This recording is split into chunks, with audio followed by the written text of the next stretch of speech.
Tales from William Shakespeare by Charles Lamb and Mary Lamb. You are listening on YouTube channel named Let's Listen Something. Preface. The following tales are meant to be submitted to the young reader as an introduction to the study of Shakespeare, for which purpose his words are used whenever it seemed possible to bring them in, and in whatever has been added to give them the regular form of a connected story. Diligent care has been taken to select such words as might least interrupt the effect of the beautiful English tongue in which he wrote. Therefore, words introduced into our language since his time have been as far as possible avoided. In those tales which have been taken from the tragedies, the young readers will perceive, when they come to see the source from which these stories are derived, that Shakespeare's own words, with little alteration, recur very frequently in the narrative as well as in the dialogue, but in those made from the comedies the writers found themselves scarcely ever able to turn his words into the narrative form. Therefore it is feared that, in them, dialogue has been made use of too frequently for young people not accustomed to the dramatic form of writing.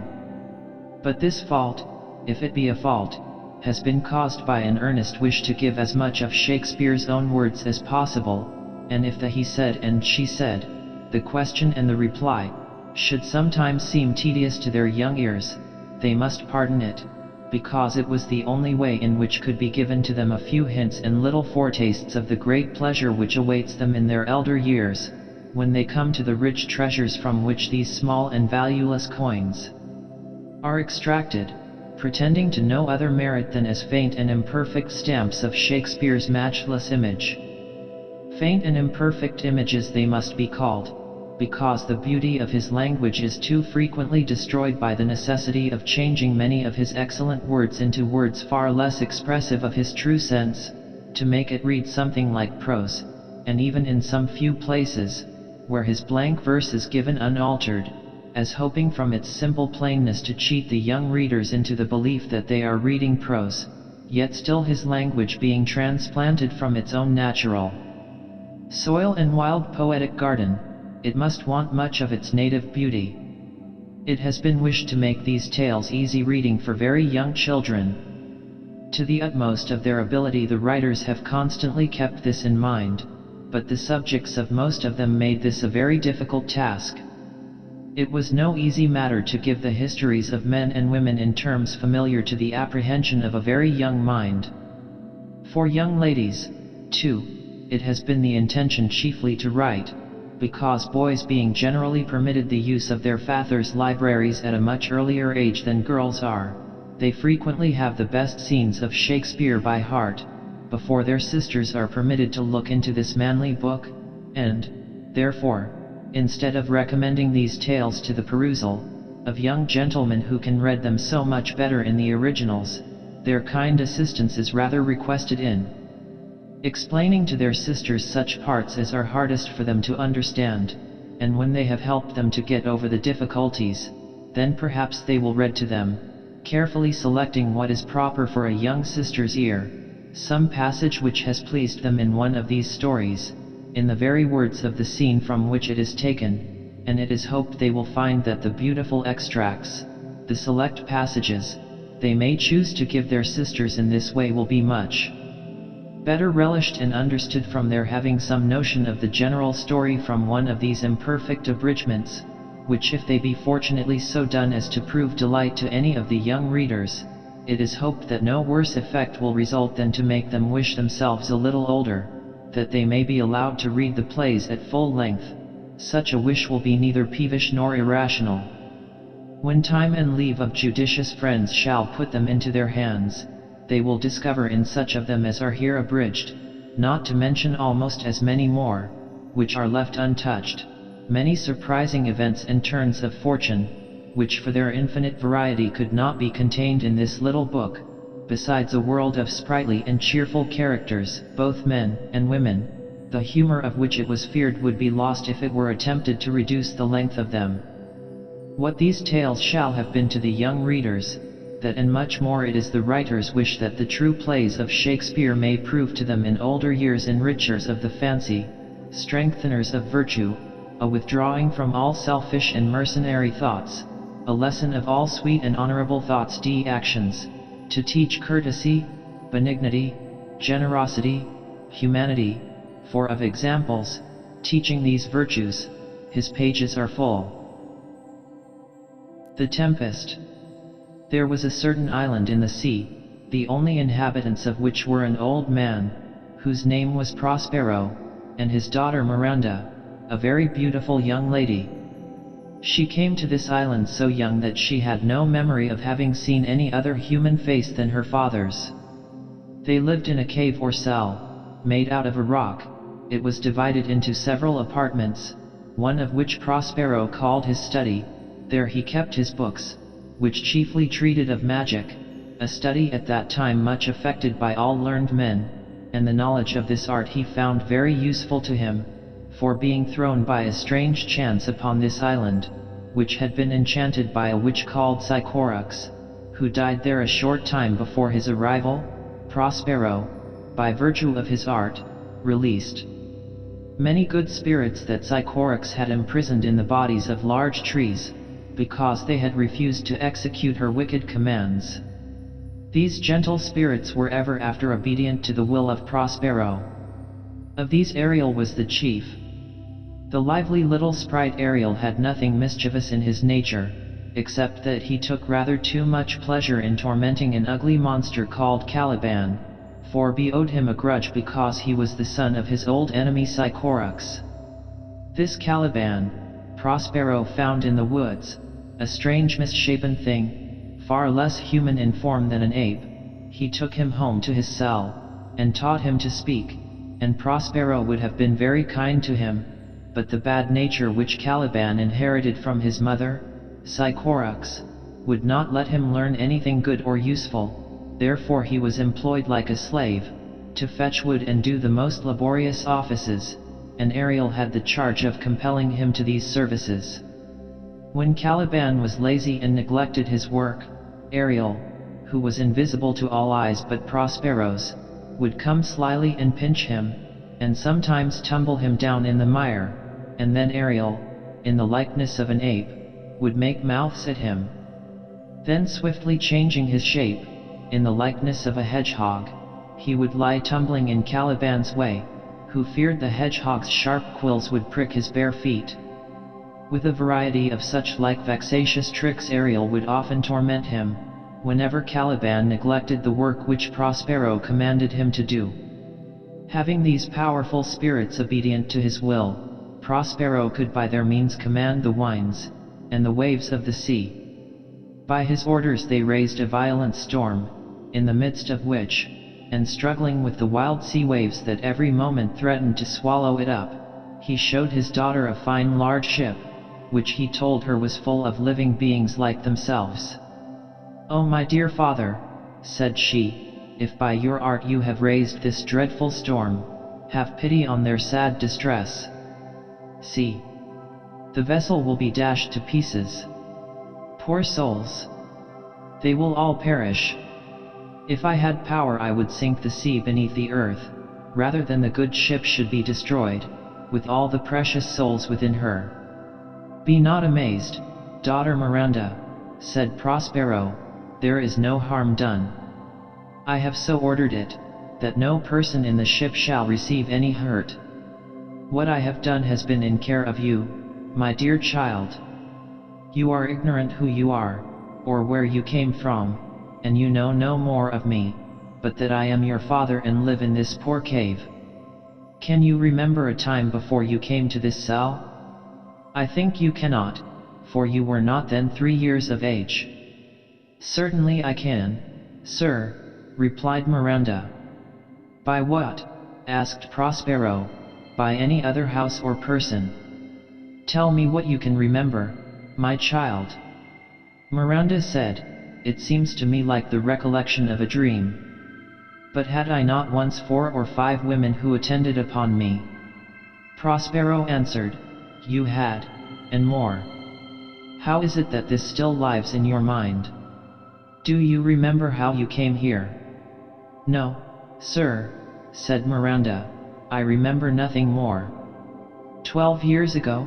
Miranda, continued Prospero, I was Duke of Milan, and you were a princess, and my only heir had a younger brother, whose name was Antonio, to whom I trusted everything, and as I was fond of retirement and deep study I commonly left the management of my state affairs to your uncle, my false brother, for so indeed he proved, 1. Neglecting all worldly ends, buried among my books, did dedicate whole time to the bettering of my mind. My brother Antonio, being thus in possession of my power, began to think himself the Duke indeed. The opportunity I gave him of making himself popular among my subjects awakened in his bad nature a proud ambition to deprive me of my dukedom. This he soon effected with the aid of the King of Naples, a powerful prince, who was my enemy. Wherefore, said Miranda, did they not that hour destroy us? My child, answered her father, they durst not, so dear was the love that my people bore me. Antonio carried us on board a ship, and when we were some leagues out at sea, he forced us into a small boat, without either tackle, sail, or mast. There he left us, as he thought, to perish. But a kind lord of my court, one Gonzalo, who loved me, had privately placed in the boat water, provisions, apparel, and some books which I prize above my dukedom. "Oh my father," said Miranda, "what a trouble must I have been to you then?" "No, my love," said Prospero, "you were a little cherub that did preserve me. Your innocent smiles made me bear up against my misfortunes. Our food lasted till we landed on this desert island, since when my chief delight has been in teaching you, Miranda, and well have you profited by my instructions." "Heaven thank you, my dear father," said Miranda. "Now pray tell me, sir, your reason for raising this sea storm." "Know then," said her father, "that by means of this storm, my enemies, the King of Naples and my cruel brother, are cast ashore upon this island." Having so said, Prospero gently touched his daughter with his magic wand, and she fell fast asleep, for the spirit Ariel just then presented himself before his master, to give an account of the tempest, and how he had disposed of the ship's company, and though the spirits were always invisible to Miranda, Prospero did not choose she should hear him holding converse, as would seem to her, with the empty air. "Well, my brave spirit," said Prospero to Ariel, "how have you performed your task?" Ariel gave a lively description of the storm, and of the terrors of the mariners, and how the king's son, Ferdinand, was the first who leaped into the sea, and his father thought he saw his dear son swallowed up by the waves and lost. "But he is safe," said Ariel, in a corner of the isle, sitting with his arms folded, sadly lamenting the loss of the king, his father, whom he concludes drowned. Not a hair of his head is injured, and his princely garments, though drenched in the sea waves, look fresher than before." "That's my delicate Ariel," said Prospero. "Bring him hither, my daughter must see this young prince." "Where is the king, and my brother?" "I left them," answered Ariel, "searching for Ferdinand, whom they have little hopes of finding, thinking they saw him perish. Of the ship's crew not one is missing, though each one thinks himself the only one saved, and the ship, though invisible to them, is safe in the harbor." "Ariel," said Prospero, "thy charge is faithfully performed, but there is more work yet." "Is there more work?" said Ariel. "Let me remind you, master, you have promised me my liberty. I pray, remember, I have done you worthy service, told you no lies, made no mistakes, served you without grudge or grumbling." "How now?" said Prospero. "You do not recollect what a torment I freed you from? Have you forgot the wicked witch Sycorax, who with age and envy was almost bent double? Where was she born? Speak, tell me." "Sir, in Algiers," said Ariel. "Oh, was she so?" said Prospero. I must recount what you have been, which I find you do not remember. This bad witch, Sycorax, for her witchcrafts, too terrible to enter human hearing, was banished from Algiers, and here left by the sailors, and because you were a spirit too delicate to execute her wicked commands, she shut you up in a tree, where I found you howling. This torment, remember, I did free you from. Pardon me, dear master, said Ariel, ashamed to seem ungrateful, I will obey your commands. Do so, said Prospero, and I will set you free.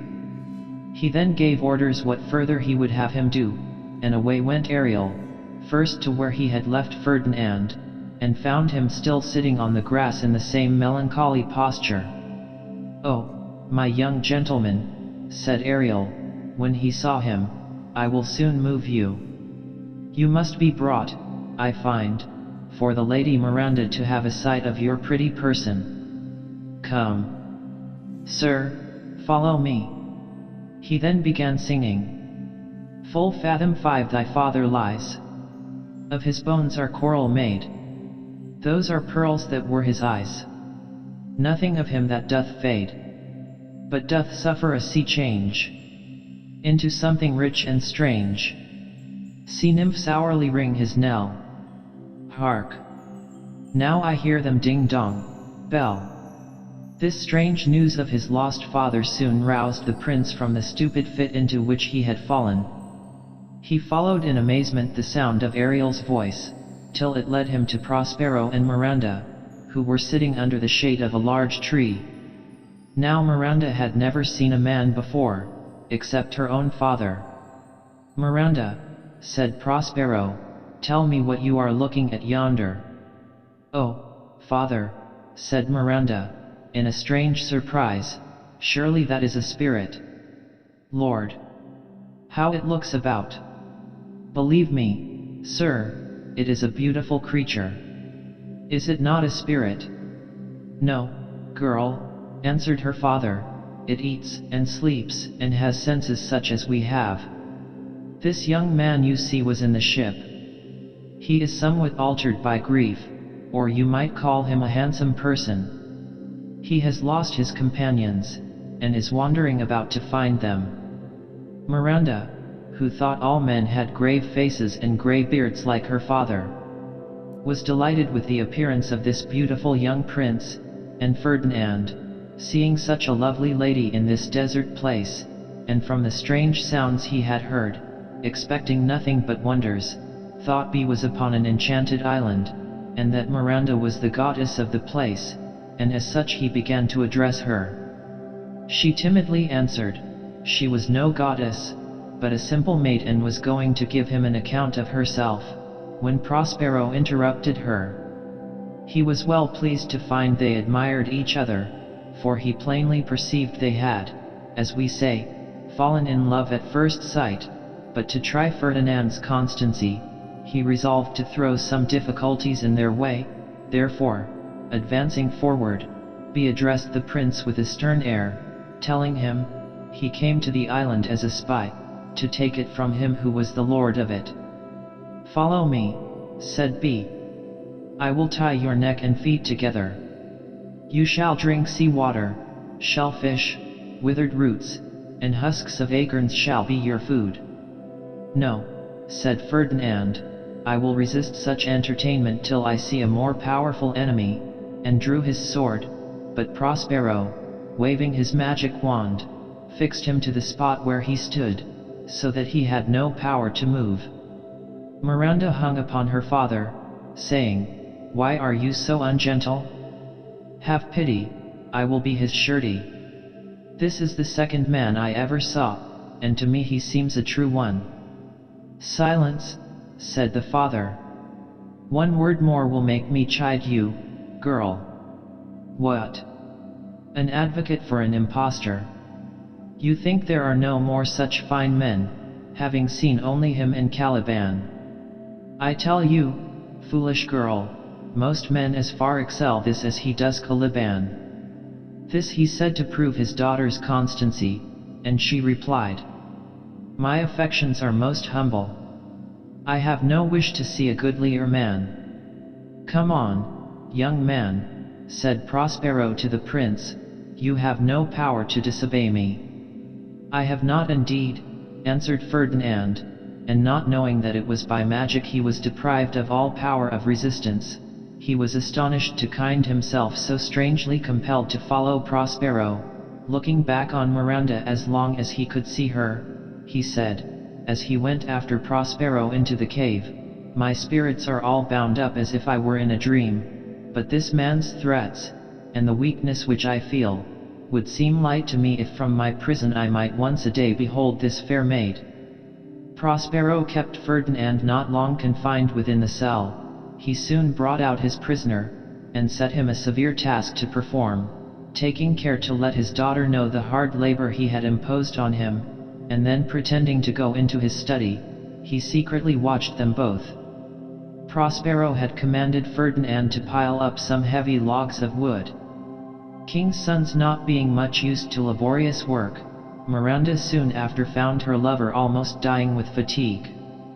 Alas, said she, do not work so hard, my father is at his studies, he is safe for these 3 hours, pray rest yourself. Oh my dear lady, said Ferdinand, I dare not.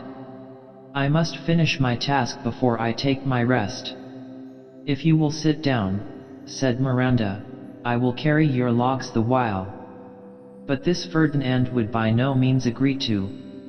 Instead of a help, Miranda became a hindrance, for they began a long conversation, so that the business of log carrying went on very slowly. Prospero, who had enjoined Ferdinand this task merely as a trial of his love, was not at his books, as his daughter supposed, but was standing by them invisible, to overhear what they said. Ferdinand inquired her name, which she told, saying it was against her father's express command she did so. Prospero only smiled at this first instance of his daughter's disobedience, for having by his magic art caused his daughter to fall in love so suddenly, he was not angry that she showed her love by forgetting to obey his commands. And he listened well pleased to a long speech of Ferdinand's, in which he professed to love her above all the ladies he ever saw. In answer to his praises of her beauty, which he said exceeded all the women in the world, she replied, I do not remember the face of any woman, nor have I seen any more men than you, my good friend, and my dear father. How features are abroad, I know not, but, believe me, sir, I would not wish any companion in the world but you, nor can my imagination form any shape but yours that I could like. But, sir, I fear I talk to you too freely, and my father's precepts I forget. At this Prospero smiled, and nodded his head, as much as to say, this goes on exactly as I could wish, my girl will be Queen of Naples. And then Ferdinand, in another fine long speech, for young princes speak in courtly phrases, told the innocent Miranda he was heir to the crown of Naples, and that she should be his queen. Ah, sir, said she, I am a fool to weep at what I am glad of. I will answer you in plain and holy innocence. I am your wife if you will marry me. Prospero prevented Ferdinand's thanks by appearing visible before them. Fear nothing, my child, said he, I have overheard, and approve of all you have said. And, Ferdinand, if I have too severely used you, I will make you rich amends, by giving you my daughter. All your vexations were but trials of your love, and you have nobly stood the test. Then as my gift, which your true love has worthily purchased, take my daughter, and do not smile that I boast she is above all praise. He then, telling them that he had business which required his presence, desired they would sit down and talk together till he returned, and this command Miranda seemed not at all disposed to disobey. When Prospero left them, he called his spirit Ariel, who quickly appeared before him, eager to relate what he had done with Prospero's brother and the King of Naples. Ariel said he had left them almost out of their senses with fear, at the strange things he had caused them to see and hear. When fatigued with wandering about, and famished for want of food, he had suddenly set before them a delicious banquet, and then, just as they were going to eat, he appeared visible before them in the shape of a harpy, a voracious monster with wings, and the feast vanished away. Then, to their utter amazement, this seeming harpy spoke to them, reminding them of their cruelty in driving Prospero from his dukedom, and leaving him and his infant daughter to perish in the sea, saying, that for this cause these terrors were suffered to afflict them. The King of Naples, and Antonio the false brother, repented the injustice they had done to Prospero, and Ariel told his master he was certain their penitence was sincere, and that he, though a spirit, could not but pity them. Then bring them hither, Ariel, said Prospero, if you, who are but a spirit, feel for their distress, shall not I, who am a human being like themselves, have compassion on them? Bring them quickly, my dainty Ariel. Ariel soon returned with the king, Antonio, and old Gonzalo in their train, who had followed him, wondering at the wild music he played in the air to draw them on to his master's presence. This Gonzalo was the same who had so kindly provided Prospero formerly with books and provisions, when his wicked brother left him, as he thought, to perish in an open boat in the sea. Grief and terror had so stupefied their senses that they did not know Prospero. He first discovered himself to the good old Gonzalo, calling him the preserver of his life, and then his brother and the king knew that he was the injured Prospero. Antonio, with tears and sad words of sorrow and true repentance, implored his brother's forgiveness, and the king expressed his sincere remorse for having assisted Antonio to depose his brother, and Prospero forgave them, and, upon their engaging to restore his dukedom, he said to the King of Naples, I have a gift in store for you, too, and, opening a door, showed him his son Ferdinand playing at chess with Miranda. Nothing could exceed the joy of the father and the son at this unexpected meeting, for they each thought the other drowned in the storm. Oh wonder, said Miranda, what noble creatures these are. It must surely be a brave world that has such people in it. The King of Naples was almost as much astonished at the beauty and excellent graces of the young Miranda as his son had been. Who is this maid? Said he. She seems the goddess that has parted us, and brought us thus together. No, sir, answered Ferdinand, smiling to find his father had fallen into the same mistake that he had done when he first saw Miranda. She is a mortal, but by immortal providence she is mine. I chose her when I could not ask you, my father, for your consent, not thinking you were alive. She is the daughter of this Prospero, who is the famous Duke of Milan, of whose renown I have heard so much, but never saw him till now. Of him I have received a new life. He has made himself to me a second father, giving me this dear lady. Then I must be her father, said the king, but, oh, how oddly will it sound, that I must ask my child forgiveness. No more of that, said Prospero, let us not remember our troubles past, since they so happily have ended. And then Prospero embraced his brother, and again assured him of his forgiveness, and said that a wise overruling providence had permitted that he should be driven from his poor dukedom of Milan, that his daughter might inherit the crown of Naples, for that by their meeting in this desert island it had happened that the king's son had loved Miranda. These kind words which Prospero spoke, meaning to comfort his brother, so filled Antonio with shame and remorse that he wept and was unable to speak, and the kind old Gonzalo wept to see this joyful reconciliation, and prayed for blessings on the young couple. Prospero now told them that their ship was safe in the harbor, and the sailors all on board her, and that he and his daughter would accompany them home the next morning.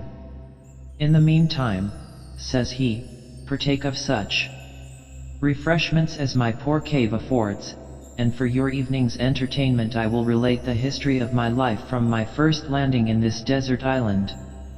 He then called for Caliban to prepare some food, and set the cave in order, and the company were astonished at the uncouth form and savage appearance of this ugly monster, who, Prospero said, was the only attendant he had to wait upon him.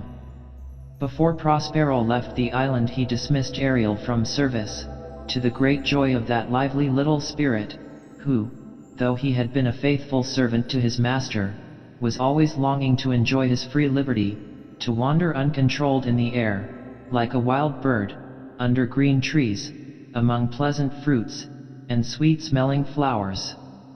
"My quaint Ariel," said Prospero to the little sprite when he made him free, "I shall miss you, yet you shall have your freedom." "Thank you, my dear master," said Ariel, "but give me leave to attend your ship home with prosperous gales, before you bid farewell to the assistance of your faithful spirit, and then, master, when I am free, how merrily I shall live." Here Ariel sang this pretty song: "Where the bee sucks, there suck. In a cowslip spell I lie. There I crouch when owls do cry. On the bat's back I do fly. After summer merrily, merrily, merrily shall I live now, under the blossom that hangs on the bough." Prospero then buried deep in the earth his magical books and wand, for he was resolved never more to make use of the magic art. And having thus overcome his enemies, and being reconciled to his brother and the King of Naples, nothing now remained to complete his happiness but to revisit his native land, to take possession of his dukedom, and to witness the happy nuptials of his daughter and Prince Ferdinand, which the king said should be instantly celebrated with great splendor on their return to Naples. At which place, under the safe convoy of the spirit Ariel, they, after a pleasant voyage, soon arrived. A Midsummer Night's Dream. There was a law in the city of Athens which gave to its citizens the power of compelling their daughters to marry whomsoever they pleased, for upon a daughter's refusing to marry the man her father had chosen to be her husband, the father was empowered by this law to cause her to be put to death. But as fathers do not often desire the death of their own daughters, even though they do happen to prove a little refractory, this law was seldom or never put in execution, though perhaps the young ladies of that city were not unfrequently threatened by their parents with the terrors of it. There was one instance, however, of an old man, whose name was Aegeus, who actually did come before Theseus, at that time the reigning Duke of Athens, to complain that his daughter, whom he had commanded to marry Demetrius, a young man of a noble Athenian family, refused to obey him, because she loved another young Athenian, named Lysander. Aegeus demanded justice of Theseus, and desired that this cruel law might be put in force against his daughter. Hermia pleaded in excuse for her disobedience that Demetrius had formerly professed love for her dear friend Helena, and that Helena loved Demetrius to distraction, but this honorable reason, which Hermia gave for not obeying her father's command, moved not the stern Aegeus. Theseus, though a great and merciful prince, had no power to alter the laws of his country, therefore he could only give Hermia 4 days to consider of it, and at the end of that time, if she still refused to marry Demetrius, she was to be put to death. When Hermia was dismissed from the presence of the Duke, she went to her lover Lysander and told him the peril she was in, and that she must either give him up and marry Demetrius or lose her life in 4 days. Lysander was in great affliction at hearing these evil tidings, but, recollecting that he had an aunt who lived at some distance from Athens, and that at the place where she lived the cruel law could not be put in force against Hermia, this law not extending beyond the boundaries of the city, he proposed to Hermia that she should steal out of her father's house that night, and go with him to his aunt's house, where he would marry her. "I will meet you," said Lysander, "in the wood a few miles without the city, in that delightful wood where we have so often walked with Helena in the pleasant month of May." To this proposal Hermia joyfully agreed, and she told no one of her intended flight but her friend Helena. Helena, as maidens will do foolish things for love, very ungenerously resolved to go and tell this to Demetrius, though she could hope no benefit from betraying her friend's secret but the poor pleasure of following her faithless lover to the wood, for she well knew that Demetrius would go thither in pursuit of Hermia. The wood in which Lysander and Hermia proposed to meet was the favorite haunt of those little beings known by the name of fairies. Oberon the king, and Titania the queen of the fairies, with all their tiny train of followers, in this wood held their midnight revels. Between this little king and queen of sprites there happened, at this time, a sad disagreement. They never met by moonlight in the shady walk of this pleasant wood, but they were quarreling, till all their fairy elves would creep into acorn cups and hide themselves for fear. The cause of this unhappy disagreement was Titania's refusing give Oberon a little changeling boy, whose mother had been Titania's friend, and upon her death the fairy queen stole the child from its nurse and brought him up in the woods. The night on which the lovers were to meet in this wood, as Titania was walking with some of her maids of honor, she met Oberon attended by his train of fairy courtiers. "Ill met by moonlight, proud Titania," said the fairy king. The queen replied, "What, jealous Oberon, is it you? Fairies, skip hence, I have forsworn his company." "Tyre, rash fairy," said Oberon. "Am I not thy lord? Why does Titania cross her Oberon? Give me your little changeling boy to be my page." "Set your heart at rest," answered the queen, "your whole fairy kingdom buys not the boy of me." She then left her lord in great anger. "Well, go your way," said Oberon, "before the morning dawns I will torment you for this injury." Oberon then sent for Puck, his chief favorite and privy councillor. Puck, or, as he was sometimes called, Robin Goodfellow, was a shrewd and knavish sprite, that used to play comical pranks in the neighboring villages, sometimes getting into the dairies and skimming the milk, sometimes plunging his light and airy form into the butter churn, and while he was dancing his fantastic shape in the churn, in vain the dairymaid would labor to change her cream into butter. Nor had the village swains any better success. Whenever Puck chose to play his freaks in the brewing copper, the ale was sure to be spoiled. When a few good neighbors were met to drink some comfortable ale together, Puck would jump into the bowl of ale in the likeness of a roasted crab, and when some old goody was going to drink he would bob against her lips, and spill the ale over her withered chin, and presently after, when the same old dame was gravely seating herself to tell her neighbors a sad and melancholy story, Puck would slip her three-legged stool from under her, and down toppled the poor old woman, and then the old gossips would hold their sides and laugh at her, and swear they never wasted a merrier hour. "Come hither, Puck," said Oberon to this little merry wanderer of the night, "fetch me the flower which maids call love in idleness. The juice of that little purple flower laid on the eyelids of those who sleep will make them, when they awake, dote on the first thing they see. Some of the juice of that flower I will drop on the eyelids of my Titania when she is asleep, and the first thing she looks upon when she opens her eyes she will fall in love with, even though it be a lion or a bear, a meddling monkey or a busy ape, and before I will take this charm from off her sight, which I can do with another charm I know of, I will make her give me that boy to be my page." Puck, who loved mischief to his heart, was highly diverted with this intended frolic of his master, and ran to seek the flower, and while Oberon was waiting the return of Puck he observed Demetrius and Helena enter the wood. He overheard Demetrius reproaching Helena for following him, and after many unkind words on his part, and gentle expostulations from Helena, reminding him of his former love and professions of true faith to her, he left her, as he said, to the mercy of the wild beasts, and she ran after him as swiftly as she could.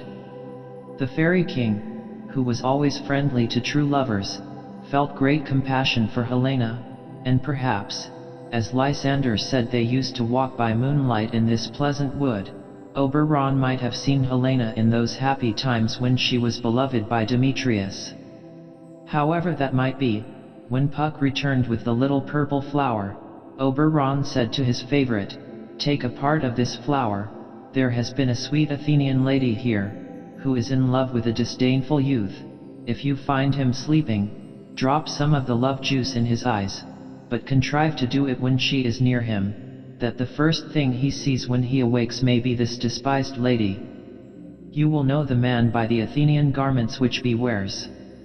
Puck promised to manage this matter very dexterously, and then Oberon went, unperceived by Titania, to her bower, where she was preparing to go to rest. Her fairy bower was a bank, where grew wild thyme, cowslips, and sweet violets, under a canopy of woodbine, musk roses, and eglantine. There Titania always slept some part of the night, her coverlet the enameled skin of a snake, which, though a small mantle, was wide enough to wrap a fairy in. He found Titania giving orders to her fairies, how they were to employ themselves while she slept. "Some of you," said her Majesty, "must kill cankers in the musk rosebuds, and some wage war with the bats for their leathern wings, to make my small elves coats, and some of you keep watch that the clamorous owl, that nightly boots, come not near me, but first sing me to sleep." Then they began to sing this song.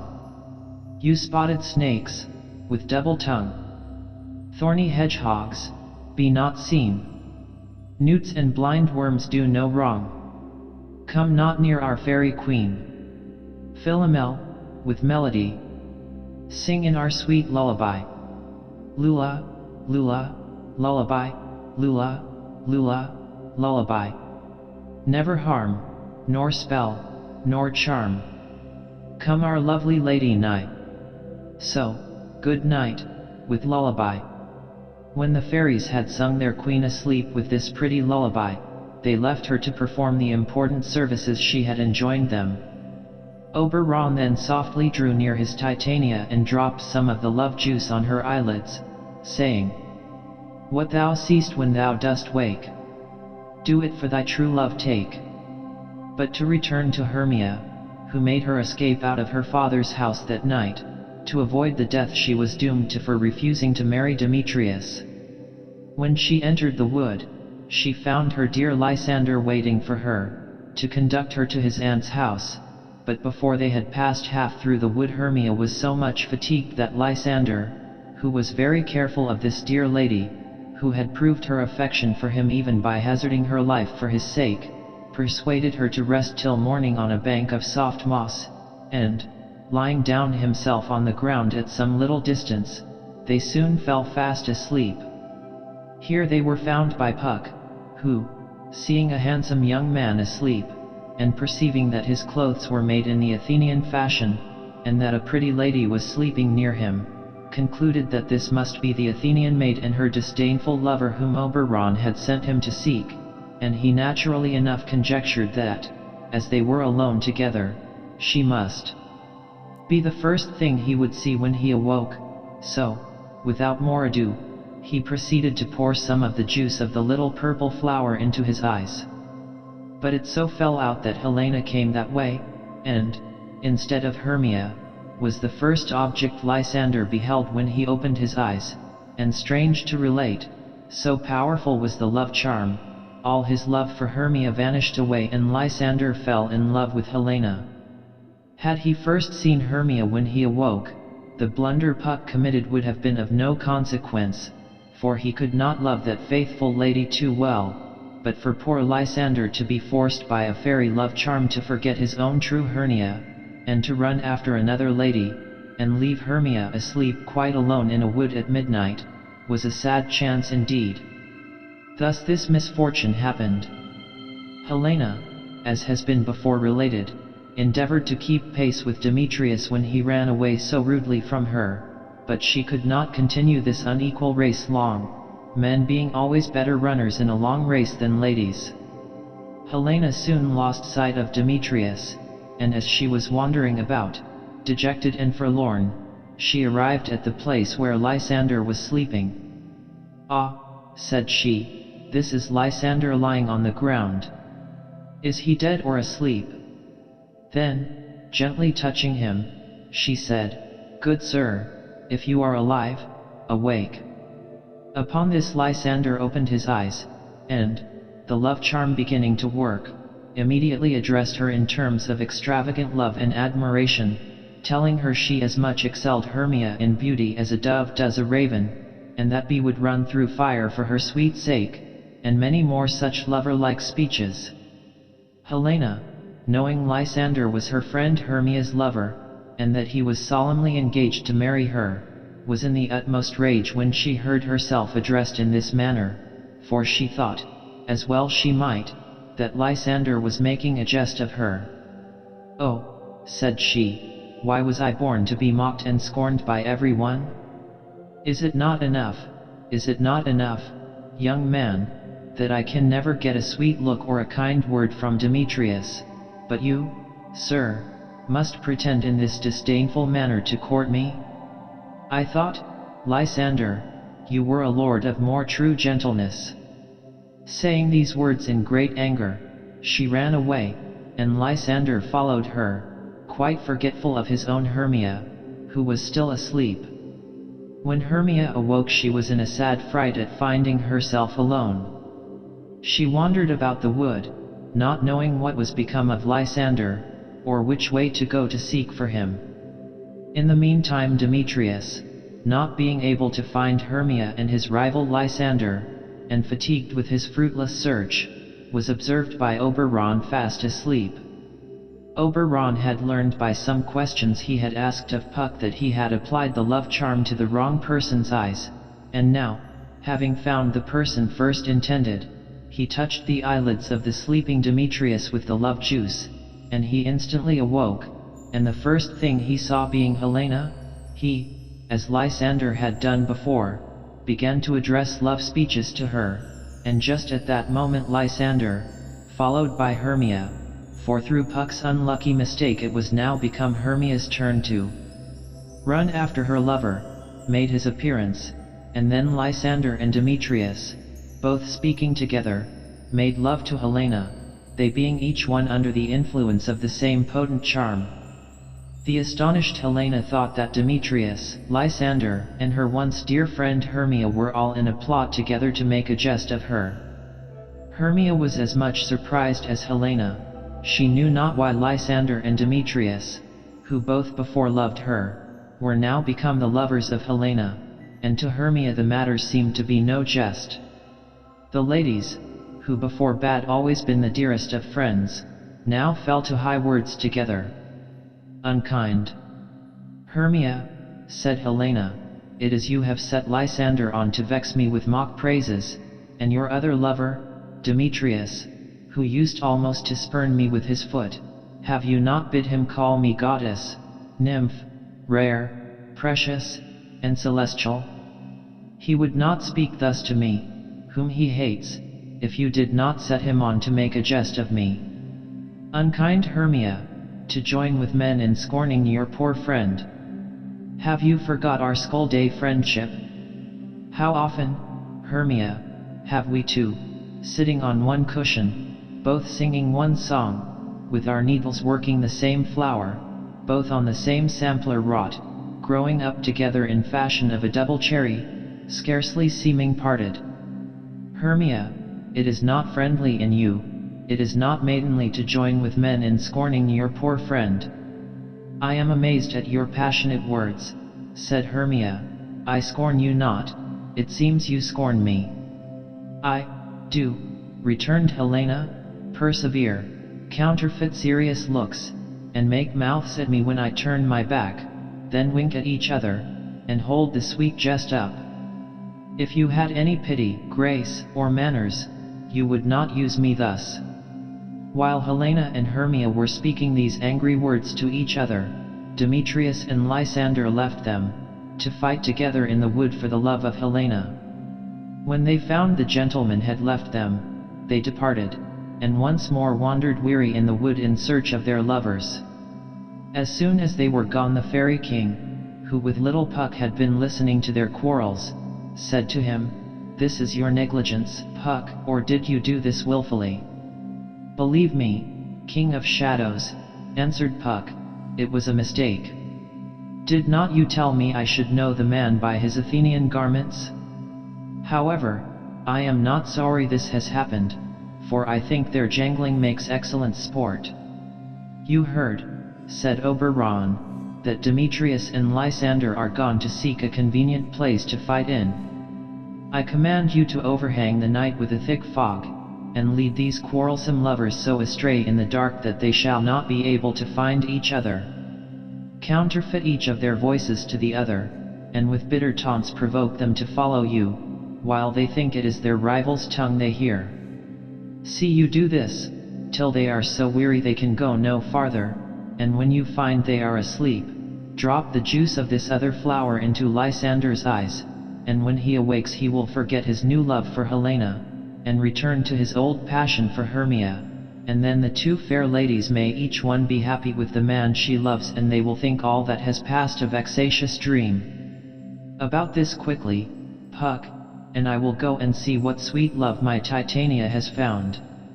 Titania was still sleeping, and Oberon, seeing a clown near her who had lost his way in the wood and was likewise asleep, "This fellow," said he, "shall be my Titania's true love," and clapping an ass's head over the clown's, it seemed to fit him as well as if it had grown upon his own shoulders.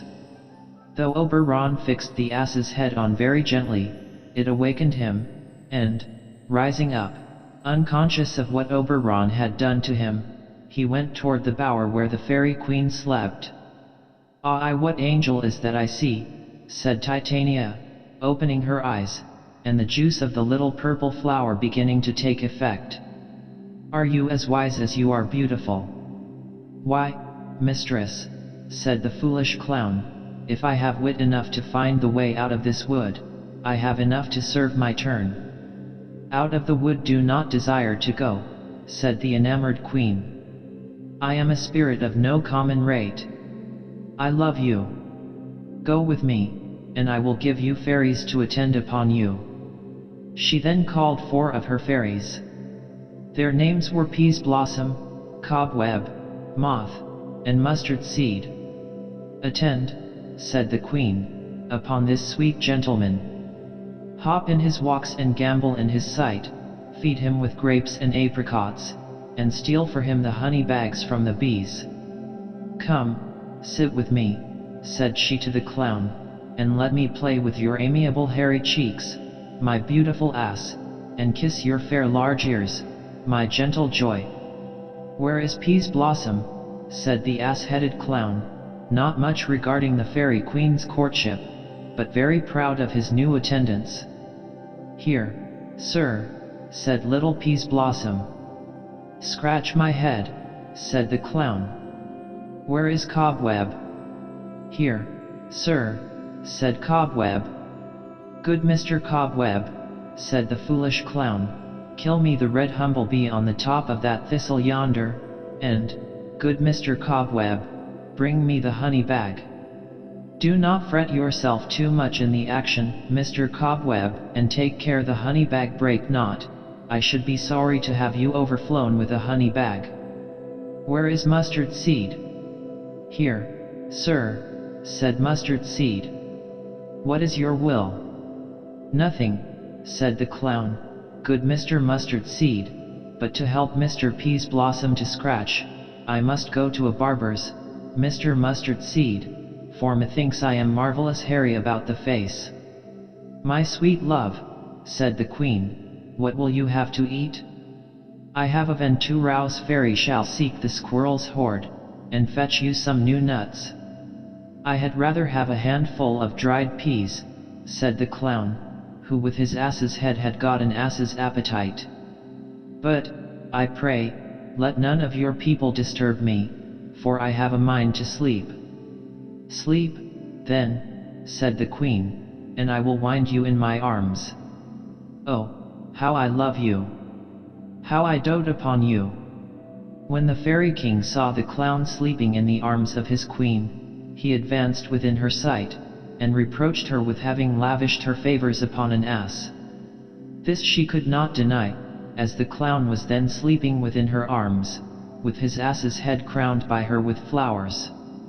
When Oberon had teased her for some time, he again demanded the changeling boy, which she, ashamed of being discovered by her lord with her new favorite, did not dare to refuse him.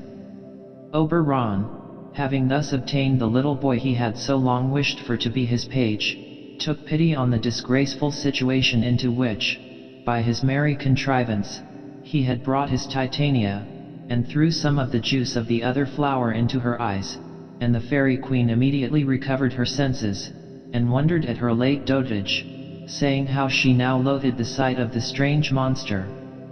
Oberon likewise took the ass's head from off the clown, and left him to finish his nap with his own fool's head upon his shoulders.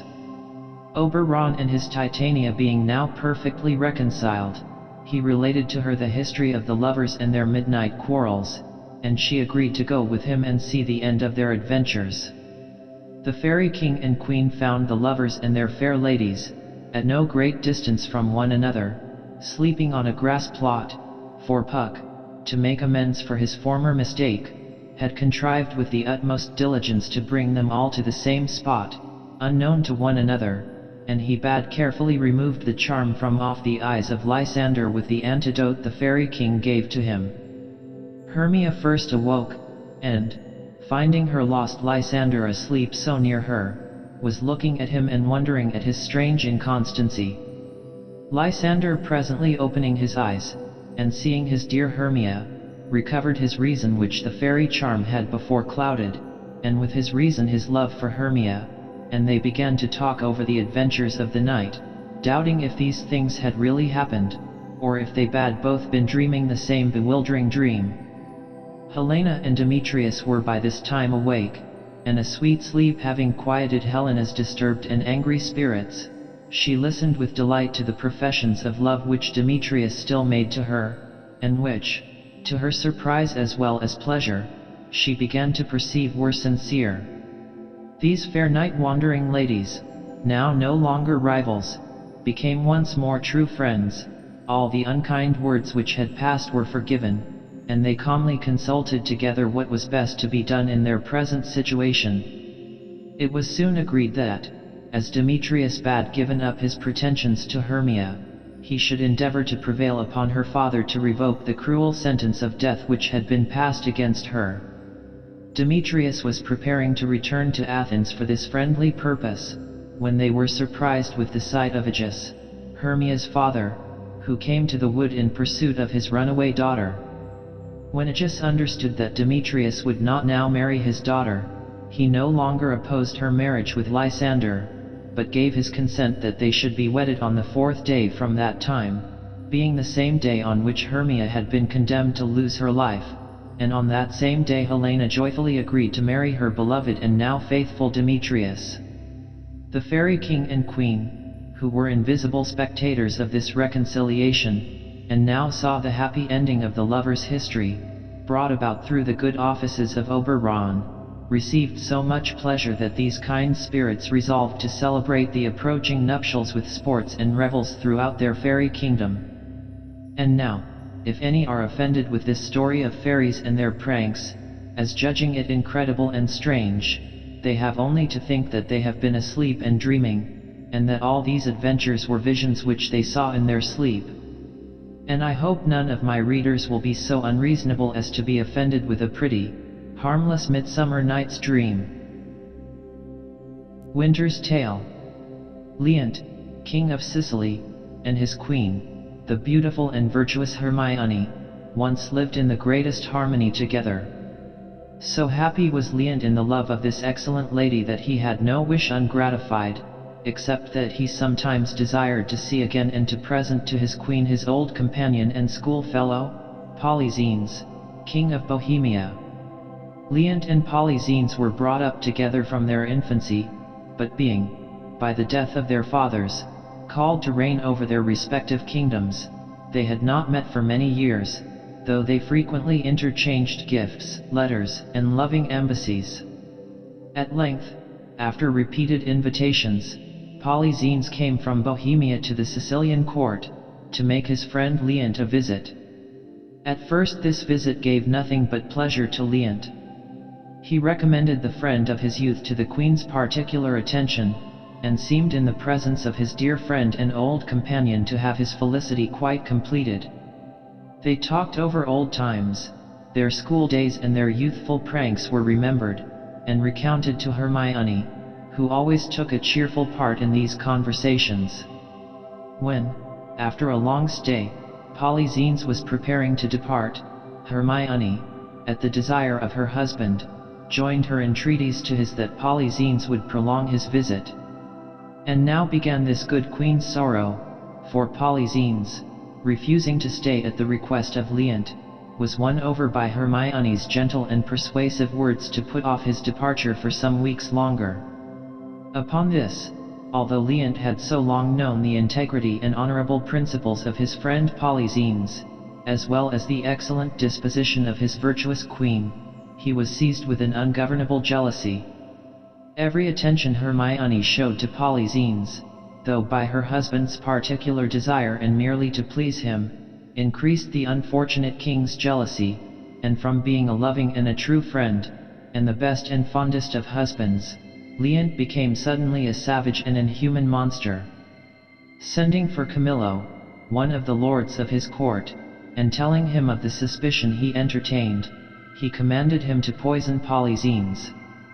Camillo was a good man, and he, well knowing that the jealousy of Leant had not the slightest foundation in truth, instead of poisoning Polyxenes, acquainted him with the king his master's orders, and agreed to escape with him out of the Sicilian dominions, and Polyxenes, with the assistance of Camillo, arrived safe in his own kingdom of Bohemia, where Camillo lived from that time in the king's court and became the chief friend and favorite of Polyxenes. The flight of Polyxenes enraged the jealous Leant still more. He went to the queen's apartment, where the good lady was sitting with her little son Mamillius, who was just beginning to tell one of his best stories to amuse his mother, when the king entered and, taking the child away, sent Hermione to prison.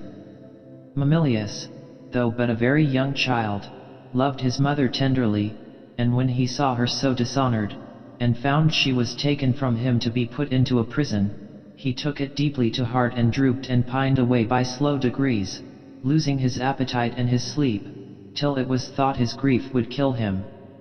The king, when he had sent his queen to prison, commanded Cleomenes and Dion, 2 Sicilian lords, to go to Delphos, there to inquire of the oracle at the temple of Apollo if his queen had been unfaithful to him. When Hermione had been a short time in prison, she was brought to bed of a daughter, and the poor lady received much comfort from the sight of her pretty baby, and she said to it, "My poor little prisoner, I am as innocent as you are." Hermione had a kind friend in the noble-spirited Paulina, who was the wife of Antigonus, a Sicilian lord, and when the lady Paulina heard her royal mistress was brought to bed, she went to the prison where Hermione was confined, and she said to Amelia, a lady who attended upon Hermione, "I pray you, Amelia, tell the good queen, if her majesty dare trust me with her little babe, I will carry it to the king, its father.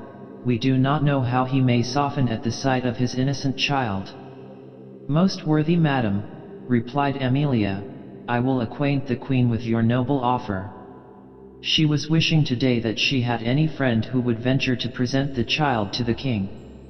"And tell her," said Paulina, "that I will speak boldly to Leant in her defense." "May you be forever blessed," said Amelia, "for your kindness to our gracious queen." Amelia then went to Hermione, who joyfully gave up her baby to the care of Paulina, for she had feared that no one would dare venture to present the child to its father. Paulina took the newborn infant and, forcing herself into the king's presence, notwithstanding her husband, fearing the king's anger, endeavored to prevent her, she laid the babe at its father's feet, and Paulina made a noble speech to the king in defense of Hermione, and she reproached him severely for his inhumanity and implored him to have mercy on his innocent wife and child. But Paulina's spirited remonstrances only aggravated Leonta's displeasure, and he ordered her husband Antigonus to take her from his presence. When Paulina went away, she left the little baby at its father's feet, thinking when he was alone with it he would look upon it and have pity on its helpless innocence. The good Paulina was mistaken, for no sooner was she gone than the merciless father ordered Antigonus, Paulina's husband, to take the child and carry it out to sea and leave it upon some desert shore to perish. Antigonus, unlike the good Camillo, too well obeyed the orders of Leant, for he immediately carried the child on shipboard, and put out to sea, intending to leave it on the first desert coast he could find. So firmly was the king persuaded of the guilt of Hermione that he would not wait for the return of Cleomenes and Dion, whom he had sent to consult the oracle of Apollo at Delphos, but before the queen was recovered from her lying in, and from the grief for the loss of her precious baby, he had her brought to a public trial before all the lords and nobles of his court. And when all the great lords, the judges, and all the nobility of the land were assembled together to try Hermione, and that unhappy queen was standing as a prisoner before her subjects to receive their judgment, Cleomenes and Dion entered the assembly and presented to the king the answer of the oracle, sealed up, and Leant commanded the seal to be broken, and the words of the oracle to be read aloud, and these were the words: Hermione is innocent, Polyxenes blameless, Camillo a true subject, Leant a jealous tyrant, and the king shall live without an heir if that which is lost be not found. The king would give no credit to the words of the oracle. He said it was a falsehood invented by the queen's friends, and be desired the judge to proceed in the trial of the queen. But while Leant was speaking, a man entered and told him that the Prince Mamilius, hearing his mother was to be tried for her life, struck with grief and shame, had suddenly died. Hermione, upon hearing of the death of this dear, affectionate child, who had lost his life in sorrowing for her misfortune, fainted, and Leant, pierced to the heart by the news, began to feel pity for his unhappy queen, and he ordered Paulina, and the ladies who were her attendants, to take her away and use means for her recovery. Paulina soon returned and told the king that Hermione was dead. When Leant heard that the queen was dead, he repented of his cruelty to her, and now that he thought his ill usage had broken Hermione's heart, he believed her innocent, and now he thought the words of the oracle were true, as he knew if that which was lost was not found, which he concluded was his young daughter, he should be without an heir, the young Prince Mamilius being dead, and he would give his kingdom now to recover his lost daughter. And Leant gave himself up to remorse and passed many years in mournful thoughts and repentant grief. The ship in which Antigonus carried the infant princess out to sea was driven by a storm upon the coast of Bohemia, the very kingdom of the good King Polyxenes. Here Antigonus landed, and here he left the little baby. Antigonus never returned to Sicily to tell Leant where he had left his daughter, for, as he was going back to the ship, a bear came out of the woods and tore him to pieces, a just punishment on him for obeying the wicked order Leant. The child was dressed in rich clothes and jewels, for Hermione had made it very fine when she sent it to Leant, and Antigonus had pinned a paper to its mantle, and the name of Perdita written thereon, and words obscurely intimating its high birth and untoward fate. This poor, deserted baby was found by a shepherd. He was a humane man, and so he carried the little Perdita home to his wife, who nursed it tenderly. But poverty tempted the shepherd to conceal the rich prize he had found, therefore he left that part of the country, that no one might know where he got his riches, and with part of Perdita's jewels he bought herds of sheep and became a wealthy shepherd. He brought up Perdita as his own child, and she knew not she was any other than a shepherd's daughter. The little Perdita grew up a lovely maiden, and though she had no better education than that of a shepherd's daughter, yet so did the natural graces she inherited from her royal mother shine forth in her untutored mind that no one, from her behavior, would have known she had not been brought up in her father's court. Polyxenes, the king of Bohemia, had an only son, whose name was Florizel. As this young prince was hunting near the shepherd's dwelling, he saw the old man's supposed daughter, and the beauty, modesty, and queen-like deportment of Perdita caused him instantly to fall in love with her. He soon, under the name of Doricles, and in the disguise of a private gentleman, became a constant visitor at the old shepherd's house. Florizel's frequent absences from court alarmed Polysines, and setting people to watch his son, he discovered his love for the shepherd's fair daughter. Polysines then called for Camillo, the faithful Camillo, who had preserved his life from the fury of Leant, and desired that he would accompany him to the house of the shepherd, the supposed father of Perdita. Polysines and Camillo, both in disguise, arrived at the old shepherd's dwelling while they were celebrating the feast of sheep shearing, and though they were strangers, yet at the sheep shearing, every guest being made welcome, they were invited to walk in and join in the general festivity. Nothing but mirth and jollity was going forward. Tables were spread and great preparations were making for the rustic feast. Some lads and lasses were dancing on the green before the house, while others of the young men were buying ribbons, gloves, and such toys of a peddler at the door. While this busy scene was going forward, Florizel and Perdita sat quietly in a retired corner, seemingly more pleased with the conversation of each other than desirous of engaging in the sports and silly amusements of those around them.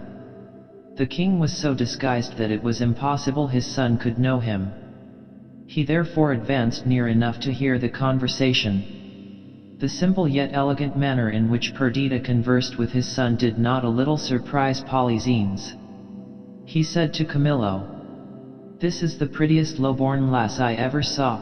Nothing she does or says but looks like something greater than herself, too noble for this place."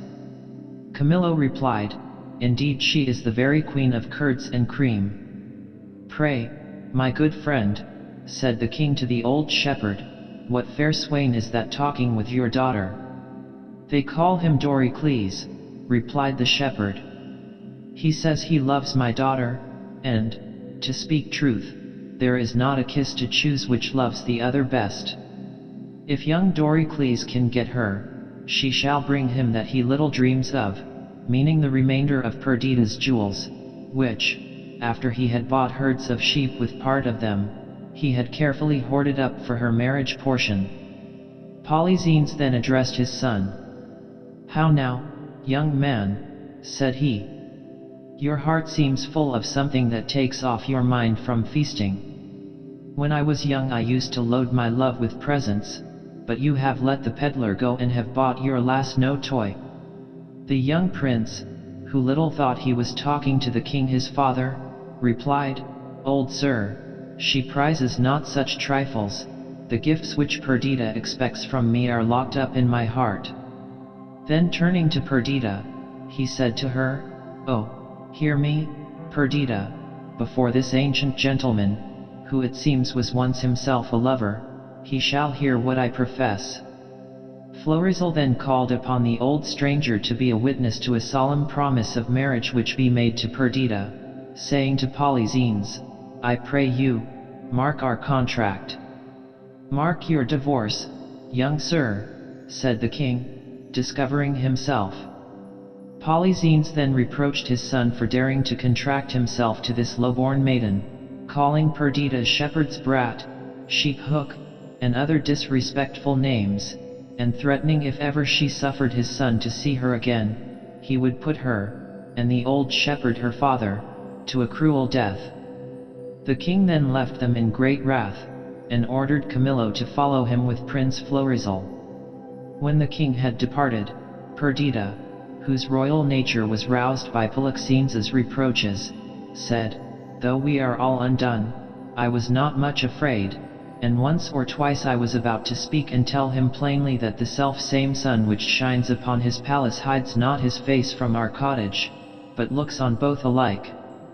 Then sorrowfully she said, "But now I am awakened from this dream, I will queen it no further. Leave me, sir. I will go milk my ewes and weep." The kind-hearted Camillo was charmed with the spirit and propriety of Perdita's behavior, and, perceiving that the young prince was too deeply in love to give up his mistress at the command of his royal father, he thought of a way to befriend the lovers and at the same time to execute a favorite scheme he had in his mind. Camillo had long known that Leant, the king of Sicily, was become a true penitent, and though Camillo was now the favored friend of King Polydeuces, he could not help wishing once more to see his late royal master in his native home. He therefore proposed to Florizel and Perdita that they should accompany him to the Sicilian court, where he would engage Leant should protect them till, through his mediation, they could obtain pardon from Polydeuces and his consent to their marriage. To this proposal they joyfully agreed, and Camillo, who conducted everything relative to their flight, allowed the old shepherd to go along with them. The shepherd took with him the remainder of Perdita's jewels, her baby clothes, and the paper which he had found pinned to her mantle. After a prosperous voyage, Florizel and Perdita, Camillo and the old shepherd, arrived in safety at the court of Leant. Leant, who still mourned his dead Hermione and his lost child, received Camillo with great kindness and gave a cordial welcome to Prince Florizel. But Perdita, whom Florizel introduced as his princess, seemed to engross all Leant's attention. Perceiving a resemblance between her and his dead queen Hermione, his grief broke out afresh, and he said such a lovely creature might his own daughter have been if he had not so cruelly destroyed her. And then, too, said he to Florizel, I lost the society and friendship of your brave father, whom I now desire more than my life once again to look upon. When the old shepherd heard how much notice the king had taken of Perdita, and that he had lost a daughter who was exposed in infancy, he fell to comparing the time when he found the little Perdita with the manner of its exposure, the jewels and other tokens of its high birth, from all which it was impossible for him not to conclude that Perdita and the king's lost daughter were the same. Florizel and Perdita, Camillo, and the faithful Paulina, were present when the old shepherd related to the king the manner in which he had found the child, and also the circumstance of Antigonus's death, he having seen the bear seize upon him. He showed the rich mantle in which Paulina remembered Hermione had wrapped the child, and he produced a jewel which she remembered Hermione had tied about Perdita's neck, and he gave up the paper which Paulina knew to be the writing of her husband. It could not be doubted that Perdita was Leant's own daughter. But, oh, the noble struggles of Paulina, between sorrow for her husband's death and joy that the oracle was fulfilled, in the king's heir, his long-lost daughter being found. When Leant heard that Perdita was his daughter, the great sorrow that he felt that Hermione was not living to behold her child made him that he could say nothing for a long time but, "Oh, thy mother, thy mother." Paulina interrupted this joyful yet distressful scene with saying to Leant that she had a statue newly finished by that rare Italian master, Julio Romano, which was such a perfect resemblance of the queen that would his majesty be pleased to go to her house and look upon it, would be almost ready to think it was Hermione herself. Thither then they all went, the king, anxious to see the semblance of his Hermione, and Perdita longing to behold what the mother she never saw did look like. When Paulina drew back the curtain which concealed this famous statue, so perfectly did it resemble Hermione that all the king's sorrow was renewed at the sight. For a long time he had no power to speak or move. "I like your silence, my liege," said Paulina, "it the more shows your wonder. Is not this statue very like your queen?" At length the king said, "Oh, thus she stood, even with such majesty, when I first wooed her. But yet, Paulina, Hermione was not so aged as this statue looks." Paulina replied, "So much the more the carver's excellence, who has made the statue as Hermione would have looked had she been living now. But let me draw the curtain, sire, lest presently you think it moves." The king then said, "Do not draw the curtain. Would I were dead. See, Carmillo, would you not think it breathed? Her eye seems to have motion in it." "I must draw the curtain, my liege," said Paulina. "You are so transported, you will persuade yourself the statue lives." "Oh, sweet Pauline," said Leant, "make me think so 20 years together. Still methinks there is an air comes from her." What fine chisel could ever yet cut breath? Let no man mock me, for I will kiss her. Good my lord, forbear, said Paulina. The ruddiness upon her lip is wet, you will stain your own with oily painting. Shall I draw the curtain? No, not these 20 years, said Leant. Perdita, who all this time had been kneeling and beholding in silent admiration the statue of her matchless mother, said now, and so long could I stay here, looking upon my dear mother. Either forbear this transport, said Paulina to Leant, and let me draw the curtain, or prepare yourself for more amazement. I can make the statue move indeed, and descend from off the pedestal and take you by the hand. But then you will think, which I protest I am not, that I am assisted by some wicked powers. What you can make her do, said the astonished king, I am content to look upon. What you can make her speak I am content to hear, for it is as easy to make her speak as move.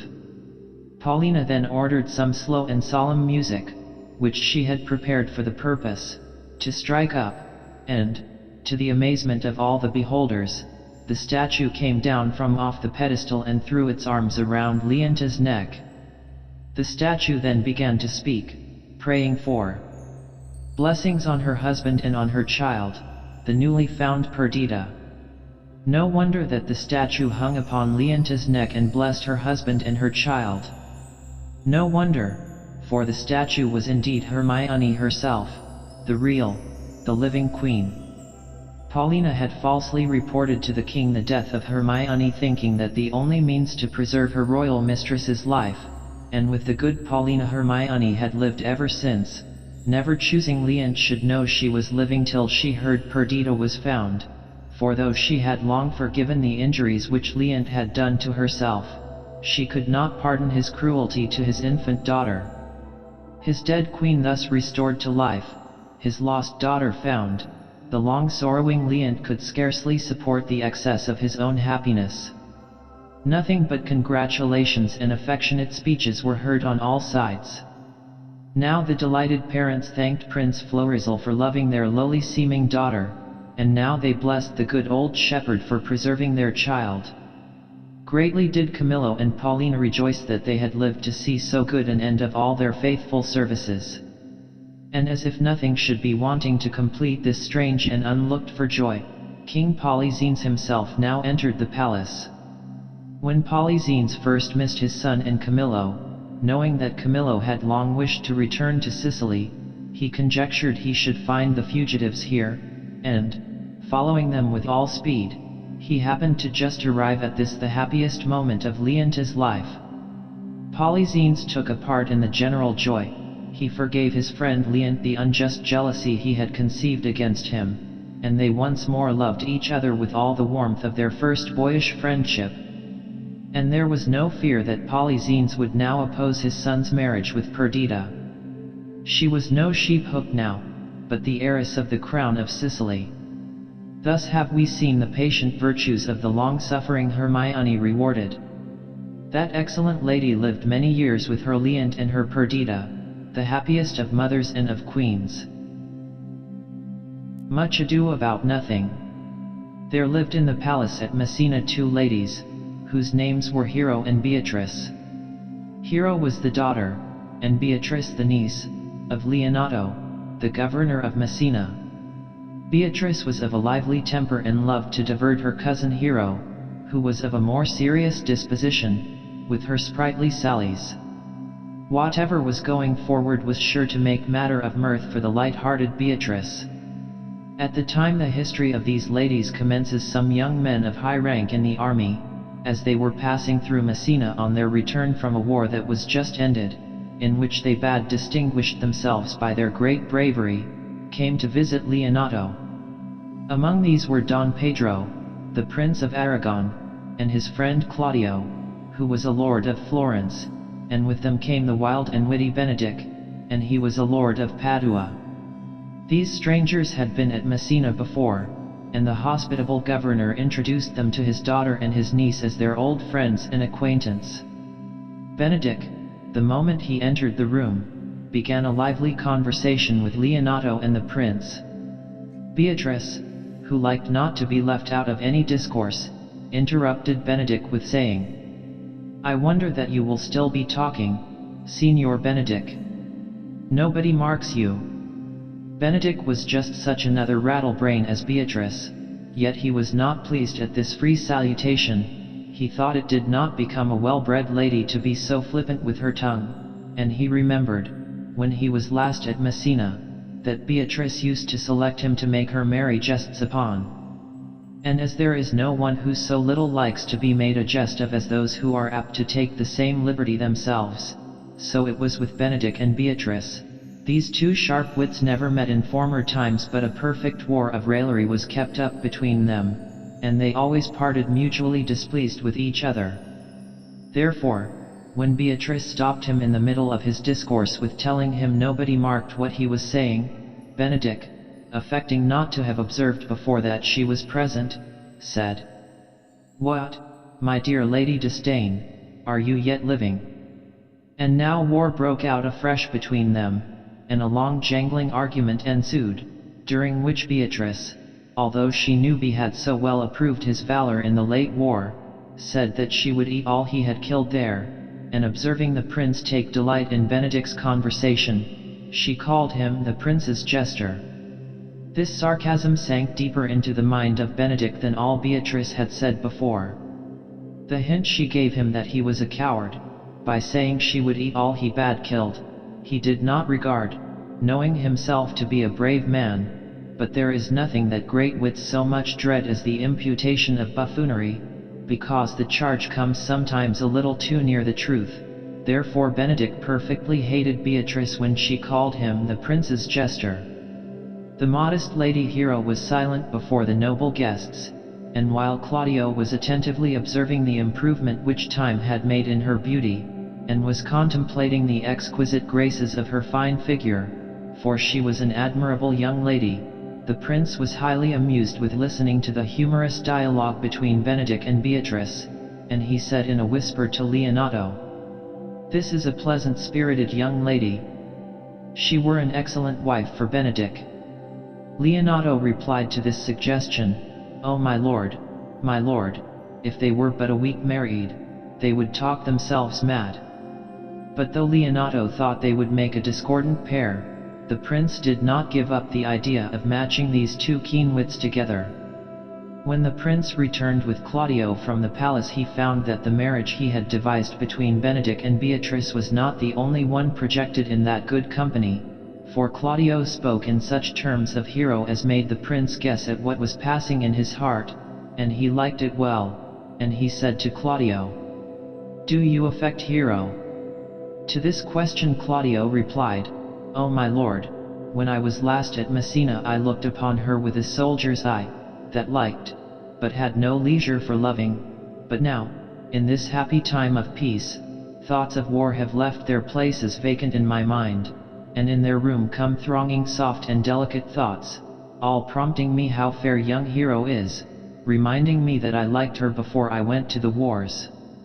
Claudio's confession of his love for Hero so wrought upon the prince that he lost no time in soliciting the consent of Leonato to accept of Claudio for a son-in-law. Leonato agreed to this proposal, and the prince found no great difficulty in persuading the gentle Hero herself to listen to the suit of the noble Claudio, who was a lord of rare endowments and highly accomplished, and Claudio, assisted by his kind prince, soon prevailed upon Leonato to fix an early day for the celebration of his marriage with Hero. Claudio was to wait but a few days before he was to be married to his fair lady, yet he complained of the interval being tedious, as indeed most young men are impatient when they are waiting for the accomplishment of any event they have set their hearts upon. The prince, therefore, to make the time seem short to him, proposed as a kind of merry pastime that they should invent some artful scheme to make Benedick and Beatrice fall in love with each other. Claudio entered with great satisfaction into this whim of the prince, and Leonato promised them his assistance, and even Hero said she would do any modest office to help her cousin to a good husband. The device the prince invented was that the gentleman should make Benedick believe that Beatrice was in love with him, and that Hero should make Beatrice believe that Benedick was in love with her. The prince, Leonato, and Claudio began their operations first, and watching upon an opportunity when Benedick was quietly seated reading in an arbor, the prince and his assistants took their station among the trees behind the arbor, so near that Benedick could not choose but hear all they said, and after some careless talk the prince said, "Come hither, Leonato. What was it you told me the other day that your niece Beatrice was in love with Signor Benedick? I did never think that lady would have loved any man." "No, nor I neither, my lord," answered Leonato. "It is most wonderful that she should so dote on Benedick, whom she in all outward behavior seemed ever to dislike." Claudio confirmed all this with saying that Hero bad told him Beatrice was so in love with Benedick that she would certainly die of grief if he could not be brought to love her, which Leonato and Claudio seemed to agree was impossible, he having always been such a railer against all fair ladies, and in particular against Beatrice. The prince affected to hearken to all this with great compassion for Beatrice, and he said, "It were good that Benedick were told of this." "To what end?" said Claudio. "He would but make sport of it, and torment the poor lady worse." "And if he should," said the prince, "it were a good deed to hang him, for Beatrice is an excellent sweet lady, and exceeding wise in everything but in loving Benedick." Then the prince motioned to his companions that they should walk on and leave Benedick to meditate upon what he had overheard. Benedick had been listening with great eagerness to this conversation, and he said to himself, when he heard Beatrice loved him, "Is it possible? Sits the wind in that corner?" And when they were gone, he began to reason in this manner with himself, "This can be no trick. They were very serious, and they have the truth from Hero, and seem to pity the lady. Love me? Why, it must be requited. I did never think to marry. But when I said I should die a bachelor, I did not think I should live to be married. They say the lady is virtuous and fair. She is so. And wise in everything but loving me. Why, that is no great argument of her folly. But here comes Beatrice. By this day, she is a fair lady. I do spy some marks of love in her." Beatrice now approached him and said, with her usual tartness, "Against my will I am sent to bid you come in to dinner." Benedick, who never felt himself disposed to speak so politely to her before, replied, "Fair Beatrice, I thank you for your pains." And when Beatrice, after 2 or 3 more rude speeches, left him, Benedick thought he observed a concealed meaning of kindness under the uncivil words she uttered, and he said aloud, "If I do not take pity on her, I am a villain. If I do not love her, I am a Jew. I will go get her picture." The gentleman being thus caught in the net they had spread for him, it was now Hero's turn to play her part with Beatrice, and for this purpose she sent for Ursula and Margaret, 2 gentlewomen who attended upon her, and she said to Margaret, "Good Margaret, run to the parlor, there you will find my cousin Beatrice talking with the prince and Claudio. Whisper in her ear that I and Ursula are walking in the orchard and that our discourse is all of her. Bid her steal into that pleasant arbor, where honeysuckles, ripened by the sun, like ungrateful minions, forbid the sun to enter." This arbor into which Hero desired Margaret to entice Beatrice was the very same pleasant arbor where Benedick had so lately been an attentive listener. "I will make her come, I warrant, presently," said Margaret. Hero, then taking Ursula with her into the orchard, said to her, "Now, Ursula, when Beatrice comes, we will walk up and down this alley, and our talk must be only of Benedick, and when I name him, let it be your part to praise him more than ever man did merit. My talk to you must be how Benedick is in love with Beatrice. Now begin, for look where Beatrice like a lapwing runs close by the ground, to hear our conference."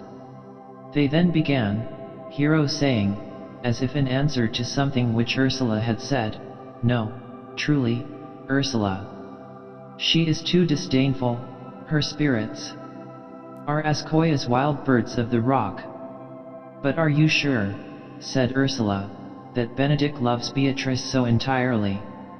Hero replied, so says the prince and my lord Claudio, and they entreated me to acquaint her with it, but I persuaded them, if they loved Benedick, never to let Beatrice know of it. Certainly, replied Ursula, it were not good she knew his love, lest she made sport of it. Why, to say truth, said Hero, never yet saw a man, how wise soever, or noble, young at or rarely featured, but she would dispraise him.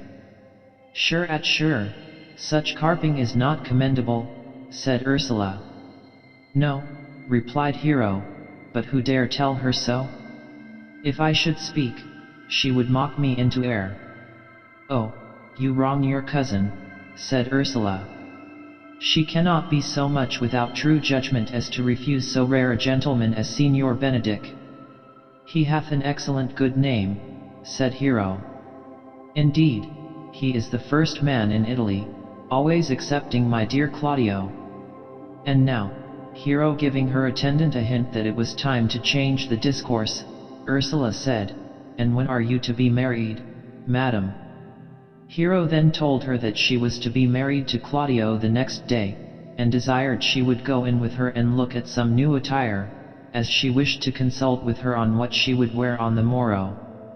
Beatrice, who had been listening with breathless eagerness to this dialogue, when they went away exclaimed, what fire is in mine ears? Can this be true? Farewell, contempt and scorn, and maiden pride, adieu. Benedick, love on. I will requite you, taming my wild heart to your loving hand. It must have been a pleasant sight to see these old enemies converted into new and loving friends, and to behold their first meeting after being cheated into mutual liking by the merry artifice of the good-humored prince. But a sad reverse in the fortunes of Hero must now be thought of. The morrow, which was to have been her wedding day, brought sorrow on the heart of Hero and her good father, Leonato. The prince had a half-brother, who came from the wars along with him to Messina. This brother, his name was Don John, was a melancholy, discontented man, whose spirits seemed to labor in the contriving of villainies. He hated the prince his brother, and he hated Claudio because he was the prince's friend, and determined to prevent Claudio's marriage with Hero, only for the malicious pleasure of making Claudio and the prince unhappy, for he knew the prince had set his heart upon this marriage almost as much as Claudio himself, and to effect this wicked purpose he employed one Borachio, a man as bad as himself, whom he encouraged with the offer of a great reward. This Borachio paid his court to Margaret, Hero's attendant, and Don John, knowing this, prevailed upon him to make Margaret promise to talk with him from her lady's chamber window that night, after Hero was asleep, and also to dress herself in Hero's clothes, the better to deceive Claudio into the belief that it was Hero, for that was the end he meant to compass by this wicked plot.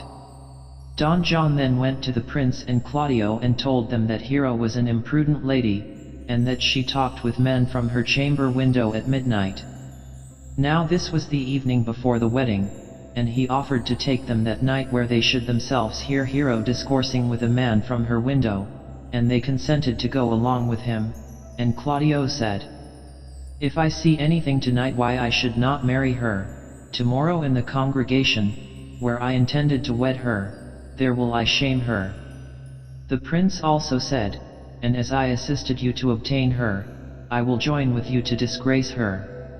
When Don John brought them near Hero's chamber that night, they saw Borachio standing under the window, and they saw Margaret looking out of Hero's window and heard her talking with Borachio, and Margaret being dressed in the same clothes they had seen Hero wear. The prince and Claudio believed it was the lady Hero herself.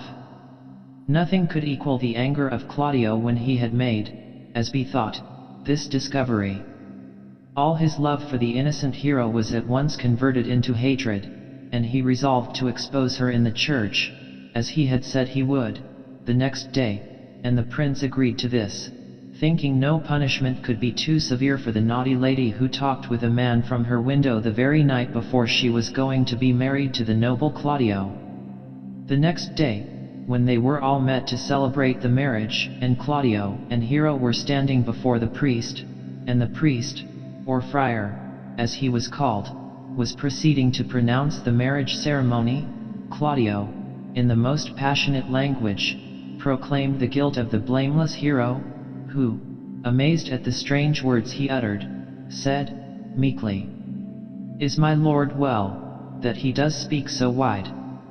Leonato, in the utmost horror, said to the prince, "My lord, why speak not you?" "What should I speak?"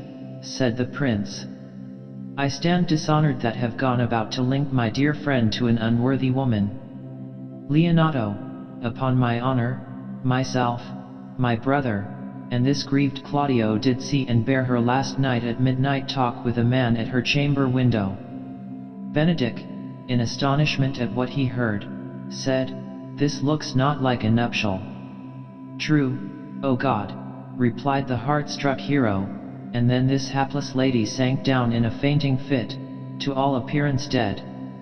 The prince and Claudio left the church without staying to see if Hero would recover, or at all regarding the distress into which they had thrown Leonato. So hard-hearted had their anger made them. Benedick remained and assisted Beatrice to recover Hero from her swoon, saying, "How does the lady?" "Dead, I think," replied Beatrice, in great agony, for she loved her cousin, and, knowing her virtuous principles, she believed nothing of what she had heard spoken against her. Not so the poor old father.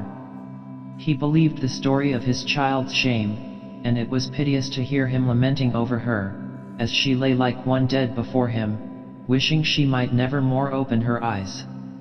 But the ancient friar was a wise man and full of observation on human nature, and he had attentively marked the lady's countenance when she heard herself accused and noted 1,000 blushing shames to start into her face, and then he saw an angel-like whiteness bear away those blushes, and in her eye besaw a fire that did belie the error that the prince did speak against her maiden truth, and he said to the sorrowing father, "Call me a fool, trust not my reading nor my observation, trust not my age, my reverence, nor my calling, if this sweet lady lie not guiltless here under some biting error." When Hero had recovered from the swoon into which she had fallen, the friar said to her, "Lady, what man is he you are accused of?" Hero replied, "They know that do accuse me, I know of none." Then turning to Leonato, she said, "O my father, if you can prove that any man has ever conversed with me at hours unmeet, or that I yesternight changed words with any creature, refuse me, hate me, torture me to death." "There is," said the friar, "some strange misunderstanding in the prince and Claudio." And then he counseled Leonato that he should report that Hero was dead, and he said that the death-like swoon in which they had left Hero would make this easy of belief, and he also advised him that he should put on mourning, and erect a monument for her, and do all rites that appertain to a burial. "What shall become of this?" said Leonato. "What will this do?" The friar replied, "This report of her death shall change slander into pity, that is some good. But that is not all the good one hoped for. When Claudio shall hear she died upon hearing his words, the idea of her life shall sweetly creep into his imagination. Then shall he mourn, if ever love had interest in his heart, and wish that he had not so accused her, yet, though he thought his accusation true." Benedick now said, "Leonato, let the friar advise you, and though you know how well I love the prince and Claudio, yet on my honor I will not reveal this secret to them." Leonato, thus persuaded, yielded, and he said, sorrowfully, "I am so grieved that the smallest twine may lead me."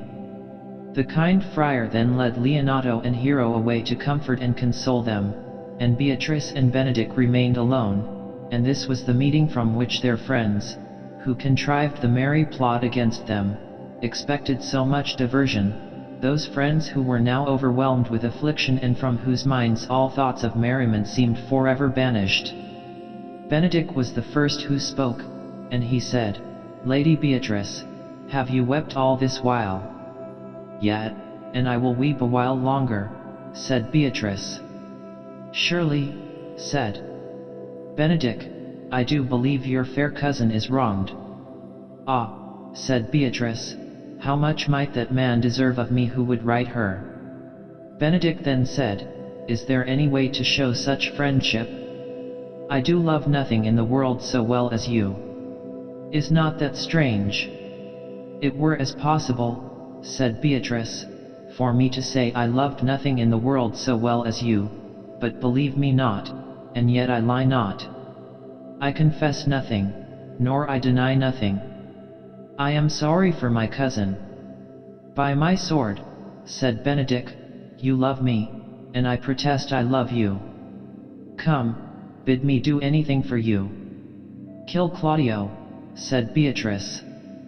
"Ha, not for the world," said Benedick, for he loved his friend Claudio and he believed he had been imposed upon.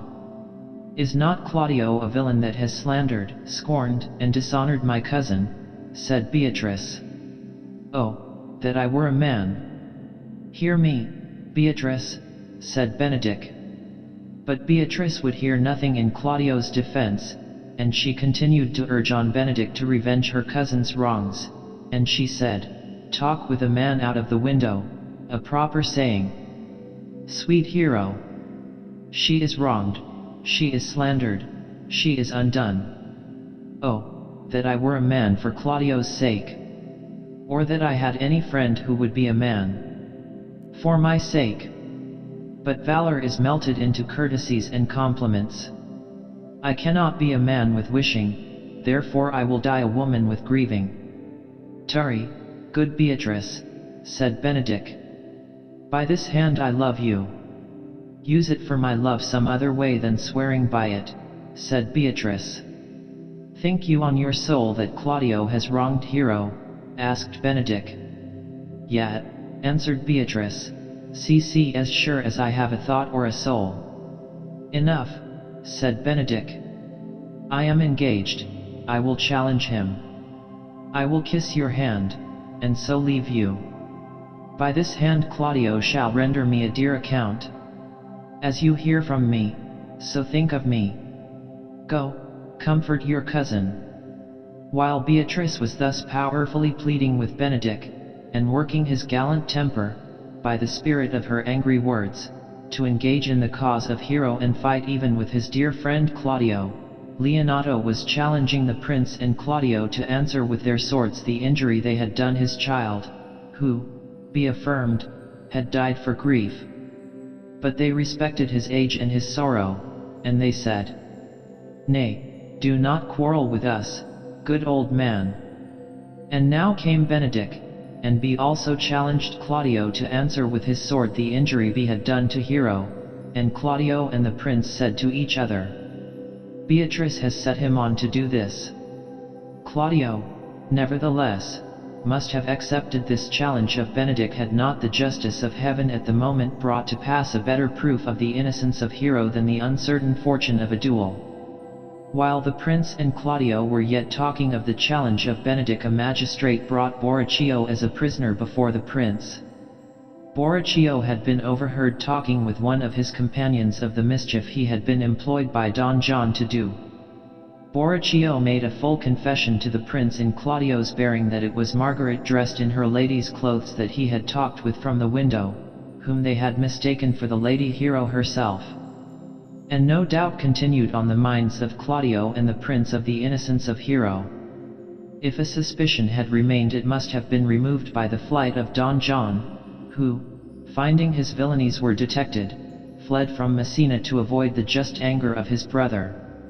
The heart of Claudio was sorely grieved when he found he bad falsely accused Hero, who, he thought, died upon bearing his cruel words, and the memory of his beloved Hero's image came over him in the rare semblance that he loved at first, and the prince, asking him if what he heard did not run like iron through his soul, he answered that he felt as if he had taken poison while Borachio was speaking. And the repentant Claudio implored forgiveness of the old man Leonato for the injury he had done his child, and promised that, whatever penance Leonato would lay upon him for his fault in believing the false accusation against his betrothed wife, for her dear sake he would endure it.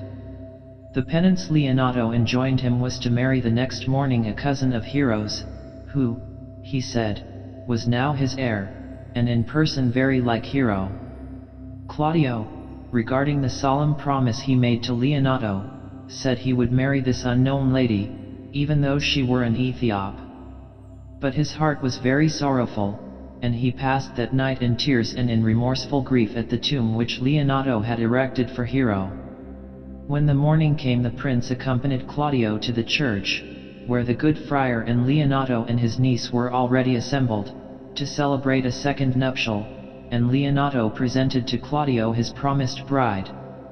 And she wore a mask, that Claudio might not discover her face. And Claudio said to the lady in the mask, "Give me your hand, before this holy friar. I am your husband, if you will marry me. And when I lived I was your other wife," said this unknown lady, and, taking off her mask, she proved to be no niece, as was pretended, but Leonato's very daughter, the Lady Hero herself. We may be sure that this proved a most agreeable surprise to Claudio, who thought her dead, so that he could scarcely for joy believe his eyes, and the prince, who was equally amazed at what he saw, exclaimed, "Is not this Hero that was dead?" Leonato replied, "She died, my lord, but while her slander lived." The friar promised them an explanation of this seeming miracle, after the ceremony was ended, and was proceeding to marry them when he was interrupted by Benedict, who desired to be married at the same time to Beatrice. Beatrice making some demur to this match, and Benedict challenging her with her love for him, which he had learned from Hero, a pleasant explanation took place, and they found they had both been tricked into a belief of love, which had never existed, and had become lovers in truth by the power of a false jest. But the affection which a merry invention had cheated them into was grown too powerful to be shaken by a serious explanation, and since Benedict proposed to marry, he was resolved to think nothing to the purpose that the world could say against it, and he merrily kept up the jest and swore to Beatrice that he took her but for pity, and because he heard she was dying of love for him, and Beatrice protested that she yielded but upon great persuasion, and partly to save his life, for she heard he was in a consumption. So these two mad wits were reconciled and made a match of it, after Claudio and Hero were married, and to complete the history, Don John, the contriver of the villainy, was taken in his flight and brought back to Messina, and at brave punishment it was to this gloomy, discontented man to see the joy and feastings which, by the disappointment of his plots, took place in the palace in Messina. As you like it. During the time that France was divided into provinces, or dukedoms, as they were called, there reigned in one of these provinces a usurper who had deposed and banished his elder brother, the lawful duke. The duke, who was thus driven from his dominions, retired with a few faithful followers to the forest of Arden, and here the good duke lived with his loving friends, who had put themselves into a voluntary exile for his sake, while their land and revenues enriched the false usurper, and custom soon made the life of careless ease they led here more sweet to them than the pomp and uneasy splendor of a courtier's life. Here they lived like the old Robin Hood of England, and to this forest many noble youths daily resorted from the court, and did fleet the time carelessly, as they did who lived in the golden age. In the summer they lay along under the fine shade of the large forest trees, marking the playful sports of the wild deer, and so fond were they of these poor dappled fools, who seemed to be the native inhabitants of the forest, that it grieved them to be forced to kill them to supply themselves with venison for their food. When the cold winds of winter made the duke feel the change of his adverse fortune, he would endure it patiently, and say, "These chilling winds which blow upon my body are true counselors, they do not flatter, but represent truly to me my condition, and though they bite sharply, their tooth is nothing like so keen as that of unkindness and ingratitude. I find that howsoever men speak against adversity, yet some sweet uses are to be extracted from it, like the jewel, precious for medicine, which is taken from the head of the venomous and despised toad. In this manner did the patient Duke draw a useful moral from everything that he saw, and by the help of this moralizing turn, in that life of his, remote from public haunts, he could find tongues in trees, books in the running brooks, sermons in stones, and good in everything. The banished Duke had an only daughter, named Rosalind, whom the usurper, Duke Frederick, when he banished her father, still retained in his court as a companion for his own daughter, Celia. A strict friendship subsisted between these ladies, which the disagreement between their fathers did not in the least interrupt, Celia striving by every kindness in her power to make amends to Rosalind for the injustice of her own father in deposing the father of Rosalind, and whenever the thoughts of her father's banishment, and her own dependence on the false usurper, made Rosalind melancholy, Celia's whole care was to comfort and console her.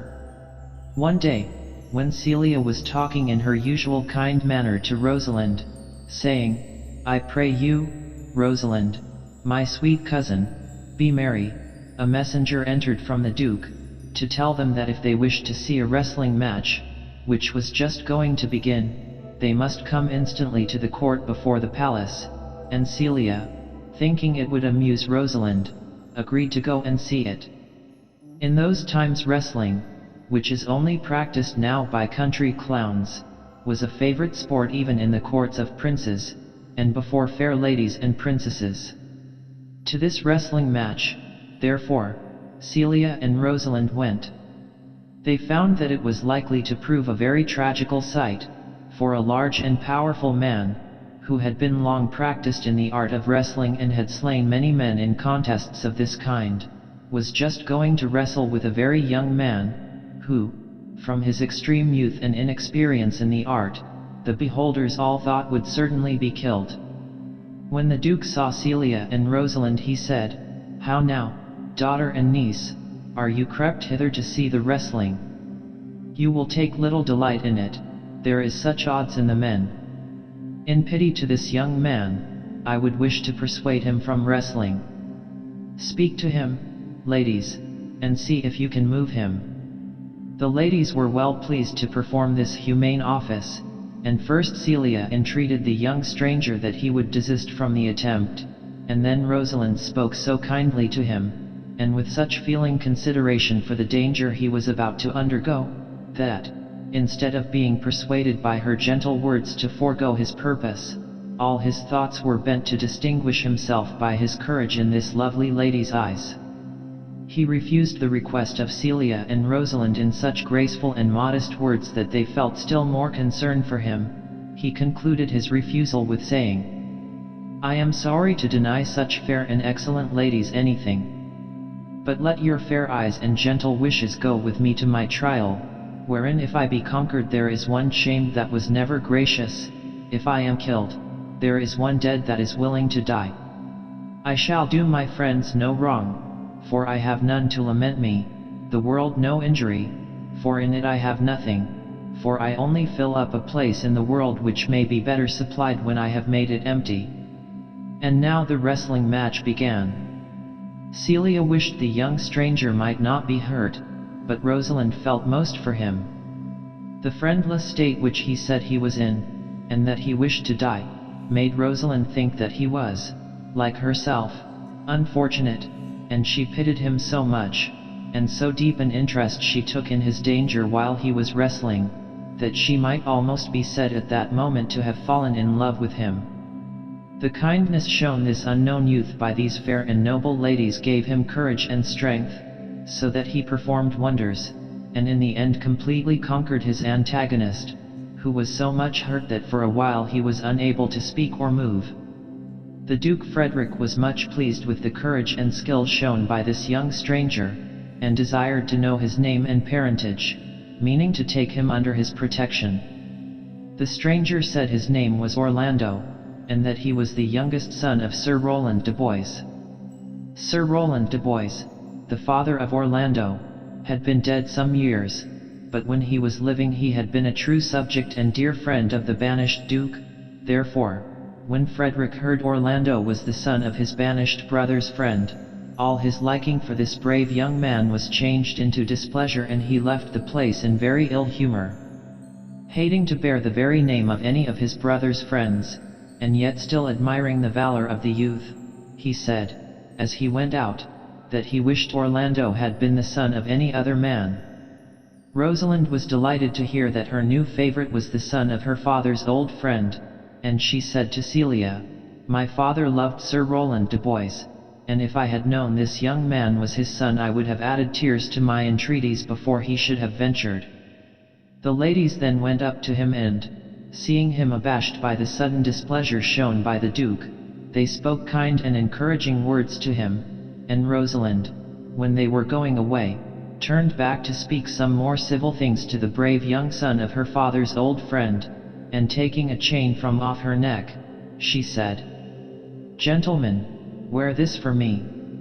I am out of suits with fortune, or I would give you a more valuable present." When the ladies were alone, Rosalind's talk being still of Orlando, Celia began to perceive her cousin had fallen in love with the handsome young wrestler, and she said to Rosalind, "Is it possible you should fall in love so suddenly?" Rosalind replied, "The Duke, my father, loved his father dearly." "But," said Celia, "does it therefore follow that you should love his son dearly? For then I ought to hate him, for my father hated his father, yet do not hate Orlando." Frederick, being enraged at the sight of Sir Roland de Boys' son, which reminded him of the many friends the banished Duke had among the nobility, and having been for some time displeased with his niece because the people praised her for her virtues and pitied her for her good father's sake, his malice suddenly broke out against her, and while Celia and Rosalind were talking of Orlando, Frederick entered the room and with looks full of anger ordered Rosalind instantly to leave the palace and follow her father into banishment, telling Celia, who in vain pleaded for her, that he had only suffered Rosalind to stay upon her account. "I did not then," said Celia, "entreat you to let her stay, for I was too young at that time to value her, but now that I know her worth, and that we so long have slept together, rose at the same instant, learned, played, and eat together, I cannot live out of her company." Frederick replied, "She is too subtle for you. Her smoothness, her very silence, and her patience speak to the people, and they pity her. You are a fool to plead for her, for you will seem more bright and virtuous when she is gone, therefore open not your lips in her favor, for the doom which I have passed upon her is irrevocable." When Celia found she could not prevail upon her father to let Rosalind remain with her, she generously resolved to accompany her, and, leaving her father's palace that night, she went along with her friend to seek Rosalind's father, the banished Duke, in the forest of Arden. Before they set out, Celia considered that it would be unsafe for two young ladies to travel in the rich clothes they then wore. She therefore proposed that they should disguise their rank by dressing themselves like country maids. Rosalind said it would be a still greater protection if one of them was to be dressed like a man. And so it was quickly agreed on between them that, as Rosalind was the tallest, she should wear the dress of a young countryman, and Celia should be habited like a country lass, and that they should say they were brother and sister, and Rosalind said she would be called Ganymede, and Celia chose the name of Aliena. In this disguise, and taking their money and jewels to defray their expenses, these fair princesses set out on their long travel, for the forest of Arden was a long way off, beyond the boundaries of the Duke's dominions. The Lady Rosalind, or Ganymede, as she must now be called, with her manly garb seemed to have put on a manly courage. The faithful friendship Celia had shown in accompanying Rosalind so many weary miles made the new brother, in recompense for this true love, exert a cheerful spirit, as if he were indeed Ganymede, the rustic and stout-hearted brother of the gentle village maiden, Aliena. When at last they came to the forest of Arden, they no longer found the convenient inns and good accommodations they had met with on the road, and, being in want of food and rest, Ganymede, who had so merrily cheered his sister with pleasant speeches and happy remarks all the way, now owned to Aliena that he was so weary he could find in his heart to disgrace his man's apparel and cry like a woman, and Aliena declared she could go no farther, and then again Ganymede tried to recollect that it was a man's duty to comfort and console a woman, as the weaker vessel, and to seem courageous to his new sister. He said, "Come, have a good heart, my sister Aliena. We are now at the end of our travel, in the forest of Arden." But feigned manliness and forced courage would no longer support them, for, though they were in the forest of Arden, they knew not where to find the Duke. And here the travel of these weary ladies might have come to a sad conclusion, for they might have lost themselves and perished for want of food, but, providentially, as they were sitting on the grass, almost dying with fatigue and hopeless of any relief, a countryman chanced to pass that way, and Ganymede once more tried to speak with a manly boldness, saying, "Shepherd, if love or gold can in this desert place procure us entertainment, I pray you bring us where we may rest ourselves, for this young maid, my sister, is much fatigued with traveling, and faints for want of food."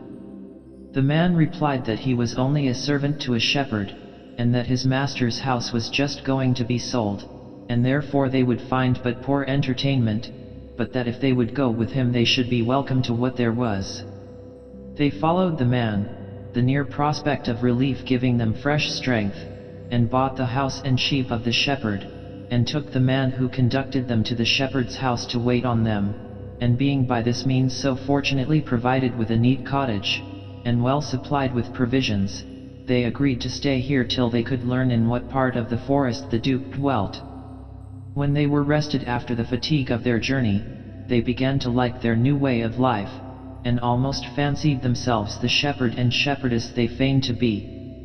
Yet sometimes Ganymede remembered he had once been the same Lady Rosalind who had so dearly loved the brave Orlando because he was the son of old Sir Rowland, her father's friend, and though Ganymede thought that Orlando was many miles distant, even so many weary miles as they had travelled, yet it soon appeared that Orlando was also in the forest of Arden.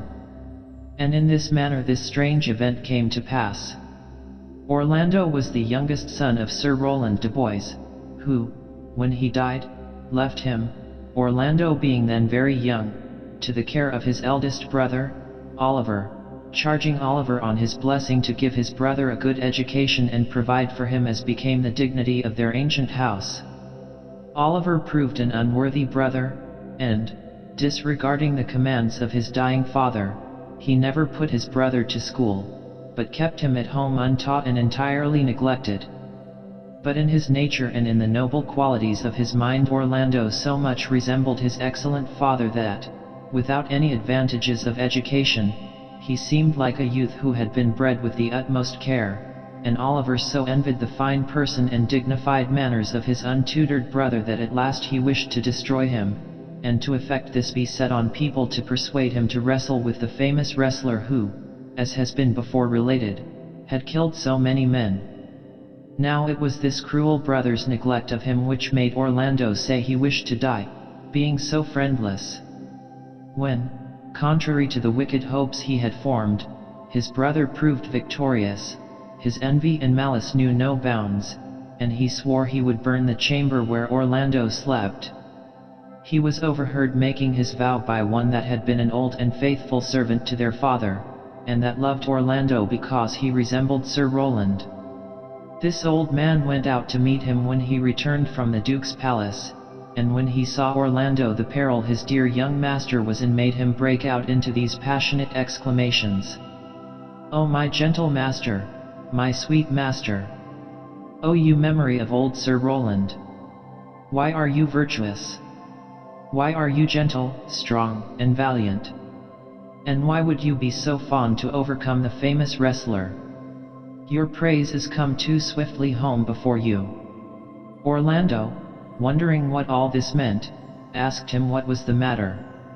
And then the old man told him how his wicked brother, envying the love all people bore him, and now hearing the fame he had gained by his victory in the Duke's palace, intended to destroy him by setting fire to his chamber that night, and in conclusion advised him to escape the danger he was in by instant flight, and knowing Orlando had no money, Adam, for that was the good old man's name, had brought out with him his own little hoard, and he said, "I have 500 crowns, the thrifty hire I saved under your father and laid by to be provision for me when my old limbs should become unfit for service.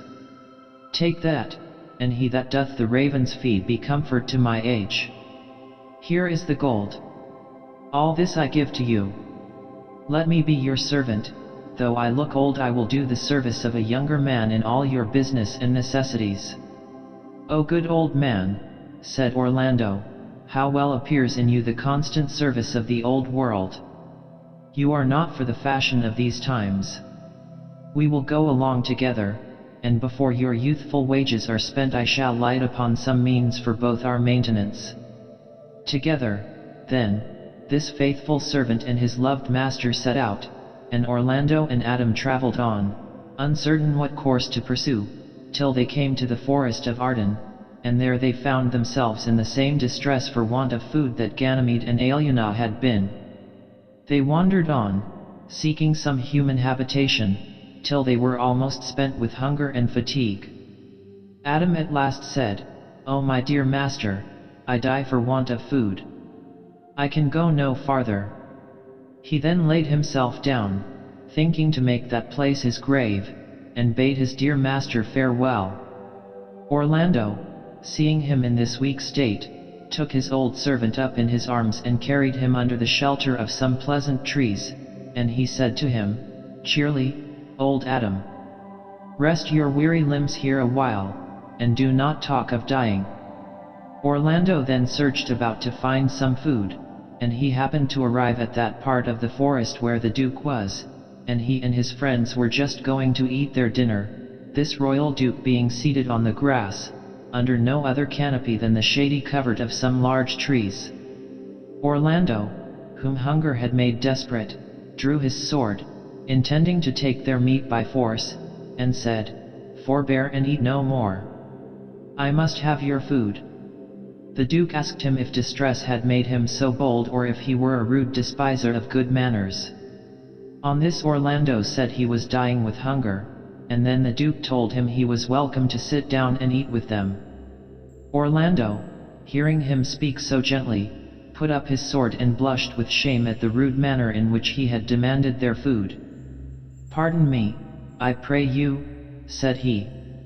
"I thought that all things had been savage here, and therefore I put on the countenance of stern command, but whatever man you are that in this desert, under the shade of melancholy boughs, lose and neglect the creeping hours of time, if ever you have looked on better days, if ever you have been where bells have knolled to church, if you have ever sat at any good man's feast, if ever from your eyelids you have wiped a tear and know what it is to pity or be pitied, may gentle speeches now move you to do me human courtesy." The Duke replied, "True it is that we are men, as you say, who have seen better days, and though we have now our habitation in this wild forest, we have lived in towns and cities and have with holy bell been knolled to church, have sat at good men's feasts, and from our eyes have wiped the drops which sacred pity has engendered. Therefore sit you down and take of our refreshment as much as will minister to your wants." "There is an old poor man," answered Orlando, "who has limped after me many a weary step in pure love, oppressed at once with two sad infirmities, age and hunger, till he be satisfied I must not touch a bit." "Go, find him out and bring him hither," said the Duke. "We will forbear to eat till you return." Then Orlando went like a doe to find its fawn and give it food, and presently returned, bringing Adam in his arms. And the Duke said, "Set down your venerable burthen, you are both welcome."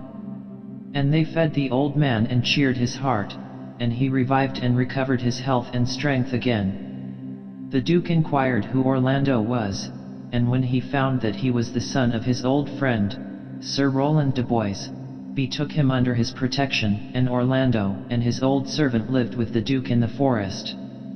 Orlando arrived in the forest not many days after Ganymede and Aliena came there and, as has been before related, bought the shepherd's cottage. Ganymede and Aliena were strangely surprised to find the name of Rosalind carved on the trees, and love sonnets fastened to them, all addressed to Rosalind, and while they were wondering how this could be they met Orlando and they perceived the chain which Rosalind had given him about his neck. Orlando little thought that Ganymede was the fair Princess Rosalind who, by her noble condescension and favor, had so won his heart that he passed his whole time in carving her name upon the trees and writing sonnets in praise of her beauty, but being much pleased with the graceful air of this pretty shepherd youth, he entered into conversation with him, and bethought he saw a likeness in Ganymede to his beloved Rosalind, but that he had none of the dignified deportment of that noble lady, for Ganymede assumed the forward manners often seen in youths when they are between boys and men, and with much archness and humor talked to Orlando of a certain lover, who, said she, haunts our forest, and spoils our young trees with carving Rosalind upon their barks, and he hangs odes upon hawthorns, and elegies on brambles, all praising this same Rosalind. If I could find this lover, I would give him some good counsel that would soon cure him of his love. Orlando confessed that he was the fond lover of whom he spoke, and asked Ganymede to give him the good counsel he talked of. The remedy Ganymede proposed, and the counsel he gave him was that Orlando should come every day to the cottage where he and his sister Aliena dwelt. And then, said Ganymede, I will feign myself to be Rosalind, and you shall feign to court me in the same manner as you would do if I was Rosalind, and then I will imitate the fantastic ways of whimsical ladies to their lovers, till I make you ashamed of your love, and this is the way I propose to cure you. Orlando had no great faith in the remedy, yet he agreed to come every day to Ganymede's cottage and feign a playful courtship, and every day Orlando visited Ganymede and Aliena, and Orlando called the shepherd Ganymede his Rosalind, and every day talked over all the fine words and flattering compliments which young men delight to use when they court their mistresses. It does not appear, however, that Ganymede made any progress in curing Orlando of his love for Rosalind. Though Orlando thought all this was but a sportive play, not dreaming that Ganymede was his very Rosalind, yet the opportunity it gave him of saying all the fond things he had in his heart pleased his fancy almost as well as it did Ganymede's, who enjoyed the secret jest in knowing these fine love speeches were all addressed to the right person. In this manner many days passed pleasantly on with these young people, and the good-natured Aliena, seeing it made Ganymede happy, let him have his own way and was diverted at the mock courtship, and did not care to remind Ganymede that the Lady Rosalind had not yet made herself known to the Duke her father, whose place of resort in the forest they had learned from Orlando. Ganymede met the Duke one day, and had some talk with him, and the Duke asked of what parentage he came. Ganymede answered that he came of as good parentage as he did, which made the Duke smile, for he did not suspect the pretty shepherd boy came of royal lineage. Then seeing the Duke look well and happy, Ganymede was content to put off all further explanation for a few days longer. One morning, as Orlando was going to visit Ganymede, he saw a man lying asleep on the ground, and a large green snake had twisted itself about his neck. The snake, seeing Orlando approach, glided away among the bushes. Orlando went nearer, and then he discovered a lioness lie crouching, with her head on the ground, with a cat-like watch, waiting until the sleeping man awaked, for it is said that lions will prey on nothing that is dead or sleeping. It seemed as if Orlando was sent by Providence to free the man from the danger of the snake and lioness, but when Orlando looked in the man's face he perceived that the sleeper who was exposed to this double peril was his own brother Oliver, who had so cruelly used him and had threatened to destroy him by fire, and he was almost tempted to leave him a prey to the hungry lioness, but brotherly affection and the gentleness of his nature soon overcame his first anger against his brother, and he drew his sword and attacked the lioness and slew her, and thus preserved his brother's life both from the venomous snake and from the furious lioness. But before Orlando could conquer the lioness, she had torn one of his arms with her sharp claws.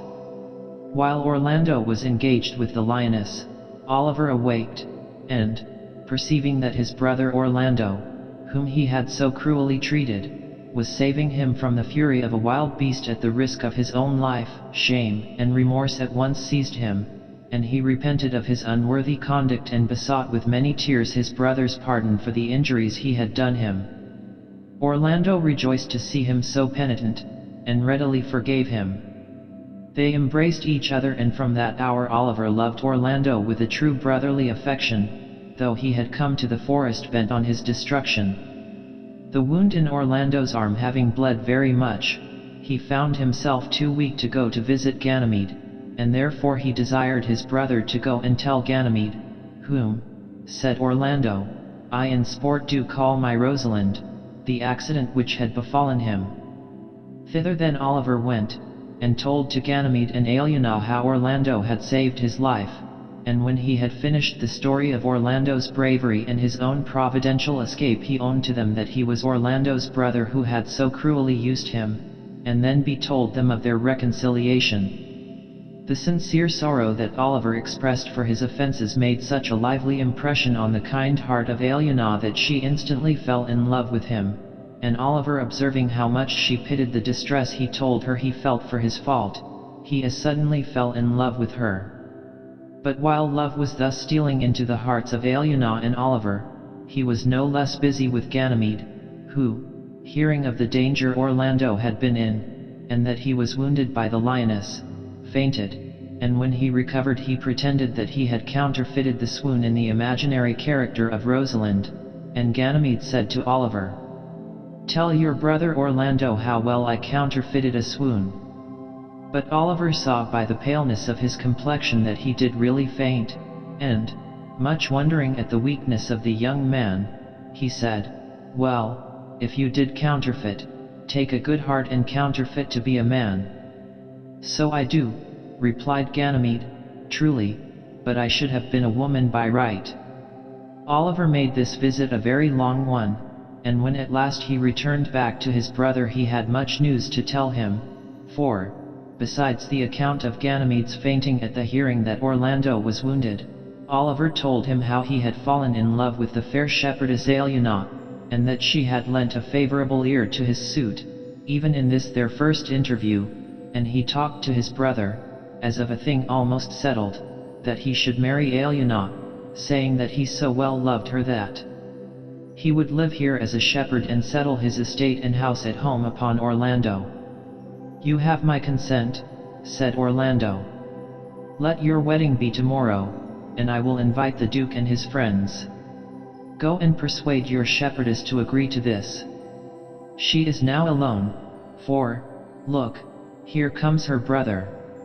Oliver went to Aliena, and Ganymede, whom Orlando had perceived approaching, came to inquire after the health of his wounded friend. When Orlando and Ganymede began to talk over the sudden love which had taken place between Oliver and Aliena, Orlando said he had advised his brother to persuade his fair shepherdess to be married on the morrow, and then he added how much he could wish to be married on the same day to his Rosalind. Ganymede, who well approved of this arrangement, said that if Orlando really loved Rosalind as well as he professed to do, he should have his wish, for on the morrow he would engage to make Rosalind appear in her own person, and also that Rosalind should be willing to marry Orlando. This seemingly wonderful event, which, as Ganymede was the Lady Rosalind, he could so easily perform, he pretended he would bring to pass by the aid of magic, which he said he had learned of an uncle who was a famous magician. The fond lover Orlando, half believing and half doubting what he heard, asked Ganymede if he spoke in sober meaning. By my life I do, said Ganymede. Therefore put on your best clothes, and bid the Duke and your friends to your wedding, for if you desire to be married tomorrow to Rosalind, she shall be here. The next morning, Oliver having obtained the consent of Aliena, they came into the presence of the Duke, and with them also came Orlando. They being all assembled to celebrate this double marriage, and as yet only one of the brides appearing, there was much of wondering and conjecture, but they mostly thought that Ganymede was making a jest of Orlando. The Duke, hearing that it was his own daughter that was to be brought in this strange way, asked Orlando if he believed the shepherd boy could really do what he had promised, and while Orlando was answering that he knew not what to think, Ganymede entered and asked the Duke, if he brought his daughter, whether he would consent to her marriage with Orlando. "That I would," said the Duke, "if I had kingdoms to give with her." Ganymede then said to Orlando, "And you say you will marry her if I bring her here?" "That I would," said Orlando, "if I were king of many kingdoms." Ganymede and Aliena then went out together, and, Ganymede throwing off his male attire, and being once more dressed in woman's apparel, quickly became Rosalind without the power of magic, and Aliena, changing her country garb for her own rich clothes, was with as little trouble transformed into the Lady Celia. While they were gone, the Duke said to Orlando that he thought the shepherd Ganymede very like his daughter Rosalind, and Orlando said he also had observed the resemblance. They had no time to wonder how all this would end, for Rosalind and Celia, in their own clothes, entered, and, no longer pretending that it was by the power of magic that she came there, Rosalind threw herself on her knees before her father and begged his blessing. It seemed so wonderful to all present that she should so suddenly appear, that it might well have passed for magic, but Rosalind would no longer trifle with her father, and told him the story of her banishment, and of her dwelling in the forest as a shepherd boy, her cousin Celia passing as her sister. The Duke ratified the consent he had already given to the marriage, and Orlando and Rosalind, Oliver and Celia, were married at the same time. And though their wedding could not be celebrated in this wild forest with any of the parade of splendor usual on such occasions, yet a happier wedding day was never passed.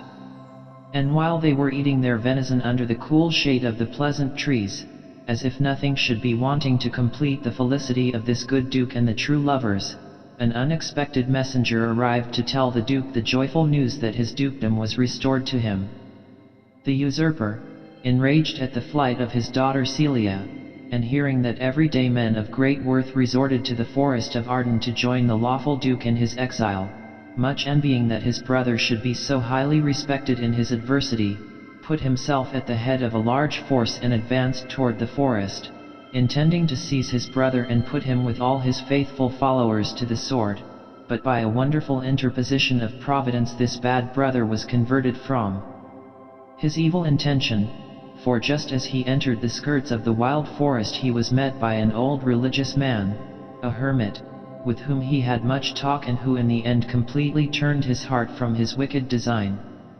Thenceforward he became a true penitent, and resolved, relinquishing his unjust dominion, to spend the remainder of his days in a religious house.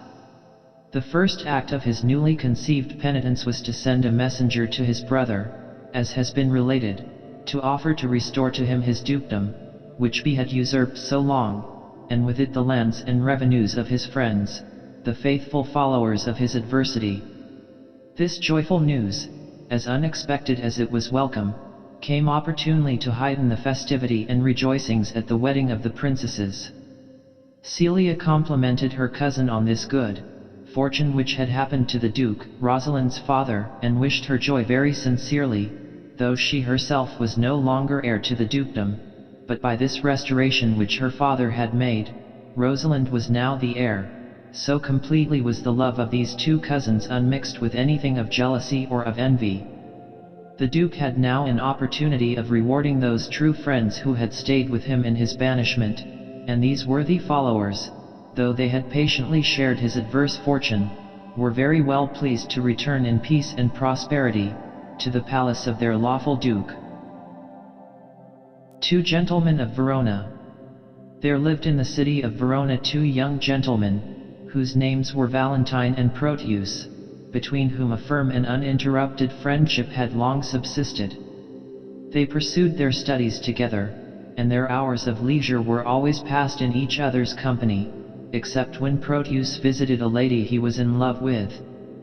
And these visits to his mistress, and this passion of Proteus for the fair Julia, were the only topics on which these two friends disagreed, for Valentine, not being himself a lover, was sometimes a little weary of bearing his friend forever talking of his Julia, and then he would laugh at Proteus, and in pleasant terms ridicule the passion of love, and declare that no such idle fancies should ever enter his head, greatly preferring, as he said, the free and happy life he led to the anxious hopes and fears of the lover Proteus.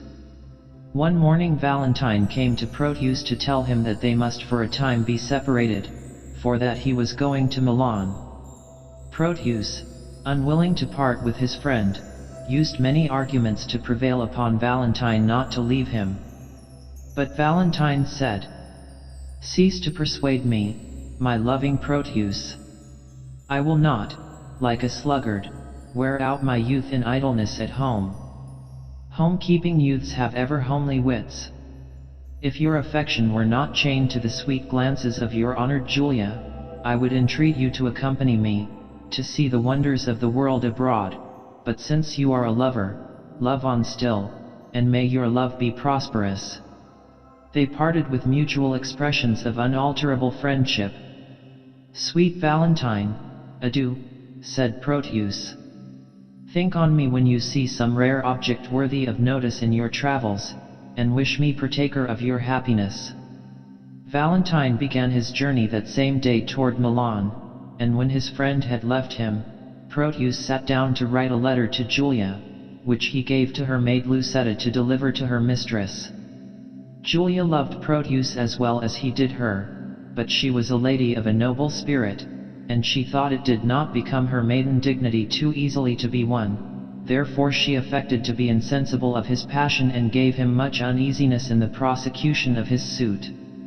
And when Lucetta offered the letter to Julia she would not receive it, and chid her maid for taking letters from Proteus, and ordered her to leave the room. But she so much wished to see what was written in the letter that she soon called in her maid again, and when Lucetta returned she said, "What o'clock is it?"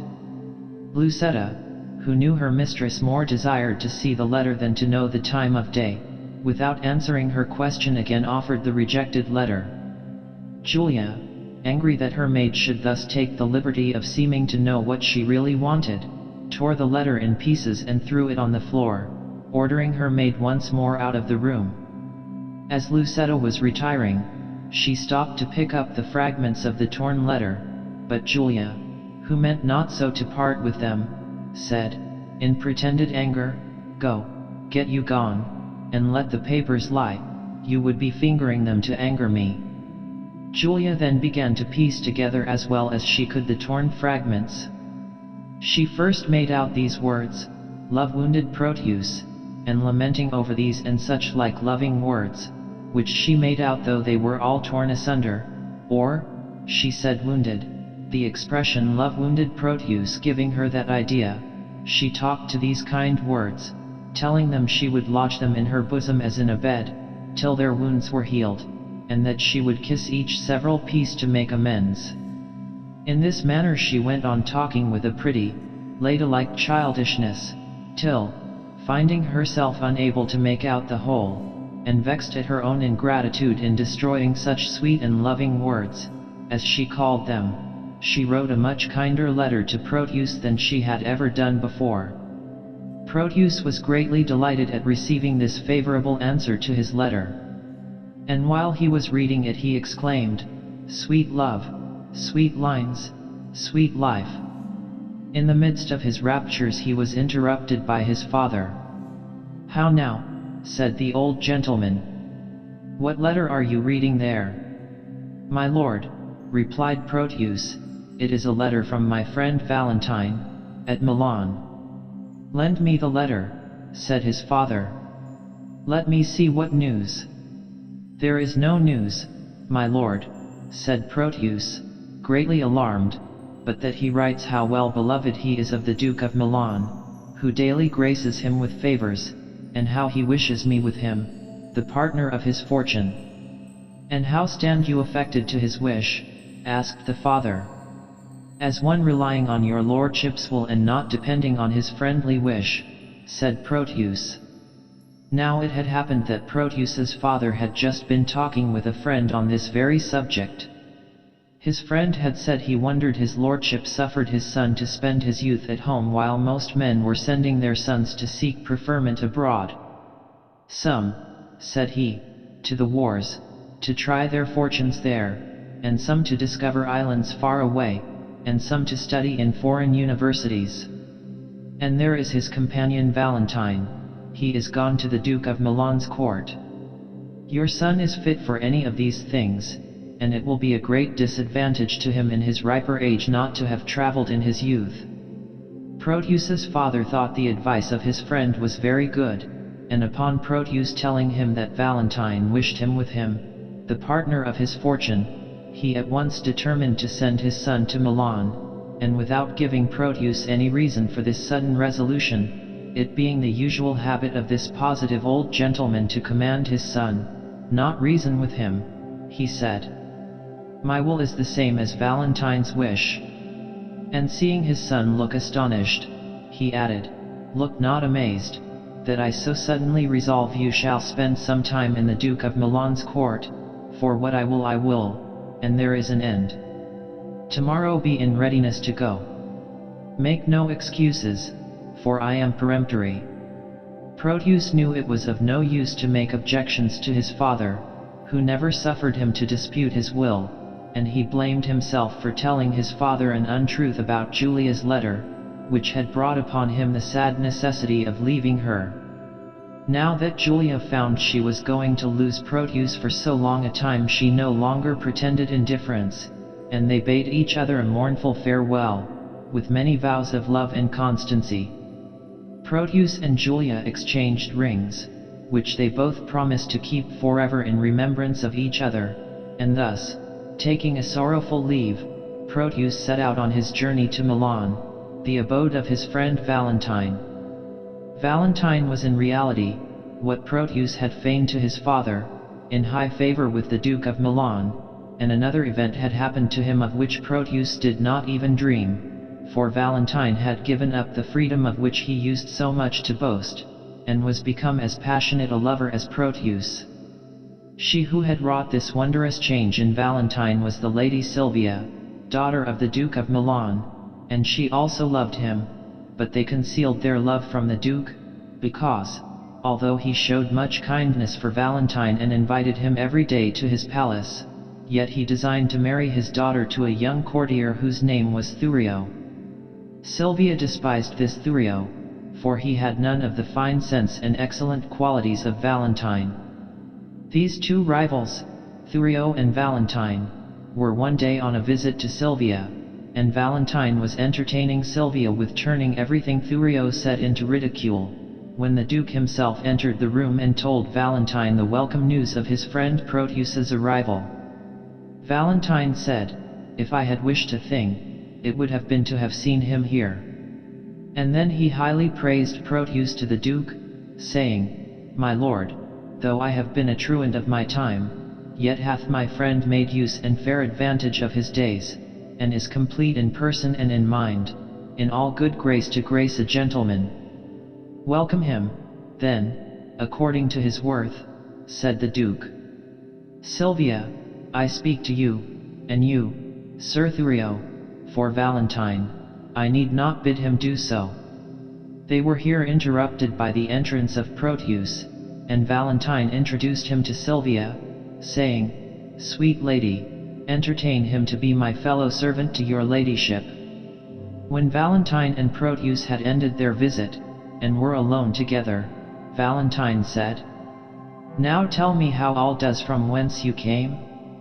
How does your lady, and how thrives your love?" Proteus replied, "My tales of love used to weary you. I know you joy not in a love discourse."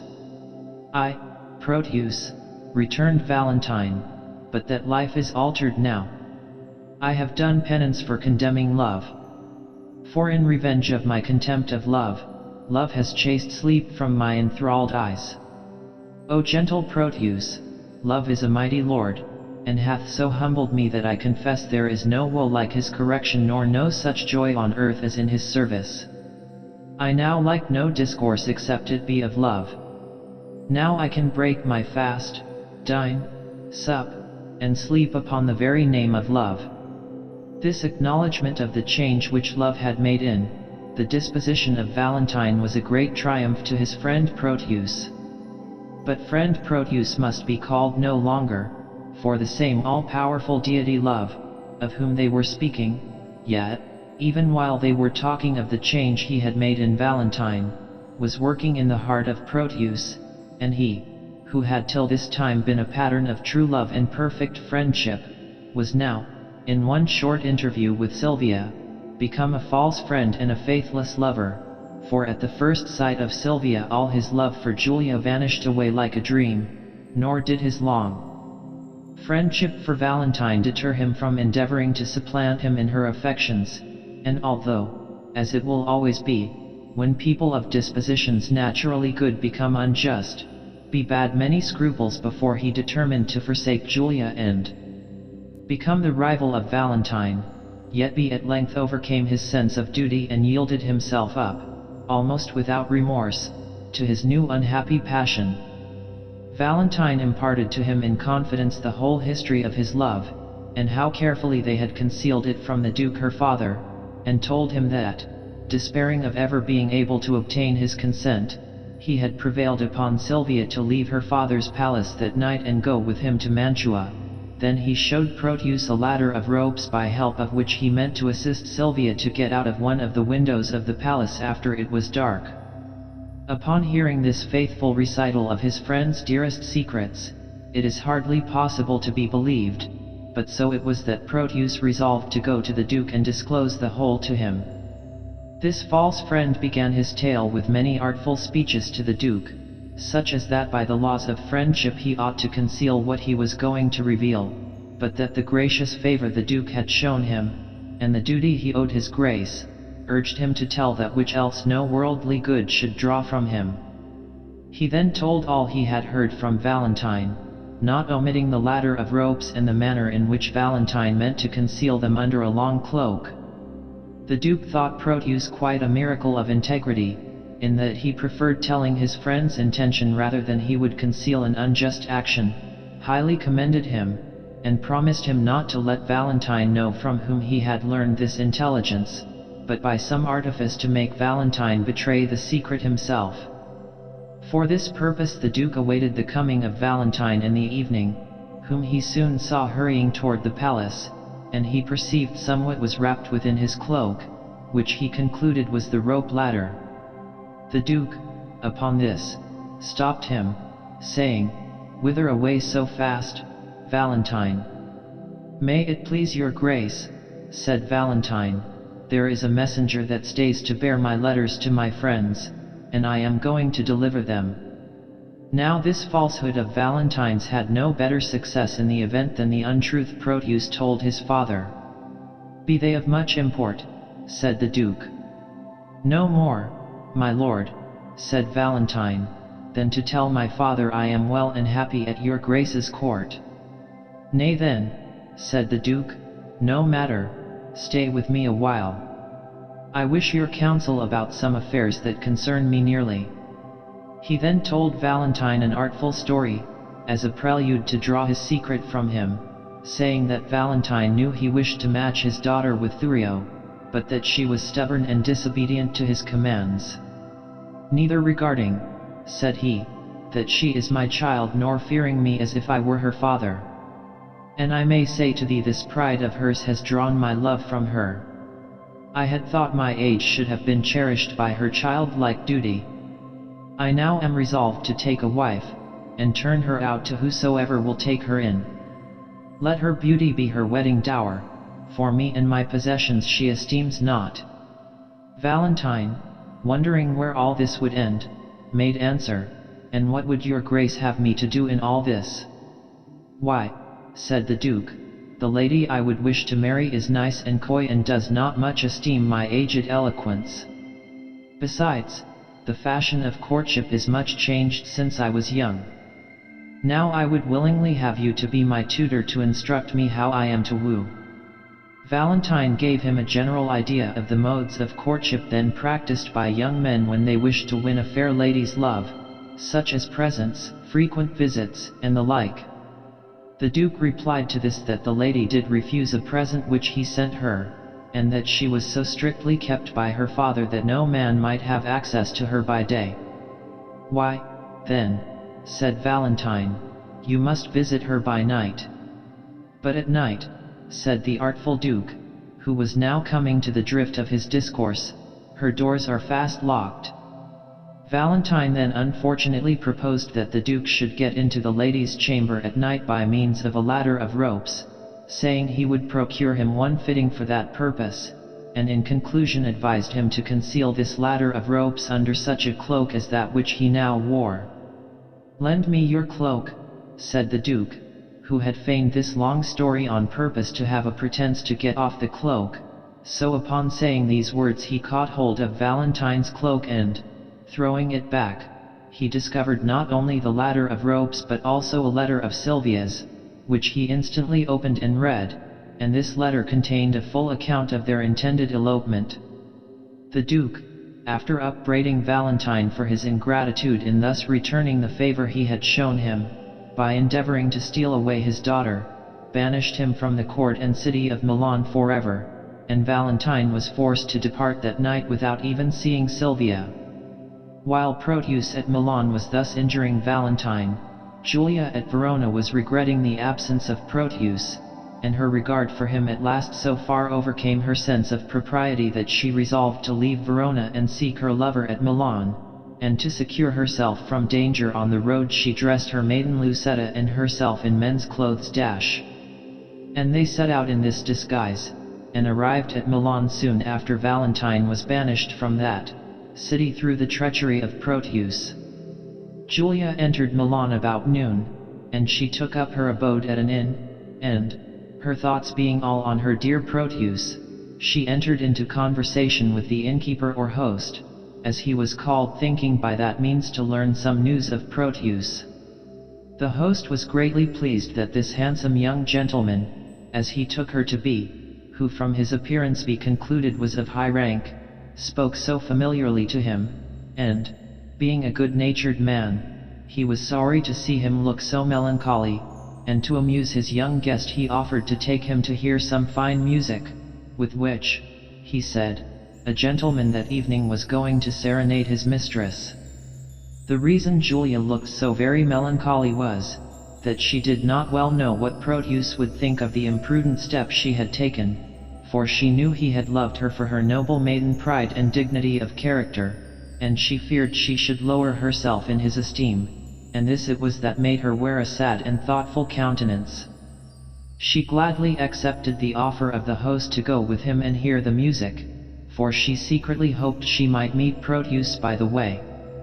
But when she came to the palace whither the host conducted, a very different effect was produced to what the kind host intended, for there, to her heart's sorrow, she beheld her lover, the inconstant Proteus, serenading the lady Sylvia with music, and addressing discourse of love and admiration to her. And Julia overheard Sylvia from a window talk with Proteus, and reproach him for forsaking his own true lady, and for his ingratitude his friend Valentine, and then Sylvia left the window, not choosing to listen to his music and his fine speeches, for she was a faithful lady to her banished Valentine, and abhorred the ungenerous conduct of his false friend, Proteus. Though Julia was in despair at what she had just witnessed, yet did she still love the truant Proteus, and hearing that he had lately parted with his servant, she contrived, with the assistance of her host, the friendly innkeeper, to hire herself to Proteus as a page, and Proteus knew not she was Julia, and he sent her with letters and presents to her rival, Sylvia, and he even sent by her the very ring she gave him as a parting gift at Verona. When she went to that lady with the ring, she was most glad to find that Sylvia utterly rejected the suit of Proteus, and Julia, or the page Sebastian, as she was called, entered into conversation with Sylvia about Proteus's first love, the forsaken lady Julia. She putting in, as one may say, a good word for herself, said she knew Julia, as well she might, being herself the Julia of whom she spoke, telling how fondly Julia loved her master, Proteus, and how his unkind neglect would grieve her. And then she with a pretty equivocation went on, Julia is about my height, and of my complexion, the color of her eyes and hair the same as mine. And indeed Julia looked a most beautiful youth in her boy's attire. Sylvia was moved to pity this lovely lady who was so sadly forsaken by the man she loved, and when Julia offered the ring which Proteus had sent, refused it, saying, "The more shame for him that he sends me that ring. I will not take it, for I have often heard him say his Julia gave it to him. I love thee, gentle youth, for pitying her, poor lady. Here is a purse, I give it you for Julia's sake." These comfortable words coming from her kind rival's tongue cheered the drooping heart of the disguised lady.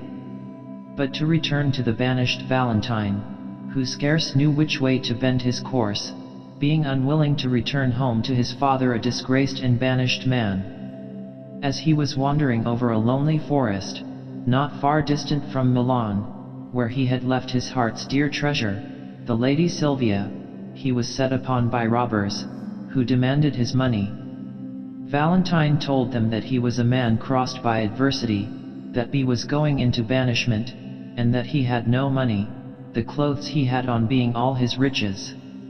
The robbers, hearing that he was a distressed man, and being struck with his noble air and manly behavior, told him if he would live with them and be their chief, or captain, they would put themselves under his command, but that if he refused to accept their offer they would kill him. Valentine, who cared little what became of himself, said he would consent to live with them and be their captain, provided they did no outrage on women or poor passengers.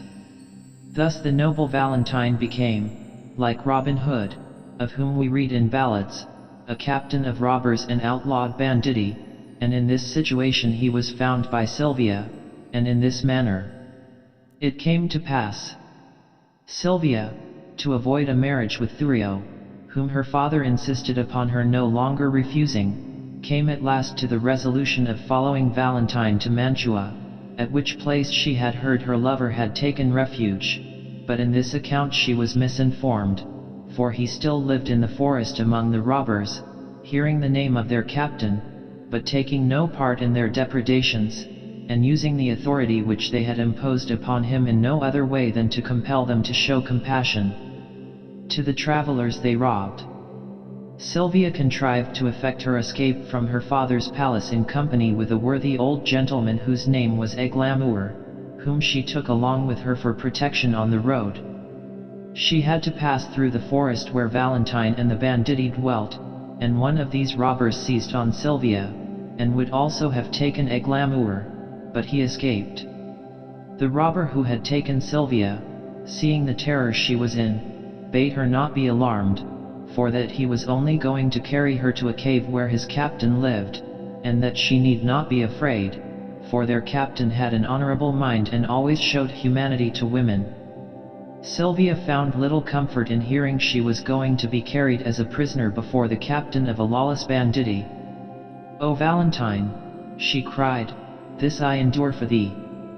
But as the robber was conveying her to the cave of his captain he was stopped by Proteus, who, still attended by Julia in the disguise of a page, having heard of the flight of Sylvia, had traced her steps to this forest. Proteus now rescued her from the hands of the robber, but scarce had she time to thank him for the service he had done her before he began to distress her afresh with his love suit, and while he was rudely pressing her to consent to marry him, and his page, the forlorn Julia, was standing beside him in great anxiety of mind, fearing lest the great service which Proteus had just done to Sylvia should win her to show him some favor. They were all strangely surprised with the sudden appearance of Valentine, who, having heard his robbers had taken a lady prisoner, came to console and relieve her. Proteus was courting Sylvia, and he was so much ashamed of being caught by his friend that he was all at once seized with penitence and remorse, and he expressed such a lively sorrow for the injuries he had done to Valentine that Valentine, whose nature was noble and generous, even to a romantic degree, not only forgave and restored him to his former place in his friendship, but in a sudden flight of heroism he said, "I freely do forgive you, and all the interest I have in Sylvia I give it up to you." Julia, who was standing beside her master as a page, hearing this strange offer, and fearing Proteus would not be able with this new-found virtue to refuse Sylvia, fainted, and they were all employed in recovering her, else would Sylvia have been offended at being thus made over to Proteus, though she could scarcely think that Valentine would long persevere in this overstrained and too generous act of friendship. When Julia recovered from the fainting fit, she said, "I had forgot, my master ordered me to deliver this ring to Sylvia." Proteus, looking upon the ring, saw that it was the one he gave to Julia in return for that which he received from her and which he had sent by the supposed page to Sylvia. "How is this?" said he. "This is Julia's ring. How came you by it, boy?" Julia answered, "Julia herself did give it me, and Julia herself hath brought it hither." Proteus, now looking earnestly upon her, plainly perceived that the page Sebastian was no other than the Lady Julia herself, and the proof she had given of her constancy and true love so wrought in him that his love for her returned into his heart, and he took again his own dear lady and joyfully resigned all pretensions to the Lady Sylvia to Valentine, who had so well deserved her. Proteus and Valentine were expressing their happiness in their reconciliation, and in the love of their faithful ladies, when they were surprised with the sight of the Duke of Milan and Thurio, who came there in pursuit of Sylvia. Thurio first approached, and attempted to seize Sylvia, saying, "Sylvia is mine." Upon this Valentine said to him in a very spirited manner, "Thurio, keep back. If once again you say that Sylvia is yours, you shall embrace your death. Here she stands, take but possession of her with a touch. I dare you but to breathe upon my love." Hearing this threat, Thurio, who was a great coward, drew back, and said he cared not for her and that none but a fool would fight for a girl who loved him not. The Duke, who was a very brave man himself, said now, in great anger, "The more base and degenerate in you to take such means for her as you have done and leave her on such slight conditions." Then turning to Valentine he said, "I do applaud your spirit, Valentine, and think you worthy of an empress's love. You shall have Sylvia, for you have well deserved her." Valentine then with great humility kissed the Duke's hand and accepted the noble present which he had made him of his daughter with becoming thankfulness, taking occasion of this joyful minute to entreat the good-humored Duke to pardon the thieves with whom he had associated in the forest, assuring him that when reformed and restored to society there would be found among them many good, and fit for great employment, for the most of them had been banished, like Valentine, for state offences, rather than for any black crimes they had been guilty of. To this the ready Duke consented. And now nothing remained but that Proteus, the false friend, was ordained, by way of penance for his love-prompted faults, to be present at the recital of the whole story of his loves and falsehoods before the Duke. And the shame of the recital to his awakened conscience was judged sufficient punishment, which being done, the lovers, all four, returned back to Milan, and their nuptials were solemnized in the presence of the Duke, with high triumphs and feasting. Merchant of Venice. Shylock, the Jew, lived at Venice. He was a usurer who had amassed an immense fortune by lending money at great interest to Christian merchants. Shylock, being a hard-hearted man, exacted the payment of the money he lent with such severity that he was much disliked by all good men, and particularly by Antonio, a young merchant of Venice, and Shylock as much hated Antonio, because he used to lend money to people in distress, and would never take any interest for the money he lent. Therefore there was great enmity between this covetous Jew and the generous merchant Antonio. Whenever Antonio met Shylock on the Rialto, or exchange, he used to reproach him with his usuries and hard dealings, which the Jew would bear with seeming patience, while he secretly meditated revenge. Antonio was the kindest man that lived, the best conditioned, and had the most unwearied spirit in doing courtesies. Indeed, he was one in whom the ancient Roman honor more appeared than in any that drew breath in Italy. He was greatly beloved by all his fellow citizens, but the friend who was nearest and dearest to his heart was Bassanio, a noble Venetian, who, having but a small patrimony, had nearly exhausted his little fortune by living in too expensive a manner for his slender means, as young men of high rank with small fortunes are too apt to do. Whenever Bassanio wanted money, Antonio assisted him, and it seemed as if they had but one heart and one purse between them.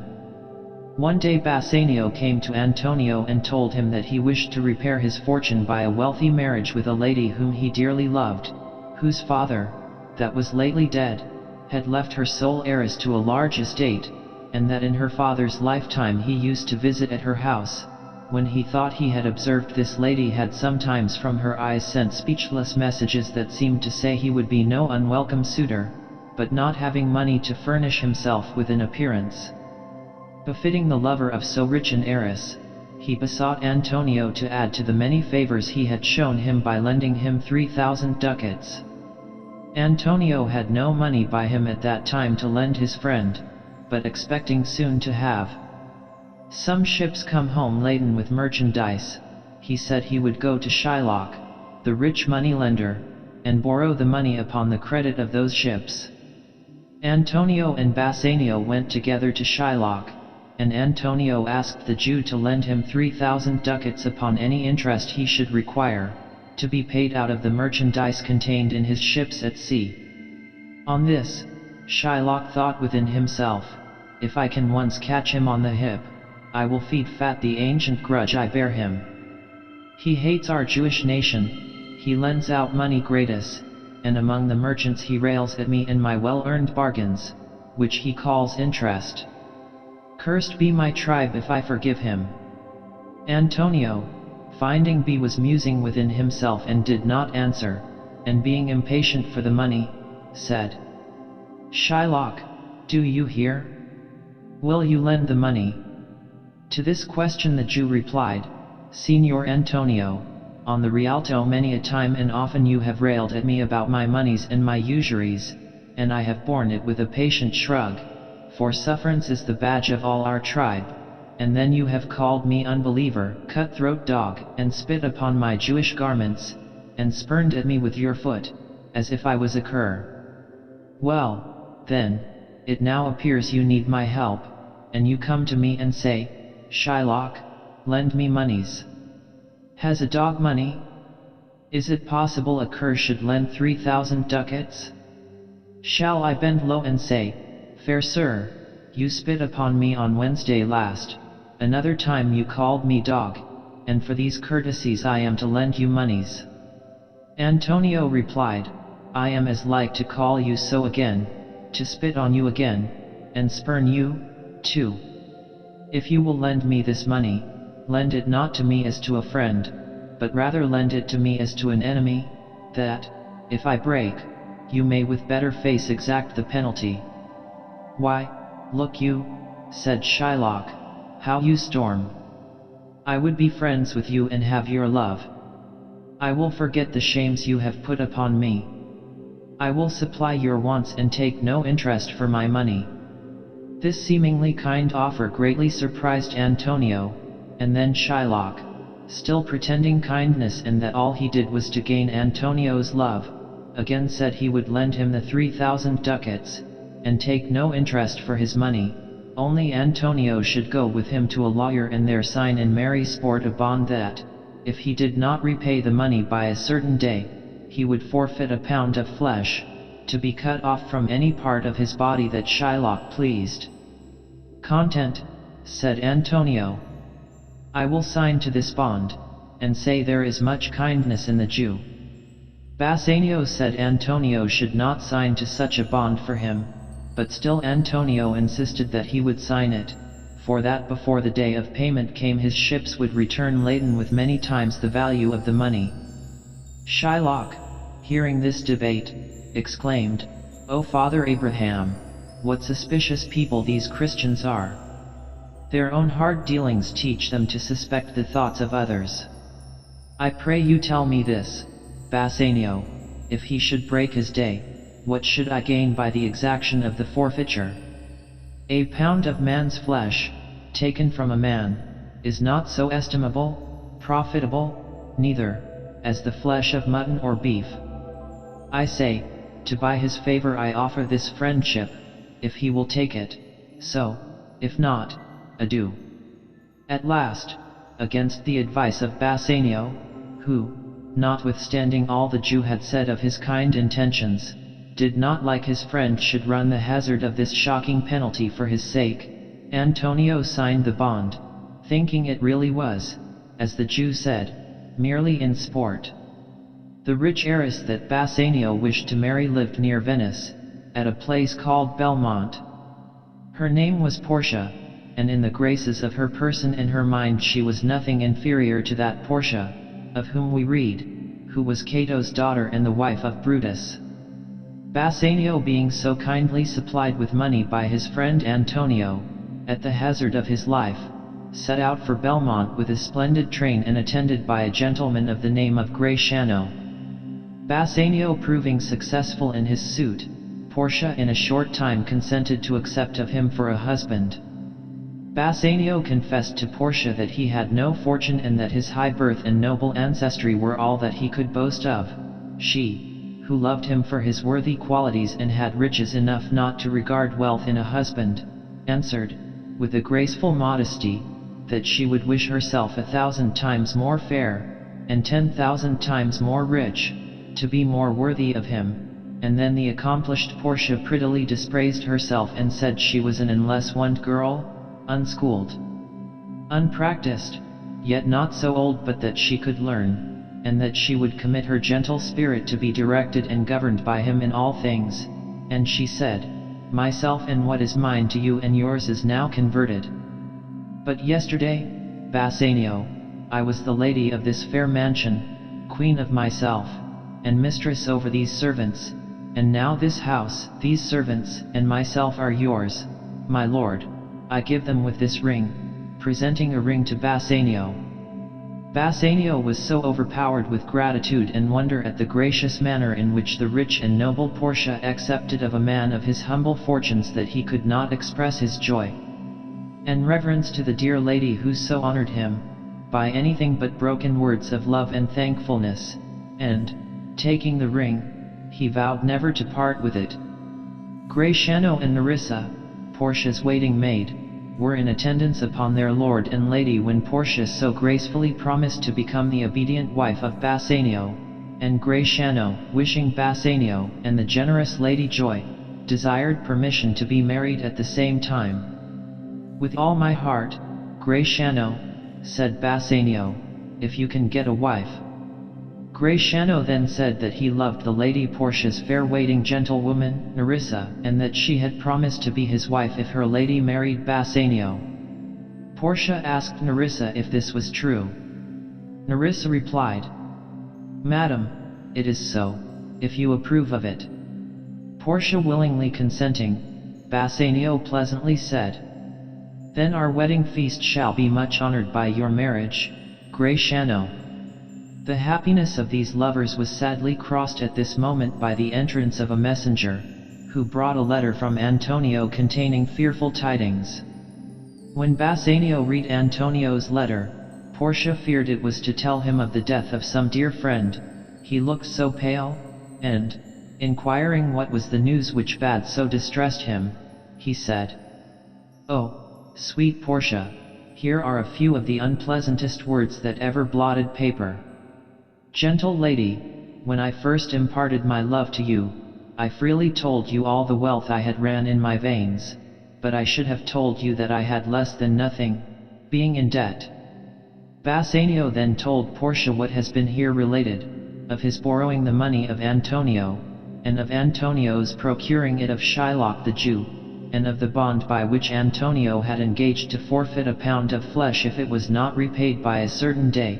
And then Bassanio read Antonio's letter, the words of which were: "Sweet Bassanio, my ships are all lost, my bond to the Jew is forfeited, and since in paying it is impossible I should live, I could wish to see you at my death. Notwithstanding, use your pleasure. If your love for me do not persuade you to come, let not my letter."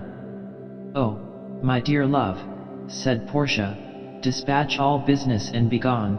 You shall have gold to pay the money 20 times over, before this kind friend shall lose a hair by my Bassanio's fault, and as you are so dearly bought, I will dearly love you."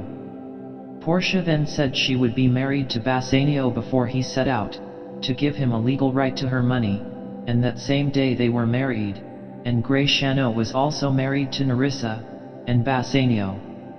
And Gratiano, the instant they were married, set out in great haste for Venice, where Bassanio found Antonio in prison. The day of payment being past, the cruel Jew would not accept of the money which Bassanio offered him, but insisted upon having a pound of Antonio's flesh. A day was appointed to try this shocking cause before the Duke of Venice, and Bassanio awaited in dreadful suspense the event of the trial. When Portia parted with her husband, she spoke cheeringly to him and bade him bring his dear friend along with him when he returned, yet she feared it would go hard with Antonio, and when she was left alone she began to think and consider within herself if she could by any means be instrumental in saving the life of her dear Bassanio's friend.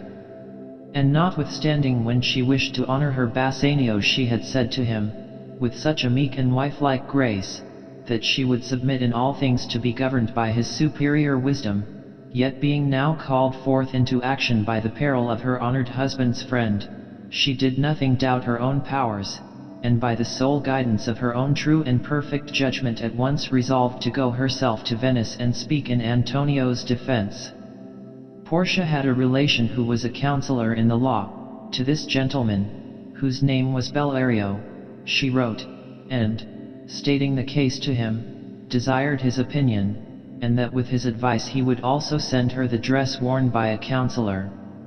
When the messenger returned, he brought letters from Bellario of advice how to proceed, and also everything necessary for her equipment. Portia dressed herself and her maid Nerissa in men's apparel, and, putting on the robes of a counselor, she took Nerissa along with her as her clerk. Setting out immediately, they arrived at Venice on the very day of the trial. The cause was just going to be heard before the Duke and Senators of Venice in the Senate House when Portia entered this high court of justice and presented a letter from Bellario, in which that learned counselor wrote to the Duke, saying he would have come himself to plead for Antonio but that he was prevented by sickness, and he requested that the learned young Dr. Balthasar, so he called Portia, might be permitted to plead in his stead. This the Duke granted, much wondering at the youthful appearance of the stranger, who was prettily disguised by her counselor's robes and her large wig. And now began this important trial. Portia looked around her and she saw the merciless Jew, and she saw Bassanio, but he knew her not in her disguise. He was standing beside Antonio, in an agony of distress and fear for his friend. The importance of the arduous task Portia had engaged in gave this tender lady courage, and she boldly proceeded in the duty she had undertaken to perform.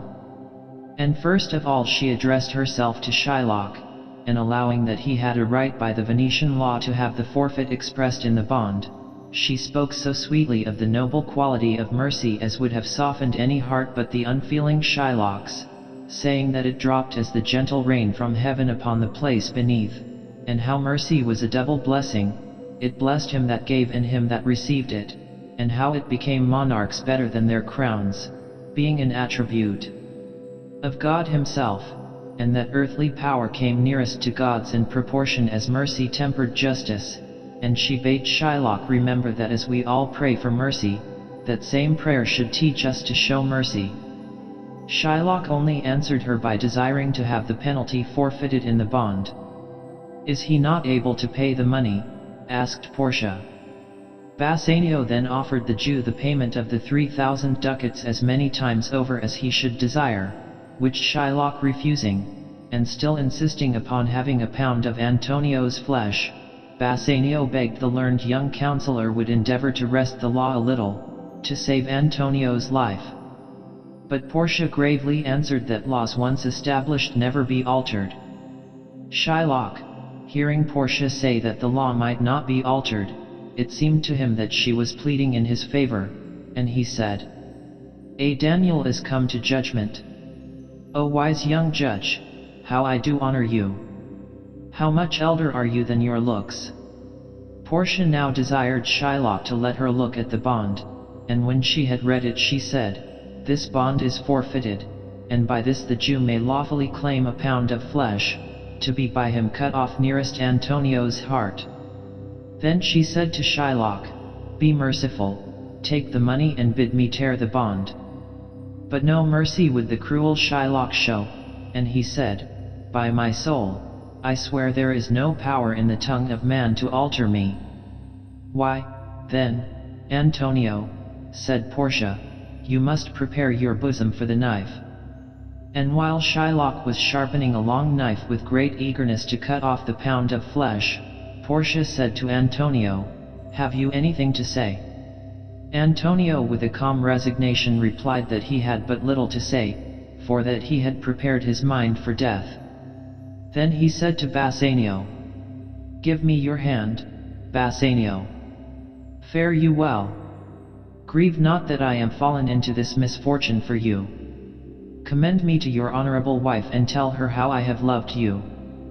Bassanio in the deepest affliction replied, "Antonio, I am married to a wife who is as dear to me as life itself, but life itself, my wife, and all the world are not esteemed with me above your life. I would lose all, I would sacrifice all to this devil here, to deliver you." Portia hearing this, though the kind-hearted lady was not at all offended with her husband for expressing the love he owed to so true a friend as Antonio in these strong terms, yet could not help answering, "Your wife would give you little thanks, if she were present, to hear you make this offer." And then Gratiano, who loved to copy what his lord did, thought he must make a speech like Bassanio's, and he said, in Nerissa's hearing, who was writing in her clerk's dress by the side of Portia, "I have a wife whom I protest I love. I wish she were in heaven if she could but entreat some power there to change the cruel temper of this currish Jew. It is well you wish this behind her back, else you would have but an unquiet house," said Nerissa. Shylock now cried out, impatiently, "We trifle time. I pray pronounce the sentence." And now all was awful expectation in the court, and every heart was full of grief for Antonio. Portia asked if the scales were ready to weigh the flesh, and she said to the Jew, "Shylock, you must have some surgeon by, lest he bleed to death." Shylock, whose whole intent was that Antonio should bleed to death, said, "It is not so named in the bond." Portia replied, "It is not so named in the bond, but what of that? It were good you did so much for charity." To this all the answer Shylock would make was, "I cannot find it, it is not in the bond." "Then," said Portia, "a pound of Antonio's flesh is thine. The law allows it and the court awards it. And you may cut this flesh from off his breast. The law allows it and the court awards it." Again Shylock exclaimed, "O wise and upright judge! A Daniel is come to judgment." And then he sharpened his long knife again, and looking eagerly on Antonio, he said, "Come, prepare." "Tarry a little, Jew," said Portia. "There is something else. This bond here gives you no drop of blood, the words expressly are, a pound of flesh. If in the cutting off the pound of flesh you shed one drop of Christian blood, your lands and goods are by the law to be confiscated to the state of Venice." Now as it was utterly impossible for Shylock to cut off the pound of flesh without shedding some of Antonio's blood, this wise discovery of Portia's, that it was flesh and not blood that was named in the bond, saved the life of Antonio, and all admiring the wonderful sagacity of the young counselor who had so happily thought of this expedient, plaudits resounded from every part of the Senate House, and Gratiano exclaimed, in the words which Shylock had used, "O wise and upright judge! Mark, Jew, a Daniel is come to judgment." Shylock, finding himself defeated in his cruel intent, said, with a disappointed look, that he would take the money. And Bassanio, rejoiced beyond measure at Antonio's unexpected deliverance, cried out, "Here is the money." But Portia stopped him, saying, softly, "There is no haste. The Jew shall have nothing but the penalty. Therefore prepare, Shylock, to cut off the flesh, but mind you shed no blood, nor do not cut off more nor less than just a pound, be it more or less by one poor scruple. Nay, if the scale turn but by the weight of a single hair, you are condemned by the laws of Venice to die, and all your wealth is forfeited to the state." "Give me my money and let me go," said Shylock. "I have it ready," said Bassanio. "Here it is." Shylock was going to take the money, when Portia again stopped him, saying, "Tarry, Jew. I have yet another hold upon you. By the laws of Venice your wealth is forfeited to the state for having conspired against the life of one of its citizens, and your life lies at the mercy of the Duke. Therefore, down on your knees and ask him to pardon you."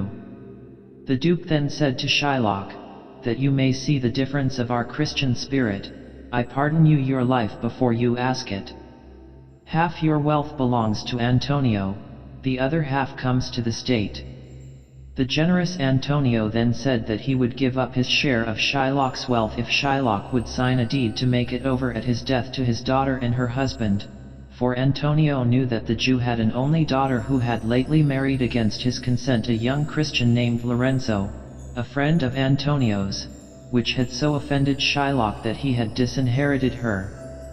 The Jew agreed to this, and being thus disappointed in his revenge and despoiled of his riches, he said, "I am ill. Let me go home.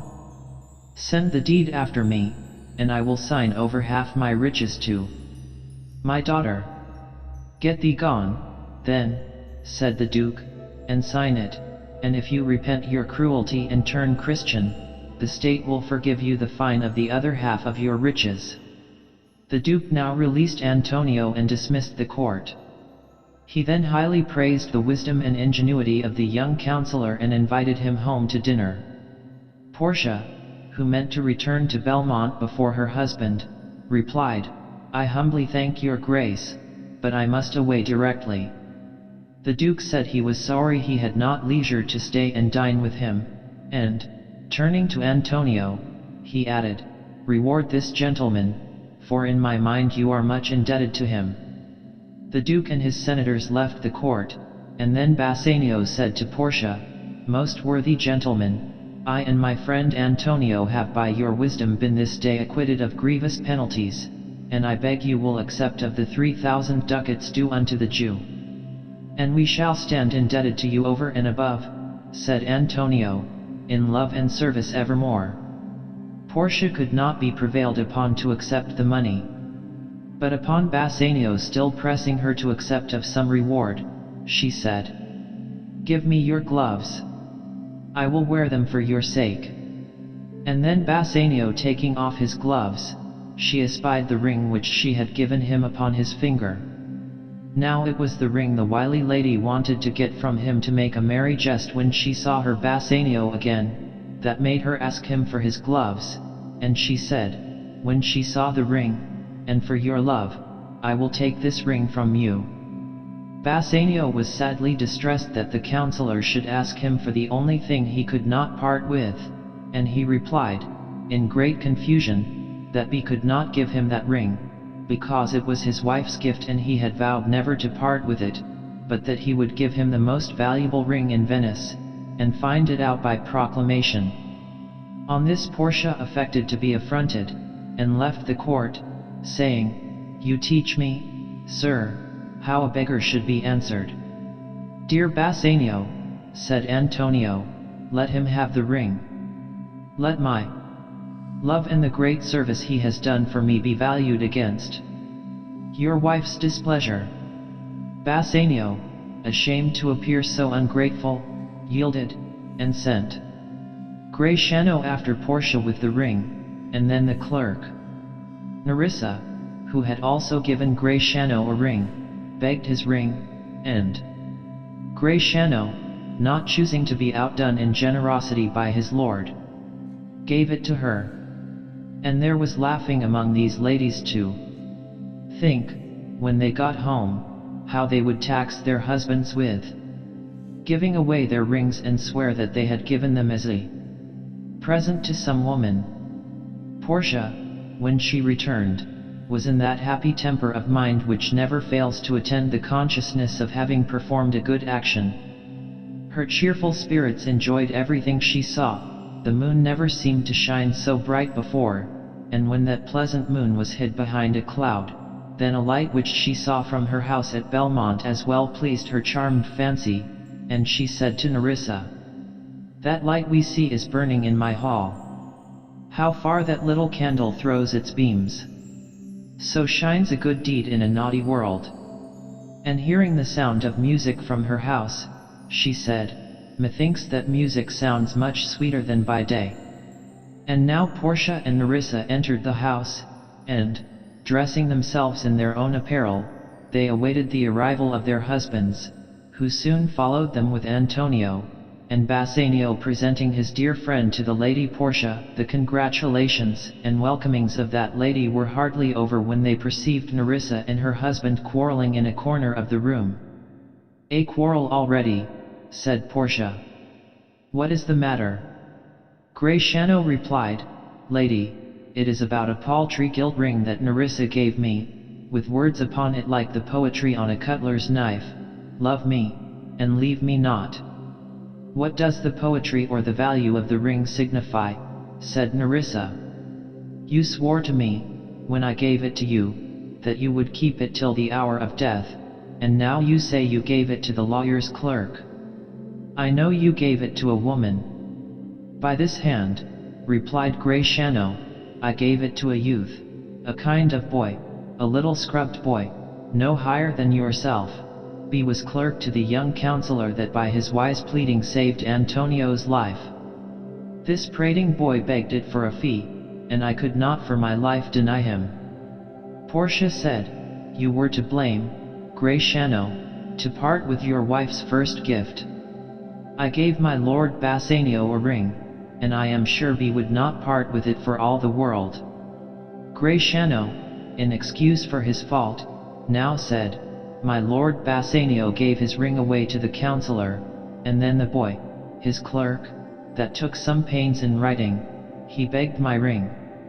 Portia, hearing this, seemed very angry and reproached Bassanio for giving away her ring, and she said Nerissa had taught her what to believe, and that she knew some woman had the ring. Bassanio was very unhappy to have so offended his dear lady, and he said with great earnestness, "No, by my honor, no woman had it, but a civil doctor who refused 3,000 ducats of me and begged the ring, which when I denied him he went displeased away. What could I do, sweet Portia? I was so beset with shame for my seeming ingratitude that I was forced to send the ring after him. Pardon me, good lady. Had you been there, I think you would have begged the ring of me to give the worthy doctor." "Ah," said Antonio, "I am the unhappy cause of these quarrels." Portia bid Antonio not to grieve at that, for that B was welcome notwithstanding, and then Antonio said, "I once did lend my body for Bassanio's sake, and but for him to whom your husband gave the ring I should have now been dead. I dare be bound again, my soul upon the forfeit, your lord will never more break his faith with you." "Then you shall be his surety," said Portia. "Give him this ring and bid him keep it better than the other." When Bassanio looked at this ring, B was strangely surprised to find it was the same he gave away, and then Portia told him how she was the young counselor, and Nerissa was her clerk, and Bassanio found, to his unspeakable wonder and delight, that it was by the noble courage and wisdom of his wife that Antonio's life was saved. And Portia again welcomed Antonio, and gave him letters which by some chance had fallen into her hands, which contained an account of Antonio's ships, that were supposed lost, being safely arrived in the harbor. So these tragical beginnings of this rich merchant's story were all forgotten in the unexpected good fortune which ensued, and there was leisure to laugh at the comical adventure of the rings and the husbands that did not know their own wives, Gratiano merrily swearing, in a sort of rhyming speech, that, while he lived, he'd fear no other thing so sore, as keeping safe Nerissa's ring. Cymbeline. During the time of Augustus Caesar, Emperor of Rome, there reigned in England, which was then called Britain, a king whose name was Cymbeline. Cymbeline's first wife died when his 3 children, 2 sons and a daughter, were very young. Imogen, the eldest of these children, was brought up in her father's court, but by a strange chance the 2 sons of Cymbeline were stolen out of their nursery when the eldest was but 3 years of age and the youngest quite an infant, and Cymbeline could never discover what was become of them or by whom they were conveyed away. Cymbeline was twice married. His second wife was a wicked, plotting woman, and a cruel stepmother to Imogen, Cymbeline's daughter by his first wife. The queen, though she hated Imogen, yet wished her to marry a son of her own by a former husband, she also having been twice married, for by this means she hoped upon the death of Cymbeline to place the crown of Britain upon the head of her son Clyton, for she knew that, if the king's sons were not found, the Princess Imogen must be the king's heir.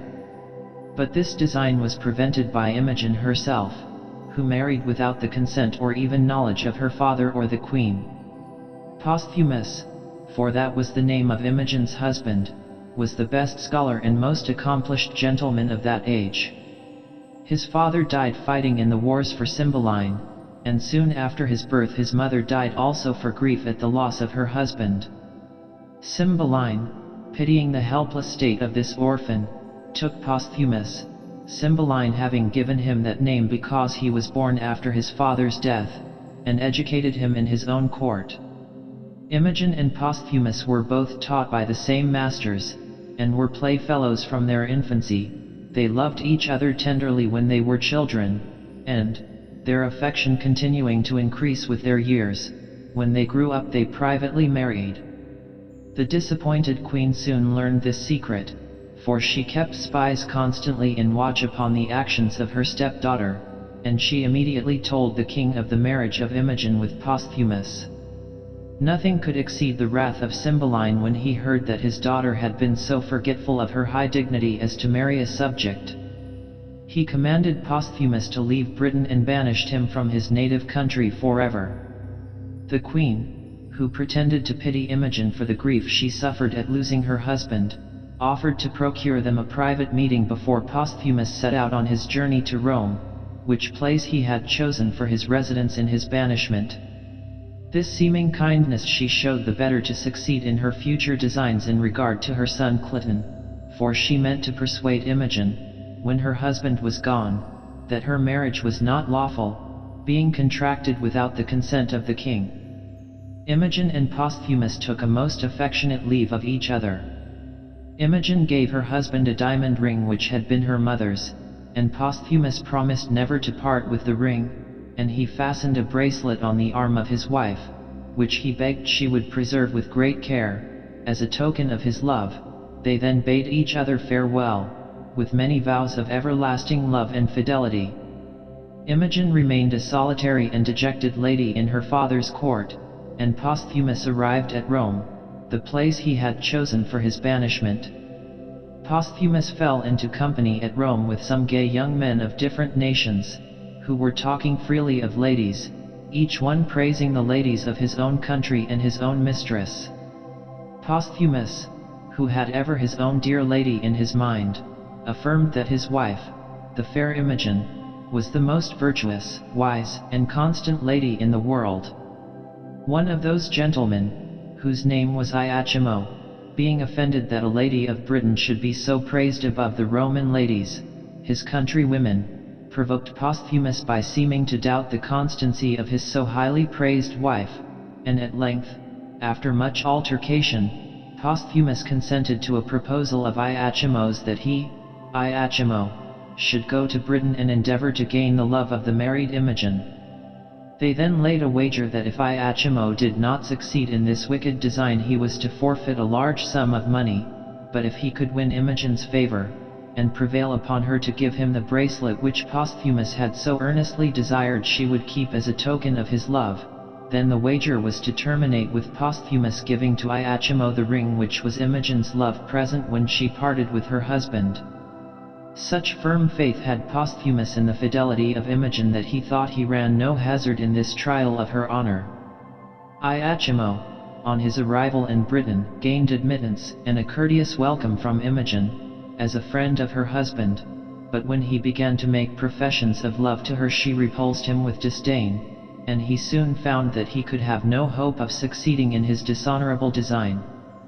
The desire Iachimo had to win the wager made him now have recourse to a stratagem to impose upon Posthumus, and for this purpose he bribed some of Imogen's attendants and was by them conveyed into her bedchamber, concealed in a large trunk, where he remained shut up till Imogen was retired to rest and had fallen asleep, and then, getting out of the trunk, he examined the chamber with great attention, and wrote down everything he saw there, and particularly noticed a mole which he observed upon Imogen's neck, and then softly unloosing the bracelet from her arm, which Posthumus had given to her, he retired into the chest again, and the next day he set off for Rome with great expedition, and boasted to Posthumus that Imogen had given him the bracelet, and likewise permitted him to pass a night in her chamber.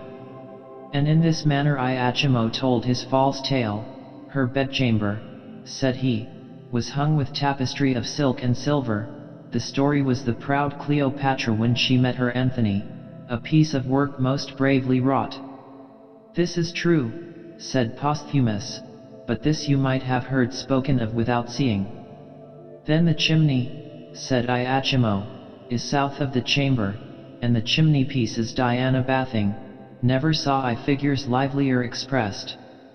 This is a thing you might have likewise heard, said Posthumus, for it is much talked of.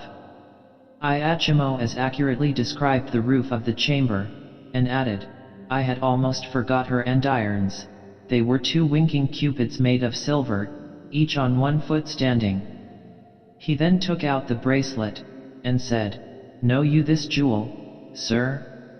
She gave me this. She took it from her arm. I see her yet. Her pretty action did outsell her gift, and yet enriched it, too. She gave it me, and said, she prized it once.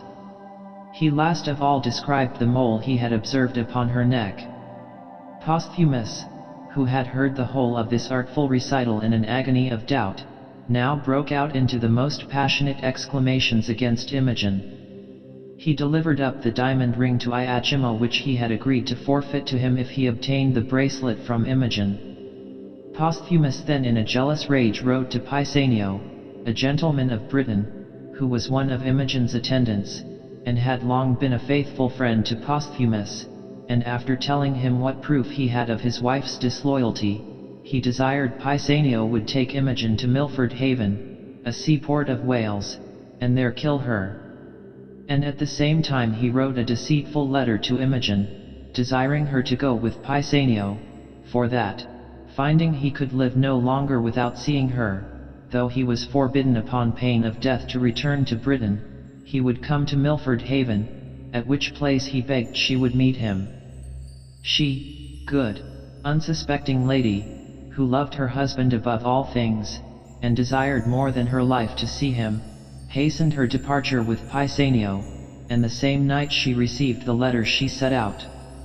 When their journey was nearly at an end, Pisanio, who, though faithful to Posthumus, was not faithful to serve him in an evil deed, disclosed to Imogen the cruel order he had received. Imogen, who, instead of meeting a loving and beloved husband, found herself doomed by that husband to suffer death, was afflicted beyond measure. Pisanio persuaded her to take comfort and wait with patient fortitude for the time when Posthumus should see and repent his injustice. In the meantime, as she refused in her distress to return to her father's court, he advised her to dress herself in boy's clothes for more security in traveling, to which advice she agreed, and thought in that disguise she would go over to Rome and see her husband, whom, though he had used her so barbarously, she could not forget to love. When Pisanio had provided her with her new apparel, he left her to her uncertain fortune, being obliged to return to court, but before he departed he gave her a vial of cordial, which he said the queen had given him as a sovereign remedy in all disorders. The queen, who hated Pisanio because he was a friend to Imogen and Posthumus, gave him this vial, which she supposed contained poison, she having ordered her physician to give her some poison, to try its effects, as she said, upon animals, but the physician, knowing her malicious disposition, would not trust her with real poison, but gave her a drug which would do no other mischief than causing a person to sleep with every appearance of death for a few hours. This mixture, which Pisanio thought a choice cordial, he gave to Imogen, desiring her, if she found herself ill upon the road, to take it, and so, with blessings and prayers for her safety and happy deliverance from her undeserved troubles, he left her. Providence strangely directed Imogen's steps to the dwelling of her two brothers who had been stolen away in their infancy. Belarius, who stole them away, was a lord in the court of Cymbeline, and, having been falsely accused to the king of treason and banished from the court, in revenge he stole away the two sons of Cymbeline and brought them up in a forest, where he lived concealed in a cave. He stole them through revenge, but he soon loved them as tenderly as if they had been his own children, educated them carefully, and they grew up fine youths, their princely spirits leading them to bold and daring actions, and as they subsisted by hunting, they were active and hardy, and were always pressing their supposed father to let them seek their fortune in the wars. At the cave where these youths dwelt it was Imogen's fortune to arrive.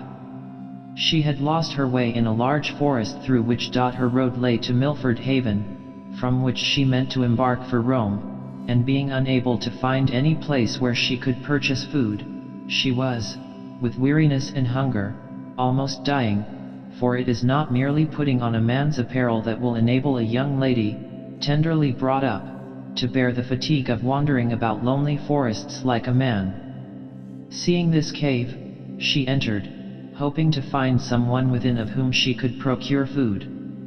She found the cave empty, but, looking about, she discovered some cold meat, and her hunger was so pressing that she could not wait for an invitation, but sat down and began to eat.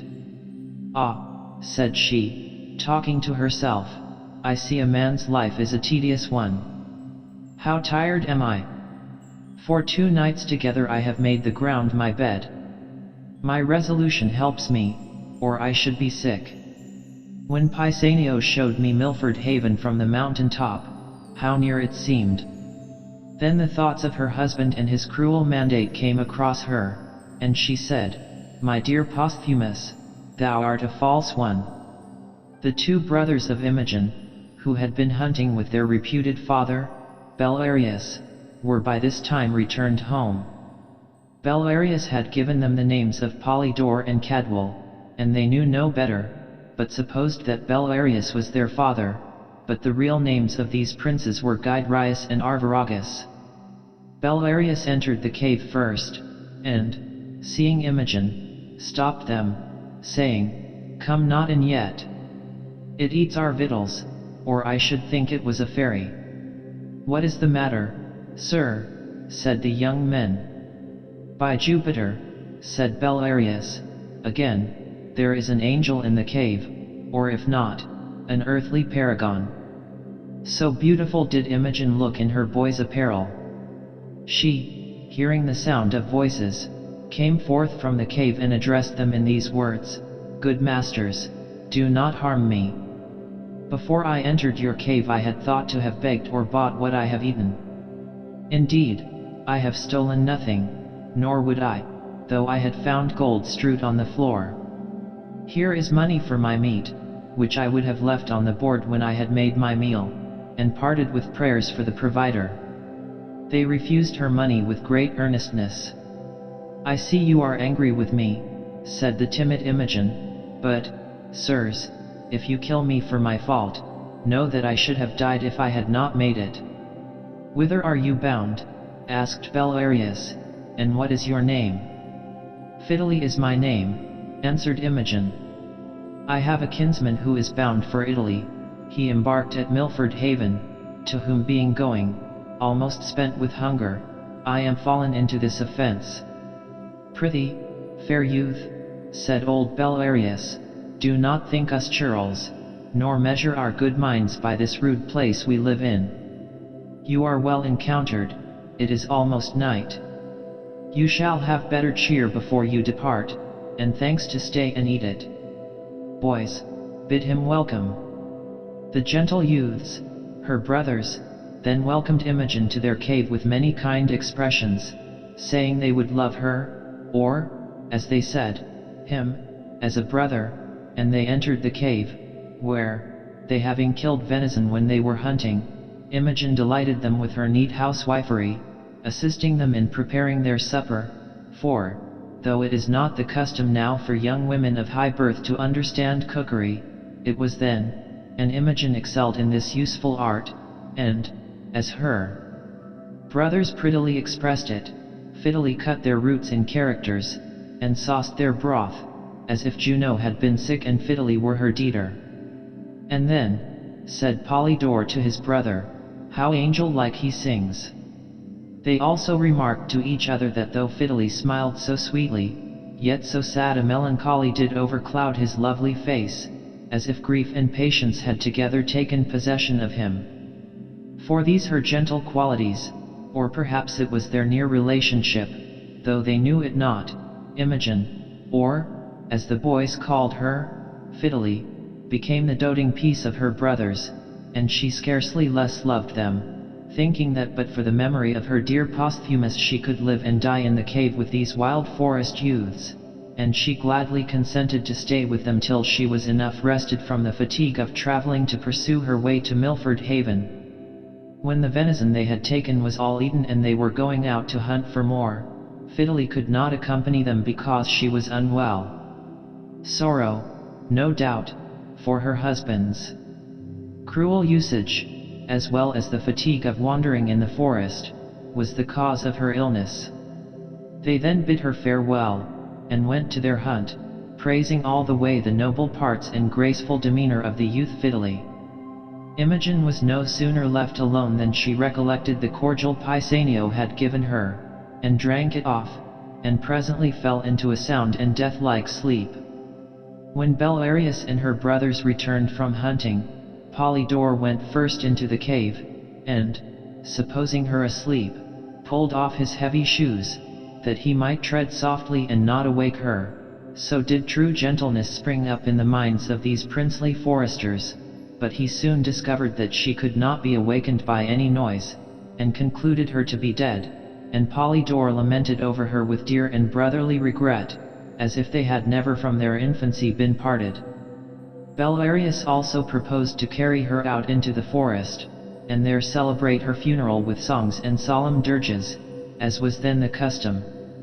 Imogen's two brothers then carried her to a shady covert, and there, laying her gently on the grass, they sang repose to her departed spirit, and, covering her over with leaves and flowers, Polydore said, "While summer lasts and I live here, Fiddly, I will daily strew thy grave.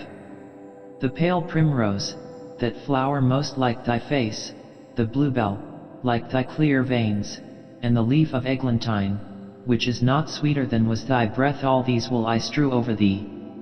Yet, and the furred moss in winter, when there are no flowers to cover thy sweet corse." When they had finished her funeral obsequies they departed, very sorrowful. Imogen had not been long left alone when, the effect of the sleepy drug going off, she awaked, and easily shaking off the slight covering of leaves and flowers they had thrown over her, she arose, and, imagining she had been dreaming, she said, "I thought I was a cave keeper and cook to honest creatures. How came I here covered with flowers?"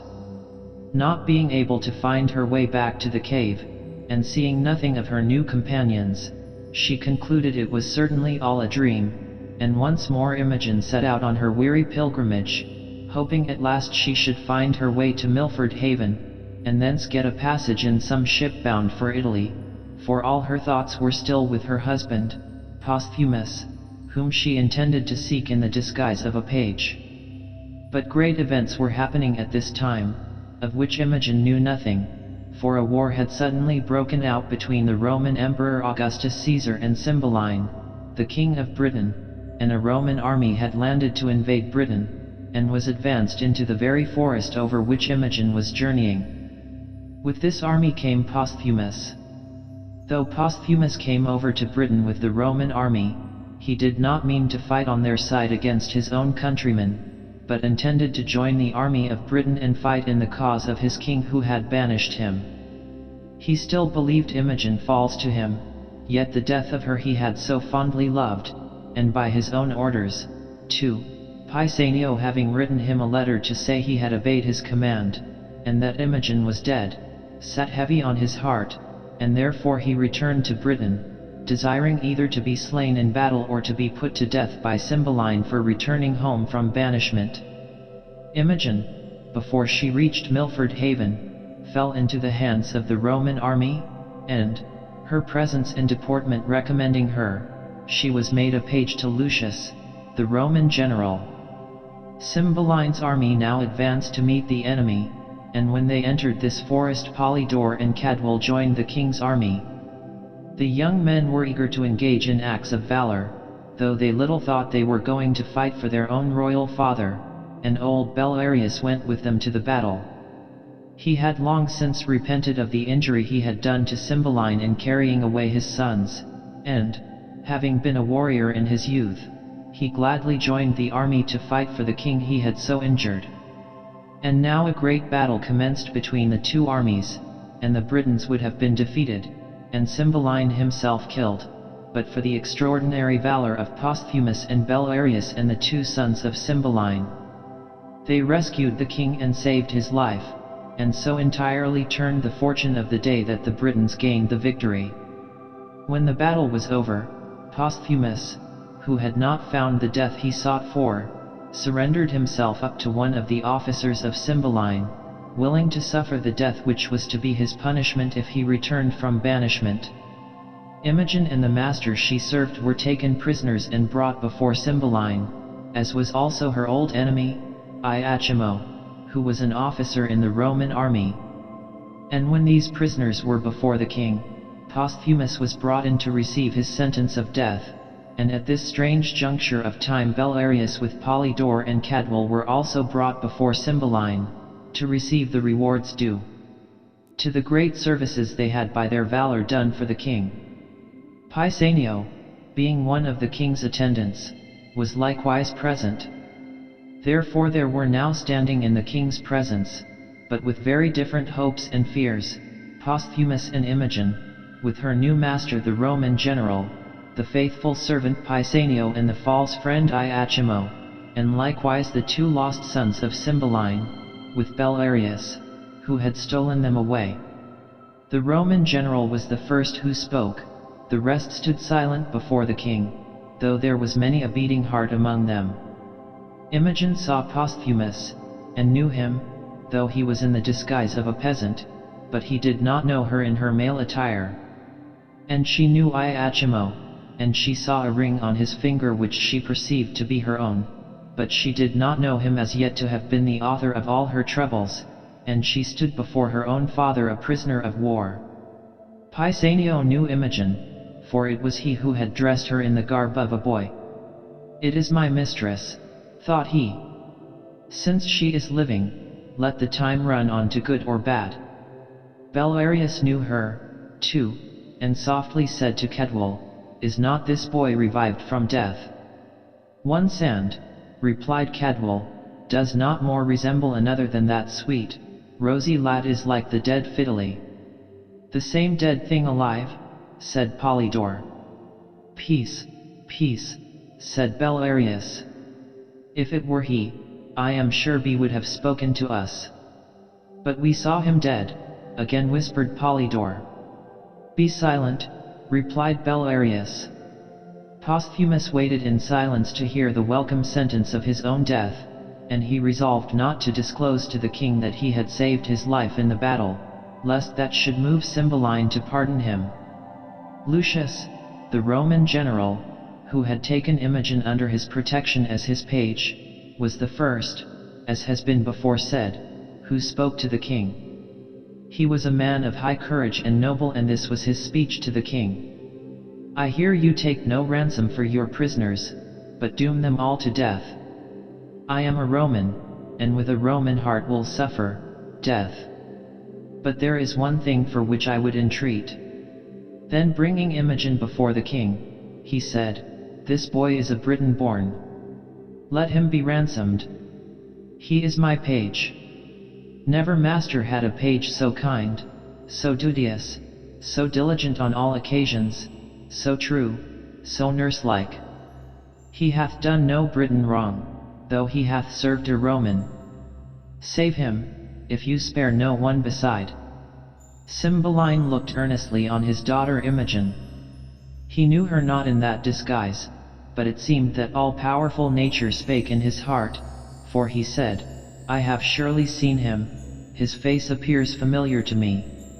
I know not why or wherefore I say, Live, boy, but I give you your life, and ask of me what boon you will and I will grant it you.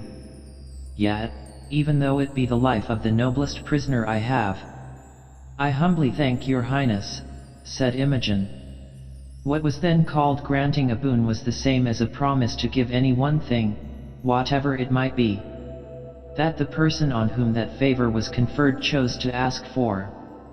They all were attentive to hear what thing the page would ask for, and Lucius, her master, said to her, I do not beg my life, good lad, but I know that is what you will ask for. No, no, alas, said Imogen. I have other work in hand, good master. Your life I cannot ask for. This seeming want of gratitude in the boy astonished the Roman general. Imogen then, fixing her eye on Iachimo, demanded no other boon than this, that Iachimo should be made to confess whence he had the ring he wore on his finger. Cymbeline granted her this boon, and threatened Iachimo with the torture if he did not confess how he came by the diamond ring on his finger. Iachimo then made a full acknowledgment of all his villainy, in telling, as has been before related, the whole story of his wager with Posthumus and how he had succeeded in imposing upon his credulity. What Posthumus felt at hearing this proof of the innocence of his lady cannot be expressed. He instantly came forward and confessed to Cymbeline the cruel sentence which he had enjoined Pisanio to execute upon the princess, exclaiming, wildly, O Imogen, my queen, my life, my wife. O Imogen, Imogen, Imogen. Imogen could not see her beloved husband in this distress without discovering herself, to the unutterable joy of Posthumus, who was thus relieved from a weight of guilt and woe, and restored to the good graces of the dear lady he had so cruelly treated. Cymbeline, almost as much overwhelmed as he with joy, at finding his lost daughters so strangely recovered, received her to her former place in his fatherly affection, and not only gave her husband Posthumus his life, but consented to acknowledge him for his son-in-law. Belarius chose this time of joy and reconciliation to make his confession. He presented Polydore and Cadwal to the king, telling him they were his two lost sons, Gydrius and Arviragus. Cymbeline forgave old Belarius, for who could think of punishments at a season of such universal happiness? To find his daughter living, and his lost sons in the persons of his young deliverers, that he had seen so bravely fight in his defense, was unlooked for joy indeed. Imogen was now at leisure to perform good services for her late master, the Roman general, Lucius, whose life the king, her father, readily granted at her request, and by the mediation of the same Lucius a peace was concluded between the Romans and the Britons which was kept inviolate many years. How Cymbeline's wicked queen, through despair of bringing her projects to pass, and touched with remorse of conscience, sickened and died, having first lived to see her foolish son Cloten slain in a quarrel which he had provoked, are events too tragical to interrupt this happy conclusion by more than merely touching upon. It is sufficient that all were made happy who were deserving, and even the treacherous Iachimo, in consideration of his villainy having missed its final aim, was dismissed without punishment. King Lear. Lear, King of Britain, had 3 daughters: Goneril, wife to the Duke of Albany; Regan, wife to the Duke of Cornwall; and Cordelia, a young maid, for whose love the King of France and Duke of Burgundy were joint suitors, and were at this time making stay for that purpose in the court of Lear. The old king, worn out with age and the fatigues of government, he being more than 80 years old, determined to take no further part in state affairs, but to leave the management to younger strengths, that he might have time to prepare for death, which must at no long period ensue. With this intent he called his 3 daughters to him, to know from their own lips which of them loved him best, that he might part his kingdom among them in such proportions as their affection for him should seem to deserve. Goneril, the eldest, declared that she loved her father more than words could give out, that he was dearer to her than the light of her own eyes, dearer than life and liberty, with a deal of such professing stuff, which is easy to counterfeit where there is no real love, only a few fine words delivered with confidence being wanted in that case. The king, delighted to hear from her own mouth this assurance of her love, and thinking truly that her heart went with it, in a fit of fatherly fondness bestowed upon her and her husband 1/3 of his ample kingdom. Then calling to him his 2nd daughter he demanded what she had to say. Regan, who was made of the same hollow metal as her sister, was not a whit behind in her professions, but rather declared that what her sister had spoken came short of the love which she professed to bear for his highness, insomuch that she found all other joys dead in comparison with the pleasure which she took in the love of her dear king and father. Lear blessed himself in having such loving children, as he thought, and could do no less, after the handsome assurances which Regan had made, than bestow 1/3 of his kingdom upon her and her husband, equal in size to that which he had already given away to Goneril. Then turning to his youngest daughter, Cordelia, whom he called his joy, he asked what she had to say, thinking no doubt that she would glad his ears with the same loving speeches which her sisters had uttered, or rather that her expressions would be so much stronger than theirs, as she had always been his darling, and favored by him above either of them. But Cordelia, disgusted with the flattery of her sisters, whose hearts she knew were far from their lips, and seeing that all their coaxing speeches were only intended to wheedle the old king out of his dominions, that they and their husbands might reign in his lifetime, made no other reply but this, that she loved his majesty according to her duty, neither more nor less. The king, shocked with this appearance of ingratitude in his favorite child, desired her to consider her words and to mend her speech, lest it should mar her fortunes. Cordelia then told her father that he was her father, that he had given her breeding, and loved her, that she returned those duties back as was most fit, and did obey him, love him, and most honor him. But that she could not frame her mouth to such large speeches as her sisters had done, or promise to love nothing else in the world. Why had her sisters husbands if, as they said, they had no love for anything but their father?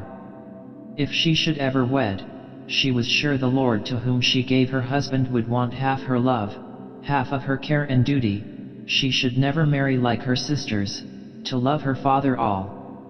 Cordelia, who in earnest loved her old father even almost extravagantly as her sisters pretended to do, would have plainly told him so at any other time, in more daughter-like and loving terms, and without these qualifications, which did indeed sound a little ungracious, but after the crafty, flattering speeches of her sisters, which she had seen draw such extravagant rewards, she thought the handsomest thing she could do was to love and be silent.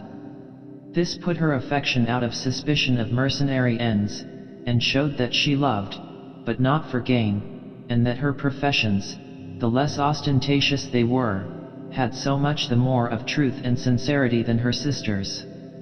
This plainness of speech, which Lear called pride, so enraged the old monarch, who in his best of times always showed much of spleen and rashness, and in whom the dotage incident to old age had so clouded over his reason that he could not discern truth from flattery, nor a gay painted speech from words that came from the heart, that in a fury of resentment he retracted the third part of his kingdom which yet remained, and which he had reserved for Cordelia, and gave it away from her, sharing it equally between her two sisters and their husbands, the Dukes of Albany and Cornwall, whom he now called to him, and in presence of all his courtiers, bestowing a coronet between them, invested them jointly with all the power, revenue, and execution of government, only retaining to himself the name of king. All the rest of royalty he resigned, with this reservation, that himself, with 100 knights for his attendants, was to be maintained by monthly course in each of his daughters' palaces.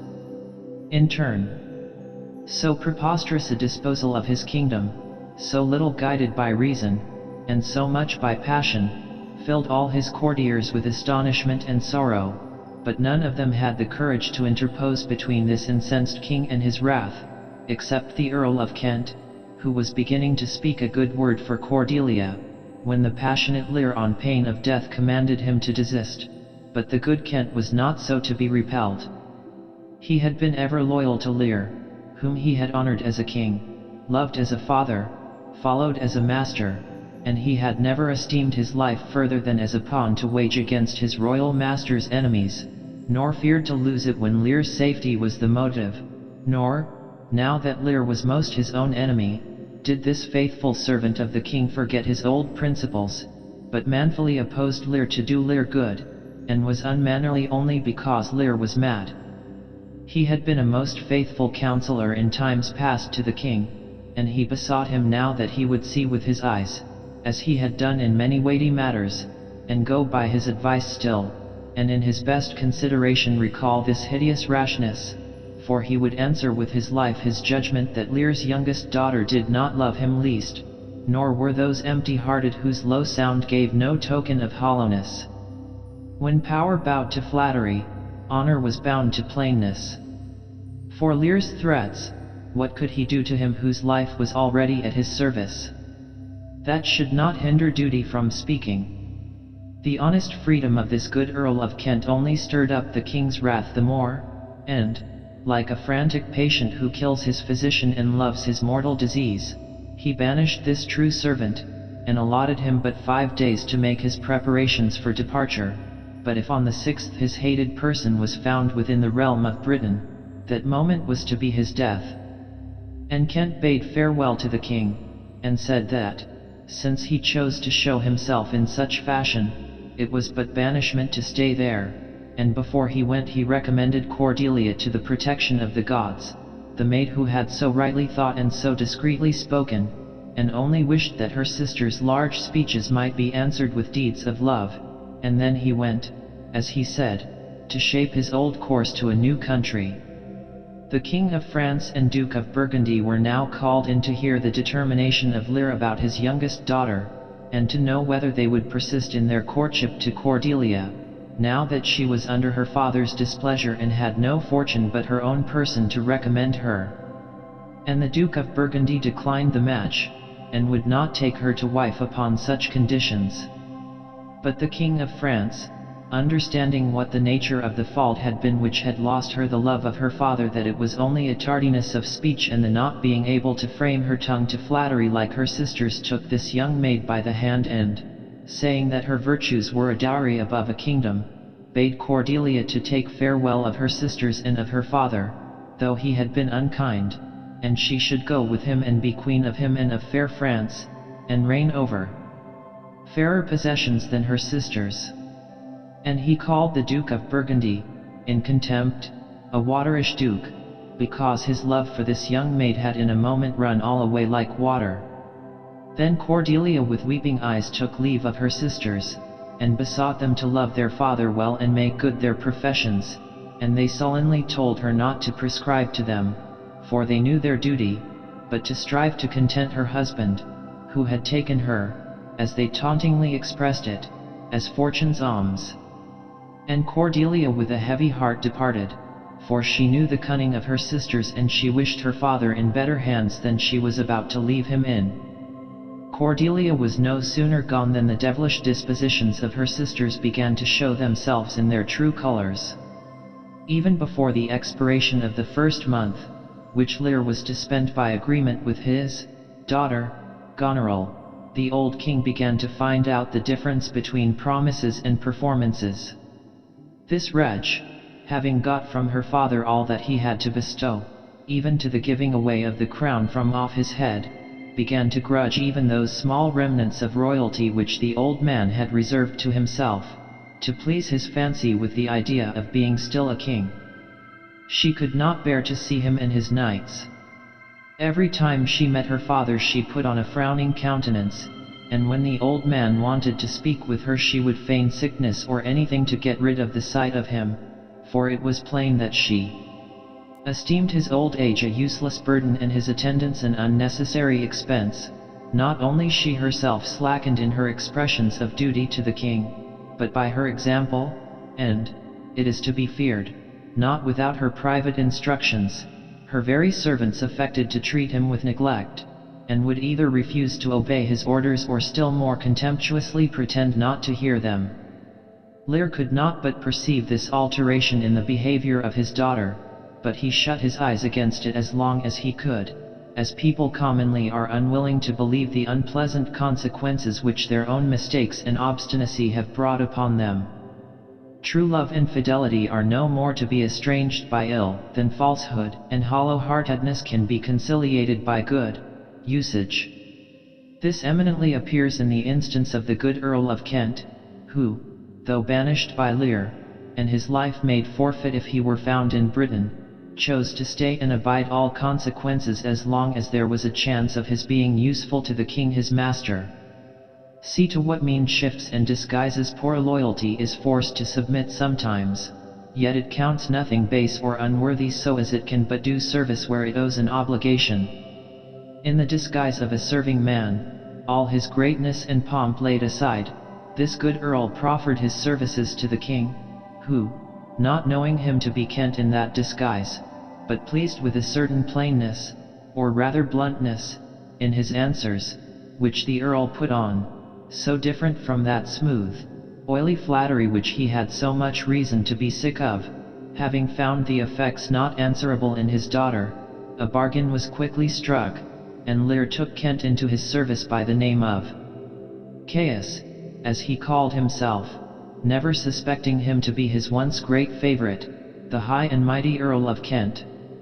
This Caius quickly found means to show his fidelity and love to his royal master, for Goneril's steward that same day behaving in a disrespectful manner to Lear, and giving him saucy looks and language, as no doubt he was secretly encouraged to do by his mistress, Caius, not enduring to hear so open an affront put upon his majesty, made no more ado, but presently tripped up his heels and laid the unmannerly slave in the kennel, for which friendly service Lear became more and more attached to him. Nor was Kent the only friend Lear had.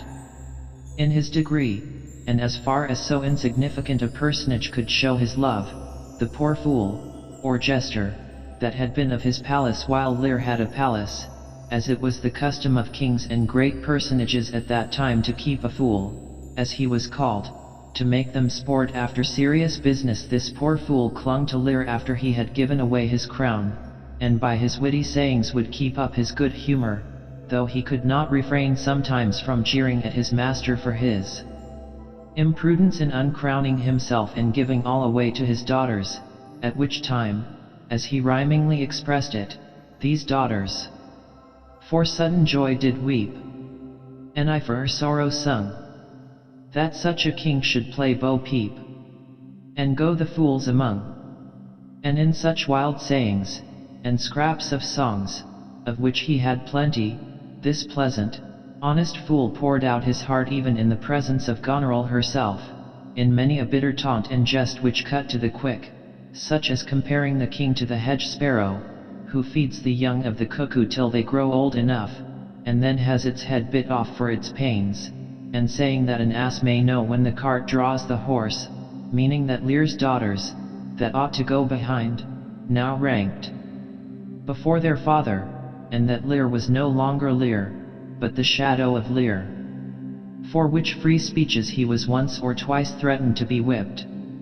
The coolness and falling off of respect which Lear had begun to perceive were not all which this foolish fond father was to suffer from his unworthy daughter. She now plainly told him that his staying in her palace was inconvenient so long as he insisted upon keeping up an establishment of 100 knights, that this establishment was useless and expensive and only served to fill her court with riot and feasting, and she prayed him that he would lessen their number and keep none but old men about him, such as himself, and fitting his age. Lear at first could not believe his eyes or ears, nor that it was his daughter who spoke so unkindly. He could not believe that she who had received a crown from him could seek to cut off his train and grudge him the respect due to his old age. But she persisting in her undutiful demand, the old man's rage was so excited that he called her a detested kite and said that she spoke in untruth, and so indeed she did, for the 100 knights were all men of choice behavior and sobriety of manners, skilled in all particulars of duty, and not given to rioting or feasting, as she said. And he bid his horses to be prepared, for he would go to his other daughter, Regan, he and his 100 knights, and he spoke of ingratitude, and said it was a marble-hearted devil, and showed more hideous in a child than the sea monster. And he cursed his eldest daughter, Goneril, so as was terrible to hear, praying that she might never have a child, or, if she had, that it might live to return that scorn and contempt upon her which she had shown to him, that she might feel how sharper than a serpent's tooth it was to have a thankless child. And Goneril's husband, the Duke of Albany, beginning to excuse himself for any share which Lear might suppose he had in the unkindness, Lear would not hear him out, but in a rage ordered his horses to be saddled and set out with his followers for the abode of Regan, his other daughter. And Lear thought to himself how small the fault of Cordelia, if it was a fault, now appeared in comparison with her sisters, and he wept, and then he was ashamed that such a creature as Goneril should have so much power over his manhood as to make him weep. Regan and her husband were keeping their court in great pomp and state at their palace, and Lear dispatched his servant Caius with letters to his daughter, that she might be prepared for his reception, while he and his train followed after. But it seems that Goneril had been beforehand with him, sending letters also to Regan, accusing her father of waywardness and ill humors, and advising her not to receive so great a train as he was bringing with him. This messenger arrived at the same time with Caius, and he met, and who should it be but Caius's old enemy the steward, whom he had formerly tripped up by the heels for his saucy behavior to Lear. Caius not liking the fellow's look, and, suspecting what he came for, began to revile him and challenged him to fight, which the fellow refusing, Caius, in a fit of honest passion, beat him soundly, as such a mischief-maker and carrier of wicked messages deserved, which coming to the ears of Regan and her husband, they ordered Caius to be put in the stocks, though he was a messenger from the king her father and in that character demanded the highest respect.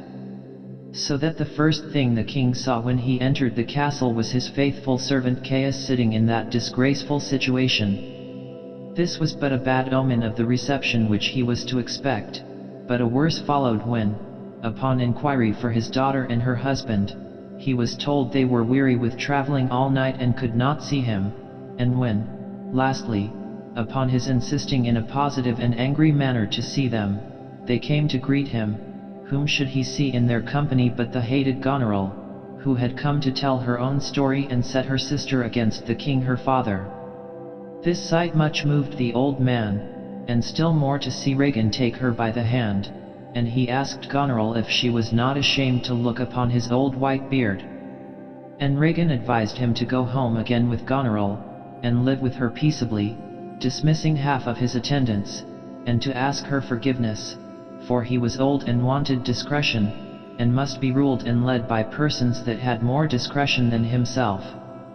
And Lear showed how preposterous that would sound, if he were to go down on his knees and beg of his own daughter for food and raiment, and he argued against such an unnatural dependence, declaring his resolution never to return with her, but to stay where he was with Regan, he and his 100 knights, for he said that she had not forgot the half of the kingdom which he had endowed her with, and that her eyes were not fierce like Goneril's, but mild and kind. And he said that rather than return to Goneril, with half his train cut off, he would go over to France and beg a wretched pension of the king there, who had married his youngest daughter without a portion. But he was mistaken in expecting kinder treatment of Regan than he had experienced from her sister Goneril. As if willing to outdo her sister in unfilial behavior, she declared that she thought 50 knights too many to wait upon him, that 25 were enough. Then Lear, nigh heartbroken, turned to Goneril and said that he would go back with her, for her 50 doubled 25, and so her love was twice as much as Regan's. But Goneril excused herself, and said, what need of so many as 25? Or even 10? Or 5? When he might be waited upon by her servants or her sister's servants. So these two wicked daughters, as if they strove to exceed each other in cruelty to their old father, who had been so good to them, by little and little would have abetted him of all his train, all respect, little enough for him that once commanded a kingdom, which was left him to show that he had once been a king. Not that a splendid train is essential to happiness, but from a king to a beggar is a hard change, from commanding millions to be without one attendant, and it was the ingratitude in his daughters denying more than what he would suffer by the want of it, which pierced this poor king to the heart, in so much that, with this double ill usage, and vexation for having so foolishly given away a kingdom, his wits began to be unsettled, and while he said he knew not what, he vowed revenge against those unnatural hags and to make examples of them that should be a terror to the earth. While he was thus idly threatening what his weak arm could never execute, night came on, and a loud storm of thunder and lightning with rain, and his daughters still persisting in their resolution not to admit his followers, he called for his horses, and chose rather to encounter the utmost fury of the storm abroad than stay under the same roof with these ungrateful daughters, and they, saying that the injuries which wilful men procure to themselves are their just punishment, suffered him to go in that condition and shut their doors upon him. The winds were high, and the rain and storm increased, when the old man sallied forth to combat with the elements, less sharp than his daughter's unkindness. For many miles about there was scarce a bush, and there upon a heath, exposed to the fury of the storm in a dark night, did King Lear wander out, and defy the winds and the thunder, and he bid the winds to blow the earth into the sea, or swell the waves of the sea till they drowned the earth, that no token might remain of any such ungrateful animal as man. The old king was now left with no other companion than the poor fool, who still abided with him, with his merry conceits striving to outjust misfortune, saying it was but a naughty night to swim in, and truly the king had better go in and ask his daughter's blessing. But he that has a little tiny wit, with hey-ho, the wind, and the rain, must make content with his fortunes fit. Though the rain it raineth every day, and swearing it was a brave night to cool a lady's pride. Thus poorly accompanied, this once great monarch was found by his ever-faithful servant the good Earl of Kent, now transformed to chaos, who ever followed close at his side, though the king did not know him to be the Earl, and be said, "Alas, sir, are you here? Creatures that love night love not such nights as these. This dreadful storm has driven the beasts to their hiding places. Man's nature cannot endure the affliction or the fear.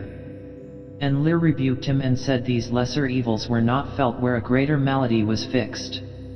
When the mind is at ease the body has leisure to be delicate, but the tempest in his mind did take all feeling else from his senses but of that which beat at his heart. And he spoke of filial ingratitude, and said it was all one as if the mouth should tear the hand for lifting food to it, for parents were hands and food and everything to children. But the good Caius, still persisting in his entreaties that the king would not stay out in the open air, at last persuaded him to enter a little wretched hovel which stood upon the heath, where the fool, first entering, suddenly ran back terrified, saying that he had seen a spirit. But upon examination this spirit proved to be nothing more than a poor bedlam beggar who had crept into this deserted hovel for shelter, and with his talk about devils fright the fool, one of those poor lunatics who are either mad, or feign to be so, the better to extort charity from the compassionate country people, who go about the country calling themselves Poor Tom and Poor Turlygood, saying, who gives anything to Poor Tom, sticking pins and nails and sprigs of rosemary into their arms, to make them bleed, and with horrible actions, partly by prayers, and partly with lunatic curses, they move or terrify the ignorant country folk into giving them alms.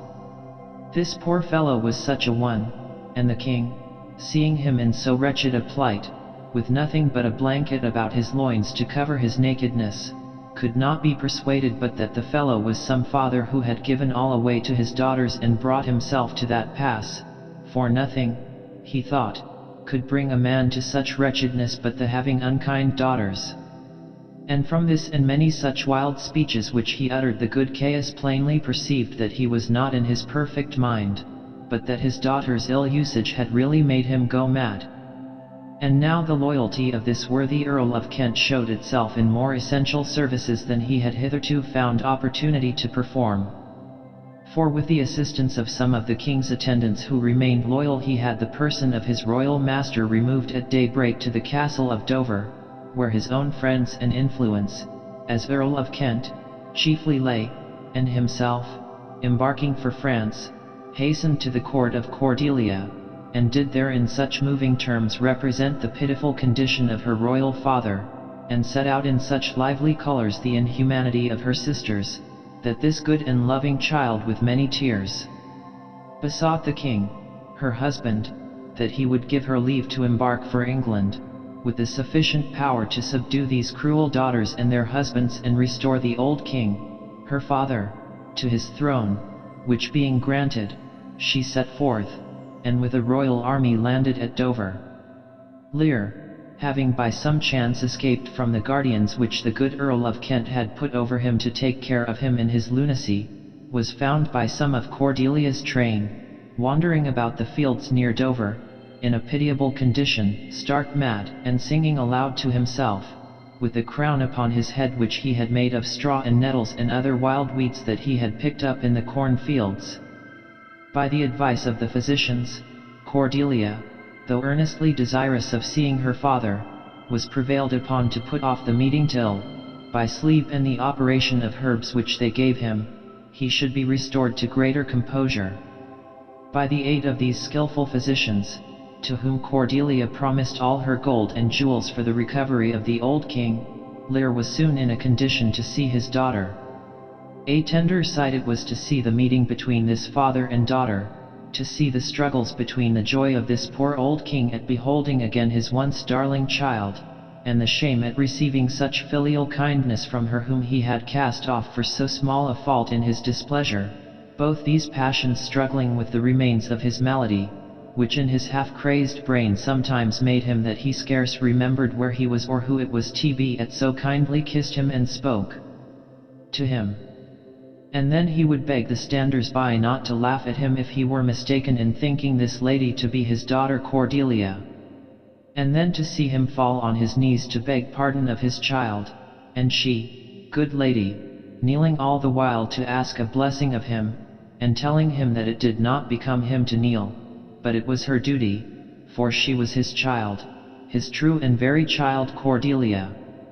And she kissed him, as she said, to kiss away all her sisters' unkindness, and said that they might be ashamed of themselves, to turn their old kind father with his white beard out into the cold air, when her enemy's dog, though it had bit her, as she prettily expressed it, should have stayed by her fire such a night as that, and warmed himself. And she told her father how she had come from France with purpose to bring him assistance, and he said that she must forget and forgive, for he was old and foolish and did not know what he did, but that to be sure she had great cause not to love him, but her sisters had none. And Cordelia said that she had no cause, no more than they had. So we will leave this old king in the protection of his dutiful and loving child, where, by the help of sleep and medicine, she and her physicians at length succeeded in winding up the untuned and jarring senses which the cruelty of his other daughters had so violently shaken. Let us return to say a word or two about those cruel daughters. These monsters of ingratitude, who had been so false to their old father, could not be expected to prove more faithful to their own husbands. They soon grew tired of paying even the appearance of duty and affection, and in an open way showed they had fixed their loves upon another. It happened that the object of their guilty loves was the same. It was Edmund, a natural son of the late Earl of Gloucester, who by his treacheries had succeeded in disinheriting his brother Edgar, the lawful heir, from his earldom, and by his wicked practices was now Earl himself, a wicked man, and a fit object for the love of such wicked creatures as Goneril and Regan.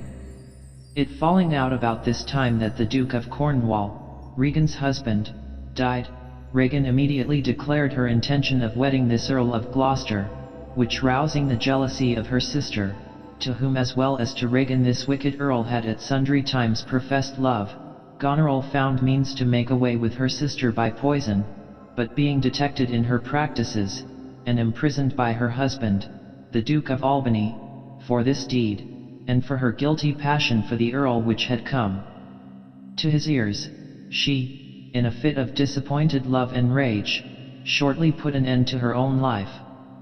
Thus the justice of heaven at last overtook these wicked daughters. While the eyes of all men were upon this event, admiring the justice displayed in their deserved deaths, the same eyes were suddenly taken off from this sight to admire at the mysterious ways of the same power in the melancholy fate of the young and virtuous daughter, the Lady Cordelia, whose good deeds did seem to deserve a more fortunate conclusion. But it is an awful truth that innocence and piety are not always successful in this world. The forces which Goneril and Regan had sent out under the command of the bad Earl of Gloucester were victorious, and Cordelia, by the practices of this wicked Earl, who did not like that any should stand between him and the throne, ended her life in prison. Thus heaven took this innocent lady to itself in her young years, after showing her to the world an illustrious example of filial duty. Lear did not long survive this kind child.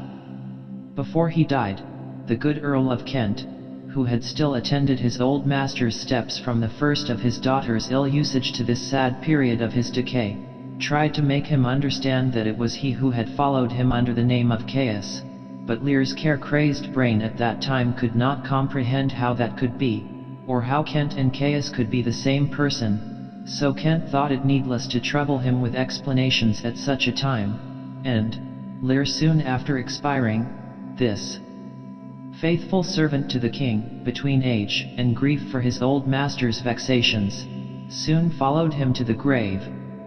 How the judgment of heaven overtook the bad Earl of Gloucester, whose treasons were discovered, and himself slain in single combat with his brother, the lawful Earl, and how Goneril's husband, the Duke of Albany, who was innocent of the death of Cordelia, and had never encouraged his lady in her wicked proceedings against her father, ascended the throne of Britain after the death of Lear. It is needless here to narrate, Lear and his 3 daughters being dead, whose adventures alone concern our story. Macbeth. When Duncan the Meek reigned King of Scotland, there lived a great thane, or lord, called Macbeth. This Macbeth was a near kinsman to the king, and in great esteem at court for his valor and conduct in the wars, an example of which he had lately given in defeating a rebel army assisted by the troops of Norway in terrible numbers. The two Scottish generals, Macbeth and Banquo, returning victorious from this great battle, their way lay over a blasted heath, where they were stopped by the strange appearance of three figures like women, except that they had beards, and their withered skins and wild attire made them look not like any earthly creatures. Macbeth first addressed them, when they, seemingly offended, laid each one her choppy finger upon her skinny lips, in token of silence, and the first of them saluted Macbeth with the title of Thane of Glamis. The general was not a little startled to find himself known by such creatures, but how much more, when the second of them followed up that salute by giving him the title of Thane of Cawdor, to which honor he had no pretensions, and again the third bid him, "All hail, that shall be king hereafter." Such a prophetic greeting might well amaze him, who knew that while the king's sons lived he could not hope to succeed to the throne.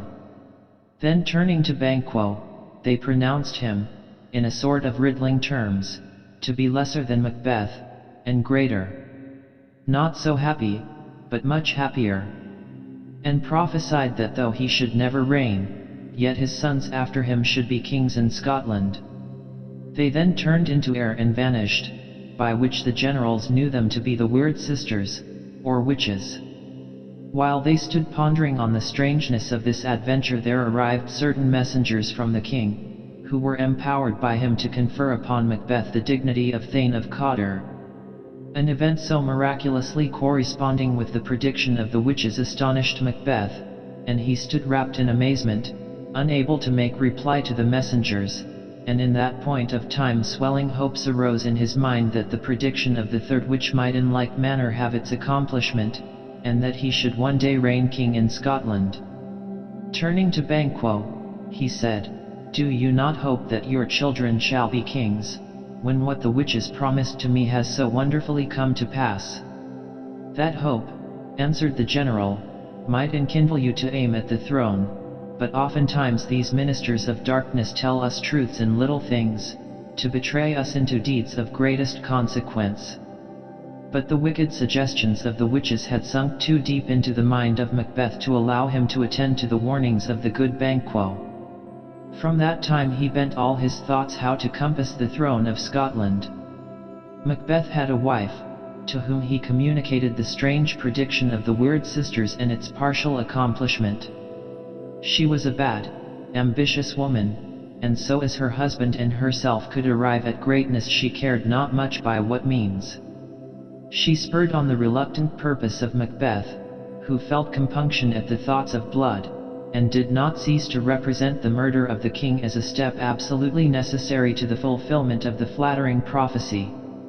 It happened at this time that the king, who out of his royal condescension would oftentimes visit his principal nobility upon gracious terms, came to Macbeth's house, attended by his two sons, Malcolm and Denalban, and a numerous train of thanes and attendants, the more to honor Macbeth for the triumphal success of his wars. The castle of Macbeth was pleasantly situated and the air about it was sweet and wholesome, which appeared by the nests which the martlet, or swallow, had built under all the jutting friezes and buttresses of the building, wherever it found a place of advantage, for where those birds most breed and haunt the air is observed to be delicate.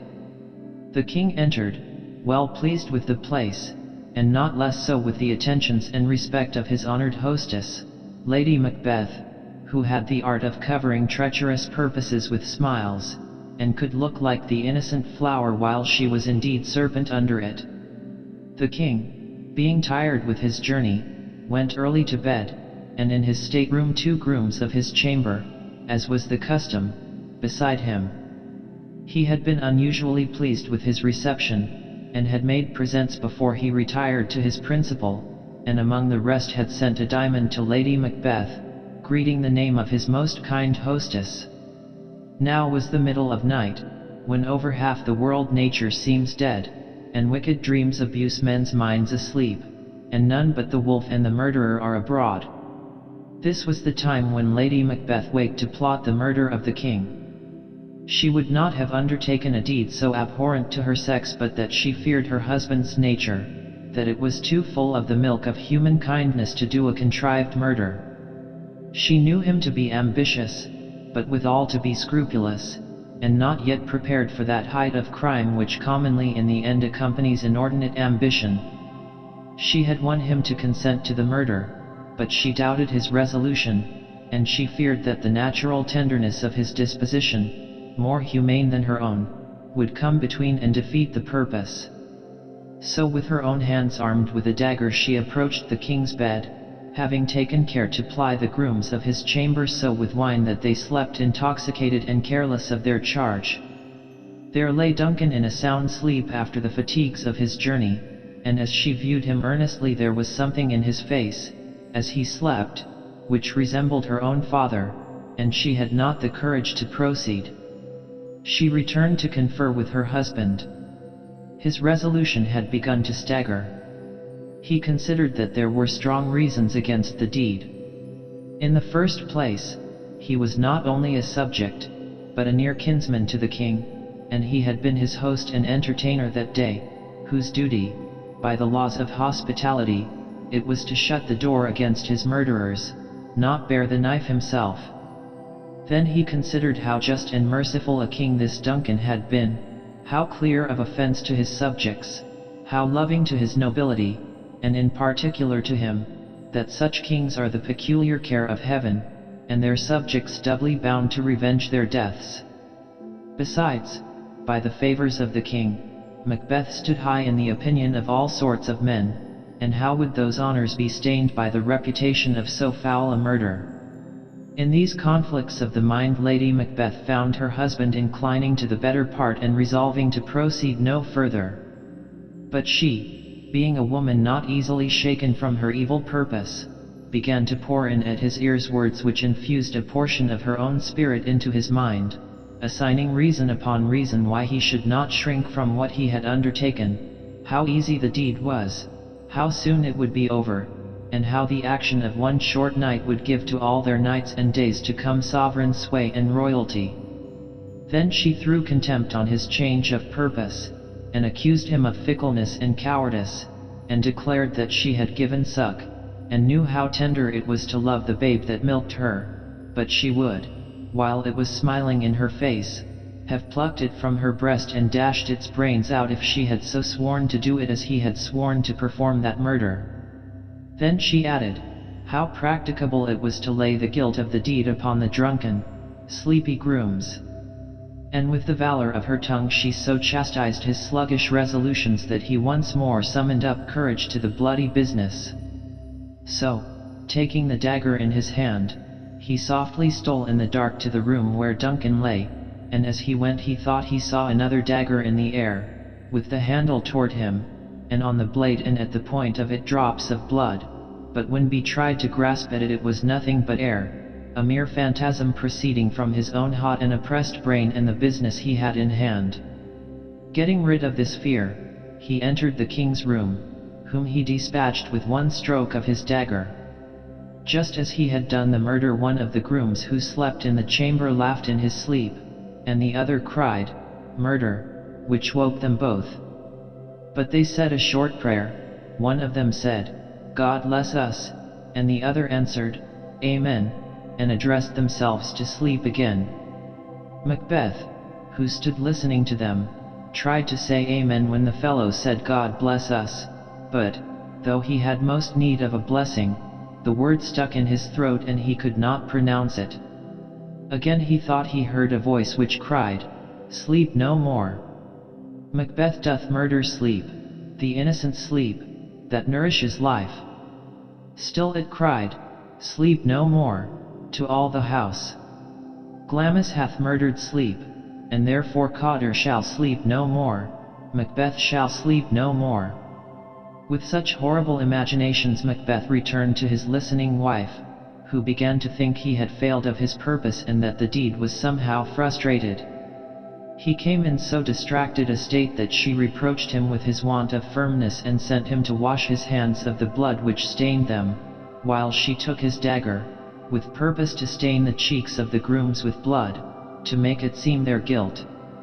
Morning came, and with it the discovery of the murder, which could not be concealed, and though Macbeth and his lady made great show of grief, and the proofs against the grooms, the dagger being produced against them and their faces smeared with blood, were sufficiently strong, yet the entire suspicion fell upon Macbeth, whose inducements to such a deed were so much more forcible than such poor silly grooms could be supposed to have, and Duncan's 2 sons fled.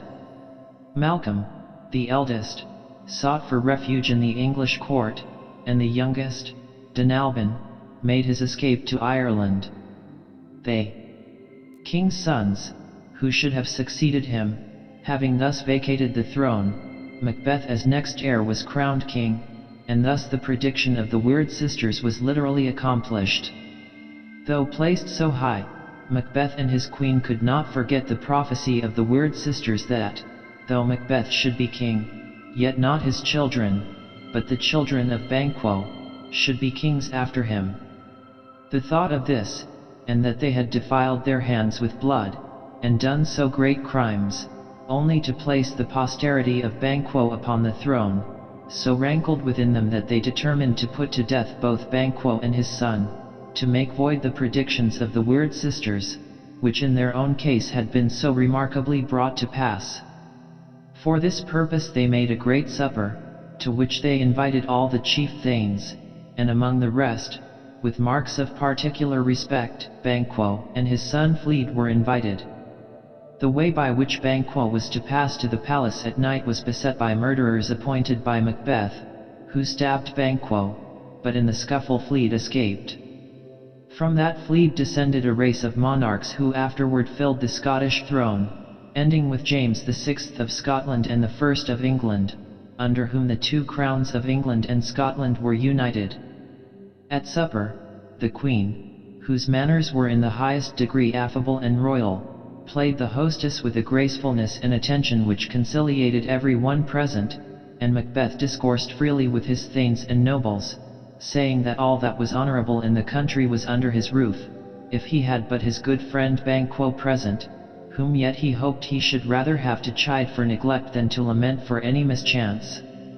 Just at these words the ghost of Banquo, whom he had caused to be murdered, entered the room and placed himself on the chair which Macbeth was about to occupy. Though Macbeth was a bold man, and one that could have faced the devil without trembling, at this horrible sight his cheeks turned white with fear and he stood quite unmanned, with his eyes fixed upon the ghost. His queen and all the nobles, who saw nothing, but perceived him gazing, as they thought, upon an empty chair, took it for a fit of distraction, and she reproached him, whispering that it was but the same fancy which made him see the dagger in the air when he was about to kill Duncan.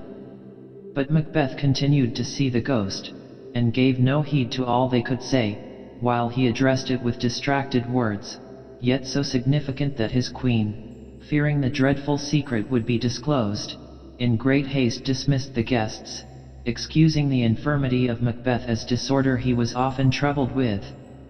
To such dreadful fancies Macbeth was subject.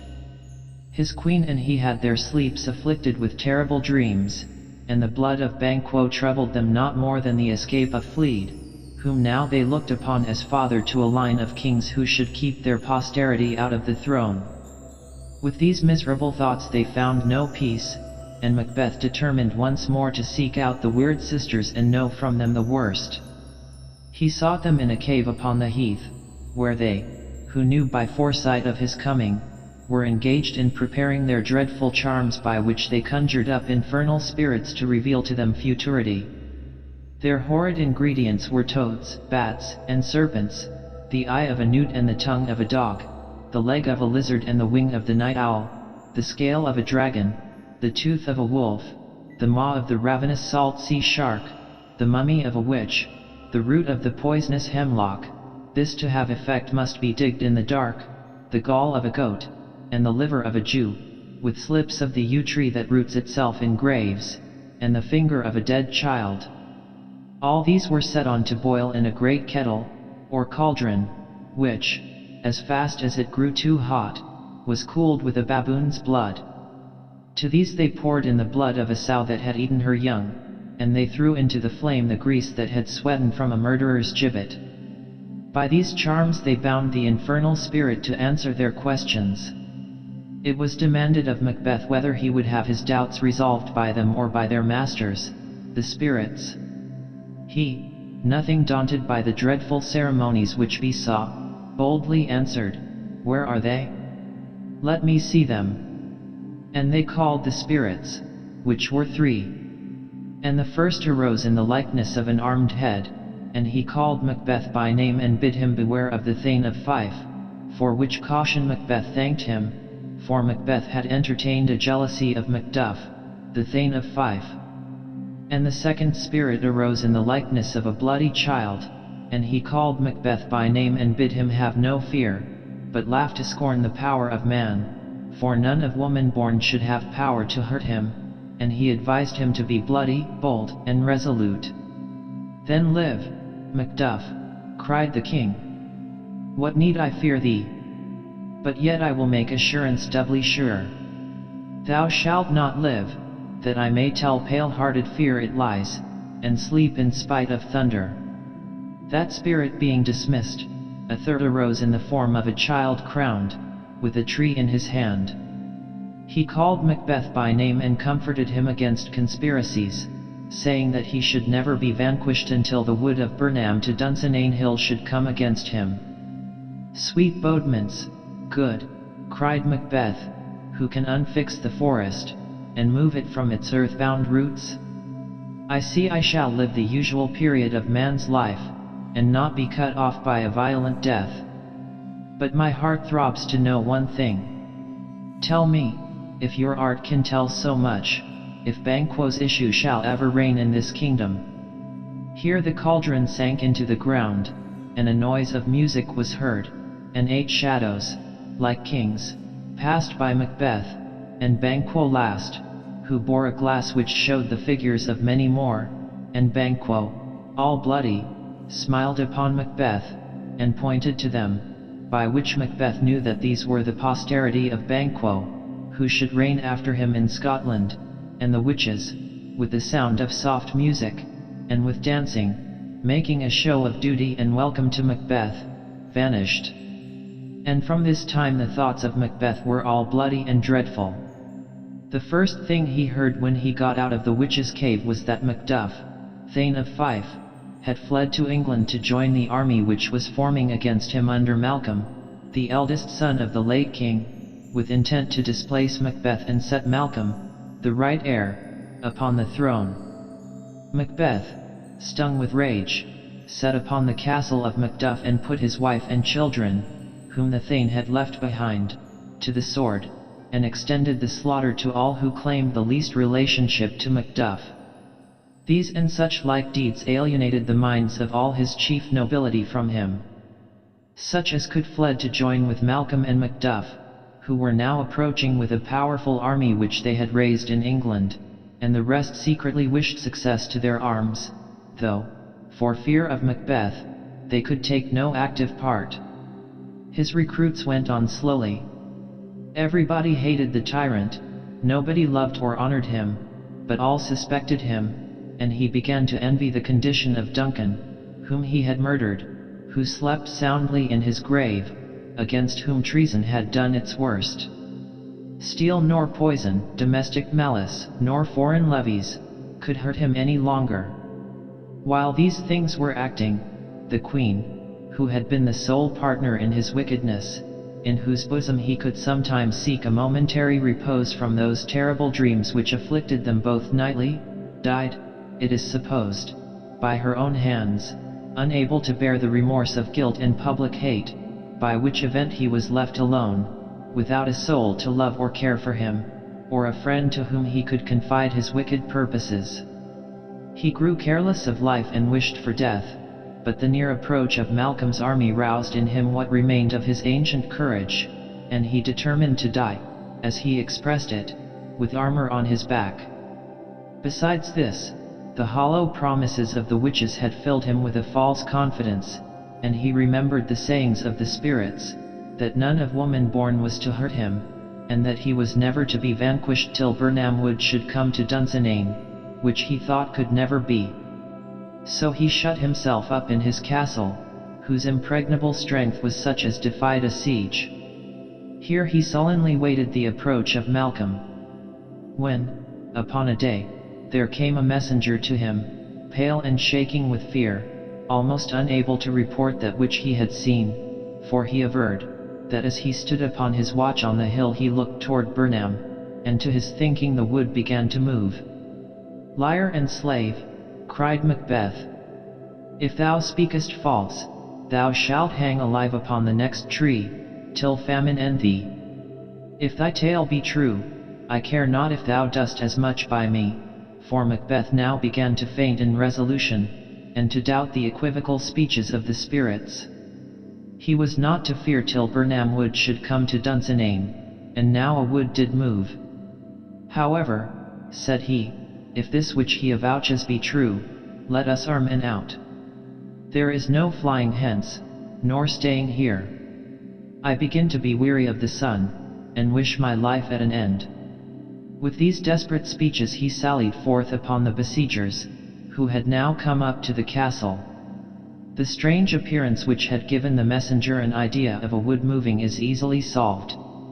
When the besieging army marched through the wood of Burnham, Malcolm, like a skillful general, instructed his soldiers to hew down every one a bough and bear it before him, by way of concealing the true numbers of his host. This marching of the soldiers with boughs had at a distance the appearance which had frightened the messenger. Thus were the words of the spirit brought to pass, in a sense different from that in which Macbeth had understood them, and one great hold of his confidence was gone. And now a severe skirmishing took place, in which Macbeth, though feebly supported by those who called themselves his friends, but in reality hated the tyrant and inclined to the party of Malcolm and Macduff, yet fought with the extreme of rage and valor, cutting to pieces all who were opposed to him, till he came to where Macduff was fighting.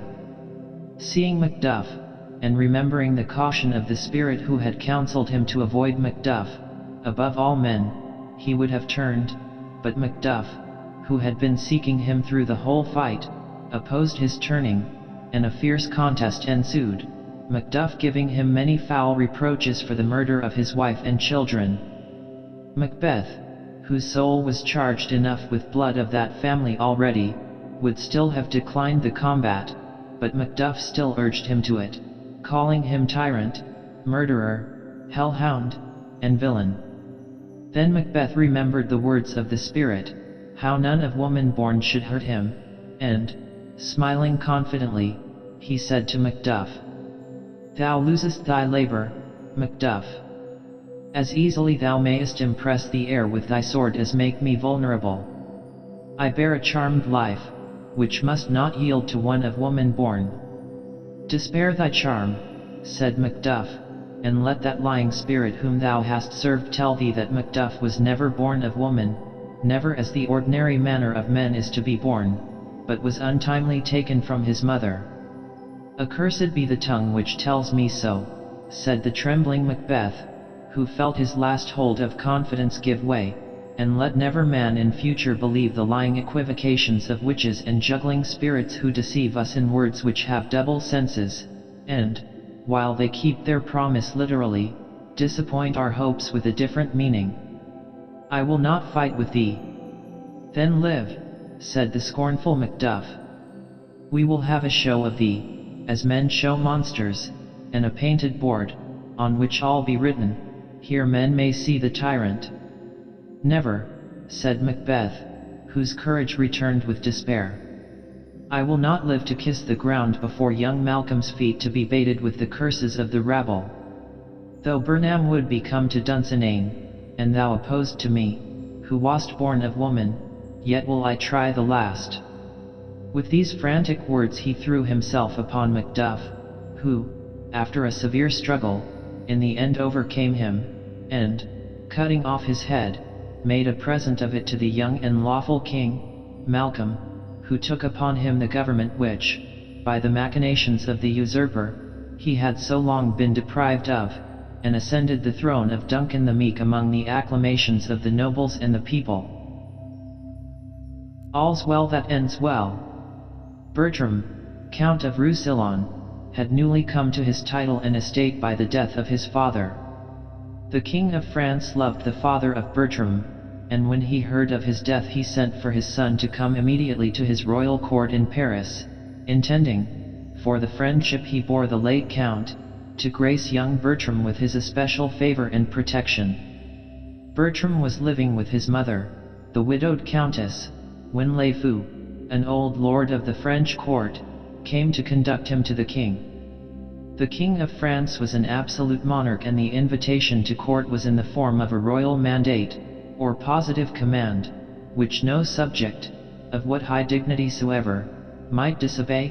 Therefore, though the Countess, in parting with this dear son, seemed a second time to bury her husband, whose loss she had so lately mourned, yet she dared not to keep him a single day, but gave instant orders for his departure. Le Fou, who came to fetch him, tried to comfort the Countess for the loss of her late lord and her son's sudden absence, and he said, in a courtier's flattering manner, that the king was so kind a prince, she would find in his majesty a husband, and that he would be a father to her son, meaning only that the good king would befriend the fortunes of Bertram. Le Fou told the Countess that the king had fallen into a sad malady, which was pronounced by his physicians to be incurable. The lady expressed great sorrow on hearing this account of the king's ill health, and said she wished the father of Helena, a young gentlewoman who was present in attendance upon her, were living, that she doubted not he could have cured his majesty of his disease. And she told Le Fou something of the history of Helena, saying she was the only daughter of the famous physician, Gerard de Narbonne, and that he had recommended his daughter to her care when he was dying, so that since his death she had taken Helena under her protection. Then the Countess praised the virtuous disposition and excellent qualities of Helena, saying she inherited these virtues from her worthy father. While she was speaking, Helena wept in sad and mournful silence, which made the Countess gently reprove her for too much grieving for her father's death. Bertram now bade his mother farewell. The Countess parted with this dear son with tears and many blessings, and commended him to the care of Le Fou, saying, "Good my lord, advise him, for he is an unseasoned courtier." Bertram's last words were spoken to Helena, but they were words of mere civility, wishing her happiness, and he concluded his short farewell to her with saying, "Be comfortable to my mother, your mistress, and make much of her." Helena had long loved Bertram, and when she wept in sad and mournful silence, the tears she shed were not for Gerard de Narbonne. Helena loved her father, but in the present feeling of a deeper love, the object of which she was about to lose, she had forgotten the very form and features of her dead father, her imagination presenting no image to her mind but Bertram's. Helena had long loved Bertram, yet she always remembered that he was the Count of Roussillon, descended from the most ancient family in France.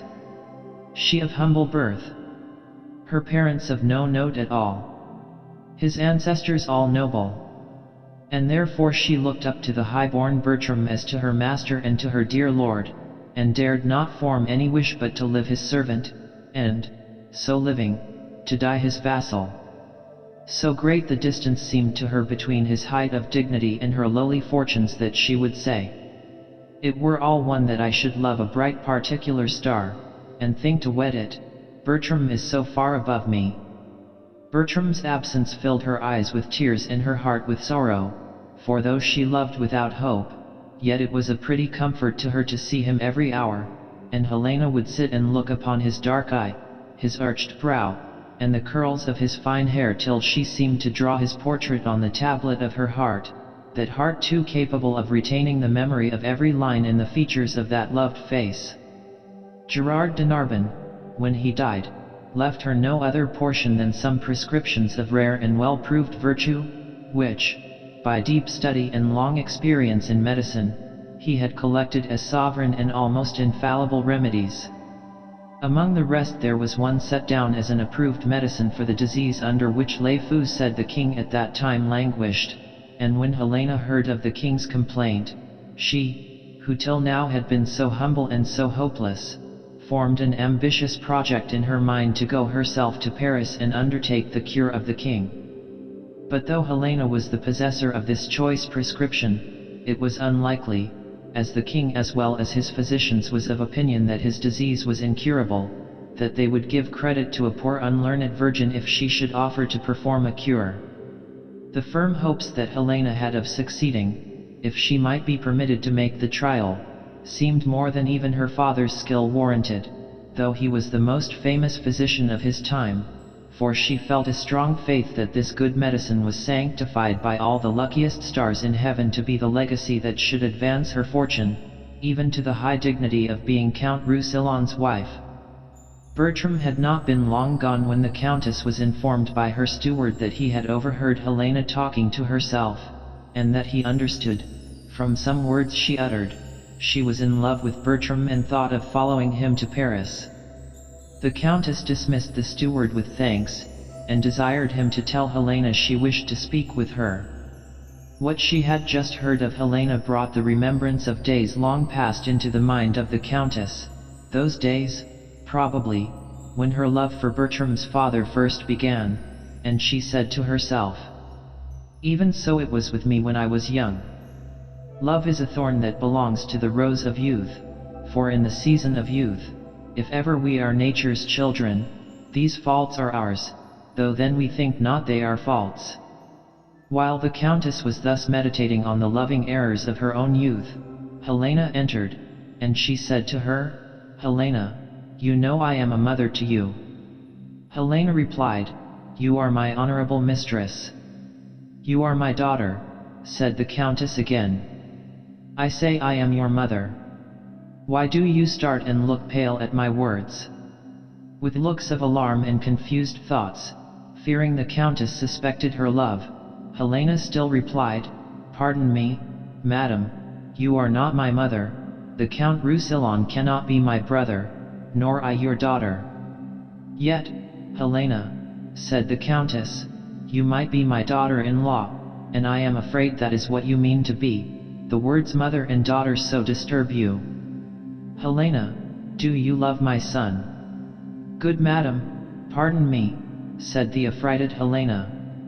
Again the Countess repeated her question. "Do you love my son?" "Do not you love him, madam?" said Helena. The Countess replied, "Give me not this evasive answer, Helena. Come, come, disclose the state of your affections, for your love has to the full appeared." Helena, on her knees now, owned her love, and with shame and terror implored the pardon of her noble mistress, and with words expressive of the sense she had of the inequality between their fortunes she protested Bertram did not know she loved him, comparing her humble, unaspiring love to a poor Indian who adores the sun that looks upon his worshipper but knows of him no more. The Countess asked Helena if she had not lately an intent to go to Paris. Helena owned the design she had formed in her mind when she heard Le Fou speak of the king's illness. "This was your motive for wishing to go to Paris," said the Countess, "was it? Speak truly." Helena honestly answered, "My lord your son made me to think of this, else Paris and the medicine and the king had from the conversation of my thoughts been absent then." The Countess heard the whole of this confession without saying a word either of approval or of blame, but she strictly questioned Helena as to the probability of the medicine being useful to the king. She found that it was the most prized by Gerard de Narbon of all he possessed, and that he had given it to his daughter on his deathbed, and remembering the solemn promise she had made at that awful hour in regard to this young maid, whose destiny, and the life of the king himself, seemed to depend on the execution of a project, which, though conceived by the fond suggestions of a loving maiden's thoughts, the Countess knew not but it might be the unseen workings of Providence to bring to pass. The recovery of the king and to lay the foundation of the future fortunes of Gerard de Narbon's daughter, free leave she gave to Helena to pursue her own way, and generously furnished her with ample means and suitable attendants, and Helena set out for Paris with the blessings of the Countess and her kindest wishes for her success. Helena arrived at Paris, and by the assistance of her friend, the old Lord Le Fou, she obtained an audience of the king. She had still many difficulties to encounter, for the king was not easily prevailed on to try the medicine offered him by this fair young doctor. But she told him she was Gerard de Narbonne's daughter, with whose fame the king was well acquainted, and she offered the precious medicine as the darling treasure which contained the essence of all her father's long experience and skill, and she boldly engaged to forfeit her life if it failed to restore his majesty to perfect health in the space of 2 days. The king at length consented to try it, and in 2 days' time Helena was to lose her fief if the king did not recover, but if she succeeded, he promised to give her the choice of any man throughout all France, the princes only excepted, whom she could like for a husband, the choice of a husband being the fee Helena demanded if she cured the king of his disease. Helena did not deceive herself in the hope she conceived of the efficacy of her father's medicine. Before 2 days were at an end the king was restored to perfect health, and he assembled all the young noblemen of his court together, in order to confer the promised reward of a husband upon his fair physician, and he desired Helena to look round on this youthful parcel of noble bachelors and choose her husband. Helena was not slow to make her choice, for among these young lords she saw the Count Roussillon, and, turning to Bertram, she said, "This is the man. I dare not say, my lord, I take you, but I give me and my service ever whilst I live into your guiding power." "Why, then," said the king, "young Bertram, take her, she is your wife."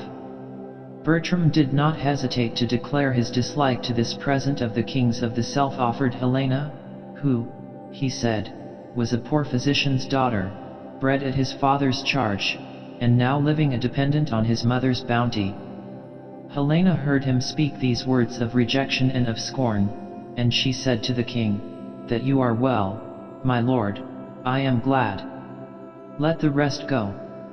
But the king would not suffer his royal command to be so slighted, for the power of bestowing their nobles in marriage was one of the many privileges of the kings of France, and that same day Bertram was married to Helena, a forced and uneasy marriage to Bertram, and of no promising hope to the poor lady, who, though she gained the noble husband she had hazarded her life to obtain, seemed to have won but a splendid blank, her husband's love not being a gift in the power of the King of France to bestow. Helena was no sooner married than she was desired by Bertram to apply to the king for him for leave of absence from court, and when she brought him the king's permission for his departure, Bertram told her that he was not prepared for this sudden marriage, it had much unsettled him, and therefore she must not wonder at the course he should pursue. If Helena wondered not, she grieved when she found it was his intention to leave her. He ordered her to go home to his mother. When Helena heard this unkind command, she replied, "Sir, I can nothing say to this but that I am your most obedient servant, and shall ever with true observance seek to eke out that desert wherein my homely stars have failed to equal my great fortunes." But this humble speech of Helena's did not at all move the haughty Bertram to pity his gentle wife, and he parted from her without even the common civility of a kind farewell. Back to the Countess then Helena returned. She had accomplished the purport of her journey, she had preserved the life of the king, and she had wedded her heart's dear lord, the Count Roussillon, but she returned back a dejected lady to her noble mother-in-law, and as soon as she entered the house she received a letter from Bertram which almost broke her heart. The good Countess received her with a cordial welcome, as if she had been her son's own choice and a lady of a high degree, and she spoke kind words to comfort her for the unkind neglect of Bertram in sending his wife home on her bridal day alone. But this gracious reception failed to cheer the sad mind of Helena, and she said, "Madam, my lord is gone, forever gone." She then read these words out of Bertram's letter: "When you can get the ring from my finger, which never shall come off, then call me husband, but in such a then I write a never." "This is a dreadful sentence," said Helena. The Countess begged her to have patience, and said, now Bertram was gone, she should be her child and that she deserved a lord that 20 such rude boys as Bertram might tend upon, and hourly call her mistress. But in vain by respectful condescension and kind flattery this matchless mother tried to soothe the sorrows of her daughter-in-law. Helena still kept her eyes fixed upon the letter, and cried out in an agony of grief, "Till I have no wife, I have nothing in France." The Countess asked her if she found those words in the letter. "Yes, madam," was all poor Helena could answer. The next morning Helena was missing. She left a letter to be delivered to the Countess after she was gone, to acquaint her with the reason of her sudden absence. In this letter she informed her that she was so much grieved at having driven Bertram from his native country and his home, that to atone for her offense, she had undertaken a pilgrimage to the shrine of Saint Jacques le Grand, and concluded with requesting the Countess to inform her son that the wife he so hated had left his house forever. Bertram, when he left Paris, went to Florence, and there became an officer in the Duke of Florence's army, and after a successful war, in which he distinguished himself by many brave actions, Bertram received letters from his mother containing the acceptable tidings that Helena would no more disturb him, and he was preparing to return home, when Helena herself, clad in her pilgrim's weeds, arrived at the city of Florence. Florence was a city through which the pilgrims used to pass on their way to Saint Jacques le Grand, and when Helena arrived at this city she heard that a hospitable widow dwelt there who used to receive into her house the female pilgrims that were going to visit the shrine of that saint, giving them lodging and kind entertainment. To this good lady, therefore, Helena went, and the widow gave her a courteous welcome and invited her to see whatever was curious in that famous city, and told her that if she would like to see the Duke's army she would take her where she might have a full view of it. "And you will see a countryman of yours," said the widow. "His name is Count Roussillon, who has done worthy service in the Duke's wars." Helena wanted no second invitation, when she found Bertram was to make part of the show. She accompanied her hostess, and a sad and mournful pleasure it was to her to look once more upon her dear husband's face. "Is he not a handsome man?" said the widow. "I like him well," replied Helena, with great truth. All the way they walked the talkative widow's discourse was all of Bertram. She told Helena the story of Bertram's marriage, and how he had deserted the poor lady his wife and entered into the Duke's army to avoid living with her. To this account of her own misfortunes Helena patiently listened, and when it was ended the history of Bertram was not yet done, for then the widow began another tale, every word of which sank deep into the mind of Helena, for the story she now told was of Bertram's love for her daughter. Though Bertram did not like the marriage forced on him by the king, it seems he was not insensible to love, for since he had been stationed with the army at Florence he had fallen in love with Diana, a fair young gentlewoman, the daughter of this widow who was Helena's hostess, and every night, with music of all sorts, and songs composed in praise of Diana's beauty, he would come under her window and solicit her love, and all his suit to her was that she would permit him to visit her by stealth, after the family were retired to rest. But Diana would by no means be persuaded to grant this improper request, nor give any encouragement to his suit, knowing him to be a married man, for Diana had been brought up under the counsels of a prudent mother, who, though she was now in reduced circumstances, was well born and descended from the noble family of the Capulets. All this the good lady related to Helena, highly praising the virtuous principles of her discreet daughter, which she said were entirely owing to the excellent education and good advice she had given her, and she further said that Bertram had been particularly importunate with Diana to admit him to the visit he so much desired that night, because he was going to leave Florence early the next morning. Though it grieved Helena to hear of Bertram's love for the widow's daughter, yet from this story the ardent mind of Helena conceived a project, nothing discouraged at the ill success of her former one, to recover her truant lord. She disclosed to the widow that she was Helena, the deserted wife of Bertram, and requested that her kind hostess and her daughter would suffer this visit from Bertram to take place, and allow her to pass herself upon Bertram for Diana, telling them her chief motive for desiring to have this secret meeting with her husband was to get a ring from him, which, he had said, if ever she was in possession of, he would acknowledge her as his wife. The widow and her daughter promised to assist her in this affair, partly moved by pity for this unhappy, forsaken wife and partly won over to her interest by the promises of reward which Helena made them, giving them a purse of money in earnest of her future favor. In the course of that day Helena caused information to be sent to Bertram that she was dead, hoping that, when he thought himself free to make a second choice by the news of her death, he would offer marriage to her in her feigned character of Diana. And if she could obtain the ring and this promise, too, she doubted not she should make some future good come of it. In the evening, after it was dark, Bertram was admitted into Diana's chamber, and Helena was there ready to receive him. The flattering compliments and love discourse he addressed to Helena were precious sounds to her, though she knew they were meant for Diana, and Bertram was so well pleased with her that he made her a solemn promise to be her husband, and to love her forever, which she hoped would be prophetic of a real affection, when he should know it was his own wife, the despised Helena, whose conversation had so delighted him. Bertram never knew how sensible a lady Helena was, else perhaps he would not have been so regardless of her, and seeing her every day, he had entirely overlooked her beauty, a face we are accustomed to see constantly losing the effect which is caused by the first sight either of beauty or of plainness, and of her understanding it was impossible he should judge, because she felt such reverence, mixed with her love for him, that she was always silent in his presence.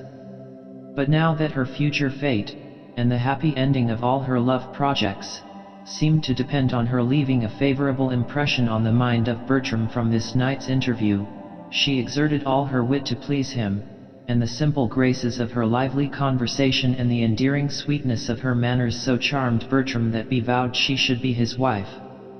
Helena begged the ring from off his finger as a token of his regard, and he gave it to her, and in return for this ring, which it was of such importance to her to possess, she gave him another ring, which was one the king had made her a present of.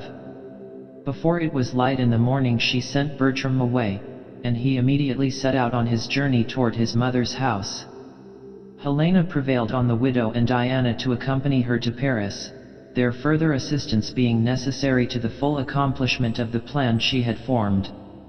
When they arrived there, they found the king was gone upon a visit to the Countess of Roussillon, and Helena followed the king with all the speed she could make. The king was still in perfect health, and his gratitude to her who had been the means of his recovery was so lively in his mind that the moment he saw the Countess of Roussillon he began to talk of Helena, calling her a precious jewel that was lost by the folly of her son, but seeing the subject distressed the Countess, who sincerely lamented the death of Helena, he said, "My good lady, I have forgiven and forgotten all." But the good-natured old Lefou, who was present, and could not bear that the memory of his favorite Helena should be so lightly passed over, said, "This I must say, the young lord did great offense to his majesty, his mother, and his lady, but to himself he did the greatest wrong of all, for he has lost a wife whose beauty astonished all eyes, whose words took all ears captive, whose deep perfection made all hearts wish to serve her." The king said, "Praising what is lost makes the remembrance dear. Well, call him hither," meaning Bertram, who now presented himself before the king, and on his expressing deep sorrow for the injuries he had done to Helena, the king, for his dead father's and his admirable mother's sake, pardoned him and restored him once more to his favor. But the gracious countenance of the king was soon changed toward him, for he perceived that Bertram wore the very ring upon his finger which he had given to Helena, and he well remembered that Helena had called all the saints in heaven to witness she would never part with that ring unless she sent it to the king himself upon some great disaster befalling her, and Bertram, on the king's questioning him how he came by the ring, told an improbable story of a lady throwing it to him out of a window, and denied ever having seen Helena since the day of their marriage. The king, knowing Bertram's dislike to his wife, feared he had destroyed her, and he ordered his guards to seize Bertram, saying, "I am wrapped in dismal thinking, for I fear the life of Helena was foully snatched." At this moment Diana and her mother entered and presented a petition to the king, wherein they begged his majesty to exert his royal power to compel Bertram to marry Diana, he having made her a solemn promise of marriage. Bertram, fearing the king's anger, denied he had made any such promise, and then Diana produced the ring, which Helena had put into her hands, to confirm the truth of her words, and she said that she had given Bertram the ring he then wore, in exchange for that, at the time he vowed to marry her. On hearing this the king ordered the guards to seize her also, and, her account of the ring differing from Bertram's, the king's suspicions were confirmed, and he said if they did not confess how they came by this ring of Helena's they should be both put to death. Diana requested her mother might be permitted to fetch the jeweler of whom she bought the ring, which, being granted, the widow went out, and presently returned, leading in Helena herself. The good countess, who in silent grief had beheld her son's danger, and had even dreaded that the suspicion of his having destroyed his wife might possibly be true, finding her dear Helena, whom she loved with even a maternal affection, was still living, felt a delight she was hardly able to support, and the king, scarce believing for joy that it was Helena, said, "Is this indeed the wife of Bertram that I see?" Helena, feeling herself yet an unacknowledged wife, replied, "No, my good lord, it is but the shadow of a wife you see, the name and not the thing." Bertram cried out, "Both, both. Oh pardon." "Oh my lord," said Helena, "when I personate this fair maid I found you wondrous kind, and look, here is your letter," reading to him in a joyful tone those words which she had once repeated so sorrowfully, "When from my finger you can get this ring this is done, it was to me you gave the ring. Will you be mine, now you are doubly won?" Bertram replied, "If you can make it plain that you were the lady I talked with that night I will love you dearly, ever, ever dearly." This was no difficult task, for the widow and Diana came with Helena to prove this fact, and the king was so well pleased with Diana for the friendly assistance she had rendered the dear lady he so truly valued for the service she had done him that he promised her also a noble husband, Helena's history giving him a hint that it was a suitable reward for kings to bestow upon fair ladies when they perform notable services. Thus Helena at last found that her father's legacy was indeed sanctified by the luckiest stars in heaven, for she was now the beloved wife of her dear Bertram, the daughter-in-law of her noble mistress, and herself the Countess of Roussillon. Taming of the Shrew. Catherine, the Shrew, was the eldest daughter of Baptista, a rich gentleman of Padua. She was a lady of such an ungovernable spirit and fiery temper, such a loud-tongued scold, that she was known in Padua by no other name than Catherine the Shrew. It seemed very unlikely, indeed impossible, that any gentleman would ever be found who would venture to marry this lady, and therefore Baptista was much blamed for deferring his consent to many excellent offers that were made to her gentle sister Bianca, putting off all Bianca's suitors with this excuse, that when the eldest sister was fairly off his bands they should have free leave to address young Bianca. It happened, however, that a gentleman, named Petruchio, came to Padua purposely to look out for a wife, who, nothing discouraged by these reports of Catherine's temper, and hearing she was rich and handsome, resolved upon marrying this famous termagant, and taming her into a meek and manageable wife. And truly none was so fit to set about this Herculean labor as Petruchio, whose spirit was as high as Catherine's, and he was a witty and most happy-tempered humorist, and withal so wise, and of such a true judgment, that he well knew how to feign a passionate and furious deportment when his spirits were so calm that himself could have laughed merrily at his own angry feigning, for his natural temper was careless and easy, the boisterous airs he assumed when he became the husband of Catherine being but in sport, or, more properly speaking, affected by his excellent discernment, as the only means to overcome, in her own way, the passionate ways of the furious Catherine. According, then, Petruchio went to Catherine the Shrew, and first of all he applied to Baptista, her father, for leave to woo his gentle daughter Catherine, as Petruchio called her, saying, archly, that, having heard of her bashful modesty and mild behavior, he had come from Verona to solicit her love. Her father, though he wished her married, was forced to confess Catherine would ill answer this character, it being soon apparent of what manner of gentleness she was composed, for her music master rushed into the room to complain that the gentle Catherine, his pupil, had broken his head with her lute for presuming to find fault with her performance, which, when Petruchio heard, he said, "It is a brave wench. I love her more than ever, and long to have some chat with her." And hurrying the old gentleman for a positive answer, he said, "My business is in haste, Signor Baptista. I cannot come every day to woo. You knew my father. He is dead, and has left me heir to all his lands and goods. Then tell me, if I get your daughter's love, what dowry you will give with her." Baptista thought his manner was somewhat blunt for a lover, but, being glad to get Catherine married, he answered that he would give her 20,000 crowns for her dowry, and half his estate at his death. So this odd match was quickly agreed on, and Baptista went to apprise his shrewish daughter of her lover's addresses, and sent her into Petruchio to listen to his suit. In the meantime Petruchio was settling with himself the mode of courtship he should pursue, and he said, "I will woo her with some spirit when she comes.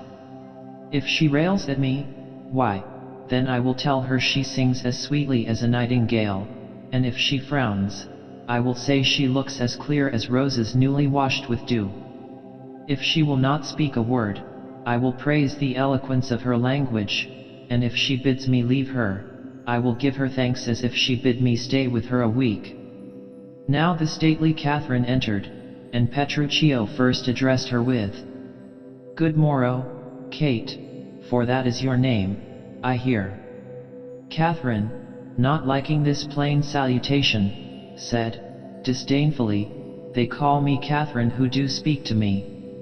"You lie," replied the lover, "for you are called plain Kate, and bonny Kate, and sometimes Kate the Shrew, but, Kate, you are the prettiest Kate in Christendom, and therefore, Kate, hearing your mildness praised in every town, I am come to woo you for my wife." A strange courtship they made of it. She in loud and angry terms showing him how justly she had gained the name of Shrew, while he still praised her sweet and courteous words, till at length, hearing her father coming, he said, intending to make as quick a wooing as possible, "Sweet Catherine, let us set this idle chat aside, for your father has consented that you shall be my wife, your dowry is agreed on, and whether you will or no I will marry you." And now Baptista entering, Petruchio told him his daughter had received him kindly and that she had promised to be married the next Sunday. This Catherine denied, saying she would rather see him hanged on Sunday, and reproached her father for wishing to wed her to such a madcap ruffian as Petruchio.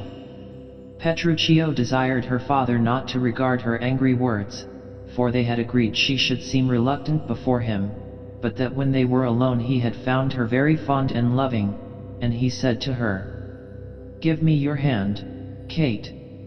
I will go to Venice to buy you apparel against our wedding day. Provide the feast, father, bid the wedding guests. I will be sure to bring rings, fine array, and rich clothes, that my Catherine may be fine. And kiss me, Kate, for we will be married on Sunday." On the Sunday all the wedding guests were assembled, but they waited long before Petruchio came, and Catherine wept for vexation to think that Petruchio had only been making a jest of her.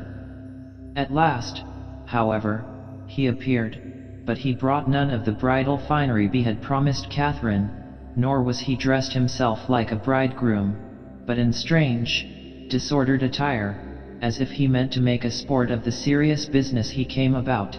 and his servant and the very horses on which they rode were in like manner in mean and fantastic fashion habited. Petruchio could not be persuaded to change his dress. He said Catherine was to be married to him, and not to his clothes.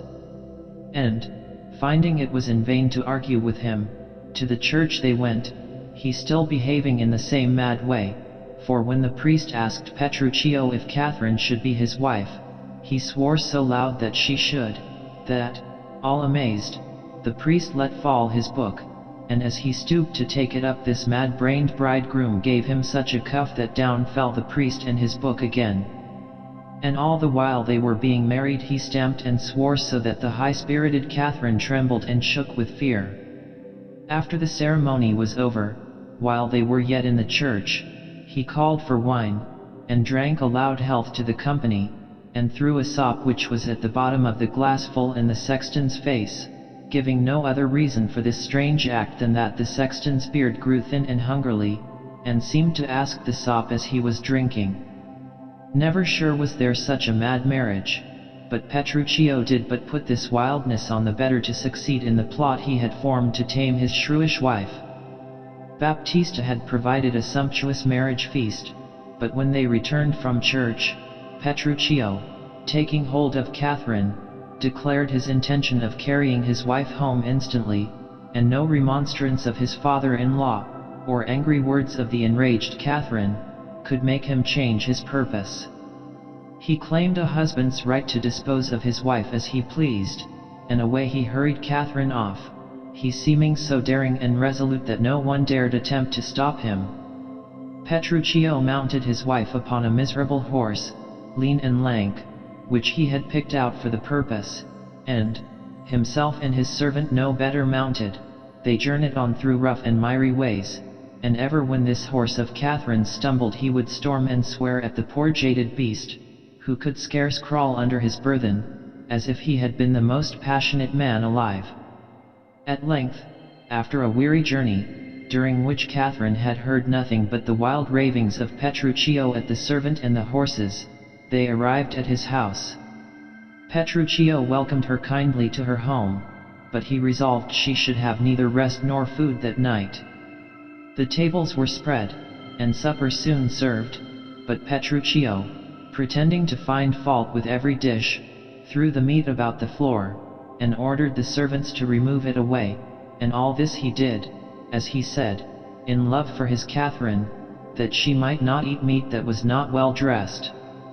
And when Catherine, weary and supperless, retired to rest, he found the same fault with the bed, throwing the pillows and bedclothes about the room, so that she was forced to sit down in a chair, where, if she chanced to drop asleep, she was presently awakened by the loud voice of her husband storming at the servants for the ill-making of his wife's bridal bed.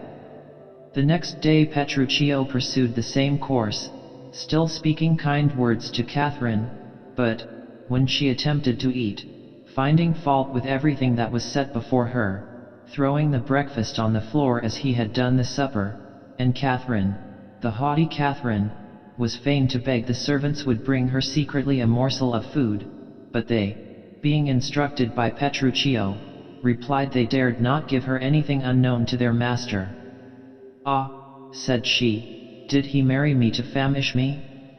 Beggars that come to my father's door have food given them. But I, who never knew what it was to entreat for anything, am starved for want of food, giddy for want of sleep, with oaths kept waking, and with brawling fed, and that which vexes me more than all, he does it under the name of perfect love, pretending that if I sleep or eat, it were present death to me." Here the soliloquy was interrupted by the entrance of Petruchio. He, not meaning she should be quite starved, had brought her a small portion of meat, and he said to her, "How fares my sweet Kate? Here, love, you see how diligent I am. I have dressed your meat myself. I am sure this kindness merits thanks. What? Not a word? Nay, then you love not the meat, and all the pains I have taken is to no purpose." He then ordered the servant to take the dish away.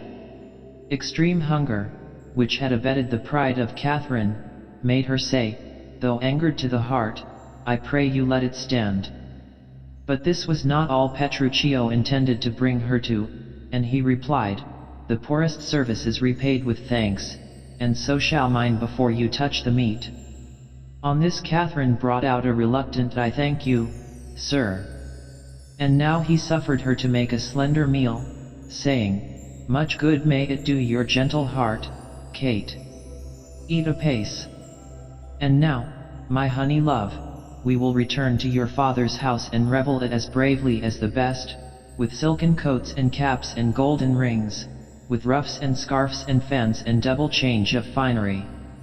And to make her believe be really intended to give her these gay things, he called in a tailor and a haberdasher, who brought some new clothes he had ordered for her, and then, giving her plate to the servant to take away, before she had half satisfied her hunger, he said, what, have you dined? The haberdasher presented a cap, saying, here is the cap your worship bespoke. On which Petruchio began to storm afresh, saying the cap was molded in a porringer and that it was no bigger than a cockle or walnut shell, desiring the haberdasher to take it away and make it bigger. Catherine said, I will have this, all gentlewomen wear such caps as these. When you are gentle, replied Petruchio, you shall have one, too, and not till then. The meat Catherine had eaten had a little revived her fallen spirits, and she said, why, sir, I trust I may have leave to speak, and speak I will. I am no child, no babe.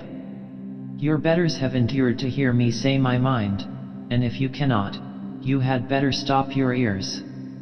Petruchio would not hear these angry words, for he had happily discovered a better way of managing his wife than keeping up a jangling argument with her, therefore his answer was, why, you say true, it is a paltry cap, and I love you for not liking it. Love me, or love me not, said Catherine, I like the cap, and I will have this cap or none. You say you wish to see the gown, said Petruchio, still affecting to misunderstand her. The tailor then came forward and showed her a fine gown he had made for her. Petruchio, whose intent was that she should have neither cap nor gown, found as much fault with that. Oh, mercy, heaven, said he, what stuff is here? What, do you call this a sleeve? It is like a demi-cannon, carved up and down like an apple tart. The tailor said, you bid me make it according to the fashion of the times, and Catherine said she never saw a better fashioned gown. This was enough for Petruchio, and privately desiring these people might be paid for their goods, and excuses made to them for the seemingly strange treatment he bestowed upon them, he with fierce words and furious gestures drove the tailor and the haberdasher out of the room, and then, turning to Catherine, he said, well, come, my Kate, we will go to your father's even in these mean garments we now wear. And then he ordered his horses, affirming they should reach Baptista's house by dinner time, for that it was but 7 o'clock. Now it was not early morning, but the very middle of the day, when he spoke this, therefore Catherine ventured to say, though modestly, being almost overcome by the vehemence of his manner, I dare assure you, sir, it is 2 o'clock, and will be supper time before we get there. But Petruchio meant that she should be so completely subdued that she should assent to everything he said before he carried her to her father, and therefore, as if he were lord even of the sun and could command the hours, he said it should be what time he pleased to have it, before beset forward. For, he said, whatever I say or do, you still are crossing it. I will not go today, and when I go, it shall be what o'clock I say it is. Another day Catherine was forced to practice her newly found obedience, and not till he had brought her proud spirit to such a perfect subjection that she dared not remember there was such a word as contradiction would Petruchio allow her to go to her father's house, and even while they were upon their journey thither she was in danger of being turned back again, only because she happened to hint it was the sun when he affirmed the moon shone brightly at noonday. Now, by my mother's son, said B, and that is myself, it shall be the moon, or stars, or what I list, before I journey to your father's house. He then made as if he were going back again. But Catherine, no longer Catherine the shrew, but the obedient wife, said, let us go forward, I pray, now we have come so far, and it shall be the sun, or moon, or what you please, and if you please to call it a rush candle henceforth, I vow it shall be so for me. This he was resolved to prove, therefore he said again, I say it is the moon. I know it is the moon, replied Catherine. You lie. It is the blessed sun, said Petruchio. Then it is the blessed sun, replied Catherine, but sun it is not when you say it is not. What you will have it named, even so it is, and so it ever shall be for Catherine. Now then he suffered her to proceed on her journey, but further to try if this yielding humor would last, he addressed an old gentleman they met on the road as if he had been a young woman, saying to him, Good morrow, gentle mistress, and asked Catherine if she had ever beheld a fairer gentlewoman, praising the red and white of the old man's cheeks, and comparing his eyes to two bright stars, and again he addressed him, saying, Fair, lovely maid, once more good day to you, and said to his wife, Sweet Kate, embrace her for her beauty's sake. The now completely vanquished Catherine quickly adopted her husband's opinion, and made her speech in like sort to the old gentleman, saying to him, Young budding virgin, you are fair and fresh and sweet. Whither are you going, and where is your dwelling? Happy are the parents of so fair a child. Why, how now, Kate, said Petruchio. I hope you are not mad. This is a man, old and wrinkled, faded and withered, and not a maiden, as you say he is.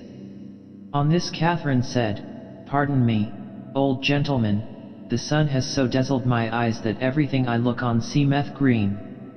Now I perceive you are a reverend father.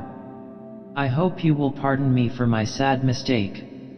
Do, good old grandsire, said Petruchio, and tell us which way you are traveling. We shall be glad of your good company, if you are going our way. The old gentleman replied, Fair sir, and you, my merry mistress, your strange encounter has much amazed me.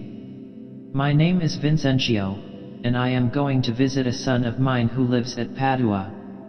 Then Petruchio knew the old gentleman to be the father of Lucentio, a young gentleman who was to be married to Baptista's younger daughter, Bianca, and he made Vincentio very happy by telling him the rich marriage his son was about to make, and they all journeyed on pleasantly together till they came to Baptista's house, where there was a large company assembled to celebrate the wedding of Bianca and Lucentio, Baptista having willingly consented to the marriage of Bianca when he had got Catherine off his hands.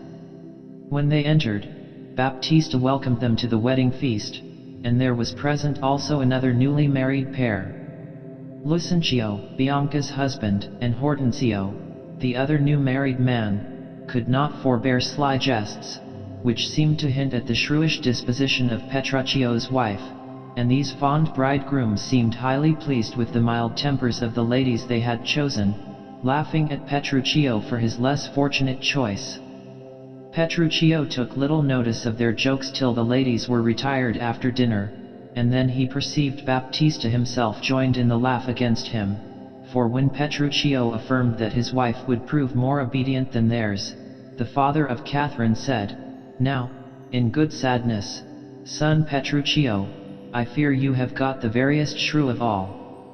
Well, said Petruchio, I say no, and therefore, for assurance that I speak the truth, let us each one send for his wife, and he whose wife is most obedient to come at first when she is sent for shall win a wager which we will propose.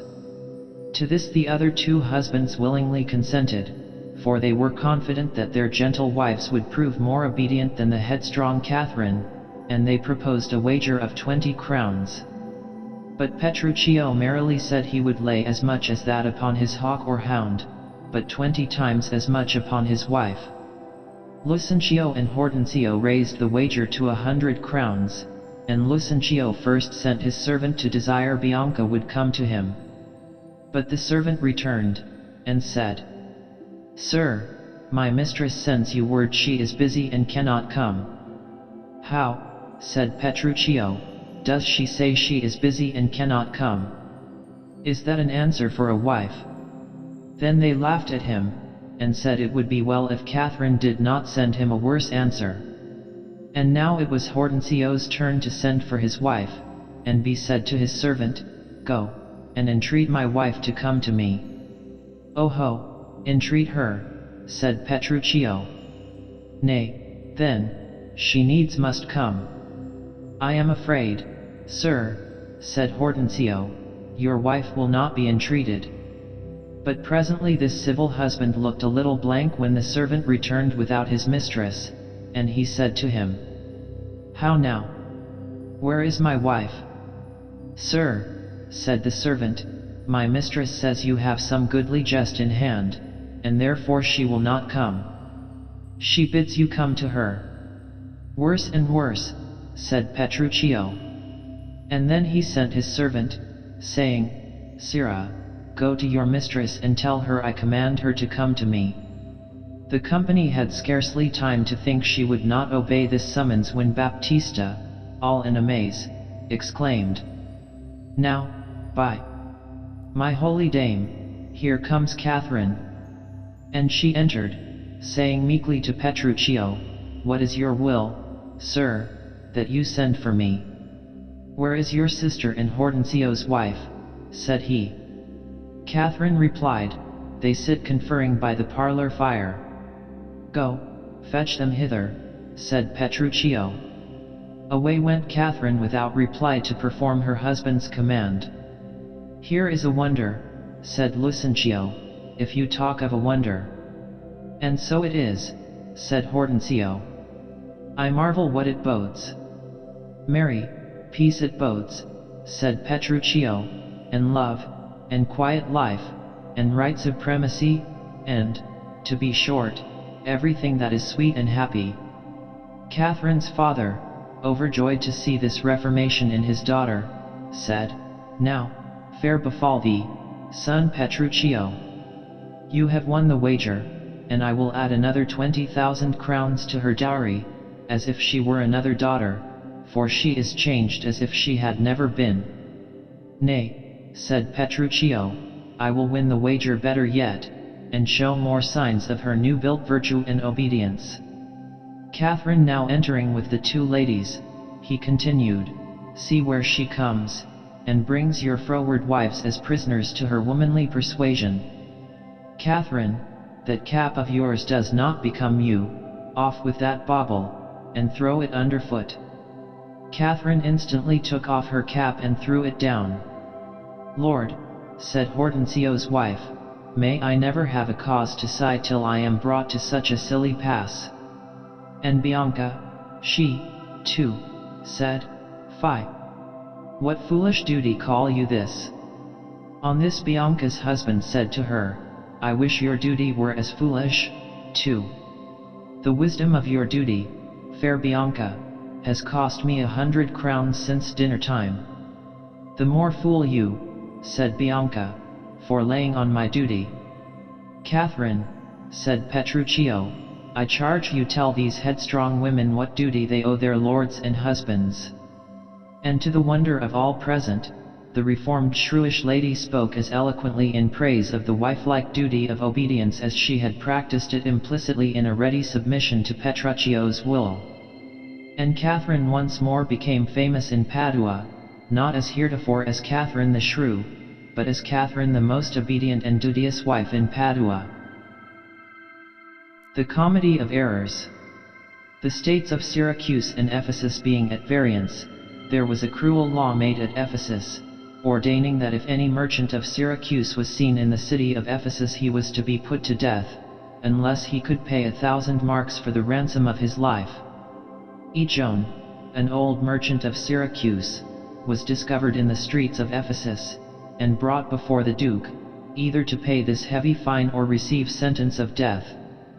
Ejon had no money to pay the fine, and the Duke, before he pronounced the sentence of death upon him, desired him to relate the history of his life, and to tell for what cause he had ventured to come to the city of Ephesus, which it was death for any Syracusan merchant to enter.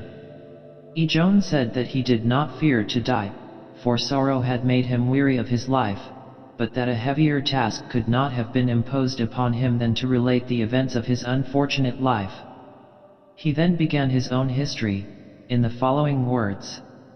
I was born at Syracuse, and brought up to the profession of a merchant. I married a lady, with whom I lived very happily, but, being obliged to go to Epidamnum, I was detained there by my business 6 months, and then, finding I should be obliged to stay some time longer, I sent for my wife, who, as soon as she arrived, was brought to bed of 2 sons, and what was very strange, they were both so exactly alike that it was impossible to distinguish the one from the other. At the same time that my wife was brought to bed of these twin boys, a poor woman in the inn where my wife lodged was brought to bed of 2 sons, and these twins were as much like each other as my 2 sons were. The parents of these children being exceeding poor, I bought the 2 boys and brought them up to attend upon my sons. My sons were very fine children, and my wife was not a little proud of 2 such boys, and she daily wishing to return home, I unwillingly agreed, and in an evil hour we got on shipboard, for we had not sailed above a league from Epidamnum before a dreadful storm arose, which continued with such violence that the sailors, seeing no chance of saving the ship, crowded into the boat to save their own lives, leaving us alone in the ship, which we every moment expected would be destroyed by the fury of the storm. The incessant weeping of my wife and the piteous complaints of the pretty babes, who, not knowing what to fear, wept for fashion, because they saw their mother weep, filled me with terror for them, though I did not for myself fear death, and all my thoughts were bent to contrive means for their safety. I tied my youngest son to the end of a small spire mast, such as seafaring men provide against storms. At the other end I bound the youngest of the twin slaves, and at the same time I directed my wife how to fasten the other children in like manner to another mast.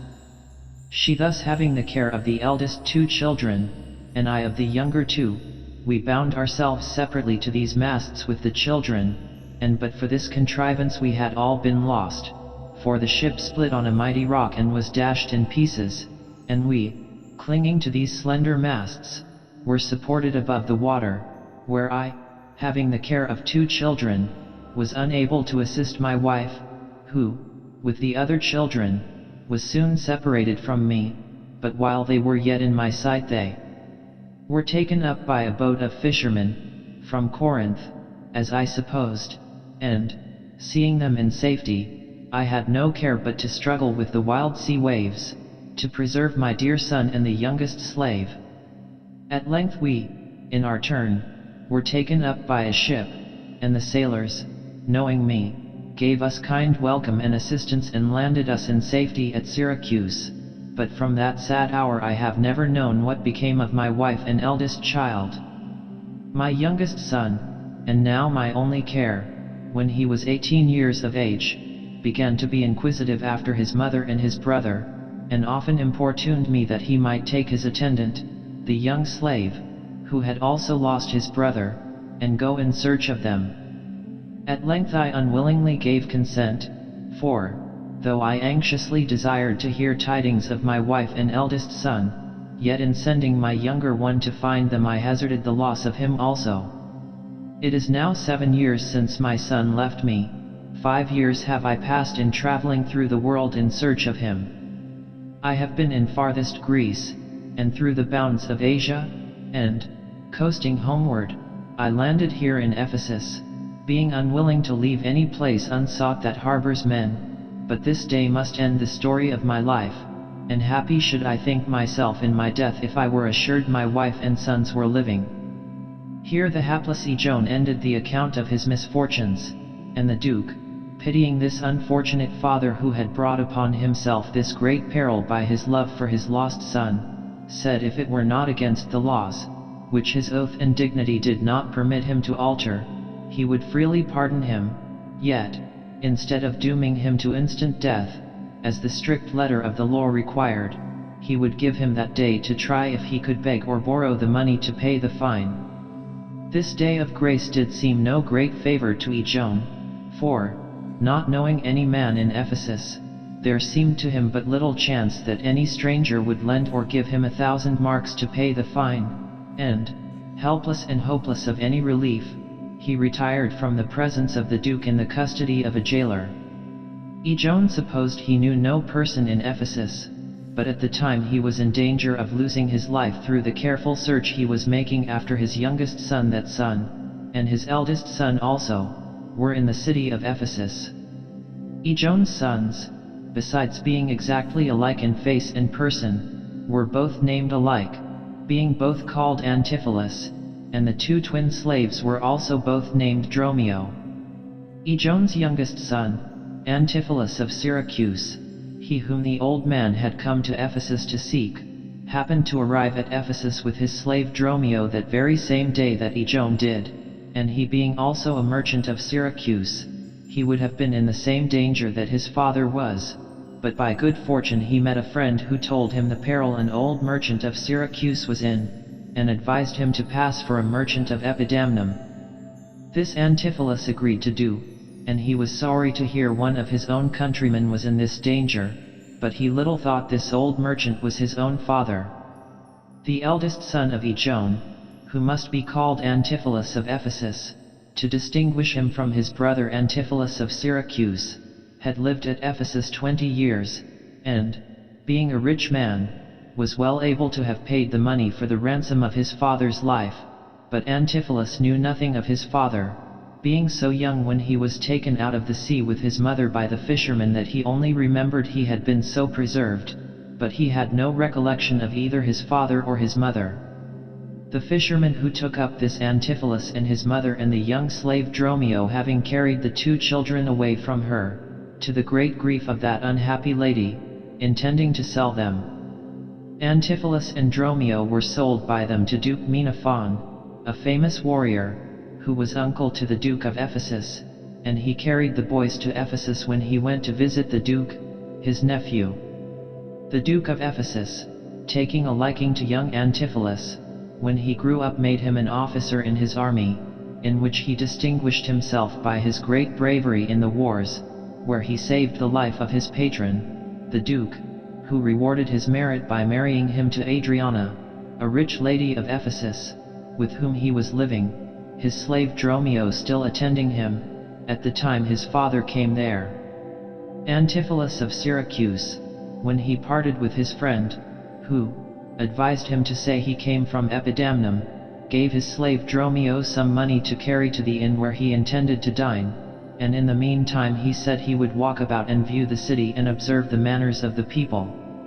Dromio was a pleasant fellow, and when Antipholus was dull and melancholy he used to divert himself with the odd humors and merry jests of his slave, so that the freedoms of speech he allowed in Dromio were greater than is usual between masters and their servants. When Antipholus of Syracuse had sent Dromio away, he stood a while thinking over his solitary wanderings in search of his mother and his brother, of whom in no place where he landed could he hear the least tidings, and he said sorrowfully to himself, I am like a drop of water in the ocean which, seeking to find its fellow drop, loses itself in the wide sea, so I, unhappily, to find a mother and a brother, do lose myself. While he was thus meditating on his weary travels, which had hitherto been so useless, Dromio, as he thought, returned.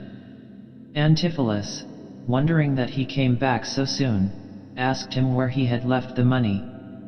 Now it was not his own Dromio, but the twin brother that lived with Antipholus of Ephesus, that he spoke to. The 2 Dromios and the 2 Antipholuses were still as much alike as Ejon had said they were in their infancy, therefore no wonder Antipholus thought it was his own slave returned, and asked him why he came back so soon. Dromio replied, my mistress sent me to bid you come to dinner. The capon burns, and the pig falls from the spit, and the meat will be all cold if you do not come home." "These jests are out of season," said Antipholus. "Where did you leave the money?" Dromio still answering that his mistress had sent him to fetch Antipholus to dinner. "What mistress?" said Antipholus. "Why, your worship's wife, sir," replied Dromio. Antipholus having no wife, he was very angry with Dromio, and said, "Because I familiarly sometimes chat with you, you presume to jest with me in this free manner. I am not in a sportive humor now. Where is the money? We being strangers here, how dare you trust so great a charge from your own custody?" Dromio, hearing his master, as he thought him, talk of their being strangers, supposing Antipholus was jesting, replied, merrily, "I pray you, sir, just as you sit at dinner. I had no charge but to fetch you home to dine with my mistress and her sister." Now Antipholus lost all patience, and beat Dromio, who ran home and told his mistress that his master had refused to come to dinner and said that he had no wife. Adriana, the wife of Antipholus of Ephesus, was very angry when she heard that her husband said he had no wife, for she was of a jealous temper, and she said her husband meant that he loved another lady better than herself, and she began to fret, and say unkind words of jealousy and reproach of her husband, and her sister Luciana, who lived with her, tried in vain to persuade her out of her groundless suspicions. Antipholus of Syracuse went to the inn, and found Dromio with the money in safety there, and, seeing his own Dromio, he was going again to chide him for his free jests, when Adriana came up to him, and, not doubting but it was her husband she saw, she began to reproach him for looking strange upon her, as well he might, never having seen this angry lady before, and then she told him how well he loved her before they were married, and that now he loved some other lady instead of her. "How comes it now, my husband?" said she. "Oh, how comes it that I have lost your love? Plead you to me, fair dame," said the astonished Antipholus. It was in vain he told her he was not her husband and that he had been in Ephesus but 2 hours. She insisted on his going home with her, and Antipholus at last, being unable to get away, went with her to his brother's house, and dined with Adriana and her sister, the one calling him husband and the other brother, he, all amazed, thinking he must have been married to her in his sleep, or that he was sleeping now. And Dromio, who followed them, was no less surprised, for the cook maid, who was his brother's wife, also claimed him for her husband. While Antipholus of Syracuse was dining with his brother's wife, his brother, the real husband, returned home to dinner with his slave Dromio, but the servants would not open the door, because their mistress had ordered them not to admit any company, and when they repeatedly knocked, and said they were Antipholus and Dromio, the maids laughed at them, and said that Antipholus was at dinner with their mistress, and Dromio was in the kitchen, and though they almost knocked the door down, they could not gain admittance, and at last Antipholus went away very angry, and strangely surprised at hearing a gentleman was dining with his wife.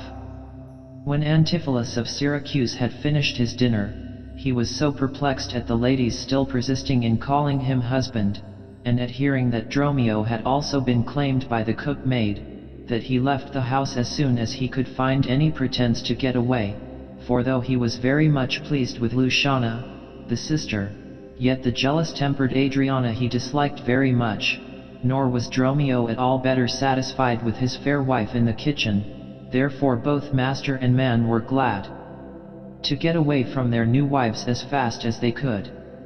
The moment Antipholus of Syracuse had left the house he was met by a goldsmith, who, mistaking him, as Adriana had done, for Antipholus of Ephesus, gave him a gold chain, calling him by his name, and when Antipholus would have refused the chain, saying it did not belong to him, the goldsmith replied he made it by his own orders, and went away, leaving the chain in the hands of Antipholus, who ordered his man Dromio to get his things on board a ship, not choosing to stay in a place any longer, where he met with such strange adventures that he surely thought himself bewitched.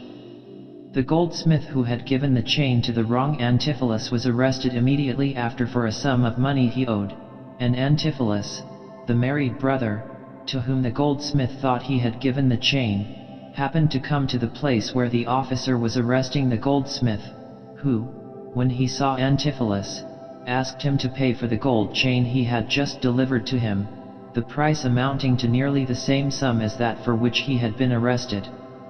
Antipholus denying the having received the chain, and the goldsmith persisting to declare that he had but a few minutes before given it to him, they disputed this matter a long time, both thinking they were right, for Antipholus knew the goldsmith never gave him the chain, and so like were the two brothers.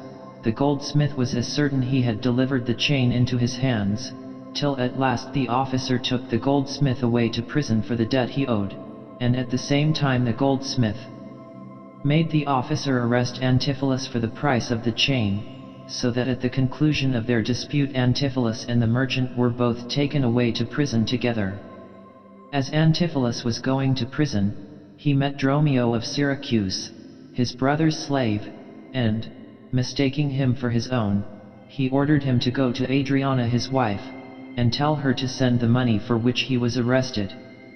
Dromio, wondering that his master should send him back to the strange house where he dined, and from which he had just before been in such haste to depart, did not dare to reply, though he came to tell his master the ship was ready to sail, for he saw Antipholus was in no humor to be jested with. Therefore he went away, grumbling within himself that he must return to Adriana's house, where, said he, Dow's Abel claims me for a husband. But I must go, for servants must obey their master's commands.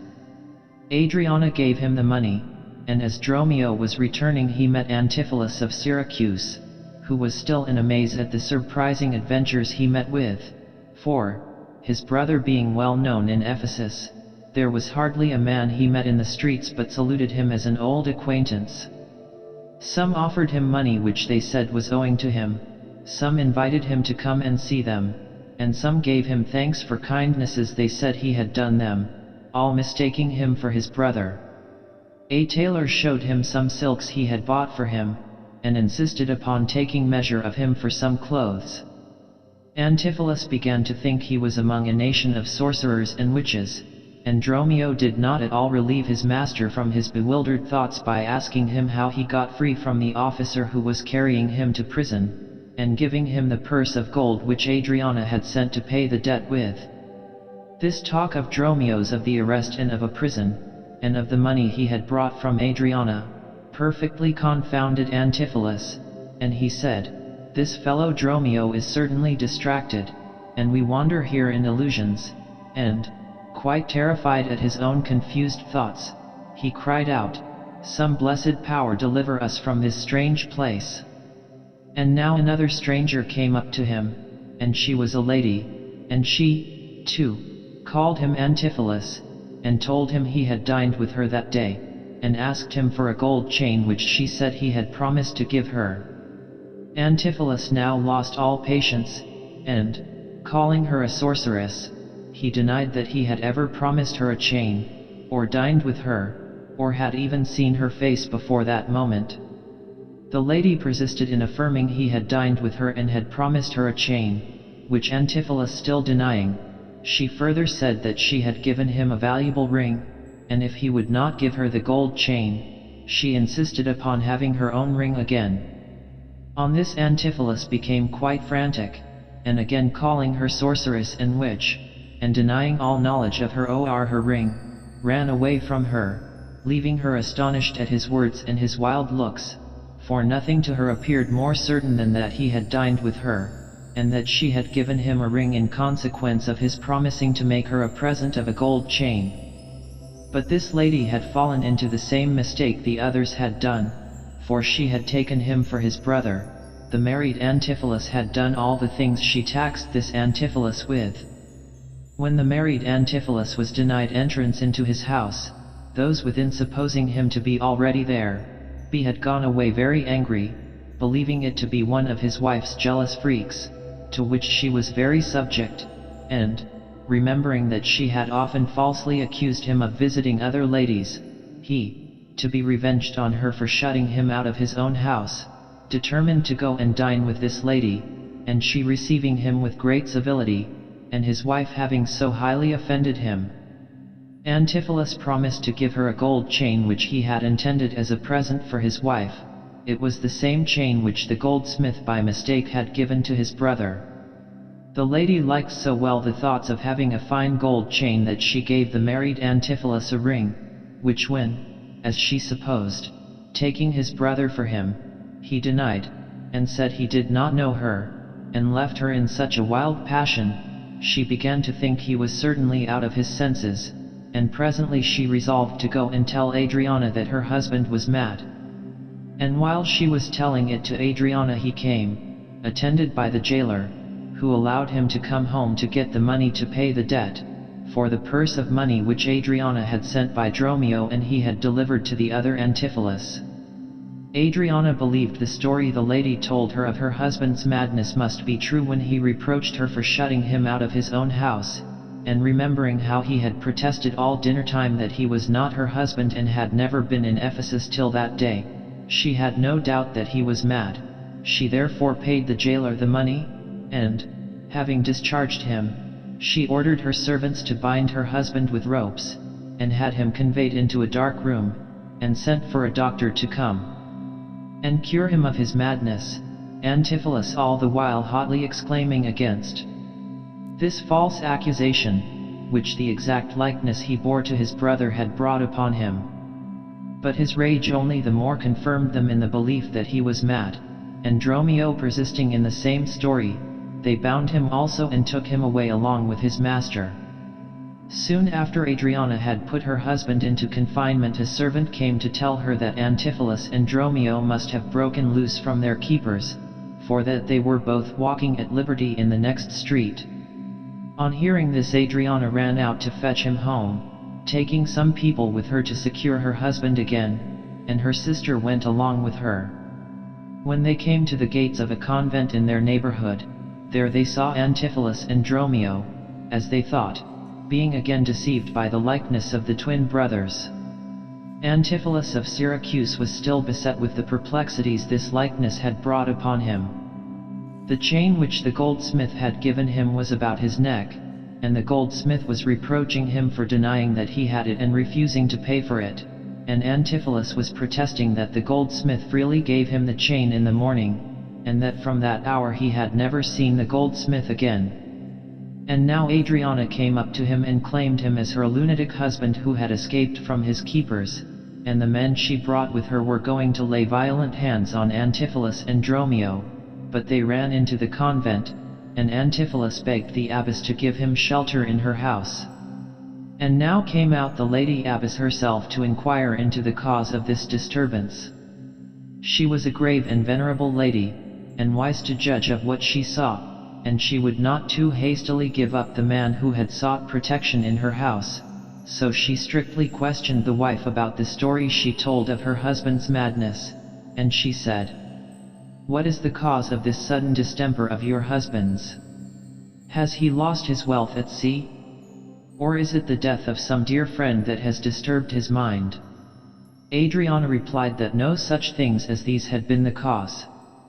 "Perhaps," said the abbess, "he has fixed his affections on some other lady than you, his wife, and that has driven him to this state." Adriana said she had long thought the love of some other lady was the cause of his frequent absences from home. Now it was not his love for another, but the teasing jealousy of his wife's temper, that often obliged Antipholus to leave his home, and the abbess, suspecting this from the vehemence of Adriana's manner, to learn the truth, said, "You should have reprehended him for this." "Why, so I did," replied Adriana. "I," said the abbess, "but perhaps not enough." Adriana, willing to convince the abbess that she had said enough to Antipholus on this subject, replied, "It was the constant subject of our conversation. In bed I would not let him sleep for speaking of it. At table I would not let him eat for speaking of it. When I was alone with him I talked of nothing else, and in company I gave him frequent hints of it. Still all my talk was how vile and bad it was in him to love any lady better than me." The lady abbess, having drawn this full confession from the jealous Adriana, now said, "And therefore comes it that your husband is mad? The venomous clamor of a jealous woman is a more deadly poison than a mad dog's tooth. It seems his sleep was hindered by your railing. No wonder that his head is light, and his meat was sauced with your upbraidings. Unquiet meals make ill digestions, and that has thrown him into this fever. You say his sports were disturbed by your brawls, being debarred from the enjoyment of society and recreation. What could ensue but dull melancholy and comfortless despair? The consequence is, then, that your jealous fits have made your husband mad." Luciana would have excused her sister, saying she always reprehended her husband mildly, and she said to her sister, "Why do you hear these rebukes without answering them?" But the abbess had made her so plainly perceive her fault that she could only answer, "She has betrayed me to my own reproof." Adriana, though ashamed of her own conduct, still insisted on having her husband delivered up to her, but the abbess would suffer no person to enter her house, nor would she deliver up this unhappy man to the care of the jealous wife, determining herself to use gentle means for his recovery, and she retired into her house again, and ordered her gates to be shut against them. During the course of this eventful day, in which so many errors had happened from the likeness the twin brothers bore to each other, old Ijone's day of grace was passing away, it being now near sunset, and at sunset he was doomed to die if he could not pay the money. The place of his execution was near this convent, and here he arrived just as the abbess retired into the convent, the Duke attending in person, that, if any offered to pay the money, he might be present to pardon him. Adriana stopped this melancholy procession, and cried out to the Duke for justice, telling him that the abbess had refused to deliver up her lunatic husband to her care. While she was speaking, her real husband and his servant, Romeo, who had got loose, came before the Duke to demand justice, complaining that his wife had confined him on a false charge of lunacy, and telling in what manner he had broken his bands and eluded the vigilance of his keepers. Adriana was strangely surprised to see her husband when she thought he had been within the convent. Ijone, seeing his son, concluded this was the son who had left him to go in search of his mother and his brother, and he felt secure that this dear son would readily pay the money demanded for his ransom. He therefore spoke to Antipholus in words of fatherly affection, with joyful hope that he should now be released. But, to the utter astonishment of Ijone, his son denied all knowledge of him, as well he might, for this Antipholus had never seen his father since they were separated in the storm in his infancy.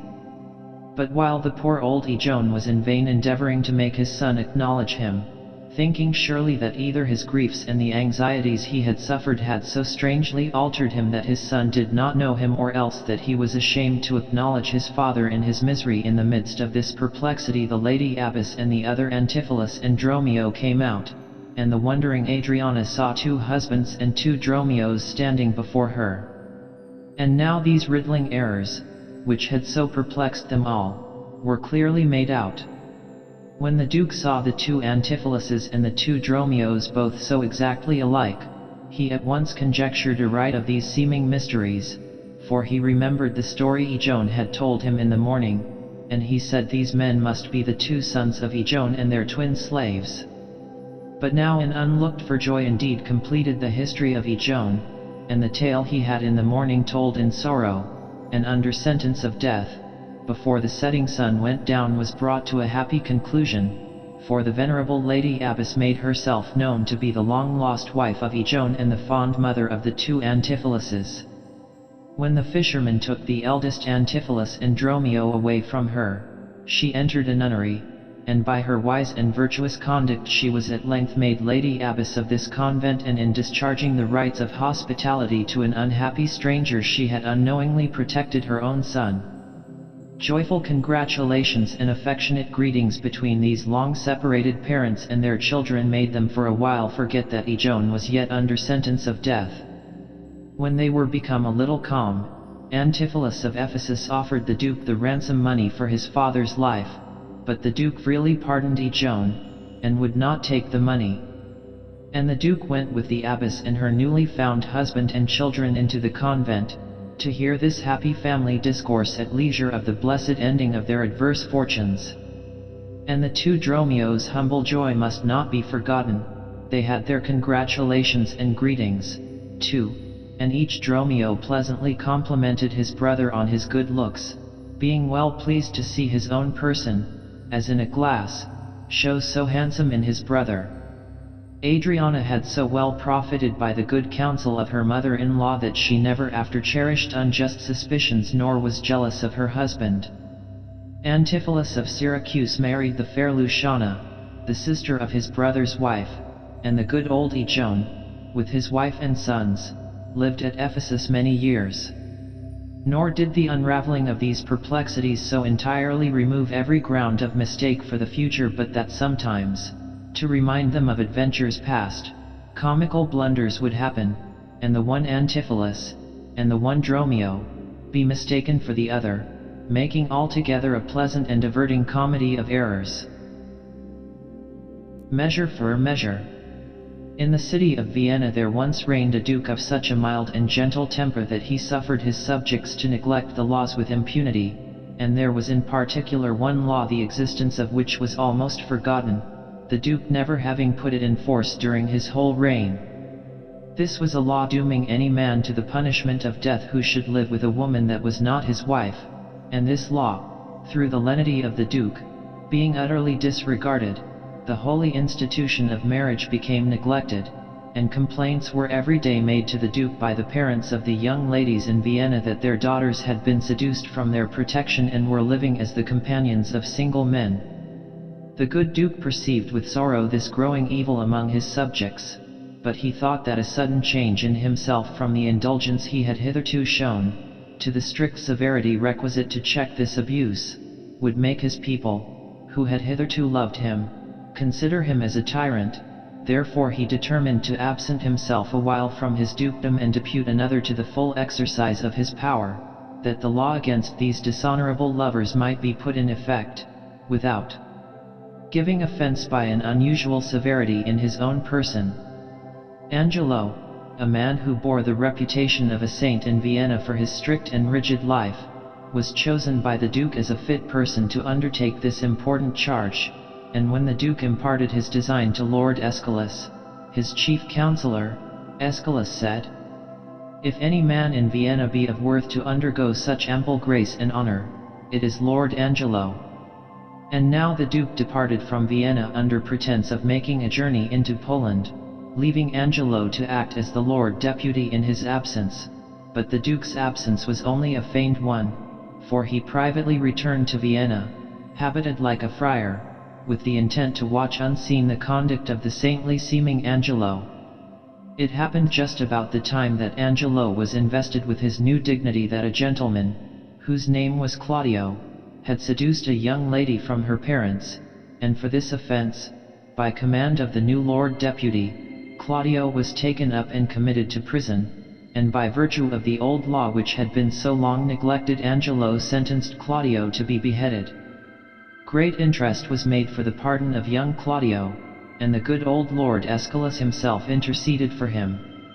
"Alas," said he, "this gentleman whom I would save had an honorable father, for whose sake I pray you pardon the young man's transgression." But Angelo replied, "We must not make a scarecrow of the law, setting it up to frighten birds of prey, till custom, finding it harmless, makes it their perch and not their terror. Sir, he must die." Lucio, the friend of Claudio, visited him in the prison, and Claudio said to him, "I pray you, Lucio, do me this kind service. Go to my sister Isabel, who this day proposes to enter the convent of St. Clare, acquaint her with the danger of my state, implore her that she make friends with the strict deputy, bid her go herself to Angelo.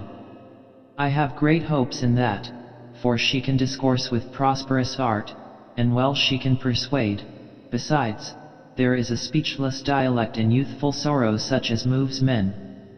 Isabel, the sister of Claudio, had, as he said, that day entered upon her novitiate in the convent, and it was her intent, after passing through her probation as a novice, to take the veil, and she was inquiring of a nun concerning the rules of the convent when they heard the voice of Lucio, who, as he entered that religious house, said, "Peace be in this place." "Who is it that speaks?" said Isabel. "It is a man's voice," replied the nun. "Gentle Isabel, go to him, and learn his business. You may, I may not. When you have taken the veil, you must not speak with men but in the presence of the prioress, then if you speak you must not show your face, or if you show your face you must not speak." "And have you nuns no further privileges?" said Isabel. "Are not these large enough?"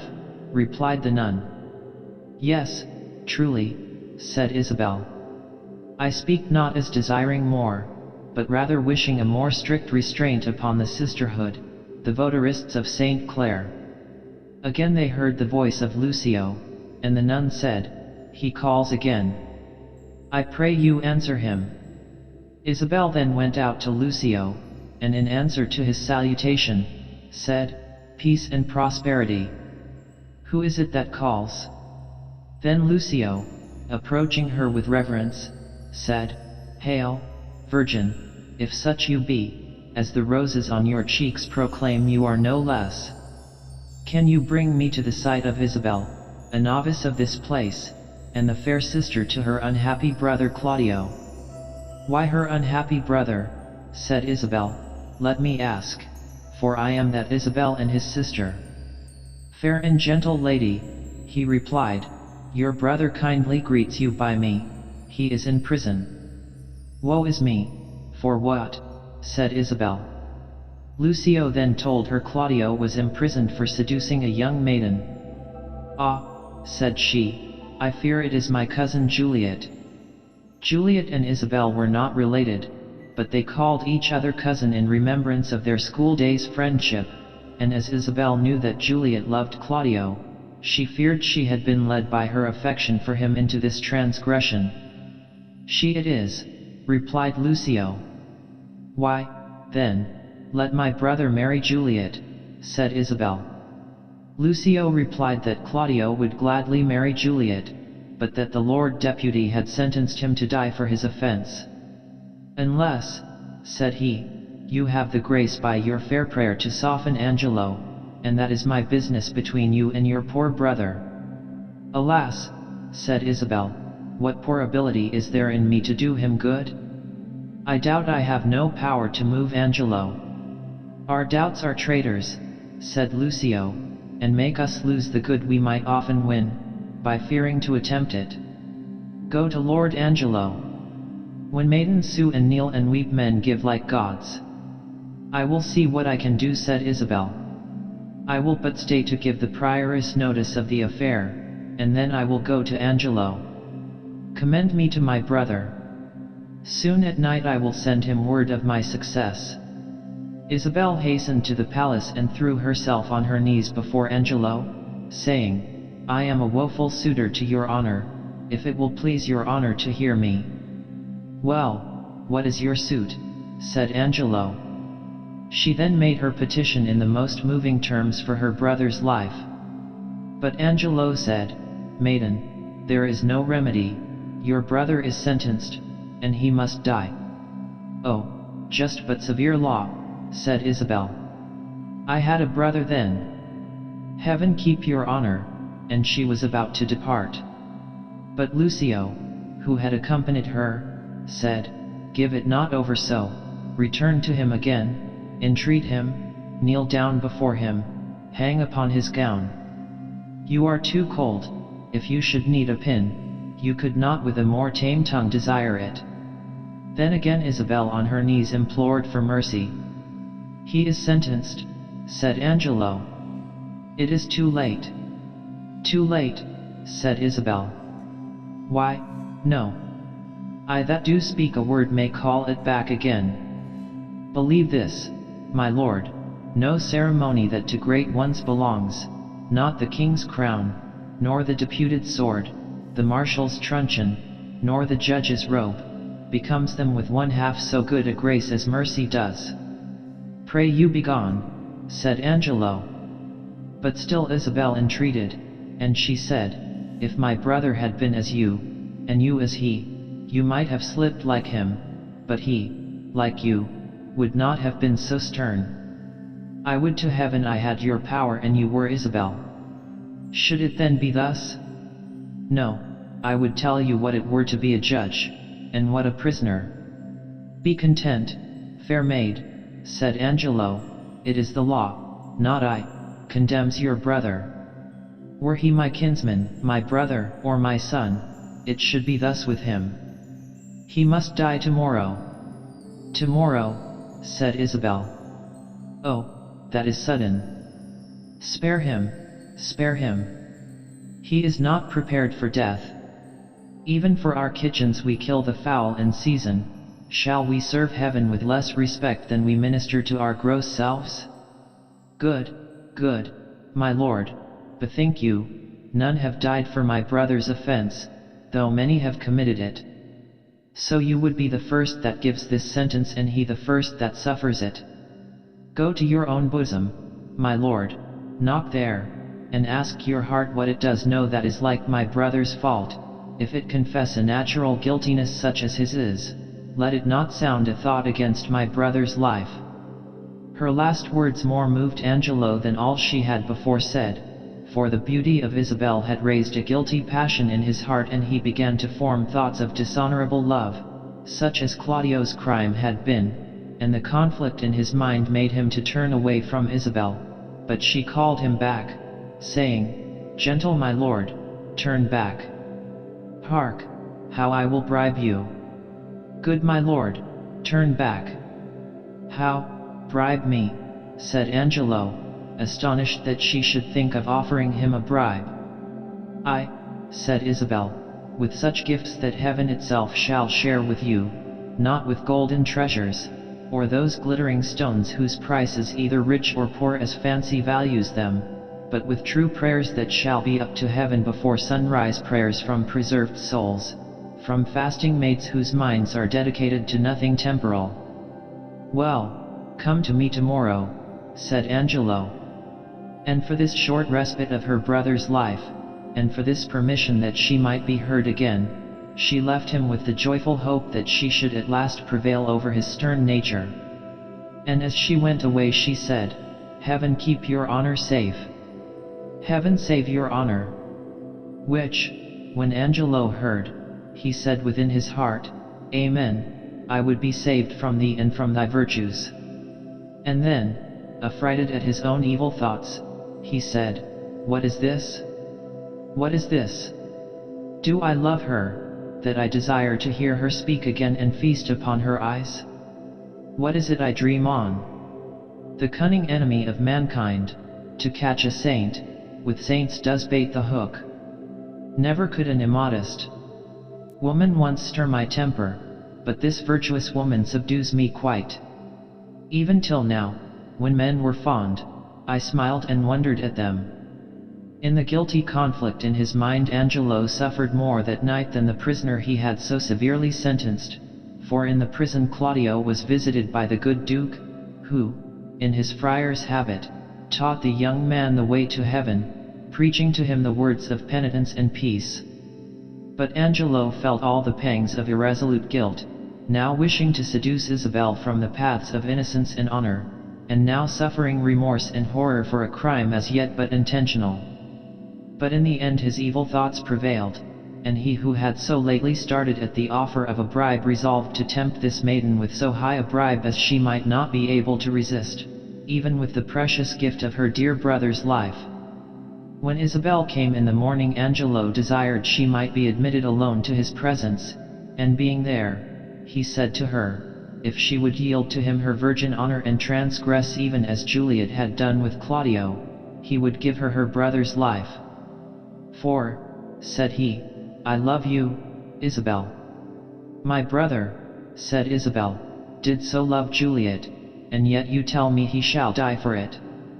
But, said Angelo, Claudio shall not die if you will consent to visit me by stealth at night, even as Juliet left her father's house at night to come to Claudio.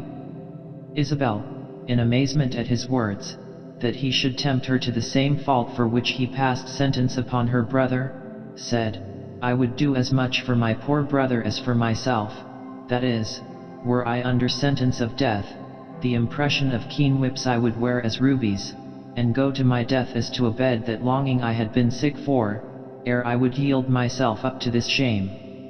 And then she told him she hoped he only spoke these words to try her virtue. But he said, believe me, on my honor, my words express my purpose. Isabel, angered to the heart to hear him use the word honor to express such dishonorable purposes, said, Ha, little honor to be much believed, and most pernicious purpose. I will proclaim thee, Angelo, look for it. Sign me a present pardon for my brother, or I will tell the world aloud what man thou art. Who will believe you, Isabel, said Angelo, my unsoiled name, the austereness of my life, my word vouched against yours, will outweigh your accusation. Redeem your brother by yielding to my will, or he shall die tomorrow.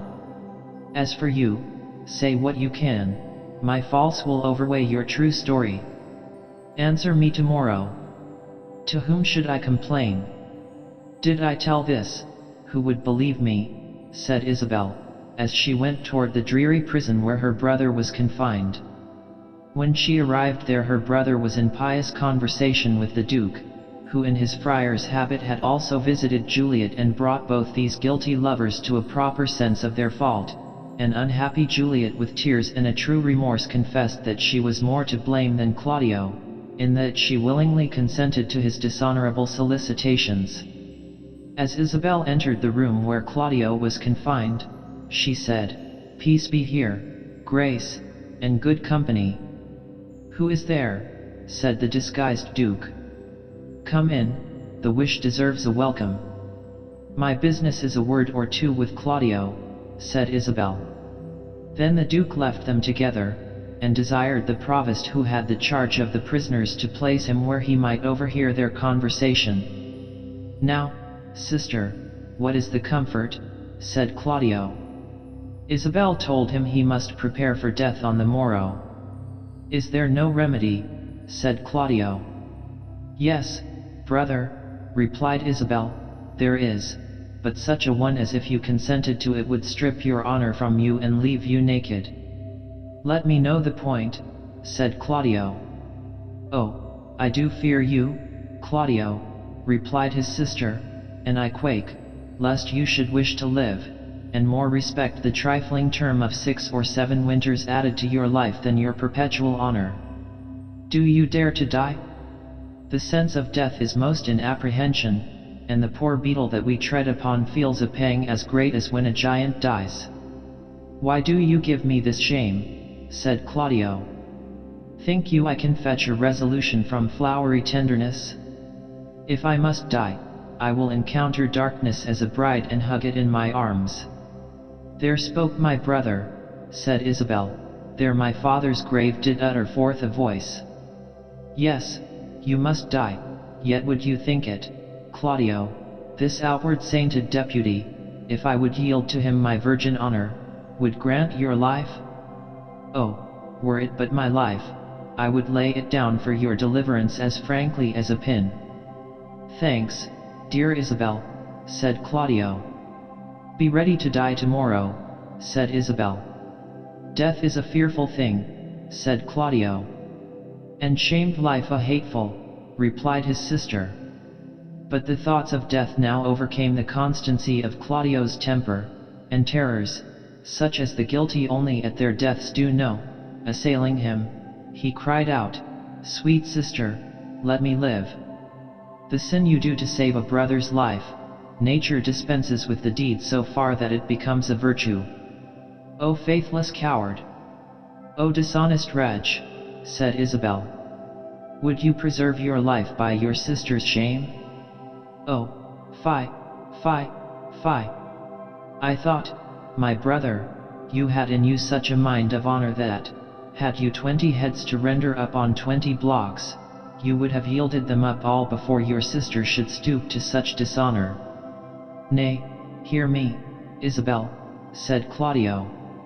But what he would have said in defense of his weakness in desiring to live by the dishonor of his virtuous sister was interrupted by the entrance of the Duke, who said, Claudio, I have overheard what has passed between you and your sister. Angelo had never the purpose to corrupt her. What he said has only been to make trial of her virtue. She, having the truth of honor in her, has given him that gracious denial which he is most ill glad to receive. There is no hope that he will pardon you, therefore pass your hours in prayer, and make ready for death. Then Claudio repented of his weakness, and said, Let me ask my sister's pardon. I am so out of love with life that I will sue to be rid of it. And Claudio retired, overwhelmed with shame and sorrow for his fault.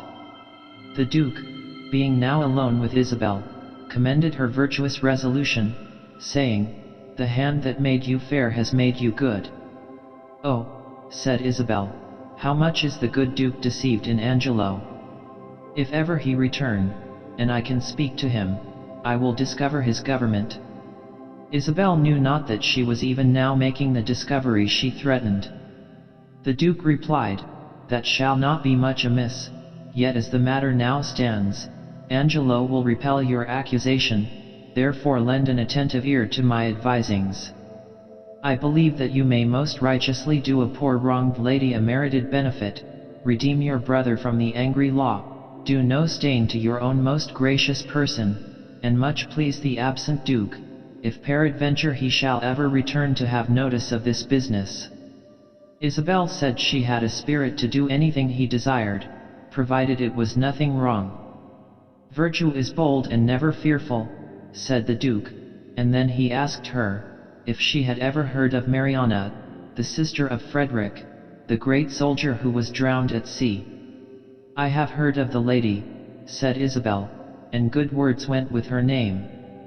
This lady, said the Duke, is the wife of Angelo, but her marriage dowry was on board the vessel in which her brother perished, and mark how heavily this befell to the poor gentlewoman, for, besides the loss of a most noble and renowned brother, who in his love toward her was ever most kind and natural, in the wreck of her fortune she lost the affections of her husband, the well-seeming Angelo, who, pretending to discover some dishonor in this honorable lady, though the true cause was the loss of her dowry, left her in her tears and dried not one of them with his comfort. His unjust unkindness, that in all reason should have quenched her love, has, like an impediment in the current, made it more unruly, and Mariana loves her cruel husband with the full continuance of her first affection. The Duke then more plainly unfolded his plan. It was that Isabel should go to Lord Angelo and seemingly consent to come to him as he desired at midnight, that by this means she would obtain the promised pardon, and that Mariana should go in her stead to the appointment, and pass herself upon Angelo in the dark for Isabel. Nor, gentle daughter, said the feigned friar, fear you to this thing. Angelo is her husband, and to bring them thus together is no sin. Isabel, being pleased with this project, departed to do as he directed her, and he went to apprise Mariana of their intention. He had before this time visited this unhappy lady in his assumed character, giving her religious instruction and friendly consolation, at which times he had learned her sad story from her own lips, and now she, looking upon him as a holy man, readily consented to be directed by him in this undertaking. When Isabel returned from her interview with Angelo, to the house of Mariana, where the Duke had appointed her to meet him, he said, "Well met, and in good time. What is the news from this good deputy?" Isabel related the manner in which she had settled the affair. "Angelo," said she, "has a garden surrounded with a brick wall, on the western side of which is a vineyard, and to that vineyard is a gate." And then she showed to the Duke and Mariana 2 keys that Angelo had given her, and she said, "This bigger key opens the vineyard gate, this other a little door which leads from the vineyard to the garden. There I have made my promise at the dead of the night to call upon him, and have got from him his word of assurance for my brother's life. I have taken a due and wary note of the place, and with whispering and most guilty diligence he showed me the way twice over. Are there no other tokens agreed upon between you, that Mariana must observe?" said the Duke. "No, none," said Isabel, "only to go when it is dark.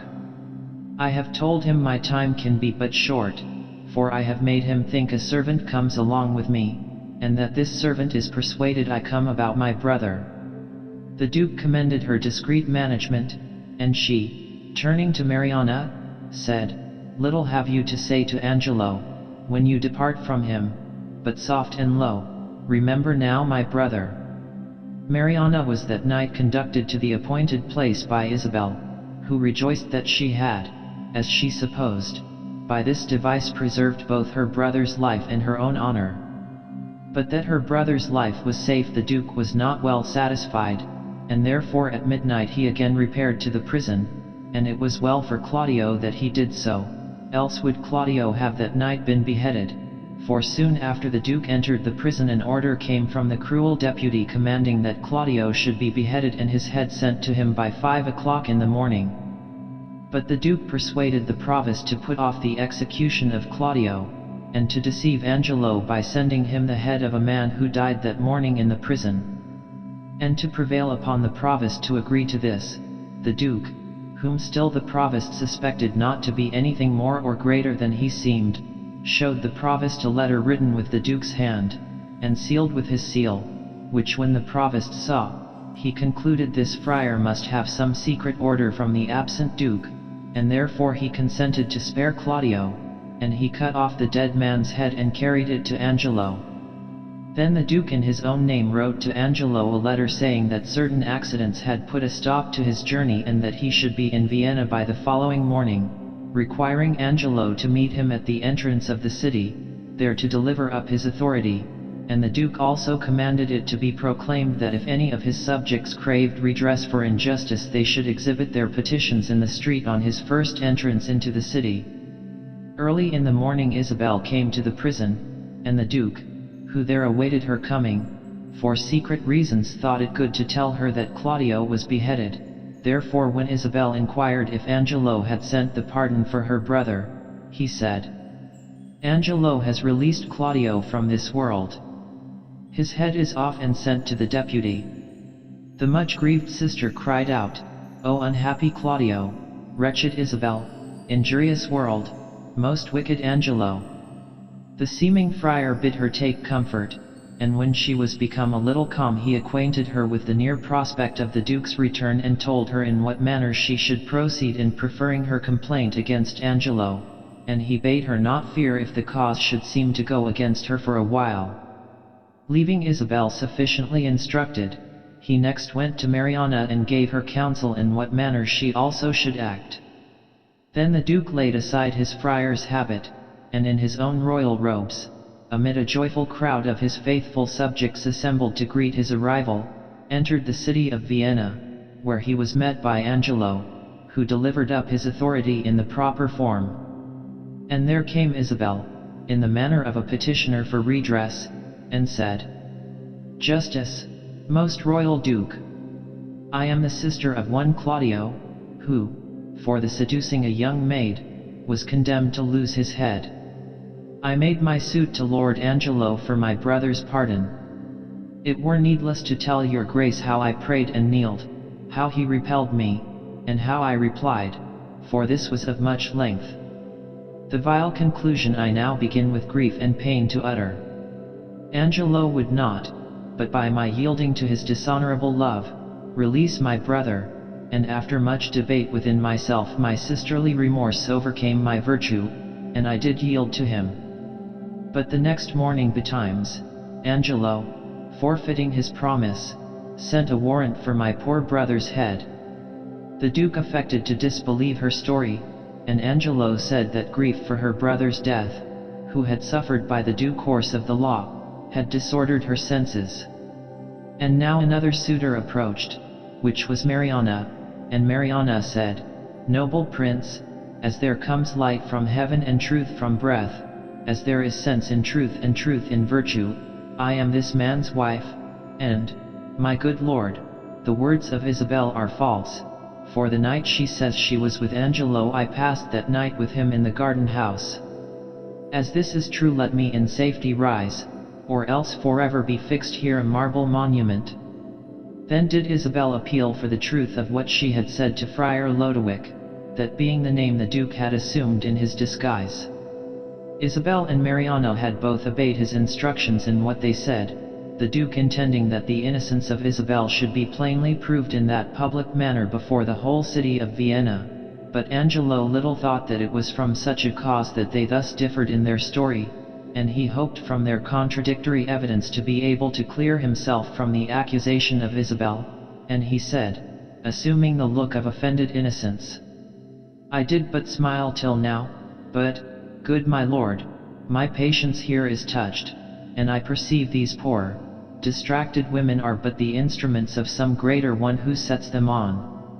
Let me have way, my lord, to find this practice out."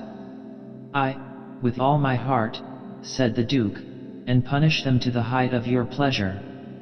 You, Lord Aeschylus, sit with Lord Angelo, lend him your pains to discover this abuse, the friar is sent for that set them on, and when he comes do with your injuries as may seem best in any chastisement. I for a while will leave you, but stir not you, Lord Angelo, till you have well determined upon this slander." The Duke then went away, leaving Angelo well pleased to be deputed judge and umpire in his own cause. But the Duke was absent only while he threw off his royal robes and put on his friar's habit, and in that disguise again he presented himself before Angelo and Aeschylus. And the good old Aeschylus, who thought Angelo had been falsely accused, said to the supposed friar, "Come, sir, did you set these women on to slander Lord Angelo?" He replied, "Where is the Duke? It is he who should hear me speak." Aeschylus said, "The Duke is in us, and we will hear you. Speak justly." "Boldly, at least," retorted the friar, and then he blamed the Duke for leaving the cause of Isabel in the hands of him she had accused, and spoke so freely of many corrupt practices he had observed while, as he said, he had been a looker-on in Vienna, that Aeschylus threatened him with the torture for speaking words against the state and for censuring the conduct of the Duke, and ordered him to be taken away to prison.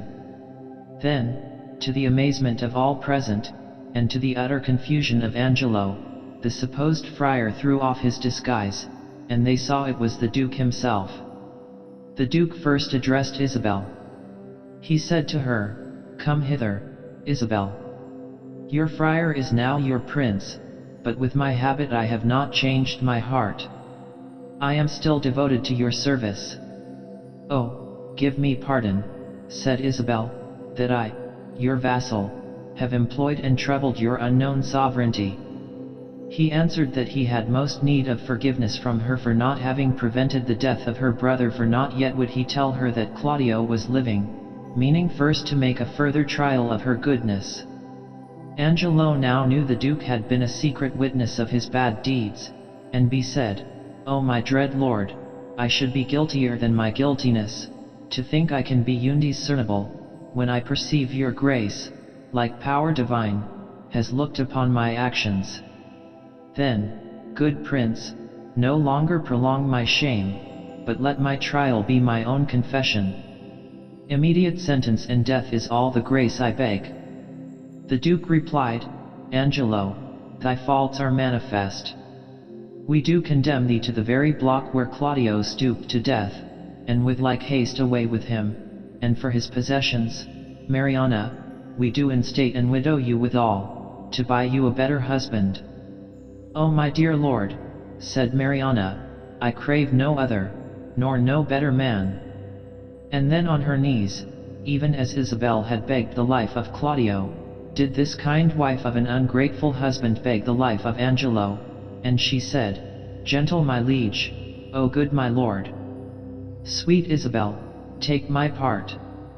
Lend me your knees, and all my life to come I will lend you all my life, to do you service."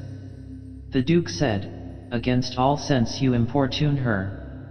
Should Isabel kneel down to beg for mercy, her brother's ghost would break his paved bed and take her hence in horror." Still Mariana said, "Isabel, sweet Isabel, do but kneel by me, hold up your hand, say nothing. I will speak all. They say best men are molded out of faults, and for the most part become much the better for being a little bad. So may my husband. Oh Isabel, will you not lend a knee?"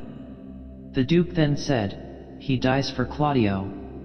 But much pleased was the good Duke when his own Isabel, from whom he expected all gracious and honorable acts, kneeled down before him, and said, "Most bounteous sir, look, if it please you, on this man condemned, as if my brother lived.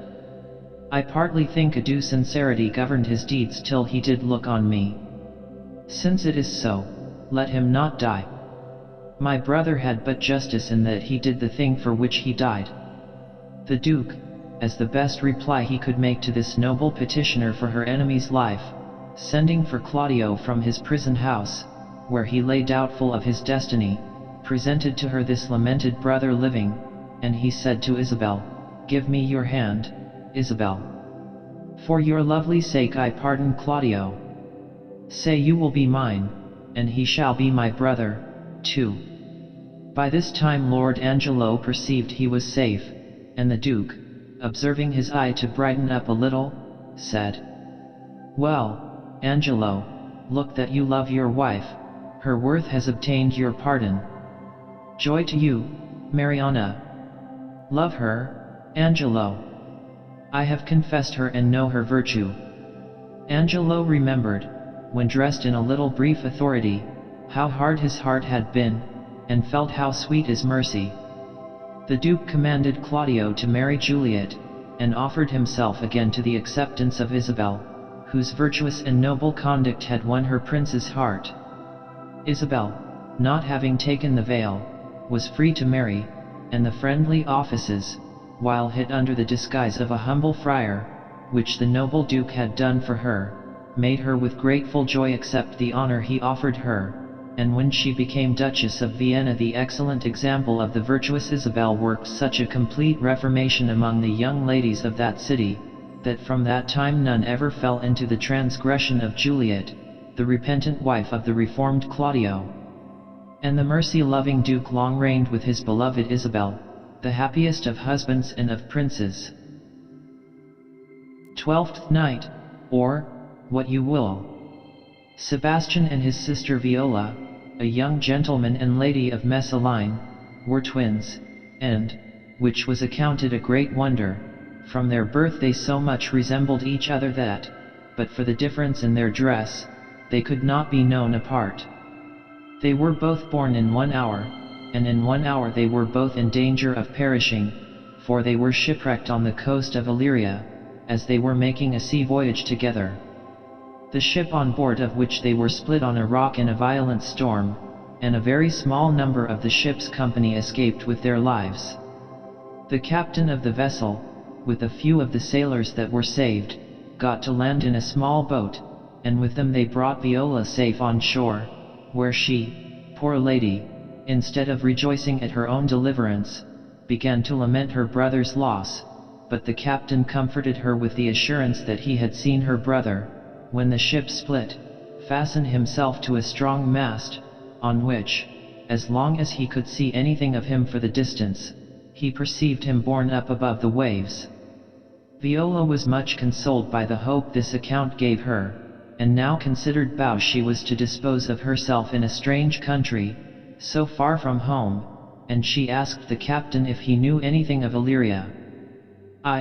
"Very well, madam," replied the captain, for I was born not 3 hours' travel from this place." "Who governs here?" said Viola.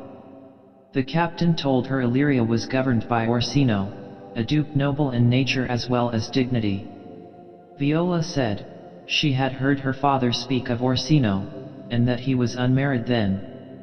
"And he is so now," said the captain, "or was so very late for, but a month ago, I went from here, and then it was the general talk, as you know what great ones do, the people will prattle of, that Orsino sought the love of fair Olivia, a virtuous maid, the daughter of a count who died 12 months ago, leaving Olivia to the protection of her brother, who shortly after died also, and for the love of this dear brother, they say, she has abjured the sight and company of men." Viola, who was herself in such a sad affliction for her brother's loss, wished she could live with this lady who so tenderly mourned a brother's death. She asked the captain if he could introduce her to Olivia, saying she would willingly serve this lady. But he replied this would be a hard thing to accomplish, because the lady Olivia would admit no person into her house since her brother's death, not even the Duke himself. Then Viola formed another project in her mind, which was, in a man's habit, to serve the Duke Orsino as a page. It was a strange fancy in a young lady to put on male attire and pass for a boy, but the forlorn and unprotected state of Viola, who was young and of uncommon beauty, alone, and in a foreign land, must plead her excuse. She having observed a fair behavior in the captain, and that he showed a friendly concern for her welfare, entrusted him with her design, and he readily engaged to assist her. Viola gave him money and directed him to furnish her with suitable apparel, ordering her clothes to be made of the same color and in the same fashion her brother Sebastian used to wear, and when she was dressed in her manly garb she looked so exactly like her brother that some strange errors happened by means of their being mistaken for each other, for, as will afterward appear, Sebastian was also saved. Viola's good friend, the captain, when he had transformed this pretty lady into a gentleman, having some interest at court, got her presented to Orsino under the feigned name of Cesario. The Duke was wonderfully pleased with the address and graceful deportment of this handsome youth, and made Cesario one of his pages, that being the office Viola wished to obtain, and she so well fulfilled the duties of her new station, and showed such a ready observance and faithful attachment to her lord, that she soon became his most favored attendant. To Cesario Orsino confided the whole history of his love for the lady Olivia.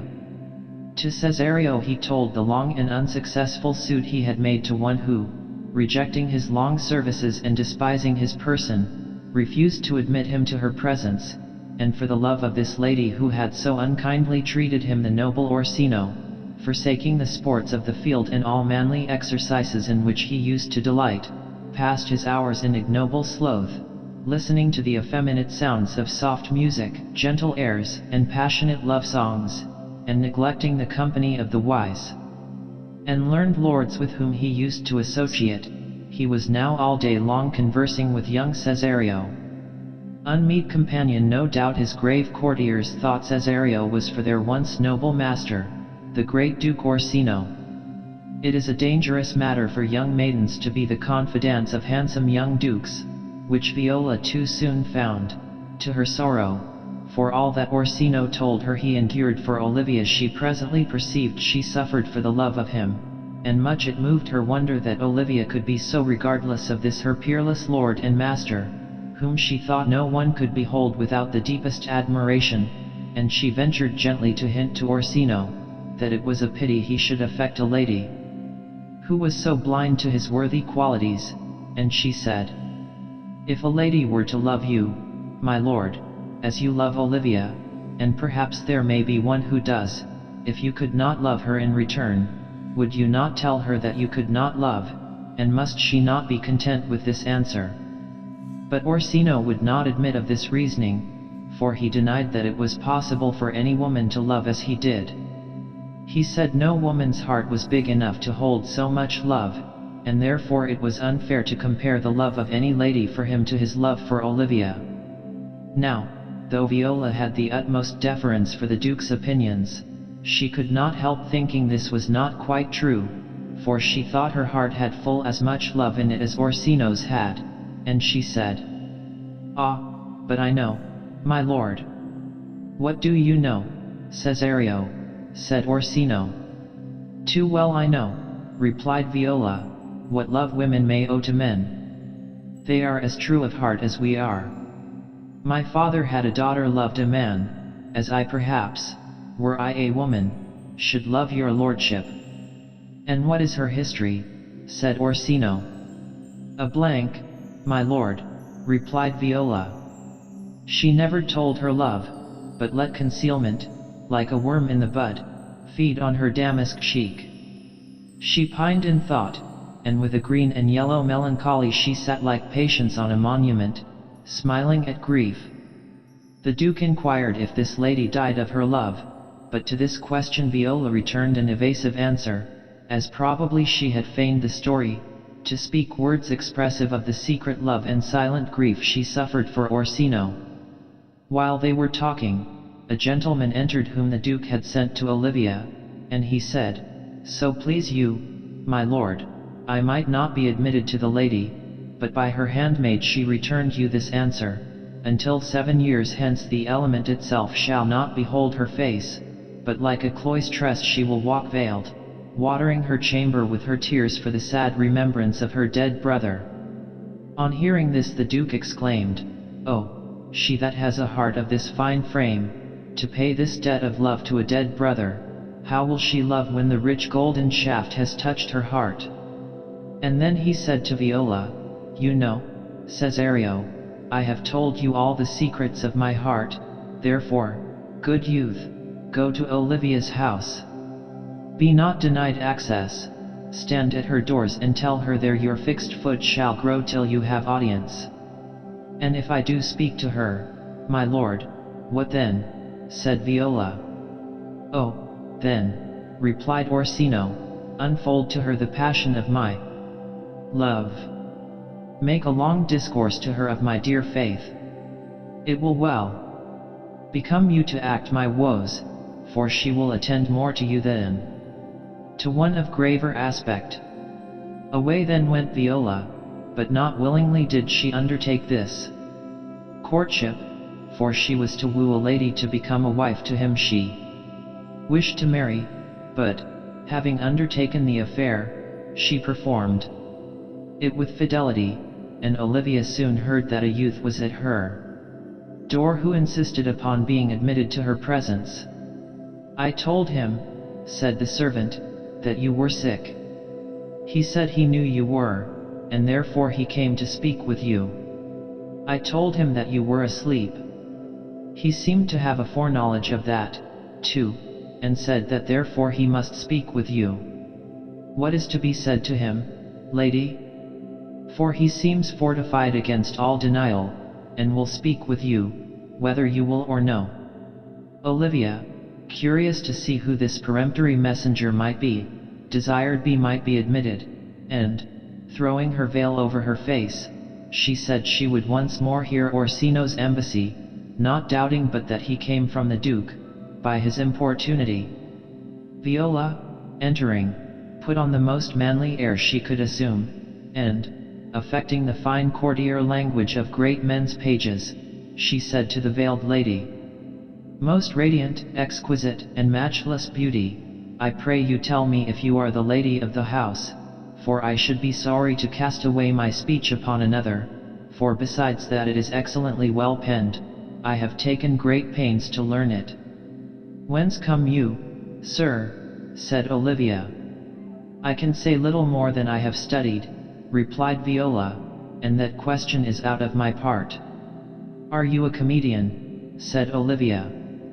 "No," replied Viola, "and yet I am not that which I play," meaning that she, being a woman, feigned herself to be a man. And again she asked Olivia if she were the lady of the house. Olivia said she was, and then Viola, having more curiosity to see her rival's features than haste to deliver her master's message, said, "Good madam, let me see your face." With this bold request Olivia was not averse to comply, for this haughty beauty, whom the Duke Orsino had loved so long in vain, at first sight conceived a passion for the supposed page, the humble Cesario. When Viola asked to see her face, Olivia said, "Have you any commission from your lord and master to negotiate with my face?" And then, forgetting her determination to go veiled for 7 long years, she drew aside her veil, saying, "But I will draw the curtain and show the picture. Is it not well done?" Viola replied, "It is beauty truly mixed. The red and white upon your cheeks is by nature's own cunning hand laid on. You are the most cruel lady living if you lead these graces to the grave and leave the world no copy." "Oh, sir," replied Olivia, "I will not be so cruel. The world may have an inventory of my beauty. As, item, 2 lips, indifferent red, item, 2 gray eyes with lids to them, 1 neck, 1 chin, and so forth. Were you sent here to praise me?" Viola replied, "I see what you are too proud, but you are fair. My lord and master loves you. Oh, such a love could but be recompensed though you were crowned the queen of beauty, for Orsino loves you with adoration and with tears, with groans that thunder love, and sighs of fire." "Your lord," said Olivia, "knows well my mind. I cannot love him, yet I doubt not he is virtuous. I know him to be noble and of high estate, of fresh and spotless youth. All voices proclaim him learned, courteous, and valiant, yet I cannot love him. He might have taken his answer long ago." "If I did love you as my master does," said Viola, "I would make me a willow cabin at your gates, and call upon your name. I would write complaining sonnets on Olivia, and sing them in the dead of the night. Your name should sound among the hills, and I would make echo, the babbling gossip of the air, cry out Olivia. Oh, you should not rest between the elements of earth and air, but you should pity me." "You might do much," said Olivia. "What is your parentage?" Viola replied, "Above my fortunes, yet my state is well. I am a gentleman." Olivia now reluctantly dismissed Viola, saying, "Go to your master and tell him I cannot love him. Let him send no more, unless perchance you come again to tell me how he takes it." And Viola departed, bidding the lady farewell by the name of fair cruelty. When she was gone Olivia repeated the words, "Above my fortunes, yet my state is well. I am a gentleman." And she said aloud, "I will be sworn he is. His tongue, his face, his limbs, action, and spirit plainly show he is a gentleman."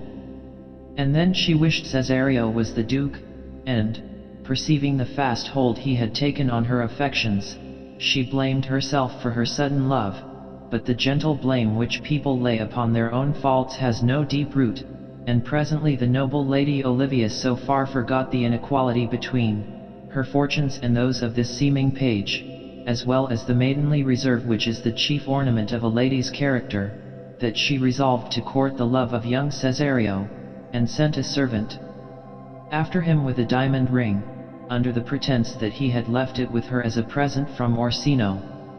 She hoped by thus artfully making Cesario a present of the ring she should give him some intimation of her design, and truly it did make Viola suspect, for, knowing that Orsino had sent no ring by her, she began to recollect that Olivia's looks and manner were expressive of admiration, and she presently guessed her master's mistress had fallen in love with her.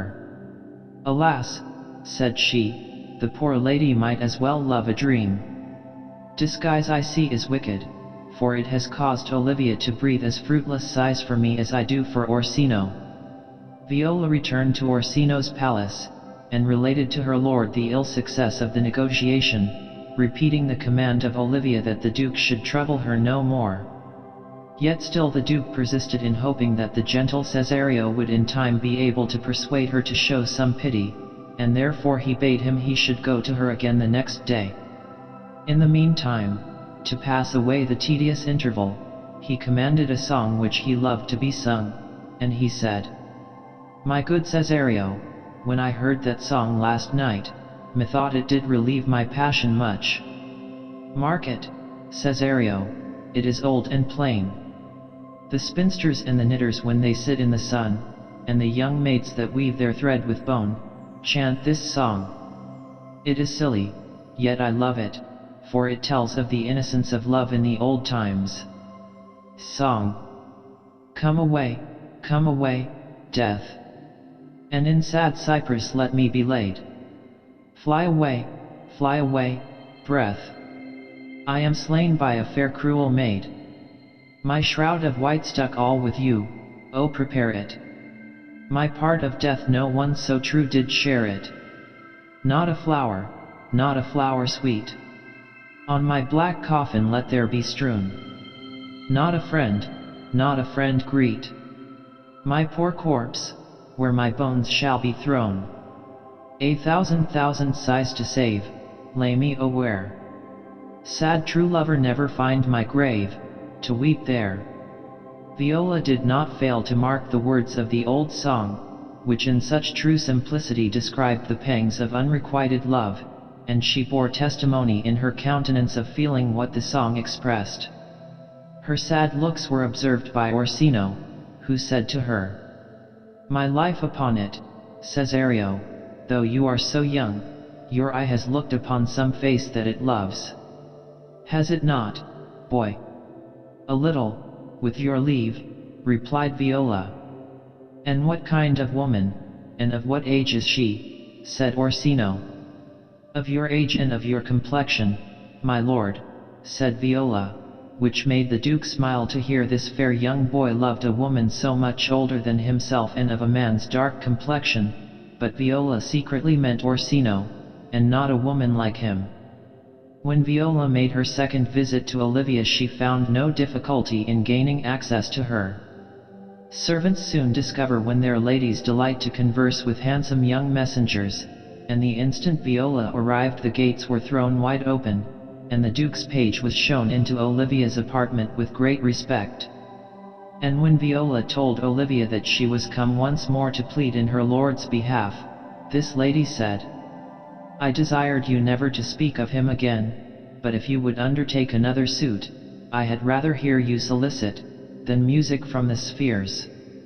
This was pretty plain speaking, but Olivia soon explained herself still more plainly, and openly confessed her love, and when she saw displeasure with perplexity expressed in Viola's face, she said, "Oh, what a deal of scorn looks beautiful in the contempt and anger of his lip. Cesario, by the roses of the spring, by maidhood, honor, and by truth, I love you so that, in spite of your pride, I have neither wit nor reason to conceal my passion." But in vain the lady wooed. Viola hastened from her presence, threatening never more to come to plead Orsino's love, and all the reply she made to Olivia's fond solicitation was a declaration of a resolution never to love any woman. No sooner had Viola left the lady than a claim was made upon her valor. A gentleman, a rejected suitor of Olivia, who had learned how that lady had favored the Duke's messenger, challenged him to fight a duel. What should poor Viola do, who, though she carried a manlike outside, had a true woman's heart and feared to look on her own sword? When she saw her formidable rival advancing toward her with his sword drawn, she began to think of confessing that she was a woman, but she was relieved at once from her terror, and the shame of such a discovery, by a stranger that was passing by, who made up to them, and as if he had been long known to her and were her dearest friend, said to her opponent, "If this young gentleman has done offense, I will take the fault on me, and if you offend him, I will for his sake defy you." Before Viola had time to thank him for his protection, or to inquire the reason of his kind interference, her new friend met with an enemy where his bravery was of no use to him, for the officers of justice coming up in that instant, apprehended the stranger in the Duke's name, to answer for an offense he had committed some years before, and he said to Viola, "This comes with seeking you. And then he asked her for a purse, saying, "Now my necessity makes me ask for my purse, and it grieves me much more for what I cannot do for you than for what befalls myself. You stand amazed, but be of comfort." His words did indeed amaze Viola, and she protested she knew him not, nor had ever received a purse from him, but for the kindness he had just shown her she offered him a small sum of money, being nearly the whole she possessed. And now the stranger spoke severe things, charging her with ingratitude and unkindness. He said, "This youth whom you see here I snatched from the jaws of death, and for his sake alone I came to Illyria and have fallen into this danger." But the officers cared little for hearkening to the complaints of their prisoner, and they hurried him off, saying, "What is that to us?" And as he was carried away, he called Viola by the name of Sebastian, reproaching the supposed Sebastian for disowning his friend, as long as he was within hearing. When Viola heard herself called Sebastian, though the stranger was taken away too hastily for her to ask an explanation, she conjectured that this seeming mystery might arise from her being mistaken for her brother, and she began to cherish hopes that it was her brother whose life this man said he had preserved. And so indeed it was. The stranger, whose name was Antonio, was a sea captain. He had taken Sebastian up into his ship when, almost exhausted with fatigue, he was floating on the mast to which he had fastened himself in the storm. Antonio conceived such a friendship for Sebastian that he resolved to accompany him whithersoever he went, and when the youth expressed a curiosity to visit Orsino's court, Antonio, rather than part from him, came to Illyria, though he knew, if his person should be known there, his life would be in danger, because in a sea fight he had once dangerously wounded the Duke Orsino's nephew. This was the offense for which he was now made a prisoner. Antonio and Sebastian had landed together but a few hours before Antonio met Viola. He had given his purse to Sebastian, desiring him to use it freely if he saw anything he wished to purchase, telling him he would wait at the inn while Sebastian went to view the town, but, Sebastian not returning at the time appointed, Antonio had ventured out to look for him, and priest made Orsino believe that his page had robbed him of the treasure he prized above his life. But thinking that it was past recall, he was bidding farewell to his faithless mistress, and the young dissembler, her husband, as he called Viola, warning her never to come in his sight again, when, as it seemed to them, a miracle appeared. For another Cesario entered, and addressed Olivia as his wife. This new Cesario was Sebastian, the real husband of Olivia, and when their wonder had a little ceased at seeing two persons with the same face, the same voice, and the same habit, the brother and sister began to question each other, for Viola could scarce be persuaded that her brother was living, and Sebastian knew not how to account for the sister he supposed drowned being found in the habit of a young man. But Viola presently acknowledged that she was indeed Viola, and his sister, under that disguise. When all the errors were cleared up which the extreme likeness between this brother and sister had occasioned, they laughed at the Lady Olivia for the pleasant mistake she had made in falling in love with a woman, and Olivia showed no dislike to her exchange, when she found she had wedded the brother instead of the sister. The hopes of Orsino were forever at an end by this marriage of Olivia, and with his hopes, all his fruitless love seemed to vanish away, and all his thoughts were fixed on the event of his favorite, young Cesario, being changed into a fair lady. He viewed Viola with great attention, and he remembered how very handsome he had always thought Cesario was, and he concluded she would look very beautiful in a woman's attire, and then he remembered how often she had said she loved him, which at the time seemed only the dutiful expressions of a faithful page, but now he guessed that something more was meant, for many of her pretty sayings, which were like riddles to him, came now into his mind, and he no sooner remembered all these things than he resolved to make Viola his wife, and he said to her, he still could not help calling her Cesario and boy. You have said to me 1,000 times that you should never love a woman like to me, and for the faithful service you have done for me so much beneath your soft and tender breeding, and since you have called me master so long, you shall now be your master's mistress, and Orsino's true duchess. Olivia, perceiving Orsino was making over that heart, which she had so ungraciously rejected, to Viola, invited them to enter her house and offered the assistance of the good priest who had married her to Sebastian in the morning to perform the same ceremony in the remaining part of the day for Orsino and Viola. Thus the twin brother and sister were both wedded on the same day, the storm and shipwreck which had separated them being the means of bringing to pass their high and mighty fortunes.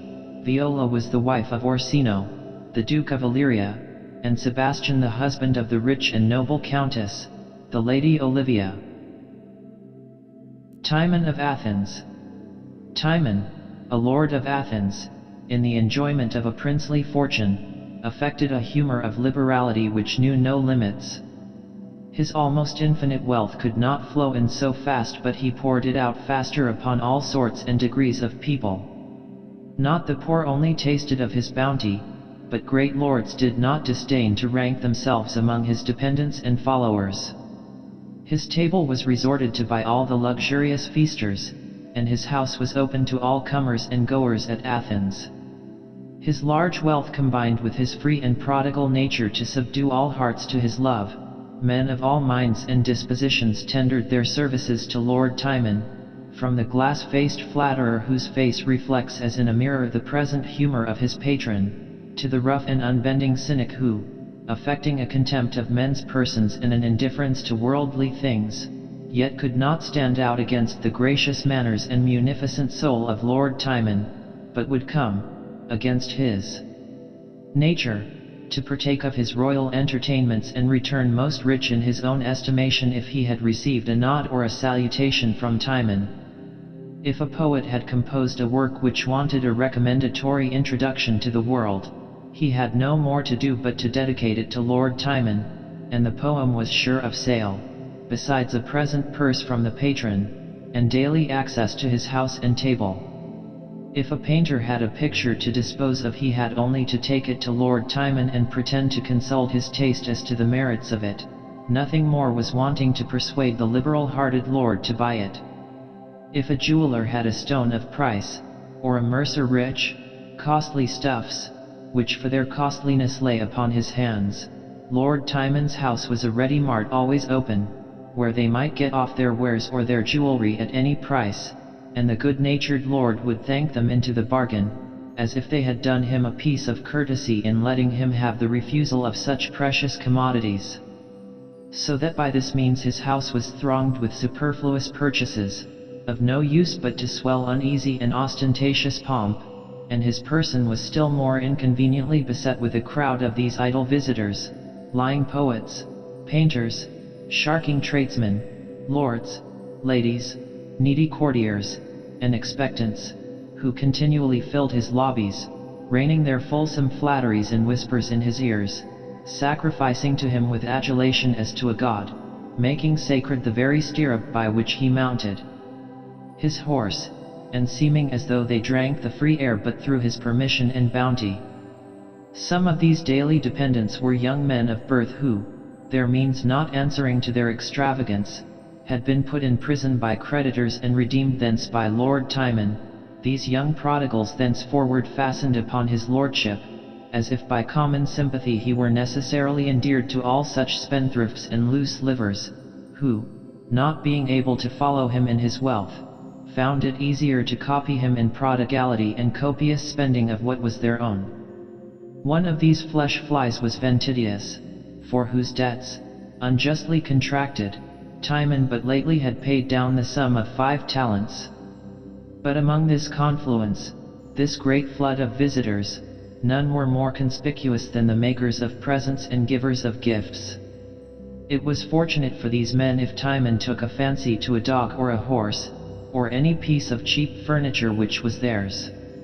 The thing so praised, whatever it was sure to be sent the next morning with the compliments of the giver for Lord Timon's acceptance, and apologies for the unworthiness of the gift, and this dog or horse, or whatever it might be, did not fail to produce from Timon's bounty, who would not be outdone in gifts, perhaps 20 dogs or horses, certainly presents of far richer worth, as these pretended donors knew well enough, and that their false presents were but the putting out of so much money at large and speedy interest. In this way Lord Lucius had lately sent to Timon a present of 4 milk-white horses, trapped in silver, which this cunning lord had observed Timon upon some occasion to commend, and another lord, Lucullus, had bestowed upon him in the same pretended way of free gift a brace of greyhounds whose make and fleetness Timon had been heard to admire. These presents the easy-hearted lord accepted without suspicion of the dishonest views of the presenters, and the givers of course were rewarded with some rich return, a diamond, or some jewel of 20 times the value of their false and mercenary donation. Sometimes these creatures would go to work in a more direct way, and with gross and palpable artifice, which yet the credulous Timon was too blind to see, would affect to admire and praise something that Timon possessed, a bargain that he had bought, or some late purchase, which was sure to draw from this yielding and soft-hearted lord a gift of the thing commended, for no service in the world done for it but the easy expense of a little cheap and obvious flattery. In this way Timon but the other day had given to one of these mean lords the bay courser which he himself rode upon, because his lordship had been pleased to say that it was a handsome beast and went well, and Timon knew that no man ever justly praised what he did not wish to possess. For Lord Timon weighed his friend's affection with his own, and so fond was he of bestowing, that he could have dealt kingdoms to these supposed friends and never have been weary.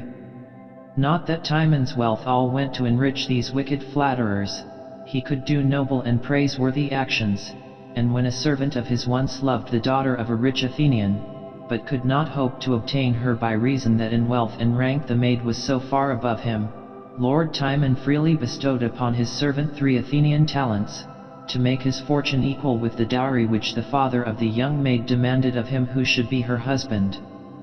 But for the most part, knaves and parasites had the command of his fortune, false friends whom he did not know to be such, but, because they flocked around his person, he thought they must needs love him, and because they smiled and flattered him, he thought surely that his conduct was approved by all the wise and good. And when he was feasting in the midst of all these flatterers and mock friends, when they were eating him up and draining his fortunes dry with large draughts of richest wines drunk to his health and prosperity, he could not perceive the difference of a friend from a flatterer, but to his deluded eyes, made proud with the sight, it seemed a precious comfort to have so many like brothers commanding one another's fortunes, though it was his own fortune which paid all the costs, and with joy they would run over at the spectacle of such, as it appeared to him, truly festive and fraternal meeting. But while he thus outwent the very heart of kindness, and poured out his bounty, as if Plutus, the god of gold, had been but his steward, while thus he proceeded without care or stop, so senseless of expense that he would neither inquire how he could maintain it nor cease his wild flow of riot, his riches, which were not infinite, must needs melt away before a prodigality which knew no limits. But who should tell him so? His flatterers? They had an interest in shutting his eyes. In vain did his honest steward Flavius try to represent to him his condition, laying his accounts before him, begging of him, praying of him, with an importunity that on any other occasion would have been unmannerly in a servant, beseeching him with tears to look into the state of his affairs. Timon would still put him off, and turn the discourse to something else, for nothing is so deaf to remonstrance as riches turned to poverty, nothing is so unwilling to believe its situation, nothing so incredulous to its own true state, and hard to give credit to a reverse. Often had this good steward, this honest creature, when all the rooms of Timon's great house had been choked up with riotous feeders at his master's cost, when the floors have wept with drunken spilling of wine, and every apartment has blazed with lights and resounded with music and feasting, often had he retired by himself to some solitary spot, and wept faster than the wine ran from the wasteful casks within, to see the mad bounty of his lord, and to think, when the means were gone which brought him praises from all sorts of people, how quickly the breath would be gone of which the praise was made, praises won in feasting would be lost in fasting, and at one cloud of winter showers these flies would disappear. But now the time was come that Timon could shut his ears no longer to the representations of this faithful steward. Money must be had, and when he ordered Flavius to sell some of his land for that purpose, Flavius informed him, what he had in vain endeavored at several times before to make him listen to, that most of his land was already sold or forfeited, and that all he possessed at present was not enough to pay the 1/2 of what he owed. Struck with wonder at this presentation, Timon hastily replied, "My lands extend from Athens to Lacedaemon." "Oh my good lord," said Flavius, "the world is but a world, and has bounds. Were it all yours to give in a breath, how quickly were it gone." Timon consoled himself that no villainous bounty had yet come from him, that if he had given his wealth away unwisely, it had not been bestowed to feed his vices, but to cherish his friends, and he bade the kind-hearted steward, who was weeping, to take comfort in the assurance that his master could never lack means while he had so many noble friends, and this infatuated lord persuaded himself that he had nothing to do but to send and borrow, to use every man's fortune, that had ever tasted his bounty, in this extremity, as freely as his own. Then with a cheerful look, as if confident of the trial, he severally dispatched messengers to Lord Lucius, to Lords Lucullus and Sempronius, men upon whom he had lavished his gifts in past times without measure or moderation, and to Ventidius, whom he had lately released out of prison by paying his debts, and who, by the death of his father, was now come into the possession of an ample fortune and well enabled to requite Timon's courtesy, to request of Ventidius the return of those 5 talents which he had paid for him, and of each of those noble lords the loan of 50 talents, nothing doubting that their gratitude would supply his wants, if he needed it, to the amount of 500 times 50 talents. Lucullus was the first applied to. This mean lord had been dreaming overnight of a silver basin and cup, and when Timon's servant was announced his sordid mind suggested to him that this was surely a making out of his dream, and that Timon had sent him such a present.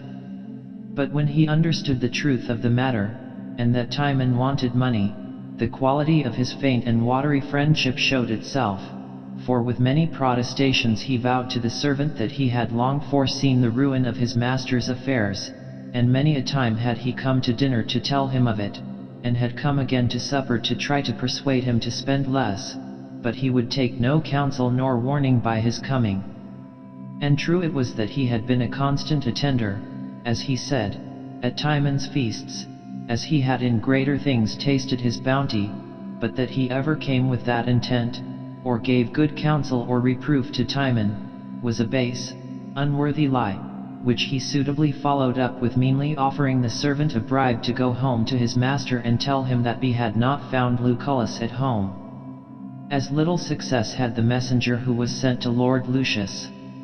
This lying lord, who was full of Timon's meat and enriched almost to bursting with Timon's costly presents, when he found the wind changed, and the fountain of so much bounty suddenly stopped, at first could hardly believe it, but on its being confirmed he affected great regret that he should not have it in his power to serve Lord Timon, for, unfortunately, which was a base falsehood, he had made a great purchase the day before, which had quite disfurnished him of the means at present, the more beast he called himself, to put it out of his power to serve so good a friend, and he counted it one of his greatest afflictions that his ability should fail him to pleasure such an honorable gentleman. Who can call any man friend that dips in the same dish with him? Just of this metal is every flatterer.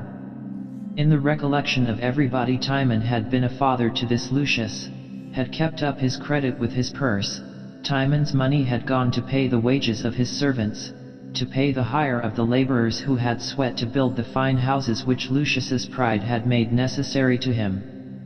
Yet oh, the monster which man makes himself when he proves ungrateful, this Lucius now denied to Timon a sum which, in respect of what Timon had bestowed on him, was less than charitable men afford to beggars. Sempronius, and every one of these mercenary lords to whom Timon applied in their turn, returned the same evasive answer or direct denial. Even Ventidius, the redeemed and now rich Ventidius, refused to assist him with the loan of those 5 talents which Timon had not lent but generously given him in his distress. Now was Timon as much avoided in his poverty as he had been courted and resorted to in his riches. Now the same tongues which had been loudest in his praises, extolling him as bountiful, liberal, and open-handed, were not ashamed to censure that very bounty as folly, that liberality as profuseness, though it had shown itself folly in nothing so truly as in the selection of such unworthy creatures as themselves for its objects. Now was Timon's princely mansion forsaken and become a shunned and hated place, a place for men to pass by, not a place, as formerly, where every passenger must stop and taste of his wine and good cheer. Now, instead of being thronged with feasting and tumultuous guests, it was beset with impatient and clamorous creditors, usurers, extortioners, fierce and intolerable in their demands, pleading bonds, interest, mortgages, iron-hearted men that would take no denial nor putting off, that Timon's house was now his jail, which he could not pass, nor go in nor out for them, one demanding his due of 50 talents, another bringing in a bill of 5,000 crowns, which, if he would tell out his blood by drops and pay them so, he had not enough in his body to discharge, drop by drop. In this desperate and irremediable state, as it seemed, of his affairs, the eyes of all men were suddenly surprised at a new and incredible luster which this setting sun put forth. Once more Lord Timon proclaimed a feast, to which he invited his accustomed guests, lords, ladies, all that was great or fashionable in Athens. Lord Lucius and Lucullus came, Ventidius, Sempronius, and the rest. Who more sorry now than these fawning wretches, when they found, as they thought, that Lord Timon's poverty was all pretense and had been only put on to make trial of their loves, to think that they should not have seen through the artifice at the time and have had the cheap credit of obliging his lordship. Yet who more glad to find the fountain of that noble bounty which they had thought dried up, still fresh and running. They came dissembling, protesting, expressing deepest sorrow and shame, that when his lordship sent to them they should have been so unfortunate as to want the present means to oblige so honorable a friend. But Timon begged them not to give such trifles a thought, for he had altogether forgotten it. And these base, fawning lords, though they had denied him money in his adversity, yet could not refuse their presence at this new blaze of his returning prosperity. For the swallow follows not summer more willingly than men of these dispositions follow the good fortunes of the great, nor more willingly leaves winter than these shrink from the first appearance of a reverse.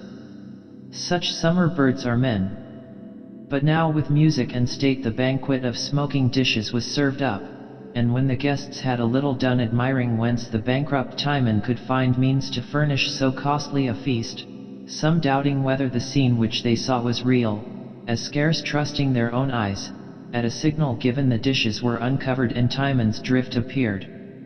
Instead of those varieties and far-fetched dainties which they expected, that Timon's Epicurean table in past times had so liberally presented, now appeared under the covers of these dishes a preparation more suitable to Timon's poverty, nothing but a little smoke and lukewarm water, fit feast for this knot of mouth friends, whose professions were indeed smoke, and their hearts lukewarm and slippery as the water with which Timon welcomed his astonished guests, bidding them uncover, dogs, and lap, and, before they could recover their surprise, sprinkling it in their faces, that they might have enough, and throwing dishes and all after them, who now ran huddling out, lords, ladies, with their caps snatched up in haste, a splendid confusion, Timon pursuing them, still calling them what they were, smooth smiling parasites, destroyers under the mask of courtesy, affable wolves, meek bears, fools of fortune, feast friends, time flies. They, crowding out to avoid him, left the house more willingly than they had entered it, some losing their gowns and caps, and some their jewels in the hurry, all glad to escape out of the presence of such a mad lord, and from the ridicule of his mock banquet. This was the last feast which ever Timon made, and in it he took farewell of Athens and the society of men, for, after that, he betook himself to the woods, turning his back upon the hated city and upon all mankind, wishing the walls of that detestable city might sink, and the houses fall upon their owners, wishing all plagues which infest humanity, war, outrage, poverty, diseases might fasten upon its inhabitants, praying the just gods to confound all Athenians, both young and old, high and low. So wishing, he went to the woods, where he said he should find the unkindest beast much kinder than mankind. He stripped himself naked, that he might retain no fashion of a man, and dug a cave to live in, and lived solitary in the manner of a beast, eating the wild roots and drinking water, flying from the face of his kind, and choosing rather to herd with wild beasts, as more harmless and friendly than man. What a change from Lord Timon the rich, Lord Timon the delight of mankind, to Timon the naked, Timon the man-hater. Where were his flatterers now? Where were his attendants and retinue? Would the bleak air, that boisterous servitor, be his chamberlain, to put his shirt on warm? Would those stiff trees that had outlived the eagle turn young and airy pages to him, to skip on his errands when he bade them? Would the cool brook, when it was iced with winter, administer to him his warm broths and caudles when sick of an overnight's surfeit? Or would the creatures that lived in those wild woods come and lick his hand and flatter him? Here on a day, when he was digging for roots, his poor sustenance, his spade struck against something heavy, which proved to be gold, a great heap which some miser had probably buried in a time of alarm, thinking to have come again and taken it from its prison, but died before the opportunity had arrived, without making any man privy to the concealment. So it lay, doing neither good nor harm, in the bowels of the earth, its mother, as if it had never come thence, till the accidental striking of Timon's spade against it once more brought it to light. Here was a mass of treasure which, if Timon had retained his old mind, was enough to have purchased him friends and flatterers again, but Timon was sick of the false world, and the sight of gold was poisonous to his eyes, and he would have restored it to the earth, but that, thinking of the infinite calamities which by means of gold happen to mankind, how the lucre of it causes robberies, oppression, injustice, briberies, violence, and murder, among men, he had a pleasure in imagining, such a rooted hatred did he bear to his species, that out of this heap, which in digging he had discovered, might arise some mischief to plague mankind.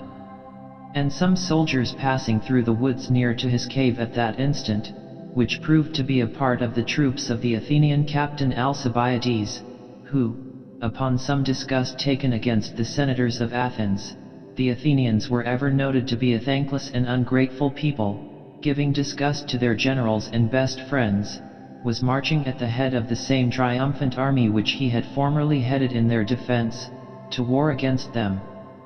Timon, who liked their business well, bestowed upon their captain the gold to pay his soldiers, requiring no other service from him than that he should with his conquering army lay Athens level with the ground, and burn, slay, kill all her inhabitants, not sparing the old men for their white beards, for, he said, they were usurers, nor the young children for their seeming innocent smiles, for those, he said, would live, if they grew up, to be traitors, but to steel his eyes and ears against any sights or sounds that might awaken compassion, and not to let the cries of virgins, babes, or mothers hinder him from making one universal massacre of the city, but to confound them all in his conquest, and when he had conquered, he prayed that the gods would confound him also, the conqueror.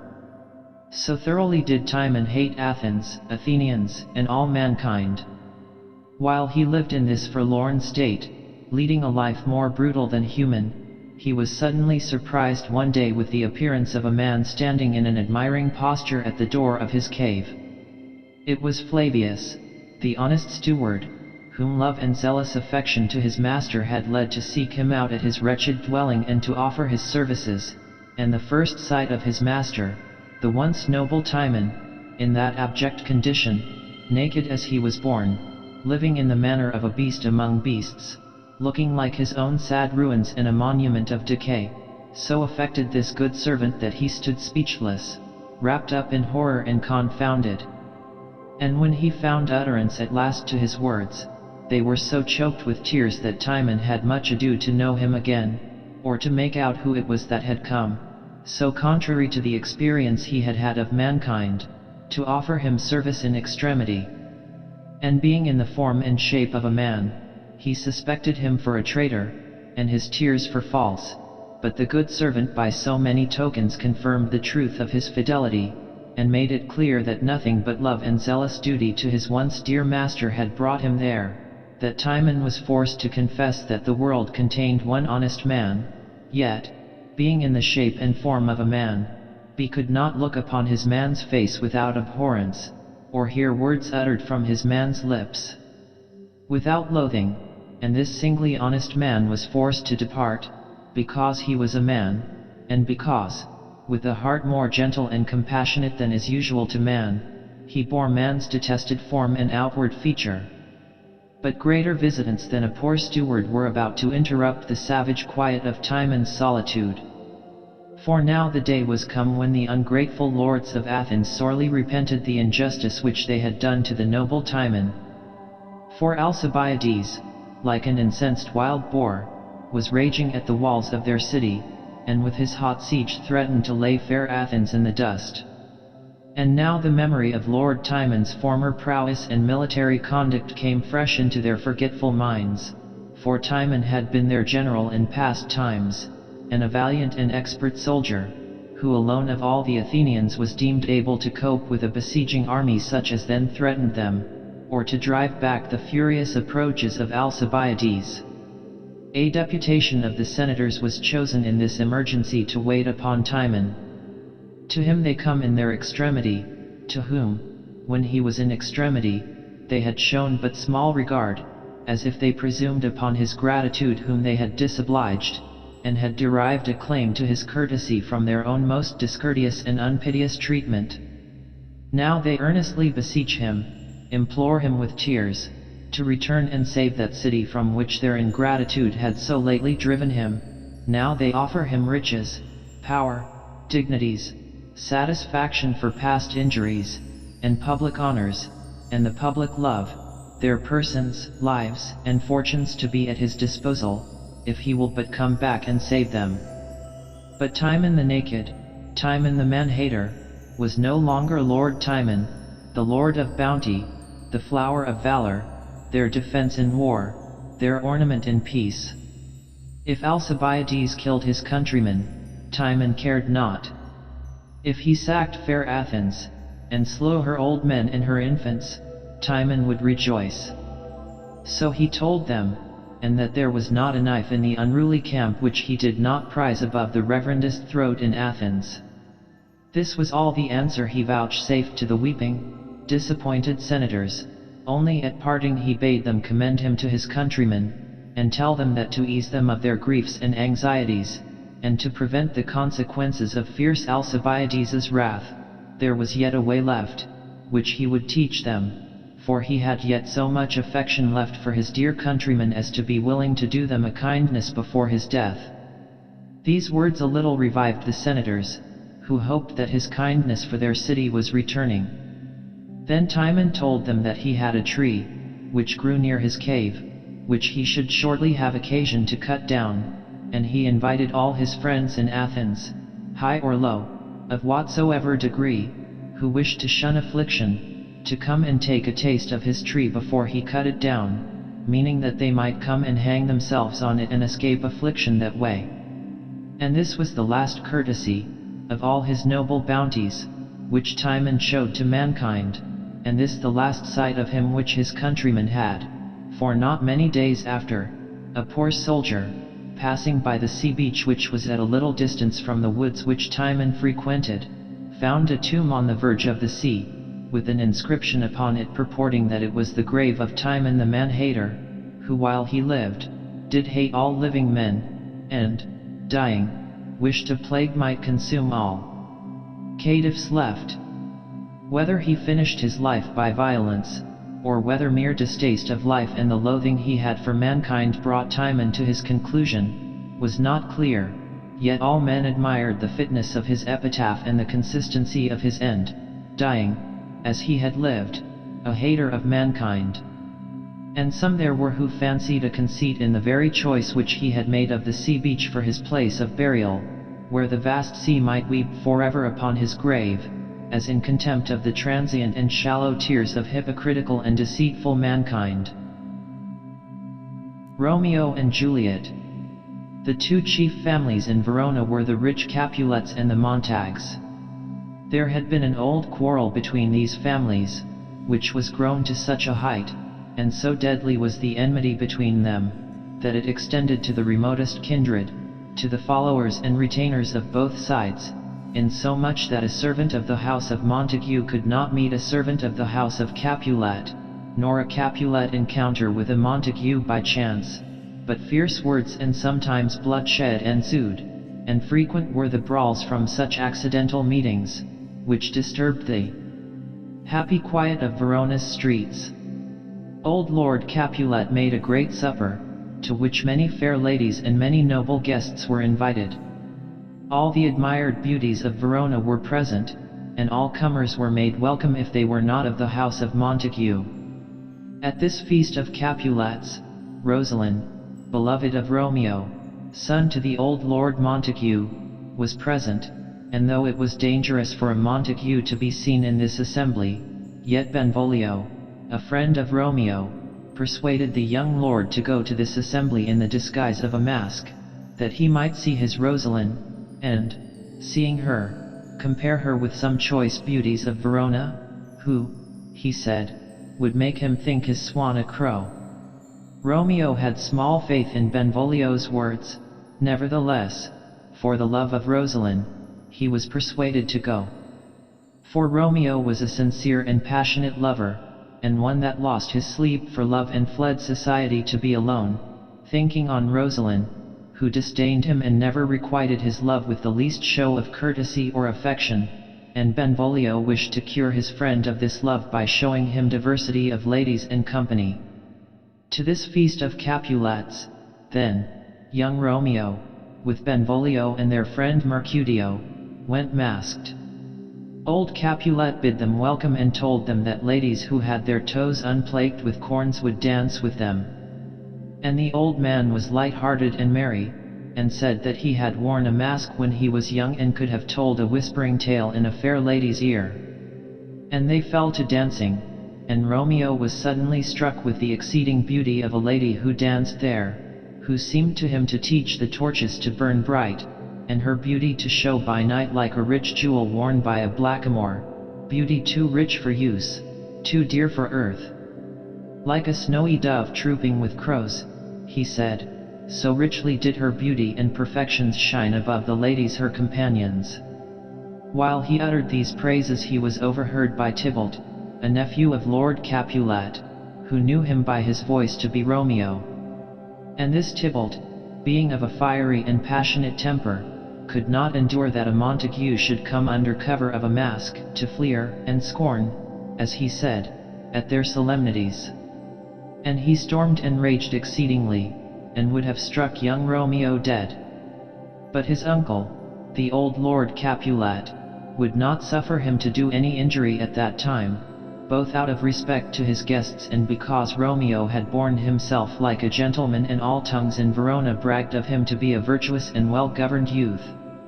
Tybalt, forced to be patient against his will, restrained himself, but swore that this vile Montague should at another time dearly pay for his intrusion. The dancing being done, Romeo watched the place where the lady stood, and under favor of his masking habit, which might seem to excuse in part the liberty, he presumed in the gentlest manner to take her by the hand, calling it a shrine, which if he profaned by touching it, he was a blushing pilgrim and would kiss it for atonement. "Good pilgrim," answered the lady, "your devotion shows by far too mannerly and too courtly. Saints have hands which pilgrims may touch but kiss not. Have not saints lips, and pilgrims, too?" said Romeo. "Ay," said the lady, "lips which they must use in prayer." "Oh, then, my dear saint," said Romeo, "hear my prayer, and grant it, lest I despair." In such like allusions and loving conceits they were engaged when the lady was called away to her mother. And Romeo, inquiring who her mother was, discovered that the lady whose peerless beauty he was so much struck with was young Juliet, daughter and heir to the Lord Capulet, the great enemy of the Montagues, and that he had unknowingly engaged his heart to his foe. This troubled him, but it could not dissuade him from loving.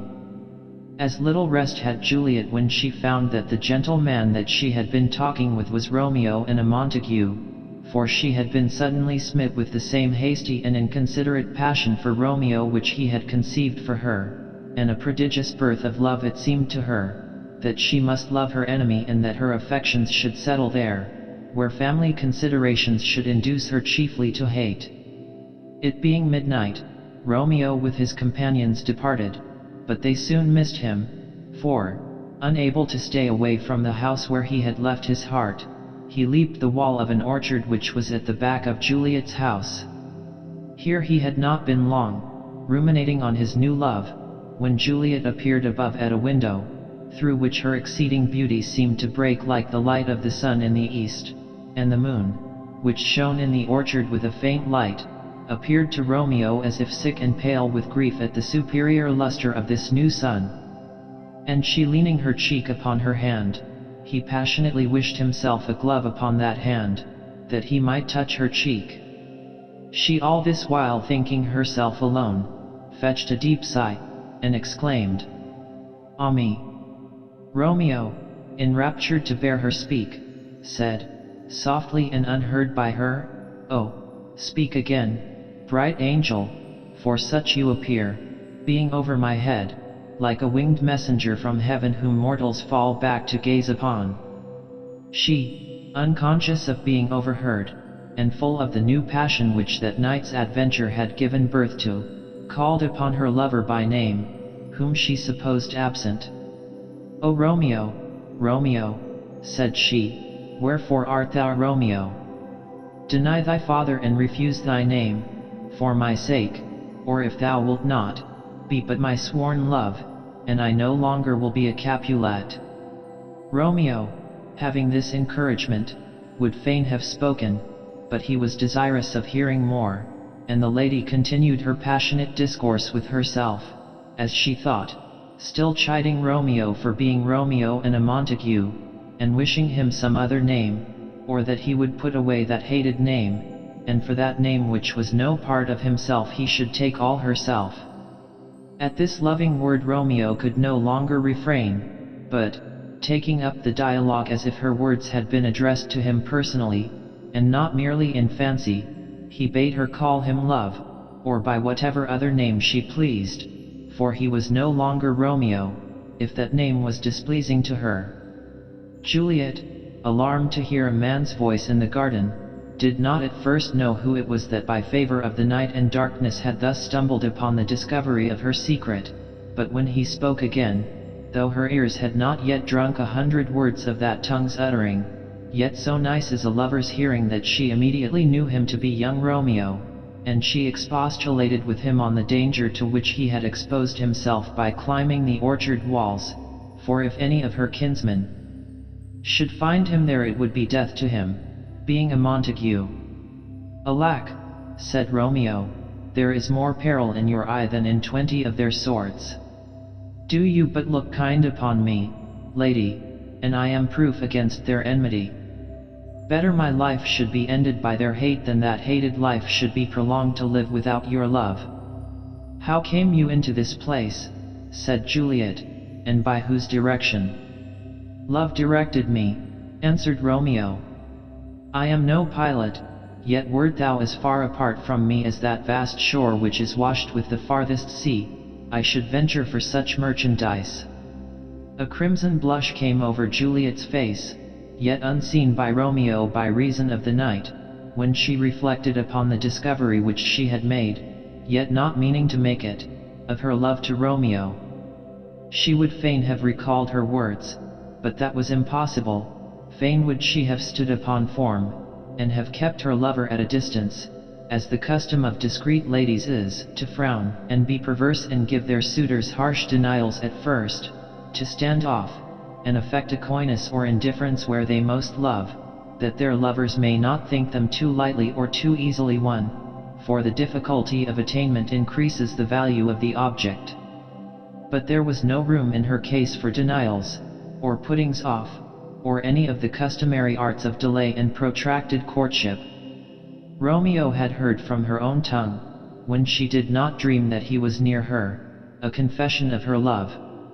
So with an honest frankness which the novelty of her situation excused, she confirmed the truth of what he had before heard, and, addressing him by the name of fair Montague, "Love can sweeten a sour name," she begged him not to impute her easy yielding to levity or an unworthy mind, but that he must lay the fault of it, if it were a fault, upon the accident of the night which had so strangely discovered her thoughts. And she added, that though her behavior to him might not be sufficiently prudent, measured by the custom of her sex, yet that she would prove more true than many whose prudence was dissembling, and their modesty artificial cunning. Romeo was beginning to call the heavens to witness that nothing was farther from his thoughts than to impute a shadow of dishonor to such an honored lady, when she stopped him, begging him not to swear, for although she joyed in him, yet she had no joy of that night's contract. It was too rash, too unadvised, too sudden. But he being urgent with her to exchange a vow of love with him that night, she said that she already had given him hers before he requested it, meaning, when he overheard her confession, but she would retract what she then bestowed, for the pleasure of giving it again, for her bounty was as infinite as the sea, and her love as deep. From this loving conference she was called away by her nurse, who slept with her and thought it time for her to be in bed, for it was near to daybreak, but, hastily returning, she said 3 or 4 words more to Romeo, the purport of which was, that if his love was indeed honorable, and his purpose marriage, she would send a messenger to him tomorrow to appoint a time for their marriage, when she would lay all her fortunes at his feet and follow him as her lord through the world. While they were settling this point, Juliet was repeatedly called for by her nurse, and went in and returned, and went and returned again, for she seemed as jealous of Romeo going from her as a young girl of her bird, which she will let hop a little from her hand and pluck it back with a silken thread, and Romeo was as loath to part as she, for the sweetest music to lovers is the sound of each other's tongues at night. But at last they parted, wishing mutually sweet sleep and rest for that night. The day was breaking when they parted, and Romeo, who was too full of thoughts of his mistress and that blessed meeting to allow him to sleep, instead of going home, bent his course to a monastery hard by, to find Friar Lawrence. The good friar was already up at his devotions, but, seeing young Romeo abroad so early, he conjectured rightly that he had not been abed that night, but that some distemper of youthful affection had kept him waking. He was right in imputing the cause of Romeo's wakefulness to love, but he made a wrong guess at the object, for he thought that his love for Rosalind had kept him waking. But when Romeo revealed his new passion for Juliet, and requested the assistance of the friar to marry them that day, the holy man lifted up his eyes and hands in a sort of wonder at the sudden change in Romeo's affections, for he had been privy to all Romeo's love for Rosalind and his many complaints of her disdain, and he said that young men's love lay not truly in their hearts, but in their eyes. But Romeo, replying that he himself had often chidden him for doting on Rosalind, who could not love him again, whereas Juliet both loved and was beloved by him, the friar assented in some measure to his reasons, and thinking that a matrimonial alliance between young Juliet and Romeo might happily be the means of making up the long breach between the Capulets and the Montagues, which no one more lamented than this good friar, who was a friend to both the families and had often interposed his mediation to make up the quarrel without effect, partly moved by policy, and partly by his fondness for young Romeo, to whom he could deny nothing, the old man consented to join their hands in marriage. Now was Romeo blessed indeed, and Juliet, who knew his intent from a messenger which she had dispatched according to promise, did not fail to be early at the cell of Friar Lawrence, where their hands were joined in holy marriage, the good friar praying the heavens to smile upon that act, and in the union of this young Montague and young Capulet, to bury the old strife and long dissensions of their families. The ceremony being over, Juliet hastened home, where she stayed, impatient for the coming of night, at which time Romeo promised to come and meet her in the orchard, where they had met the night before, and the time between seemed as tedious to her as the night before some great festival seems to an impatient child that has got new finery which it may not put on till the morning.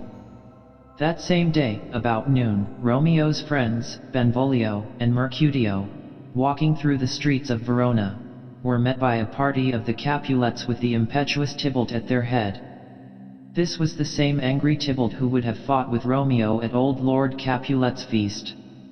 He, seeing Mercutio, accused him bluntly of associating with Romeo, a Montague. Mercutio, who had as much fire and youthful blood in him as Tybalt, replied to this accusation with some sharpness, and in spite of all Benvolio could say to moderate their wrath, a quarrel was beginning when, Romeo himself passing that way, the fierce Tybalt turned from Mercutio to Romeo, and gave him the disgraceful appellation of villain. Romeo wished to avoid a quarrel with Tybalt above all men, because he was the kinsman of Juliet and much beloved by her. Besides, this young Montague had never thoroughly entered into the family quarrel, being by nature wise and gentle, and the name of a Capulet, which was his dear lady's name, was now rather a charm to allay resentment than a watchword to excite fury.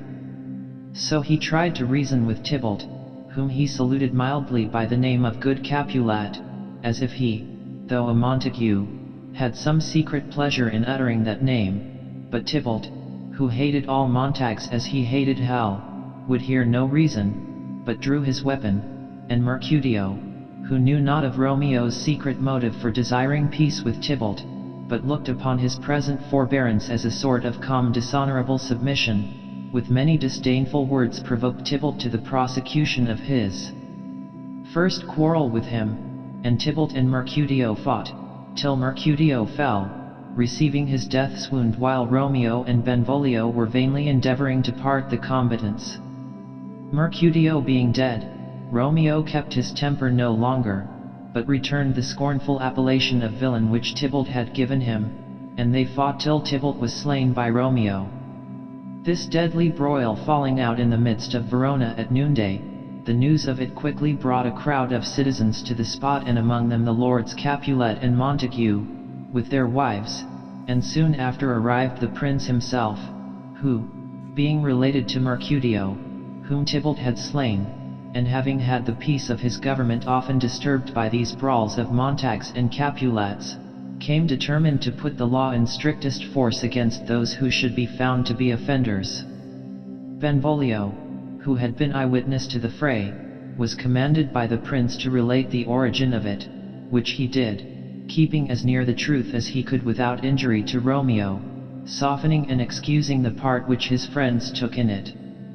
Lady Capulet, whose extreme grief for the loss of her kinsman Tybalt made her keep no bounds in her revenge, exhorted the prince to do strict justice upon his murderer, and to pay no attention to Benvolio's representation, who, being Romeo's friend and a Montague, spoke partially. Thus she pleaded against her new son-in-law, but she knew not yet that he was her son-in-law and Juliet's husband. On the other hand was to be seen Lady Montague pleading for her child's life, and arguing with some justice that Romeo had done nothing worthy of punishment in taking the life of Tybalt, which was already forfeited to the law by his having slain Mercutio. The prince, unmoved by the passionate exclamations of these women, on a careful examination of the facts pronounced his sentence, and by that sentence Romeo was banished from Verona. Heavy news to young Juliet, who had been but a few hours a bride and now by this decree seemed everlastingly divorced.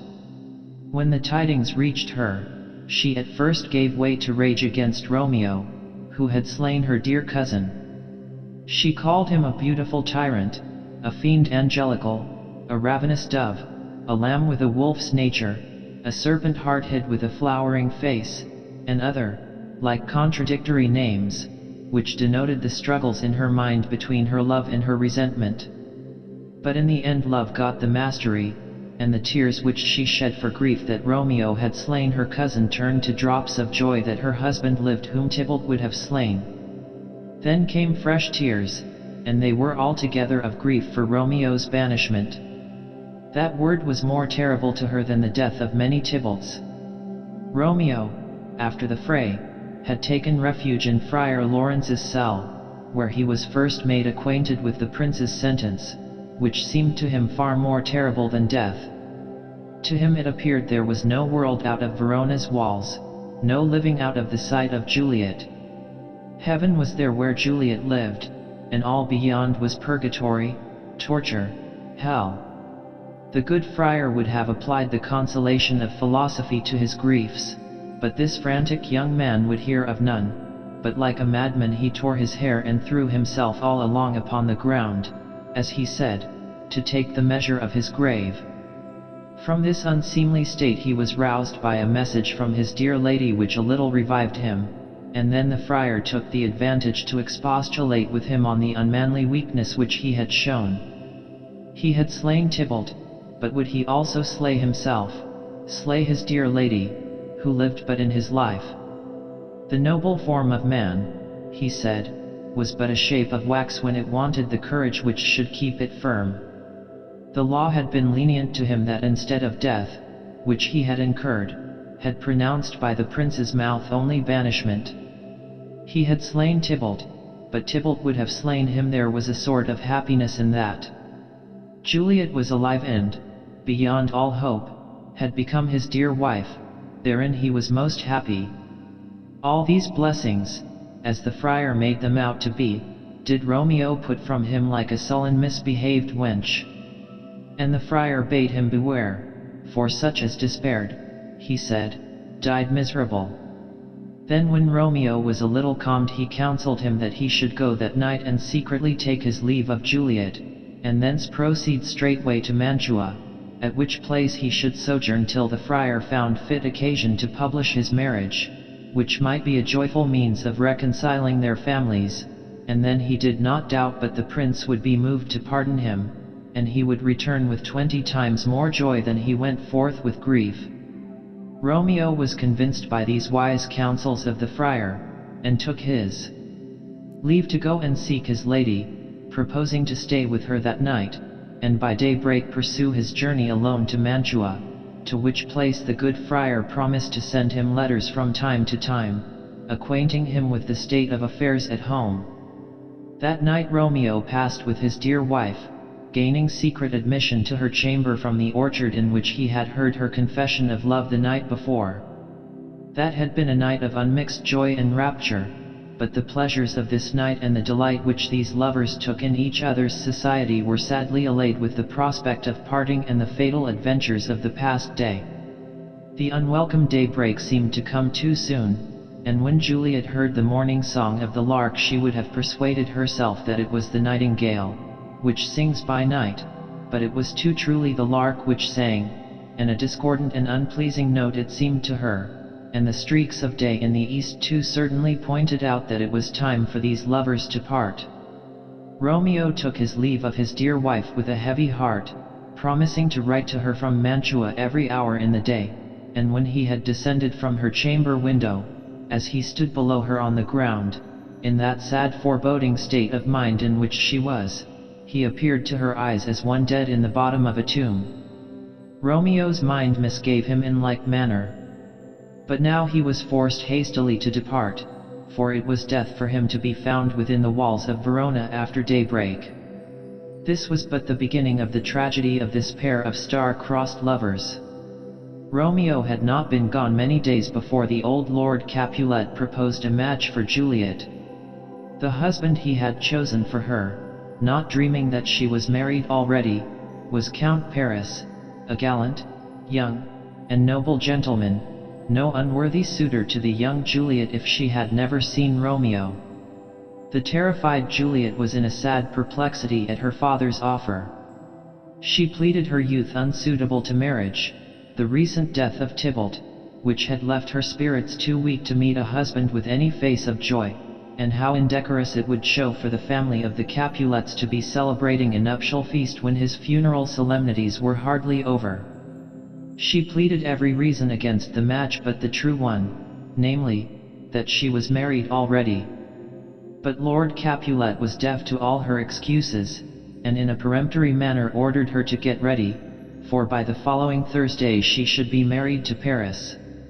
And having found her a husband, rich, young, and noble, such as the proudest maid in Verona might joyfully accept, he could not bear that out of an affected coyness, as he construed her denial, she should oppose obstacles to her own good fortune.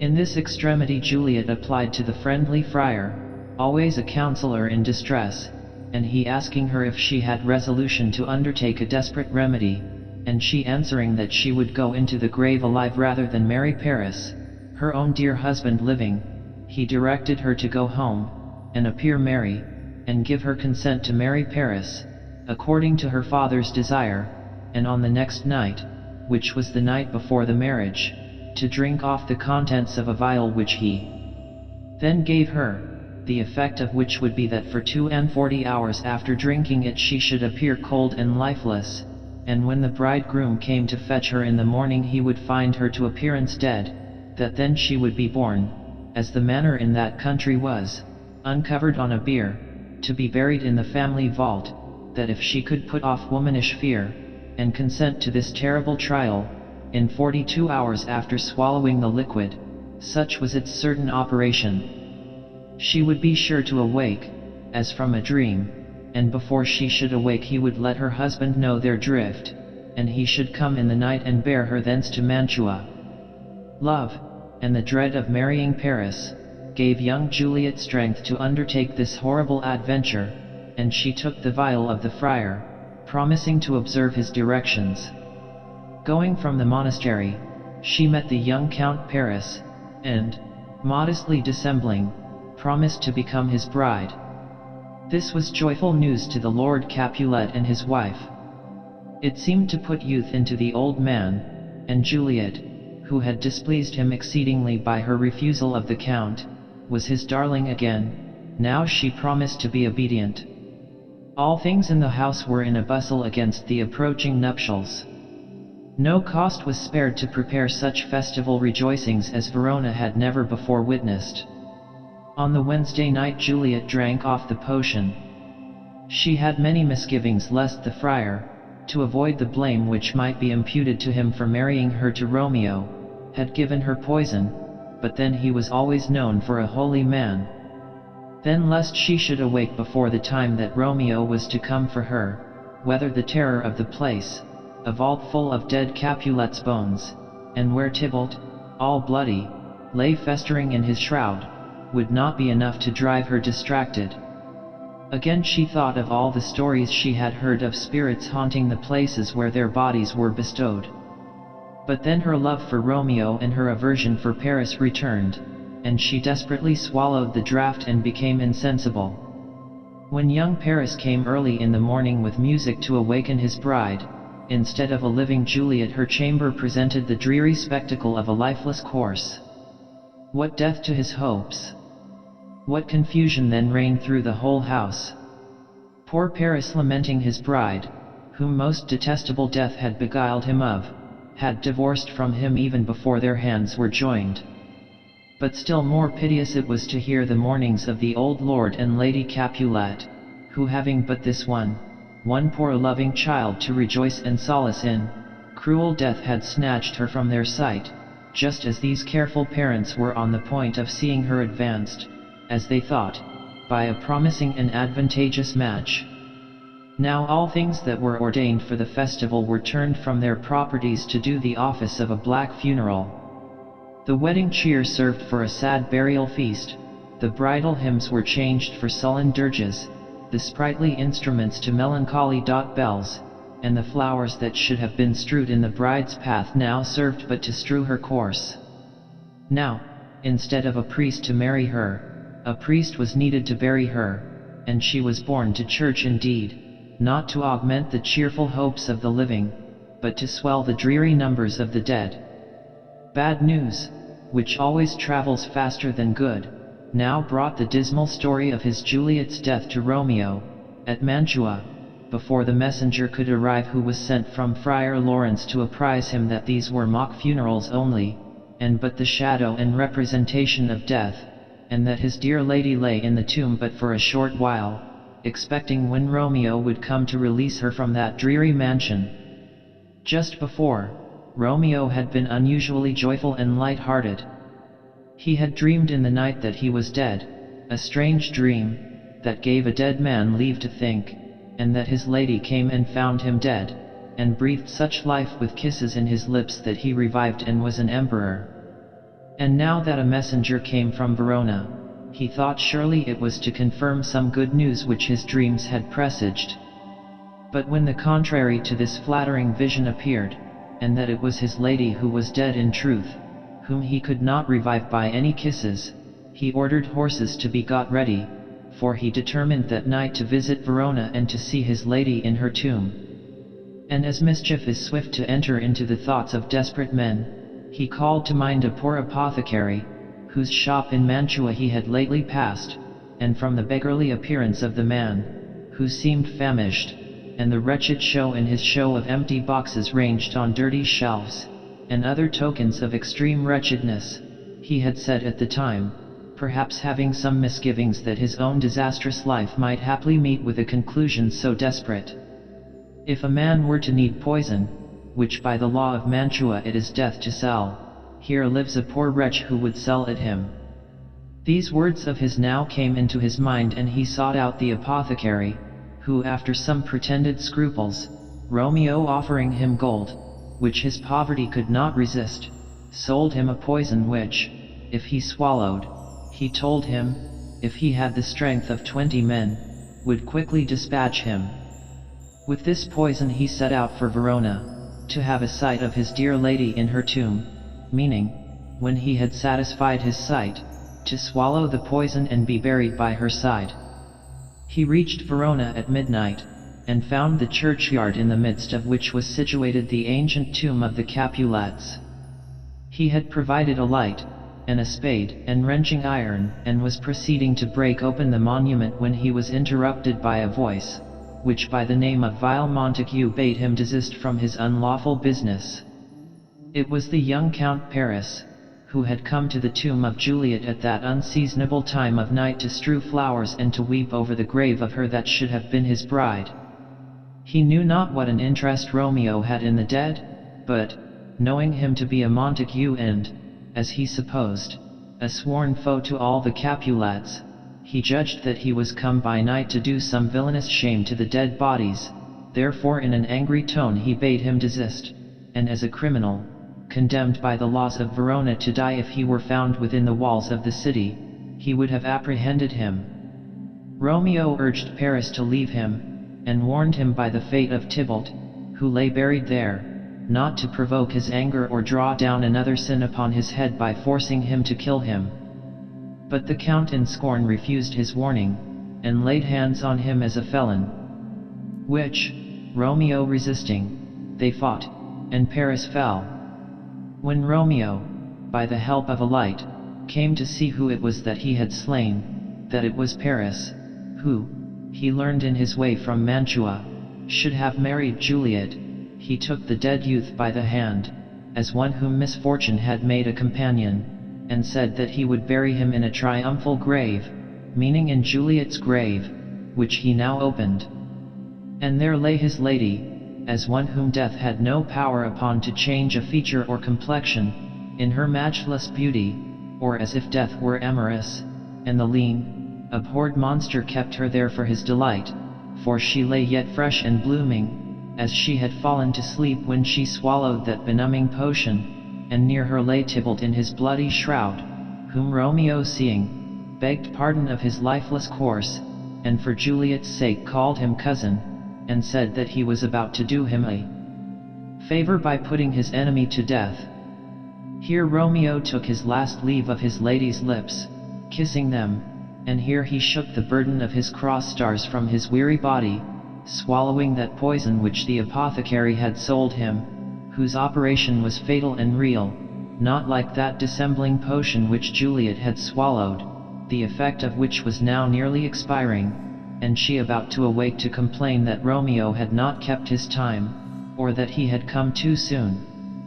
For now the hour was arrived at which the friar had promised that she should awake, and he, having learned that his letters which he had sent to Mantua, by some unlucky detention of the messenger, had never reached Romeo, came himself, provided with a pickaxe and lantern, to deliver the lady from her confinement, but he was surprised to find a light already burning in the Capulets' monument, and to see swords and blood near it, and Romeo and Paris lying breathless by the monument.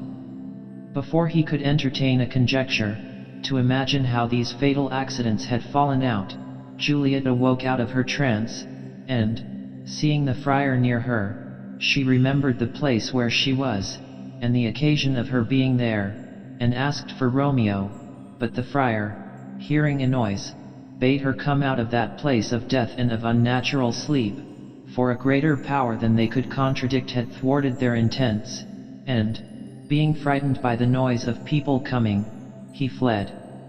But when Juliet saw the cup closed in her true love's hands, she guessed that poison had been the cause of his end, and she would have swallowed the dregs if any had been left, and she kissed his still warm lips to try if any poison yet did hang upon them. Then hearing a nearer noise of people coming, she quickly unsheathed a dagger which she wore, and, stabbing herself, died by her true Romeo's side. The watch by this time had come up to the place. A page belonging to Count Paris, who had witnessed the fight between his master and Romeo, had given the alarm, which had spread among the citizens, who went up and down the streets of Verona confusedly exclaiming, "A Paris, a Romeo, a Juliet," as the rumor had imperfectly reached them, till the uproar brought Lord Montague and Lord Capulet out of their beds, with the prince, to inquire into the causes of the disturbance.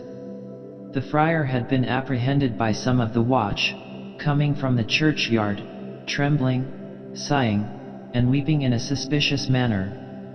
A great multitude being assembled at the Capulets' monument, the friar was demanded by the prince to deliver what he knew of these strange and disastrous accidents. And there, in the presence of the old lords Montague and Capulet, he faithfully related the story of their children's fatal love, the part he took in promoting their marriage, in the hope in that union to end the long quarrels between their families, how Romeo, their dead, was husband to Juliet, and Juliet, their dead, was Romeo's faithful wife, how, before he could find a fit opportunity to divulge their marriage, another match was projected for Juliet, who, to avoid the crime of a second marriage, swallowed the sleeping draught, as he advised, and all thought her dead, how meantime he wrote to Romeo to come and take her thence when the force of the potion should cease, and by what unfortunate miscarriage of the messenger the letters never reached Romeo. Further than this the friar could not follow the story, nor knew more than that, coming himself to deliver Juliet from that place of death, he found the Count Paris and Romeo slain. The remainder of the transactions was supplied by the narration of the page who had seen Paris and Romeo fight, and by the servant who came with Romeo from Verona, to whom this faithful lover had given letters to be delivered to his father in the event of his death, which made good the friar's words, confessing his marriage with Juliet, imploring the forgiveness of his parents, acknowledging the buying of the poison of the poor apothecary and his intent in coming to the monument to die and lie with Juliet. All these circumstances agreed together to clear the friar from any hand he could be supposed to have in these complicated slaughters, further than as the unintended consequences of his own well-meant, yet too artificial and subtle contrivances.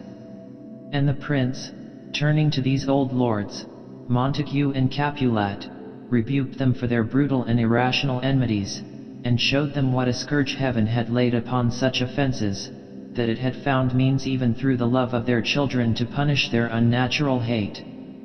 And these old rivals, no longer enemies, agreed to bury their long strife in their children's graves, and Lord Capulet requested Lord Montague to give him his hand, calling him by the name of brother, as if in acknowledgment of the union of their families by the marriage of the young Capulet and Montague, and saying that Lord Montague's hand, in token of reconcilement, was all he demanded for his daughter's jointure. But Lord Montague said he would give him more, for he would raise her a statue of pure gold that, while Verona kept its name, no figure should be so esteemed for its richness and workmanship as that of the true and faithful Juliet. And Lord Capulet in return said that he would raise another statue to Romeo. So did these poor old lords, when it was too late, strive to outgo each other in mutual courtesies, while so deadly had been their rage and enmity in past times that nothing but the fearful overthrow of their children, poor sacrifices to their quarrels and dissensions, could remove the rooted hates and jealousies of the noble families. Hamlet, Prince of Denmark. Gertrude, Queen of Denmark, becoming a widow by the sudden death of King Hamlet, in less than 2 months after his death married his brother Claudius, which was noted by all people at the time for a strange act of indiscretion, or unfeelingness, or worse, for this Claudius did no way resemble her late husband in the qualities of his person or his mind, but was as contemptible in outward appearance as he was base and unworthy in disposition, and suspicions did not fail to arise in the minds of some that he had privately made away with his brother, the late king, with the view of marrying his widow and ascending the throne of Denmark, to the exclusion of young Hamlet, the son of the buried king and lawful successor to the throne. But upon no one did this unadvised action of the queen make such impression as upon this young prince, who loved and venerated the memory of his dead father almost to idolatry, and, being of a nice sense of honor and a most exquisite practicer of propriety himself, did sorely take to heart this unworthy conduct of his mother Gertrude, insomuch that, between grief for his father's death and shame for his mother's marriage, this young prince was overclouded with a deep melancholy, and lost all his mirth and all his good looks, all his customary pleasure in books forsook him, his princely exercises and sports, proper to his youth, were no longer acceptable, he grew weary of the world, which seemed to him an unweeded garden, where all the wholesome flowers were choked up and nothing but weeds could thrive. Not that the prospect of exclusion from the throne, his lawful inheritance, weighed so much upon his spirits, though that to a young and high-minded prince was a bitter wound and a sore indignity, but what so galled him and took away all his cheerful spirits was that his mother had shown herself so forgetful to his father's memory, and such a father, who had been to her so loving and so gentle a husband. And then she always appeared as loving and obedient a wife to him, and would hang upon him as if her affection grew to him. And now within 2 months, or, as it seemed to young Hamlet, less than 2 months, she had married again, married his uncle, her dear husband's brother, in itself a highly improper and unlawful marriage, from the nearness of relationship, but made much more so by the indecent haste with which it was concluded and the unkingly character of the man whom she had chosen to be the partner of her throne and bed. This it was which more than the loss of 10 kingdoms dashed the spirits and brought a cloud over the mind of this honorable young prince. In vain was all that his mother Gertrude or the king could do to contrive to divert him. He still appeared in court in a suit of deep black, as mourning for the king his father's death, which mode of dress he had never laid aside, not even in compliment to his mother upon the day she was married, nor could he be brought to join in any of the festivities or rejoicings of that, as appeared to him, disgraceful day. What mostly troubled him was an uncertainty about the manner of his father's death. It was given out by Claudius that a serpent had stung him, but young Hamlet had shrewd suspicions that Claudius himself was the serpent, in plain English, that he had murdered him for his crown, and that the serpent who stung his father did now sit on the throne. How far he was right in this conjecture, and what he ought to think of his mother, how far she was privy to this murder, and whether by her consent or knowledge, or without, it came to pass, were the doubts which continually harassed and distracted him. A rumor had reached the ear of young Hamlet that an apparition, exactly resembling the dead king his father, had been seen by the soldiers upon watch, on the platform before the palace at midnight, for 2 or 3 nights successively. The figure came constantly clad in the same suit of armor, from head to foot, which the dead king was known to have worn. And they who saw it, Hamlet's bosom friend Horatio was one, agreed in their testimony as to the time and manner of its appearance, that it came just as the clock struck 12, that it looked pale, with a face more of sorrow than of anger, that its beard was grizzly, and the color a sable silvered, as they had seen it in his lifetime, that it made no answer when they spoke to it, yet once they thought it lifted up its head and addressed itself to motion, as if it were about to speak, but in that moment the morning cock crew, and it shrank in haste away, and vanished out of their sight. The young prince, strangely amazed at their relation, which was too consistent and agreeing with itself to disbelieve, concluded that it was his father's ghost which they had seen, and determined to take his watch with the soldiers that night, that he might have a chance of seeing it, for he reasoned with himself that such an appearance did not come for nothing, but that the ghost had something to impart, and though it had been silent hitherto, yet it would speak to him. And he waited with impatience for the coming of night. When night came, he took his stand with Horatio, and Marcellus, one of the guard, upon the platform, where this apparition was accustomed to walk, and it being a cold night, and the air unusually raw and nipping, Hamlet and Horatio and their companion fell into some talk about the coldness of the night, which was suddenly broken off by Horatio announcing that the ghost was coming. At the sight of his father's spirit, Hamlet was struck with a sudden surprise and fear. He at first called upon the angels and heavenly ministers to defend them, for he knew not whether it were a good spirit or bad, whether it came for good or evil, but he gradually assumed more courage, and his father, as it seemed to him, looked upon him so piteously, and as it were desiring to have conversation with him, and did in all respects appear so like himself as he was when he lived, that Hamlet could not help addressing him. He called him by his name, Hamlet, King, Father, and conjured him that he would tell the reason why he had left his grave, where they had seen him quietly bestowed, to come again and visit the earth in the moonlight, and besought him that he would let them know if there was anything which they could do to give peace to his spirit. And the ghost beckoned to Hamlet, that he should go with him to some more removed place, where they might be alone, and Horatio and Marcellus would have dissuaded the young prince from following it, for they feared lest it should be some evil spirit who would tempt him to the neighboring sea or to the top of some dreadful cliff, and there put on some horrible shape which might deprive the prince of his reason. But their counsels and entreaties could not alter Hamlet's determination, who cared too little about life to fear the losing of it, and as to his soul, he said, what could the spirit do to that, being a thing immortal as itself? And he felt as hardy as a lion, and, bursting from them, who did all they could to hold him, he followed whithersoever the spirit led him. And when they were alone together, the spirit broke silence and told him that he was the ghost of Hamlet, his father, who had been cruelly murdered, and he told the manner of it.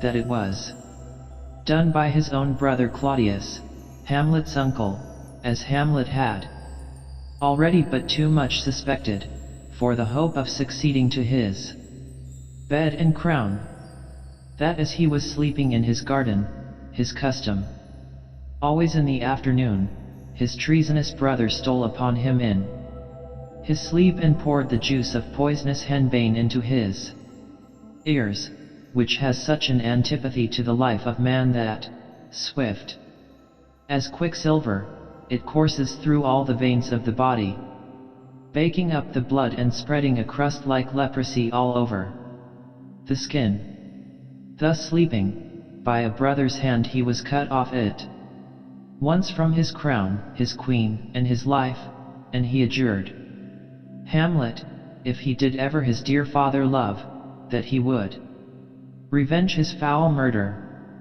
And the ghost lamented to his son that his mother should so fall off from virtue as to prove false to the wedded love of her first husband and to marry his murderer.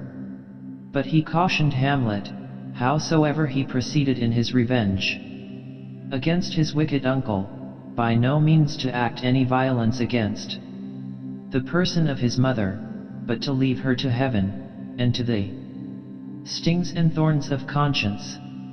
And Hamlet promised to observe the ghost's direction in all things, and the ghost vanished. And when Hamlet was left alone he took up a solemn resolution that all he had in his memory, all that he had ever learned by books or observation, should be instantly forgotten by him, and nothing live in his brain but the memory of what the ghost had told him and enjoined him to do. And Hamlet related the particulars of the conversation which had passed to none but his dear friend Horatio, and he enjoined both to him and Marcellus the strictest secrecy as to what they had seen that night.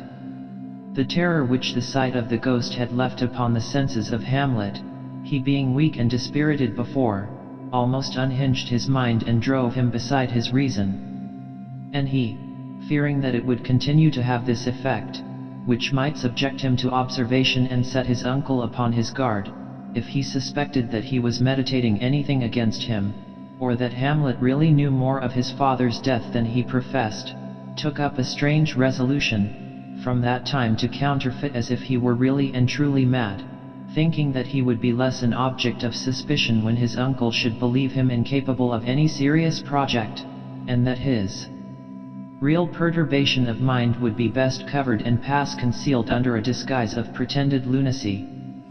From this time Hamlet affected a certain wildness and strangeness in his apparel, his speech, and behavior, and did so excellently counterfeit the madman, that the king and queen were both deceived, and not thinking his grief for his father's death a sufficient cause to produce such a distemper, for they knew not of the appearance of the ghost, they concluded that his malady was love, and they thought they had found out the object. Before Hamlet fell into the melancholy way which has been related, he had dearly loved a fair maid called Ophelia, the daughter of Polonius, the king's chief counselor in affairs of state. He had sent her letters and rings, and made many tenders of his affection to her, and importuned her with love in honorable fashion, and she had given belief to his vows and importunities. But the melancholy which he fell into latterly had made him neglect her, and from the time he conceived the project of counterfeiting madness he affected to treat her with unkindness and a sort of rudeness, but she, good lady, rather than reproach him with being false to her, persuaded herself that it was nothing but the disease in his mind, and no settled unkindness, which had made him less observant of her than formerly, and she compared the faculties of his once noble mind and excellent understanding, impaired as they were with the deep melancholy that oppressed him, to sweet bells which in themselves are capable of most exquisite music, but when jangled out of tune, or rudely handled, produce only a harsh and unpleasing sound. Though the rough business which Hamlet had in hand, the revenging of his father's death upon his murderer, did not suit with the playful state of courtship, or admit of the society of so idle a passion as love now seemed to him, yet it could not hinder but that soft thoughts of his Ophelia would come between, and in one of these moments, when he thought that his treatment of this gentle lady had been unreasonably harsh, he wrote her a letter full of wild starts of passion, and in extravagant terms, such as agreed with his supposed madness, but mixed with some gentle touches of affection, which could not but show to this honored lady that a deep love for her yet lay at the bottom of his heart. He bade her to doubt the stars were fire, and to doubt that the sun did move, to doubt truth to be a liar, but never to doubt that he loved, with more of such extravagant phrases. This letter Ophelia dutifully showed to her father, and the old man thought himself bound to communicate it to the king and queen, who from that time supposed that the true cause of Hamlet's madness was love. And the queen wished that the good beauties of Ophelia might be the happy cause of his wildness, for so she hoped that her virtues might happily restore him to his accustomed way again, to both their honors. But Hamlet's malady lay deeper than she supposed, or than could be so cured. His father's ghost, which he had seen, still haunted his imagination, and the sacred injunction to revenge his murder gave him no rest till it was accomplished.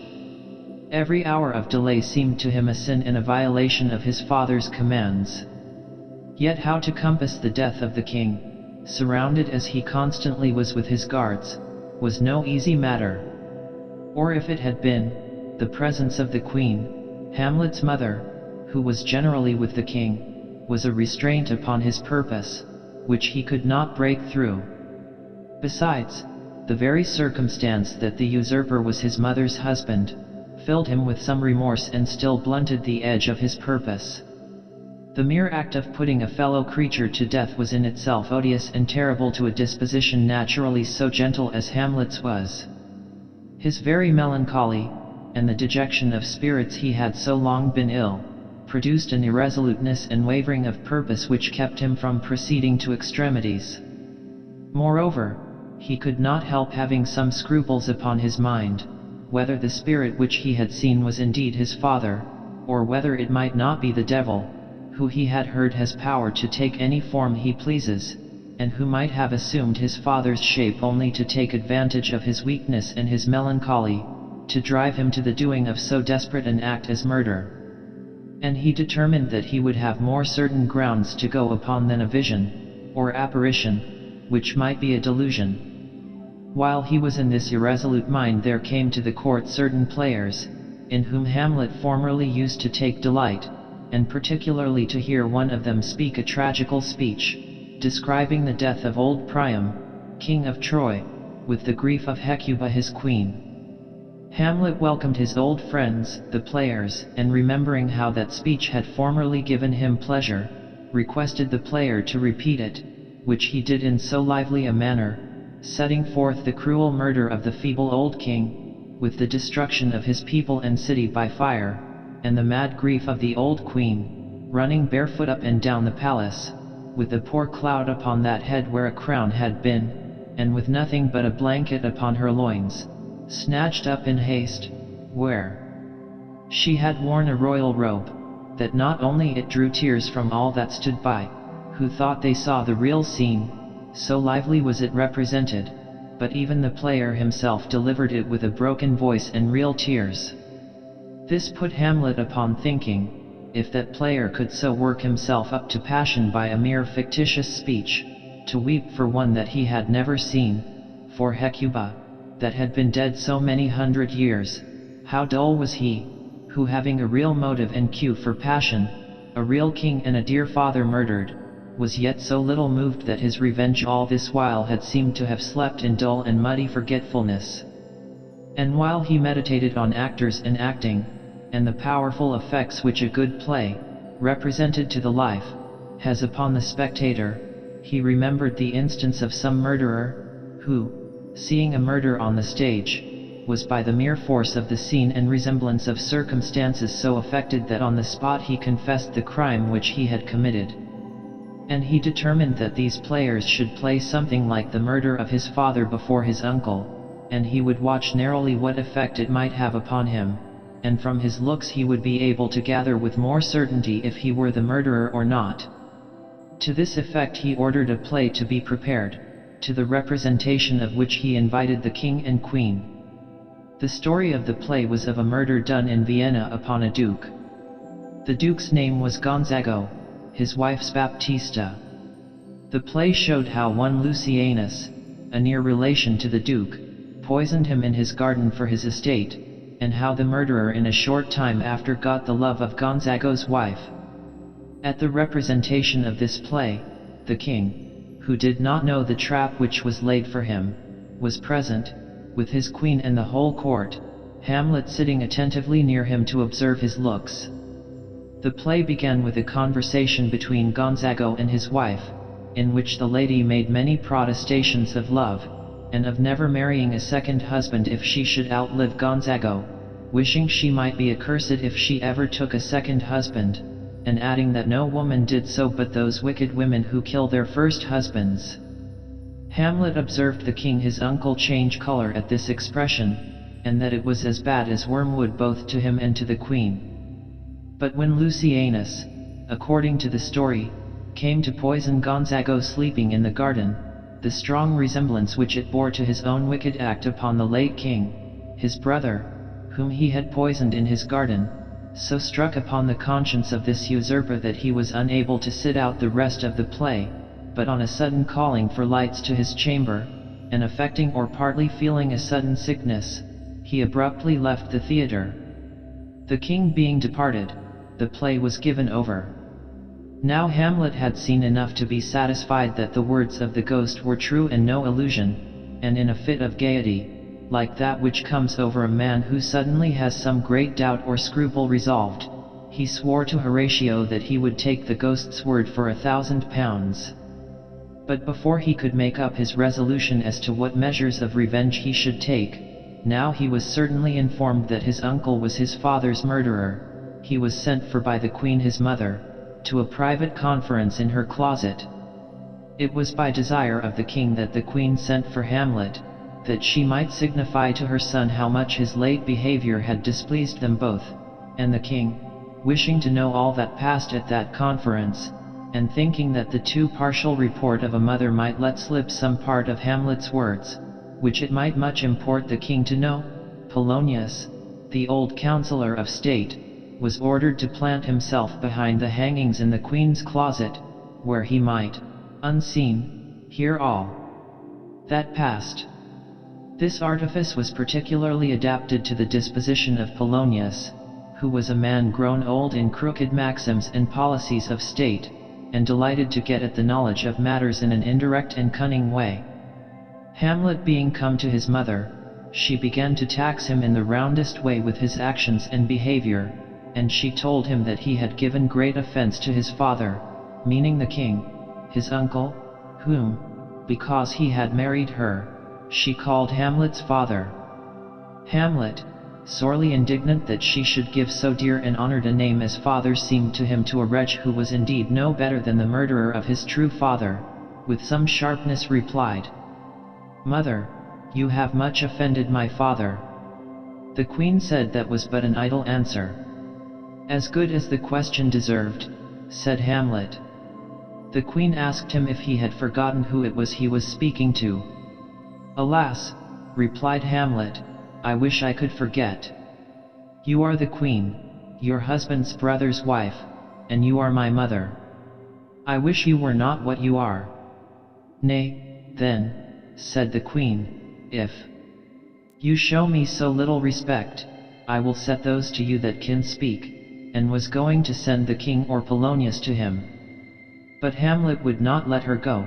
Now he had her alone, till he had tried if his words could not bring her to some sense of her wicked life, and, taking her by the wrist, he held her fast, and made her sit down. She, affrighted at his earnest manner, and fearful lest in his lunacy he should do her a mischief, cried out, and a voice was heard from behind the hangings, "Help, help the queen," which Hamlet hearing, and verily thinking that it was the king himself there concealed, he drew his sword and stabbed at the place where the voice came from, as he would have stabbed a rat that ran there, till, the voice ceasing, he concluded the person to be dead. But when he dragged forth the body it was not the king, but Polonius, the old, officious councillor, that had planted himself as a spy behind the hangings. "Oh, "Me," exclaimed the queen, "what a rash and bloody deed have you done?" "A bloody deed, mother," replied Hamlet, "but not so bad as yours, who killed a king, and married his brother." Hamlet had gone too far to leave off here. He was now in the humor to speak plainly to his mother, and he pursued it. "And though the faults of parents are to be tenderly treated by their children, yet in the case of great crimes the son may have leave to speak even to his own mother with some harshness, so as that harshness is meant for her good and to turn her from her wicked ways, and not done for the purpose of upbraiding." And now this virtuous prince did in moving terms represent to the queen the heinousness of her offense in being so forgetful of the dead king, his father, as in so short a space of time to marry with his brother and reputed murderer. Such an act as, after the vows which she had sworn to her first husband, was enough to make all vows of women suspected and all virtue to be accounted hypocrisy, wedding contracts to be less than gamesters' oaths, and religion to be a mockery and a mere form of words. He said she had done such a deed that the heavens blushed at it, and the earth was sick of her because of it. And he showed her two pictures, the one of the late king, her first husband, and the other of the present king, her second husband, and he bade her mark the difference. What a grace was on the brow of his father, how like a god he looked!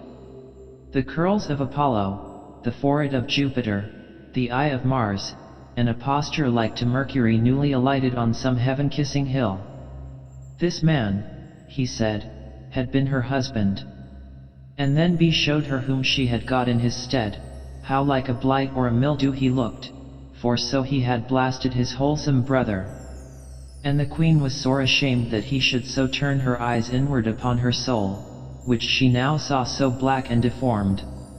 And he asked her how she could continue to live with this man, and be a wife to him, who had murdered her first husband and got the crown by as false means as a thief, and just as he spoke the ghost of his father, such as he was in his lifetime and such as he had lately seen it, entered the room, and Hamlet, in great terror, asked what it would have, and the ghost said that it came to remind him of the revenge he had promised, which Hamlet seemed to have forgot, and the ghost bade him speak to his mother, for the grief and terror she was in would else kill her. It then vanished, and was seen by none but Hamlet, neither could he by pointing to where it stood, or by any description, make his mother perceive it, who was terribly frightened all this while to hear him conversing, as it seemed to her, with nothing, and she imputed it to the disorder of his mind.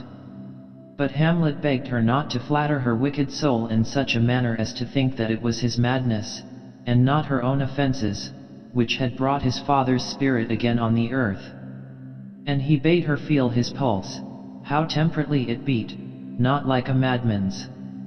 And he begged of her, with tears, to confess herself to heaven for what was past, and for the future to avoid the company of the king and be no more as a wife to him, and when she should show herself a mother to him, by respecting his father's memory, he would ask a blessing of her as a son. And she promising to observe his directions, the conference ended. And now Hamlet was at leisure to consider who it was that in his unfortunate rashness he had killed, and when he came to see that it was Polonius, the father of the lady Ophelia whom he so dearly loved, he drew apart the dead body, and, his spirits being now a little quieter, he wept for what he had done. The unfortunate death of Polonius gave the king a pretense for sending Hamlet out of the kingdom. He would willingly have put him to death, fearing him as dangerous, but he dreaded the people, who loved Hamlet, and the queen, who, with all her faults, doted upon the prince, her son. So this subtle king, under pretense of providing for Hamlet's safety, that he might not be called to account for Polonius's death, caused him to be conveyed on board a ship bound for England, under the care of 2 courtiers, by whom he dispatched letters to the English court, which in that time was in subjection and paid tribute to Denmark, requiring, for special reasons there pretended, that Hamlet should be put to death as soon as he landed on English ground. Hamlet, suspecting some treachery, in the night time secretly got at the letters, and, skillfully erasing his own name, he in the stead of it put in the names of those 2 courtiers, who had the charge of him, to be put to death. Then sealing up the letters, he put them into their place again. Soon after the ship was attacked by pirates, and a sea fight commenced, in the course of which Hamlet, desirous to show his valor, with sword in hand singly boarded the enemy's vessel, while his own ship, in a cowardly manner, bore away, and leaving him to his fate, the 2 courtiers made the best of their way to England, charged with those letters the sense of which Hamlet had altered to their own deserved destruction. The pirates who had the prince in their power showed themselves gentle enemies, and, knowing whom they had got prisoner, in the hope that the prince might do them a good turn at court in recompense for any favor they might show him, they set Hamlet on shore at the nearest port in Denmark. From that place Hamlet wrote to the king, acquainting him with the strange chance which had brought him back to his own country, and saying that on the next day he should present himself before his majesty. When he got home a sad spectacle offered itself the first thing to his eyes. This was the funeral of the young and beautiful Ophelia, his once dear mistress. The wits of this young lady had begun to turn ever since her poor father's death. That he should die a violent death, and by the hands of the prince whom she loved, so affected this tender young maid that in a little time she grew perfectly distracted, and would go about giving flowers away to the ladies of the court, and saying that they were for her father's burial, singing songs about love and about death, and sometimes such as had no meaning at all, as if she had no memory of what happened to her.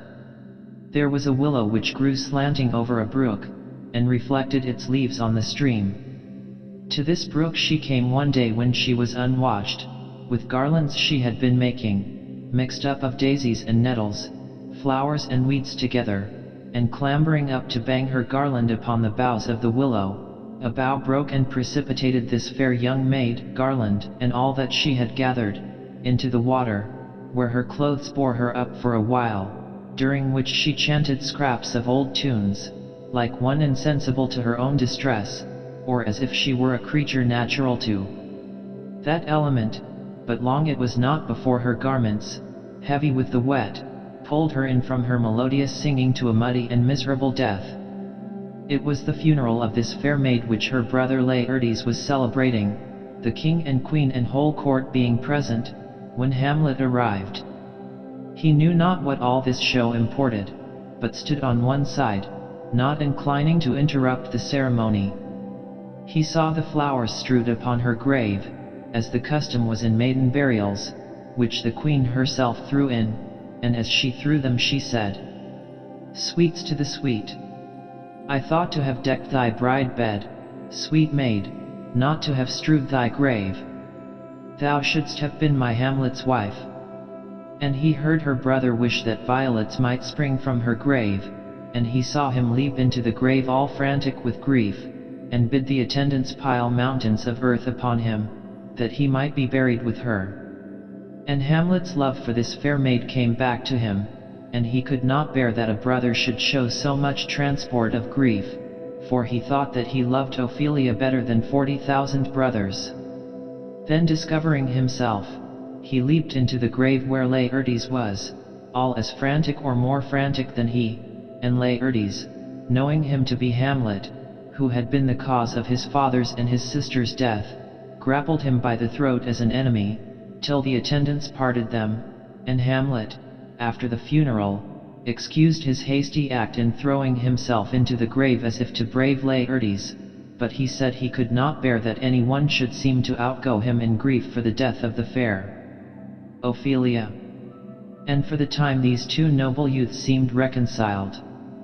But out of the grief and anger of Laertes for the death of his father and Ophelia the king, Hamlet's wicked uncle, contrived destruction for Hamlet.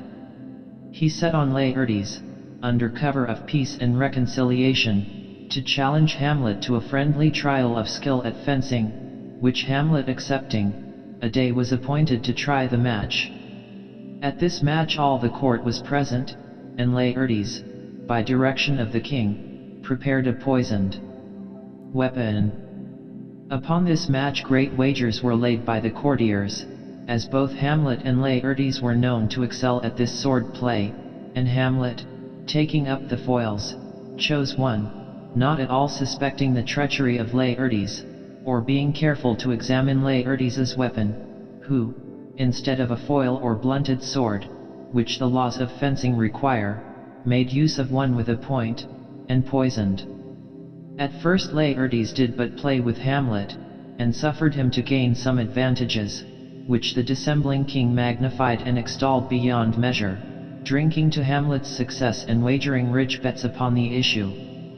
But after a few pauses Laertes, growing warm, made a deadly thrust at Hamlet with his poisoned weapon, and gave him a mortal blow. Hamlet, incensed, but not knowing the whole of the treachery, in the scuffle exchanged his own innocent weapon for Laertes's deadly one, and with a thrust of Laertes's own sword repaid Laertes home, who was thus justly caught in his own treachery. In this instant the queen shrieked out that she was poisoned. She had inadvertently drunk out of a bowl which the king had prepared for Hamlet, in case that, being warm in fencing, he should call for drink. Into this the treacherous king had infused a deadly poison, to make sure of Hamlet, if Laertes had failed. He had forgotten to warn the queen of the bowl, which she drank of, and immediately died, exclaiming with her last breath that she was poisoned. Hamlet, suspecting some treachery, ordered the doors to be shut while he sought it out. Laertes told him to seek no farther, for he was the traitor, and feeling his life go away with the wound which Hamlet had given him, he made confession of the treachery he had used and how he had fallen a victim to it, and he told Hamlet of the envenomed point, and said that Hamlet had not half an hour to live, for no medicine could cure him, and begging forgiveness of Hamlet, he died, with his last words accusing the king of being the contriver of the mischief. When Hamlet saw his end draw near, there being yet some venom left upon the sword, he suddenly turned upon his false uncle and thrust the point of it to his heart, fulfilling the promise which he had made to his father's spirit, whose injunction was now accomplished and his foul murder revenged upon the murderer. Then Hamlet, feeling his breath fail and life departing, turned to his dear friend Horatio, who had been spectator of this fatal tragedy, and with his dying breath requested him that he would live to tell his story to the world, for Horatio had made a motion as if he would slay himself to accompany the prince in death, and Horatio promised that he would make a true report as one that was privy to all the circumstances. And, thus satisfied, the noble heart of Hamlet cracked, and Horatio and the bystanders with many tears commended the spirit of this sweet prince to the guardianship of angels. For Hamlet was a loving and a gentle prince and greatly beloved for his many noble and prince-like qualities, and if he had lived, would no doubt have proved a most royal and complete king to Denmark. Othello. Brabantio, the rich senator of Venice, had a fair daughter, the gentle Desdemona. She was sought to by divers suitors, both on account of her many virtuous qualities and for her rich expectations. But among the suitors of her own clime and complexion she saw none whom she could affect, for this noble lady, who regarded the mind more than the features of men, with a singularity rather to be admired than imitated, had chosen for the object of her affections a Moor, a black, whom her father loved and often invited to his house. Neither is Desdemona to be altogether condemned for the unsuitableness of the person whom she selected for her lover. Bating that Othello was black, the noble Moor wanted nothing which might recommend him to the affections of the greatest lady. He was a soldier, and a brave one, and by his conduct in bloody wars against the Turks had risen to the rank of general in the Venetian service, and was esteemed and trusted by the state. He had been a traveler, and Desdemona, as is the manner of ladies, loved to hear him tell the story of his adventures, which he would run through from his earliest recollection, the battles, sieges, and encounters which he had passed through, the perils he had been exposed to by land and by water, his hairbreadth escapes, when he had entered a breach or marched up to the mouth of a cannon, and how he had been taken prisoner by the insolent enemy, and sold to slavery, how he demeaned himself in that state, and how he escaped. All these accounts, added to the narration of the strange things he had seen in foreign countries, the vast wilderness and romantic caverns, the quarries, the rocks and mountains whose heads are in the clouds, of the savage nations, the cannibals who are man-eaters, and a race of people in Africa whose heads do grow beneath their shoulders. These travelers' stories would so enchain the attention of Desdemona that if she were called off at any time by household affairs she would dispatch with all haste that business, and return, and with a greedy ear devour Othello's discourse. And once he took advantage of a pliant hour and drew from her a prayer that he would tell her the whole story of his life at large, of which she had heard so much, but only by parts. To which he consented, and beguiled her of many a tear when he spoke of some distressful stroke which his youth had suffered. His story being done, she gave him for his pains a world of sighs. She swore a pretty oath that it was all passing strange, and pitiful, wondrous pitiful. She wished, she said, she had not heard it, yet she wished that heaven had made her such a man, and then she thanked him, and told him, if he had a friend who loved her, he had only to teach him how to tell his story and that would woo her. Upon this hint, delivered not with more frankness than modesty, accompanied with certain bewitching prettiness and blushes, which Othello could not but understand, he spoke more openly of his love, and in this golden opportunity gained the consent of the generous Lady Desdemona privately to marry him. Neither Othello's color nor his fortune was such that it could be hoped Brabantio would accept him for a son-in-law. He had left his daughter free, but he did expect that, as the manner of noble Venetian ladies was, she would choose ere long a husband of senatorial rank or expectations, but in this he was deceived. Desdemona loved the Moor, though he was black, and devoted her heart and fortunes to his valiant parts and qualities. So was her heart subdued to an implicit devotion to the man she had selected for a husband that his very color, which to all but this discerning lady would have proved an insurmountable objection, was by her esteemed above all the white skins and clear complexions of the young Venetian nobility, her suitors. Their marriage, which, though privately carried, could not long be kept a secret, came to the ears of the old man, Brabantio, who appeared in a solemn council of the Senate as an accuser of the Moor Othello, who by spells and witchcraft, he maintained, had seduced the affections of the fair Desdemona to marry him, without the consent of her father, and against the obligations of hospitality. At this juncture of time it happened that the state of Venice had immediate need of the services of Othello, news having arrived that the Turks with mighty preparation had fitted out a fleet, which was bending its course to the island of Cyprus, with intent to regain that strong post from the Venetians, who then held it. In this emergency the state turned its eyes upon Othello, who alone was deemed adequate to conduct the defense of Cyprus against the Turks. So that Othello, now summoned before the Senate, stood in their presence at once as a candidate for a great state employment and as a culprit charged with offenses which by the laws of Venice were made capital.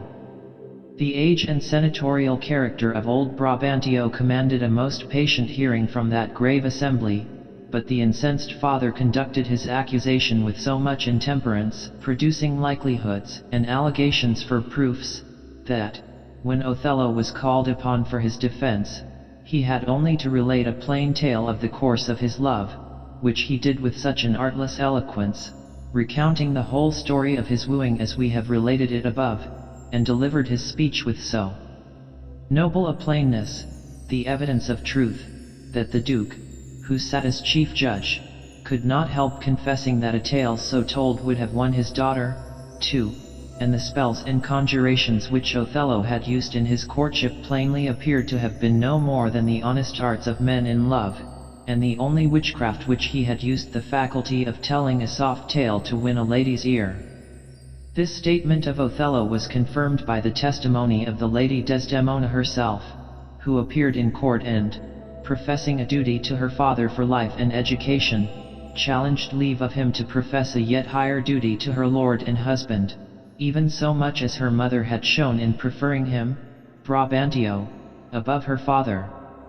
The old senator, unable to maintain his plea, called the Moor to him with many expressions of sorrow, and, as an act of necessity, bestowed upon him his daughter, whom, if he had been free to withhold her, he told him, he would with all his heart have kept from him, adding that he was glad at soul that he had no other child, for this behavior of Desdemona would have taught him to be a tyrant and hang clogs on them for her desertion. This difficulty being got over, Othello, to whom custom had rendered the hardships of a military life as natural as food and rest are to other men, readily undertook the management of the wars in Cyprus, and Desdemona, preferring the honor of her lord, though with danger, before the indulgence of those idle delights in which new married people usually waste their time, cheerfully consented to his going.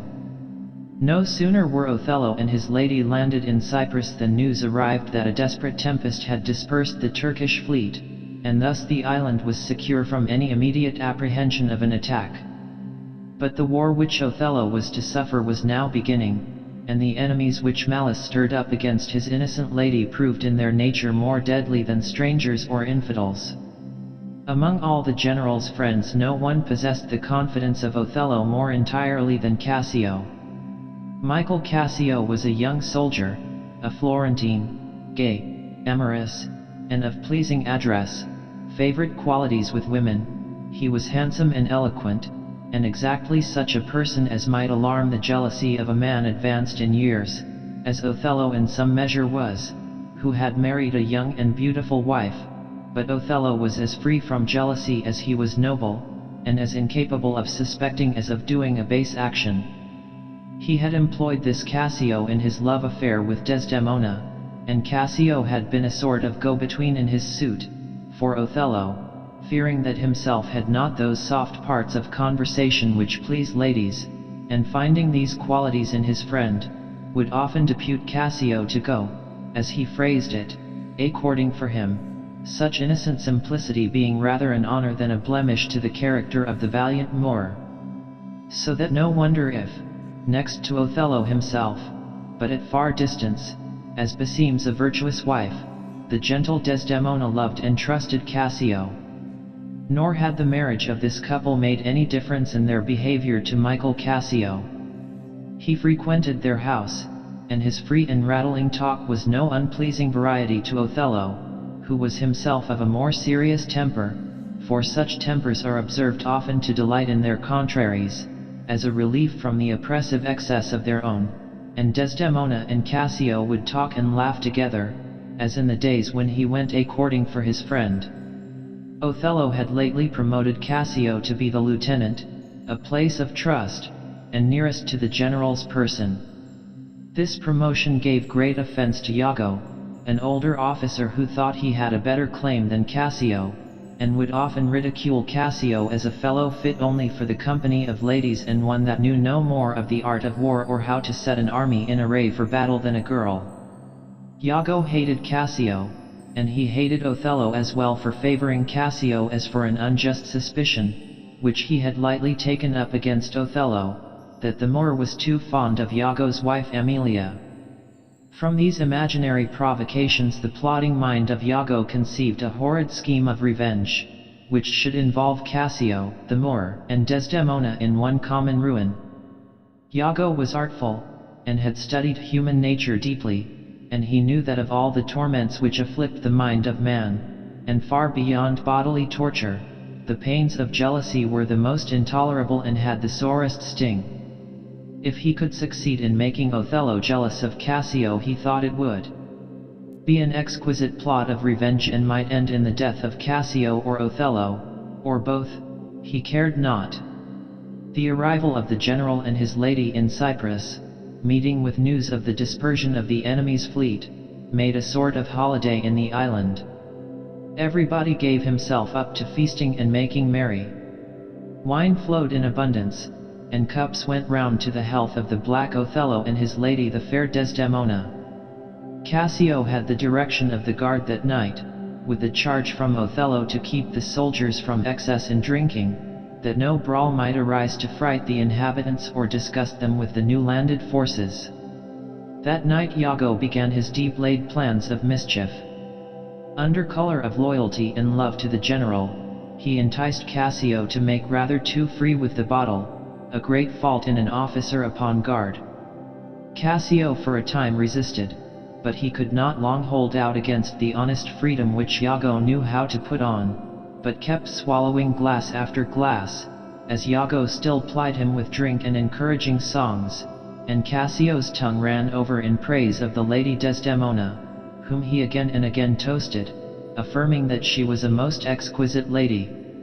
Until at last the enemy which he put into his mouth stole away his brains, and upon some provocation given him by a fellow whom Iago had set on, swords were drawn, and Montano, a worthy officer, who interfered to appease the dispute, was wounded in the scuffle. The riot now began to be general, and Iago, who had set on foot the mischief, was foremost in spreading the alarm, causing the castle bell to be rung, as if some dangerous mutiny instead of a slight drunken quarrel had arisen. The alarm bell ringing awakened Othello, who, dressing in a hurry and coming to the scene of action, questioned Cassio of the cause. Cassio was now come to himself, the effect of the wine having a little gone off, but was too much ashamed to reply, and Iago, pretending a great reluctance to accuse Cassio, but, as it were, forced into it by Othello, who insisted to know the truth, gave an account of the whole matter, leaving out his own share in it, which Cassio was too far gone to remember, in such a manner as, while he seemed to make Cassio's offense less, did indeed make it appear greater than it was. The result was that Othello, who was a strict observer of discipline, was compelled to take away Cassio's place of lieutenant from him.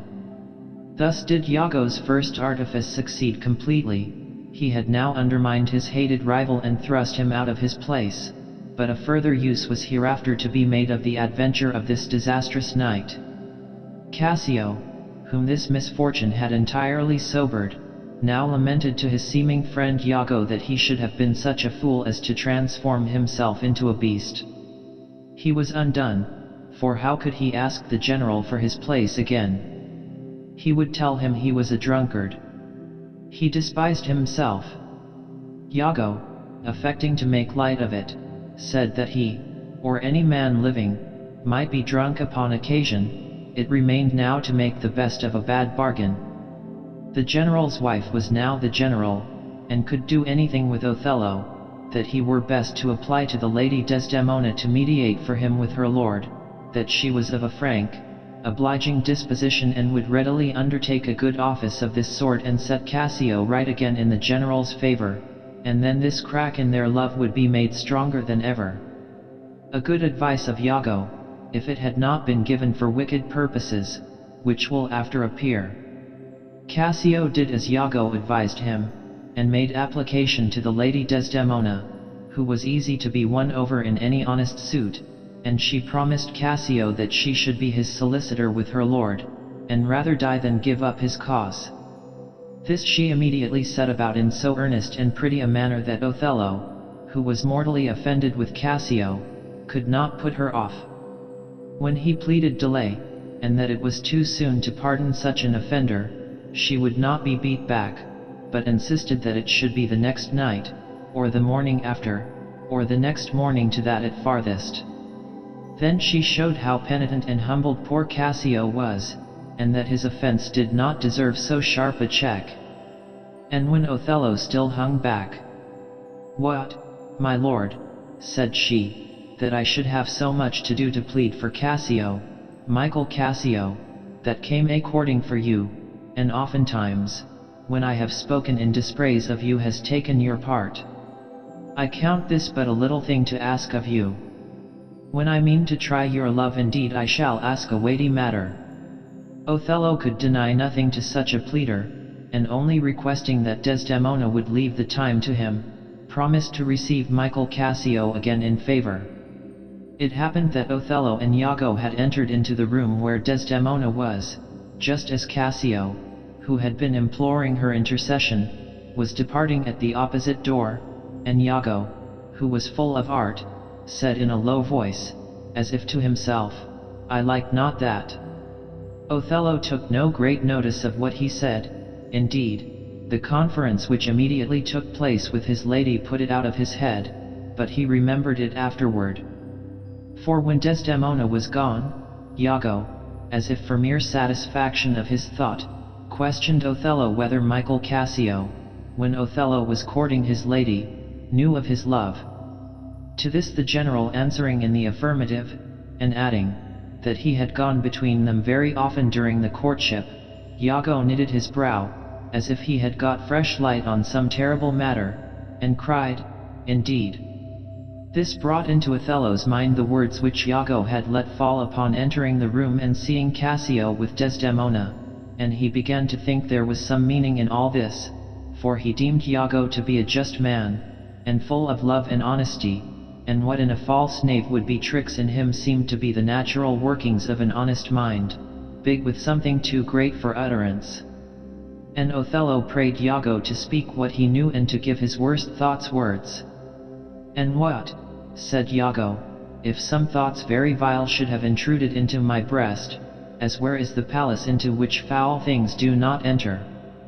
Then Iago went on to say, what a pity it were if any trouble should arise to Othello out of his imperfect observations, that it would not be for Othello's peace to know his thoughts, that people's good names were not to be taken away for slight suspicions, and when Othello's curiosity was raised almost to distraction with these hints and scattered words, Iago, as if in earnest care for Othello's peace of mind, besought him to beware of jealousy.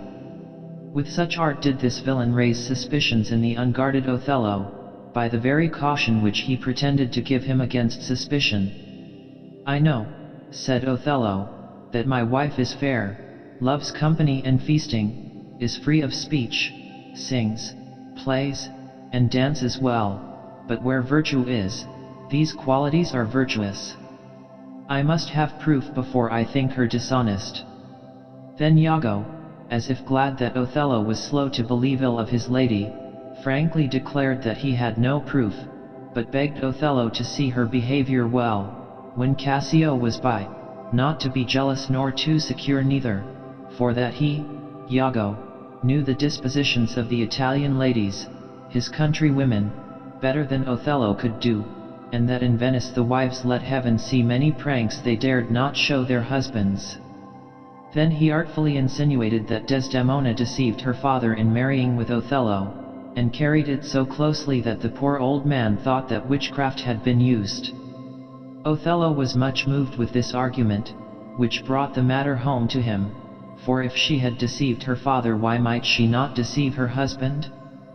Iago begged pardon for having moved him, but Othello, assuming an indifference, while he was really shaken with inward grief at Iago's words, begged him to go on, which Iago did with many apologies, as if unwilling to produce anything against Cassio, whom he called his friend.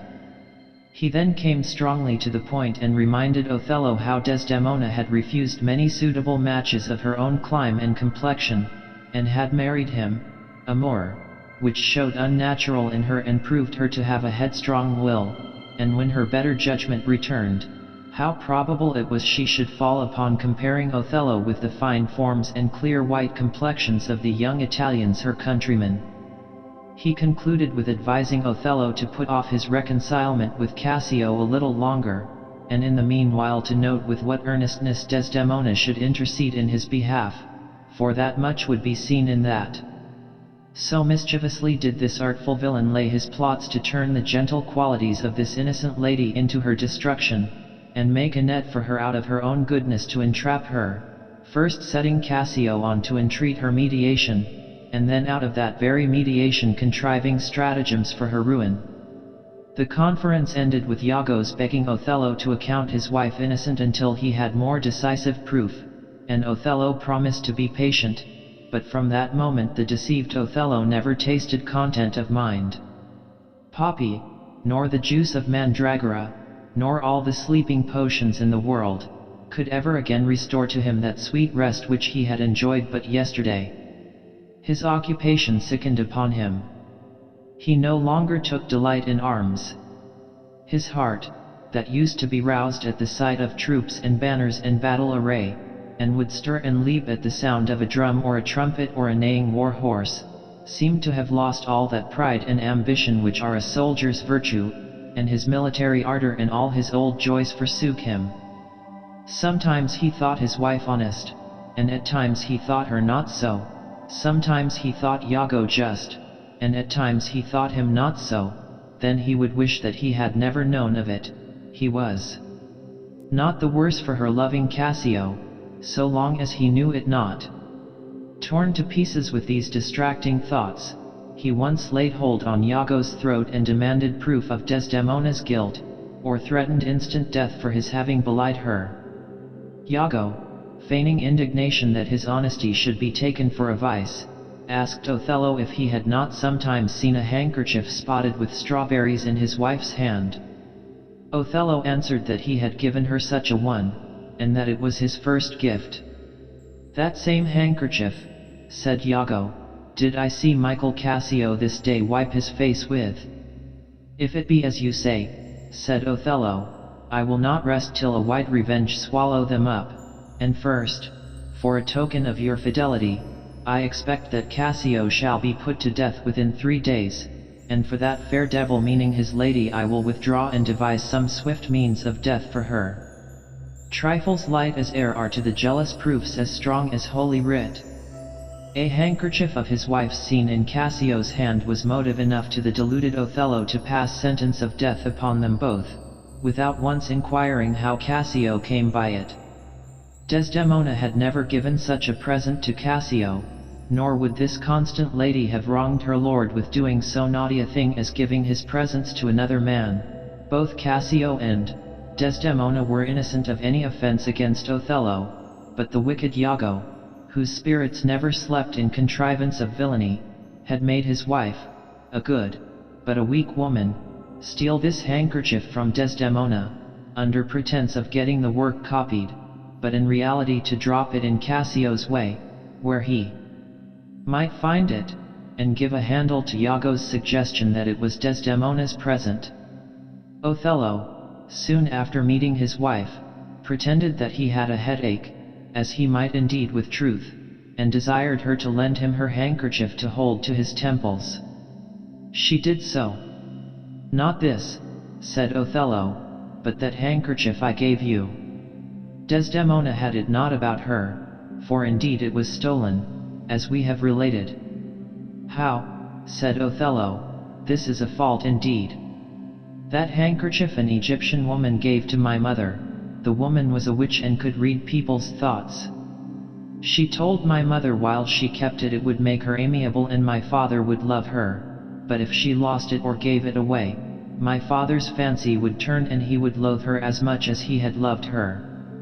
She, dying, gave it to me, and bade me, if I ever married, to give it to my wife.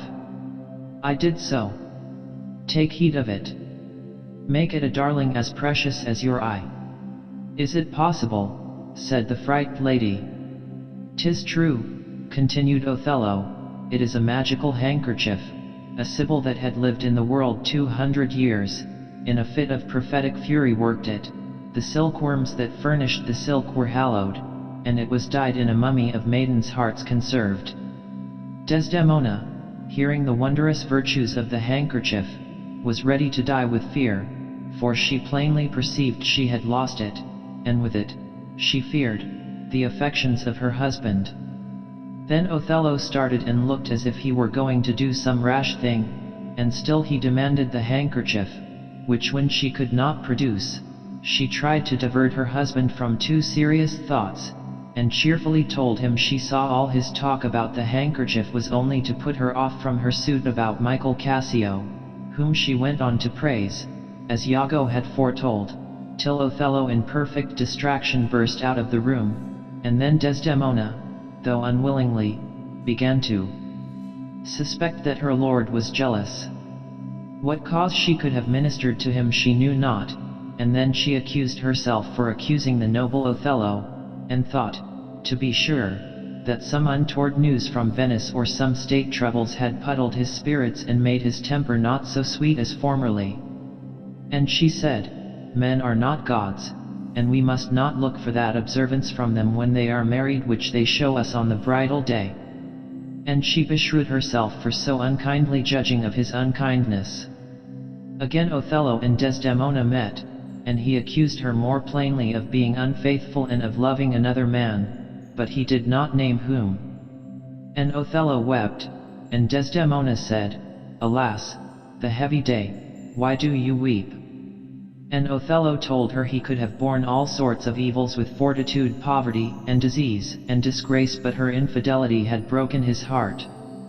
And he called her a weed that looked so fair and smelled so sweet that the sense ached at it, and wished she had never been born. And when he had left her, this innocent lady was so stupefied with wonder at her lord's untrue suspicion of her that a weight like sleep came over her, and she only desired her attendant to make her bed and to lay her wedding sheets upon it, saying that when people teach their babes they do it by gentle means and easy tasks, and Othello might have chid her so, for in good faith she was but a child when she was chid. And this was all the complaint which this gentle lady made. Desdemona, being retired to bed, expecting her lord would follow her, soon fell into a slumber, the effect of her troubled spirits, when Othello entered the chamber, full of the black purpose which he had meditated, of putting his lady to death. But when he saw her asleep he thought he would not shed her blood, nor scar that white skin of hers, more white than alabaster. But he was resolved she should die, else, as he said, she would live to betray more men as she had done him. Then he kissed her for the last time, as he said, and that kiss was so sweet that he must needs kiss her again, and he wept, but he said they were cruel tears. Desdemona was awakened with his kisses, and she looked upon Othello, and she saw him gnaw his underlip and roll his eyes, and she knew he was always fatal when he looked so, and he bade her prepare for death and to say her prayers, for he would not kill her soul. And this innocent wife, as she lay at his mercy, begged for compassion and to know her fault, and then he named Cassio, and the handkerchief which, he said, she had given him, and as the guiltless lady was proceeding to clear herself he suddenly would hear no more, but, covering her up in the bedclothes, stifled her till she died. In this instant of time was brought into the house Cassio, wounded and bleeding, whom Iago had set one of his creatures on to assassinate, but the fellow not succeeding in his attempt to kill Cassio, whom he wounded, but not mortally, and being himself killed by Iago to prevent discovery, in his pockets were found certain letters, which made the guilt of Iago, and the innocence of Cassio, clear beyond all doubt, and Cassio now came to beg pardon of Othello, and to ask wherein he had offended him, that he had employed Iago to murder him. This discovery was as a thunderstroke to Othello, who now plainly saw that he was no better than a murderer, and that his wife, poor innocent lady, had been ever faithful to him, the extreme anguish of which discovery making life insupportable, he fell upon his sword, and throwing himself upon the body of his dear injured lady, expired. These rash acts raised much passion of horror and amazement in the bystanders, for Othello had borne a fair reputation, until he was wrought upon by the arts of a villain, which his own noble nature never gave him leave to suspect. He was a loving and a doting husband.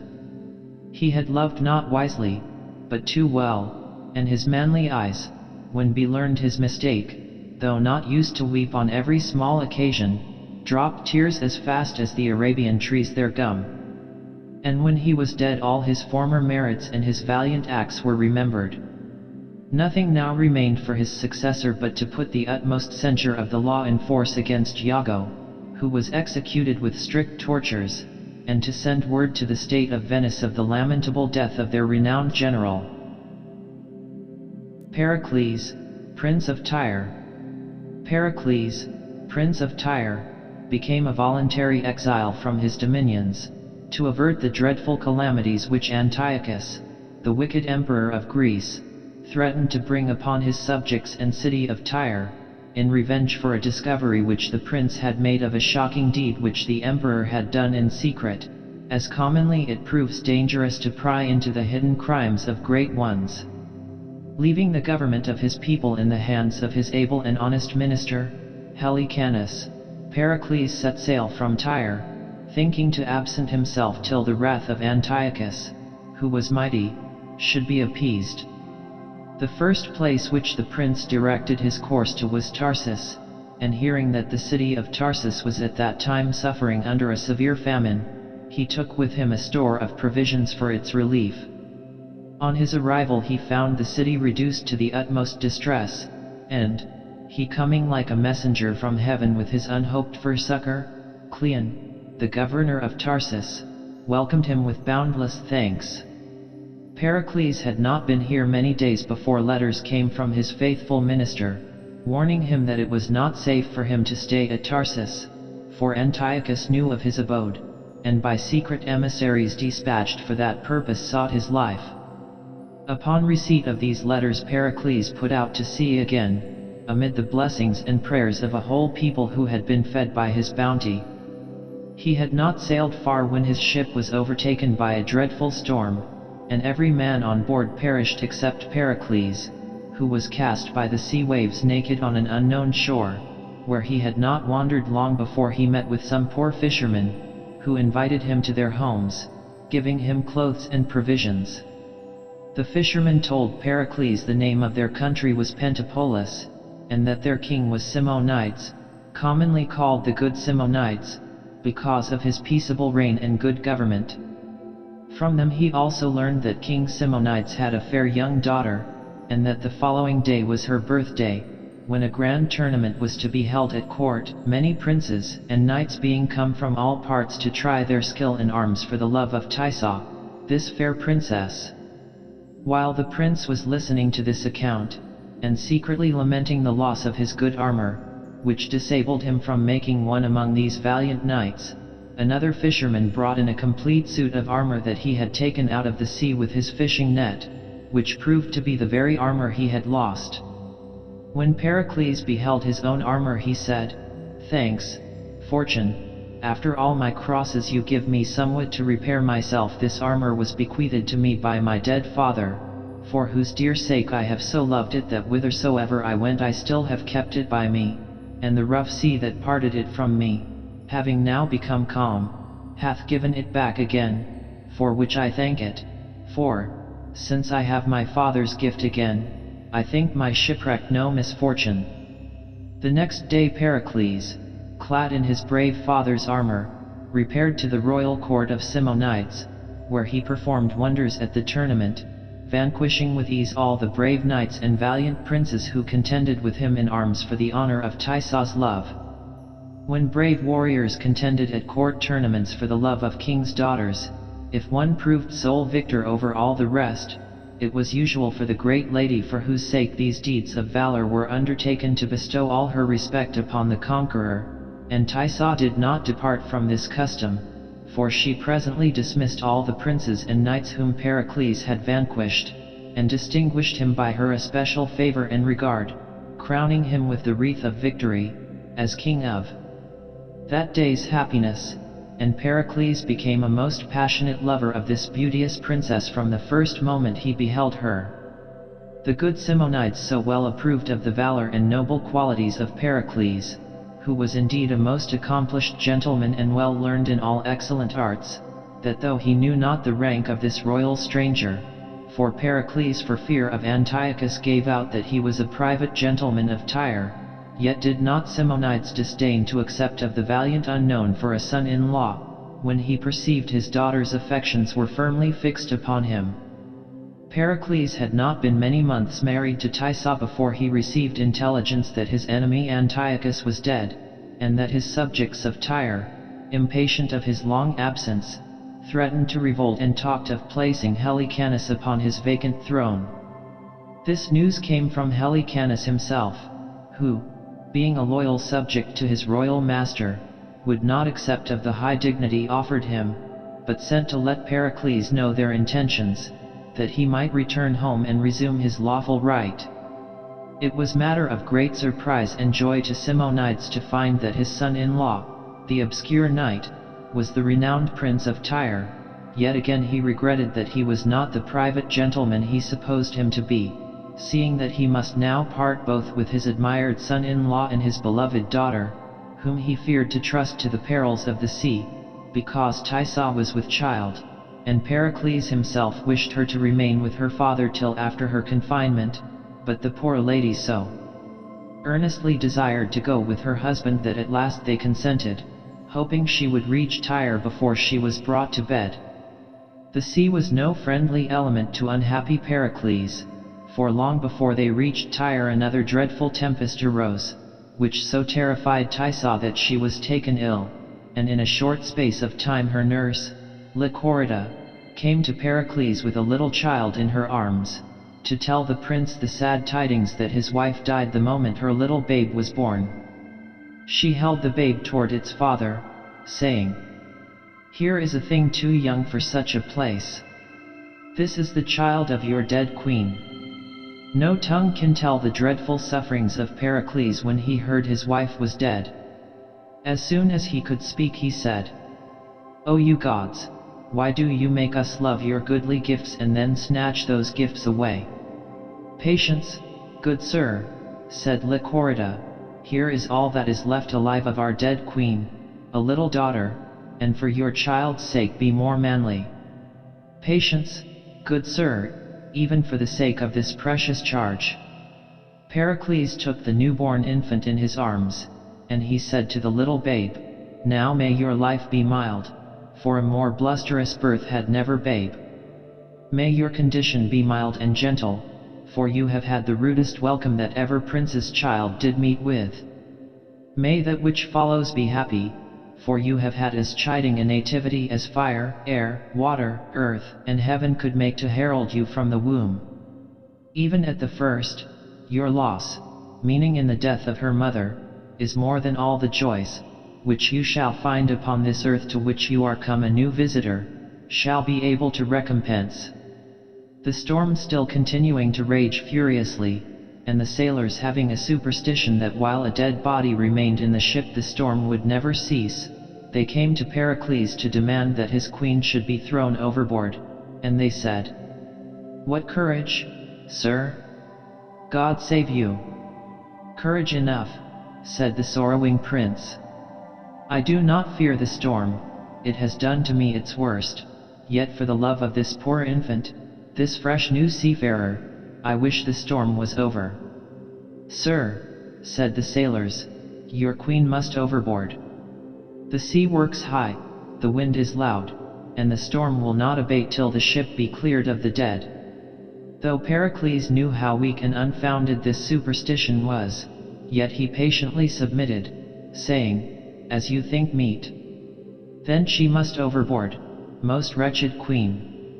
And now this unhappy prince went to take a last view of his dear wife, and as he looked on his Thaisa he said, "A terrible child-bed hast thou had, my dear, no light, no fire, the unfriendly elements forget thee utterly, nor have I time to bring thee hallowed to thy grave, but must cast thee scarcely coffined into the sea, where for a monument upon thy bones the humming waters must overwhelm thy corpse, lying with simple shells.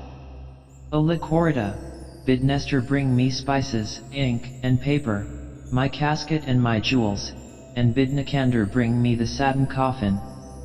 Lay the babe upon the pillow, and go about this suddenly, Lycorida, while I say a priestly farewell to my Thaisa." They brought Pericles a large chest, in which, wrapped in a satin shroud, he placed his queen, and sweet-smelling spices he strewed over her, and beside her he placed rich jewels, and a written paper telling who she was and praying if haply anyone should find the chest which contained the body of his wife they would give her burial, and then with his own hands he cast the chest into the sea. When the storm was over, Pericles ordered the sailors to make for Tarsus. "For," said Pericles, "the babe cannot hold out till we come to Tyre. At Tarsus I will leave it at careful nursing." After that tempestuous night when Thaisa was thrown into the sea, and while it was yet early morning, as Cyremon, a worthy gentleman of Ephesus and a most skillful physician, was standing by the seaside, his servants brought to him a chest, which they said the sea waves had thrown on the land. "I never saw," said one of them, "so huge a billow as cast it on our shore." Cyremon ordered the chest to be conveyed to his own house, and when it was opened he beheld with wonder the body of a young and lovely lady, and the sweet-smelling spices and rich casket of jewels made him conclude it was some great person who was thus strangely entombed. Searching farther, he discovered a paper, from which he learned that the corpse which lay as dead before him had been a queen, and wife to Pericles, Prince of Tyre, and much admiring at the strangeness of that accident, and more pitying the husband who had lost this. "Sweet lady," he said, "if you are living, Pericles, you have a heart that even cracks with woe." Then, observing attentively Tyso's face, he saw how fresh and unlike death her looks were, and he said, "They were too hasty that threw you into the sea," for he did not believe her to be dead. He ordered a fire to be made, and proper cordials to be brought, and soft music to be played, which might help to calm her amazed spirits if she should revive, and he said to those who crowded round her, wondering at what they saw, "Oh, I pray you, gentlemen, give her air, this queen will live, she has not been entranced above 5 hours, and see, she begins to blow into life again, she is alive, behold, her eyelids move, this fair creature will live to make us weep to hear her fate."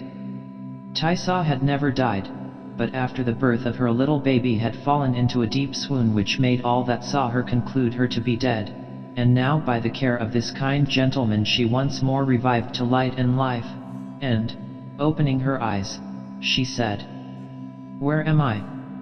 Where is my lord? What world is this?" By gentle degrees Cyremon let her understand what had befallen her, and when he thought she was enough recovered to bear the sight he showed her the paper written by her husband, and the jewels, and she looked on the paper and said, "It is my lord's writing. That I was shipped at sea I well remember, but whether there delivered of my babe, by the holy gods I cannot rightly say, but since my wedded lord I never shall see again, I will put on a vestal livery and never more have joy." "Madam," said Cyremon, "if you purpose as you speak, the temple of Diana is not far distant from hence, there you may abide as a vestal. Moreover, if you please, a niece of mine shall there attend you."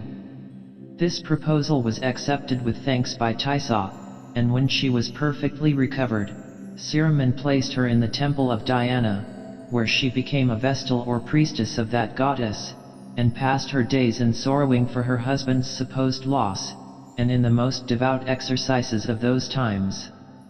Pericles carried his young daughter, whom he named Marina, because she was born at sea, to Tarsus, intending to leave her with Cleon, the governor of that city, and his wife Dionysia, thinking, for the good he had done to them at the time of their famine, they would be kind to his little motherless daughter.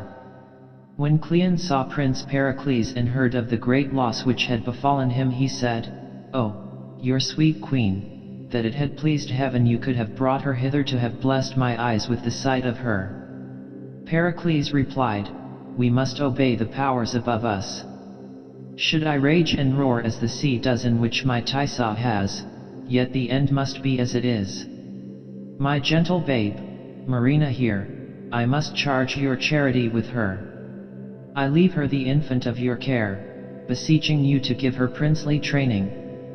And then turning to Cleon's wife, Dionysia, he said, "Good madam, make me blessed in your care in bringing up my child." And she answered, "I have a child myself who shall not be more dear to my respect than yours, my lord." And Cleon made the like promise, saying, "Your noble services, Prince Pericles, in feeding my whole people with your corn, for which in their prayers they daily remember you, must in your child be thought on. If I should neglect your child, my whole people that were by you relieved would force me to my duty, but if to that I need a spur, the gods revenge it on me and mine to the end of generation." Pericles, being thus assured that his child would be carefully attended to, left her to the protection of Cleon and his wife Dionysia, and with her he left the nurse, Lycorida. When he went away the little Marina knew not her loss, but Lycorida wept sadly at parting with her royal master. "Oh, no tears, Lycorida," said Pericles, "no tears, look to your little mistress, on whose grace you may depend hereafter." Pericles arrived in safety at Tyre, and was once more settled in the quiet possession of his throne, while his woeful queen, whom he thought dead, remained at Ephesus.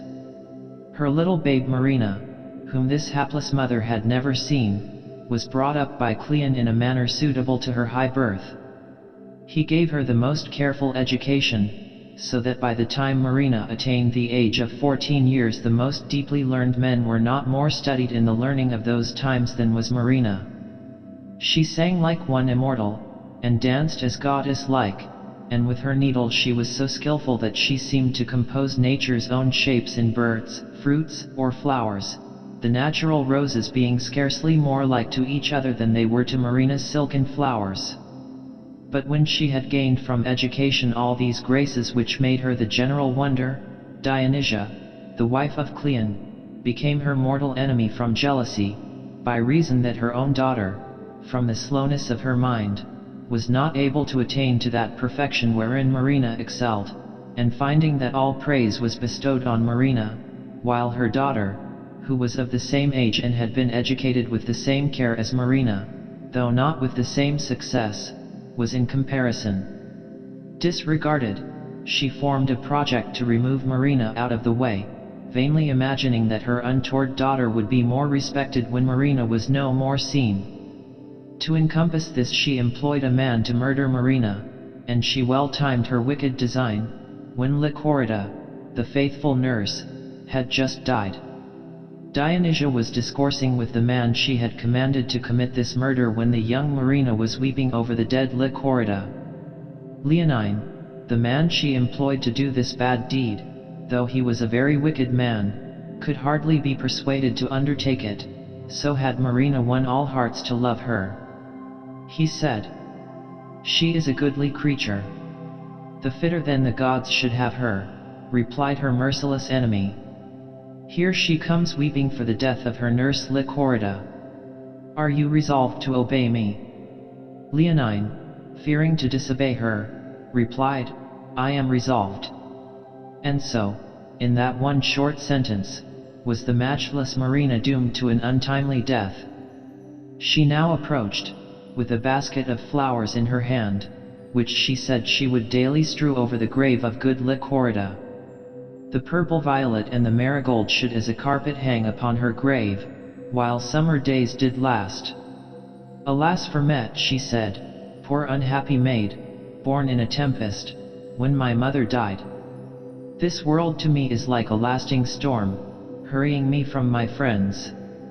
"How now, Marina," said the dissembling Dionysia, "do you weep alone? How does it chance my daughter is not with you? Do not sorrow for Lycorida, you have a nurse in me. Your beauty is quite changed with this unprofitable woe. Come, give me your flowers, the sea air will spoil them, and walk with Leonine, the air is fine, and will enliven you. Come, Leonine, take her by the arm and walk with her." "No, madam," said Marina, "I pray you let me not deprive you of your servant," for Leonine was one of Dionysia's attendants. "Come, come," said this artful woman, who wished for a pretense to leave her alone with Leonine, "I love the prince, your father, and I love you. We every day expect your father here, and when he comes and finds you so changed by grief from the paragon of beauty we reported you, he will think we have taken no care of you. Go, I pray you, walk, and be cheerful once again. Be careful of that excellent complexion which stole the hearts of old and young." Marina, being thus importuned, said, "Well, I will go, but yet I have no desire to it." As Dionysia walked away she said to Leonine, "Remember what I have said, shocking words, for their meaning was that he should remember to kill Marina. Marina looked toward the sea, her birthplace, and said, "Is the wind westerly that blows?" "Southwest," replied Leonine. "When I was born the wind was north," said she, and then the storm and tempest and all her father's sorrows, and her mother's death, came full into her mind, and she said, "My father, as Lycorida told me, did never fear, but cried, 'Courage, good seamen,' to the sailors, galling his princely hands with the ropes, and, clasping to the masts, he endured a sea that almost split the deck." "When was this?" said Leonine. "When I was born," replied Marina. "Never were wind and waves more violent." And then she described the storm, the action of the sailors, the boatswain's whistle, and the loud call of the master, which, said she, trebled the confusion of the ship. Lycorida had so often recounted to Marina the story of her hapless birth that these things seemed ever present to her imagination. But here Leonine interrupted her with desiring her to say her prayers. "What mean you?" said Marina, who began to fear, she knew not why. "If you require a little space for prayer, I grant it," said Leonine, "but be not tedious. The gods are quick of ear and I am sworn to do my work in haste." "Will you kill me?" said Marina. "Alas, why?" "To satisfy my lady," replied Leonine. "Why would she have me killed?" said Marina. "Now, as I can remember, I never hurt her in all my life. I never spake bad word nor did any ill turn to any living creature. Believe me now, I never killed a mouse nor hurt a fly. I trod upon a worm once against my will, but I wept for it. How have I offended?" The murderer replied, "My commission is not to reason on the deed, but to do it." And he was just going to kill her when certain pirates happened to land at that very moment, who, seeing Marina, bore her off as a prize to their ship.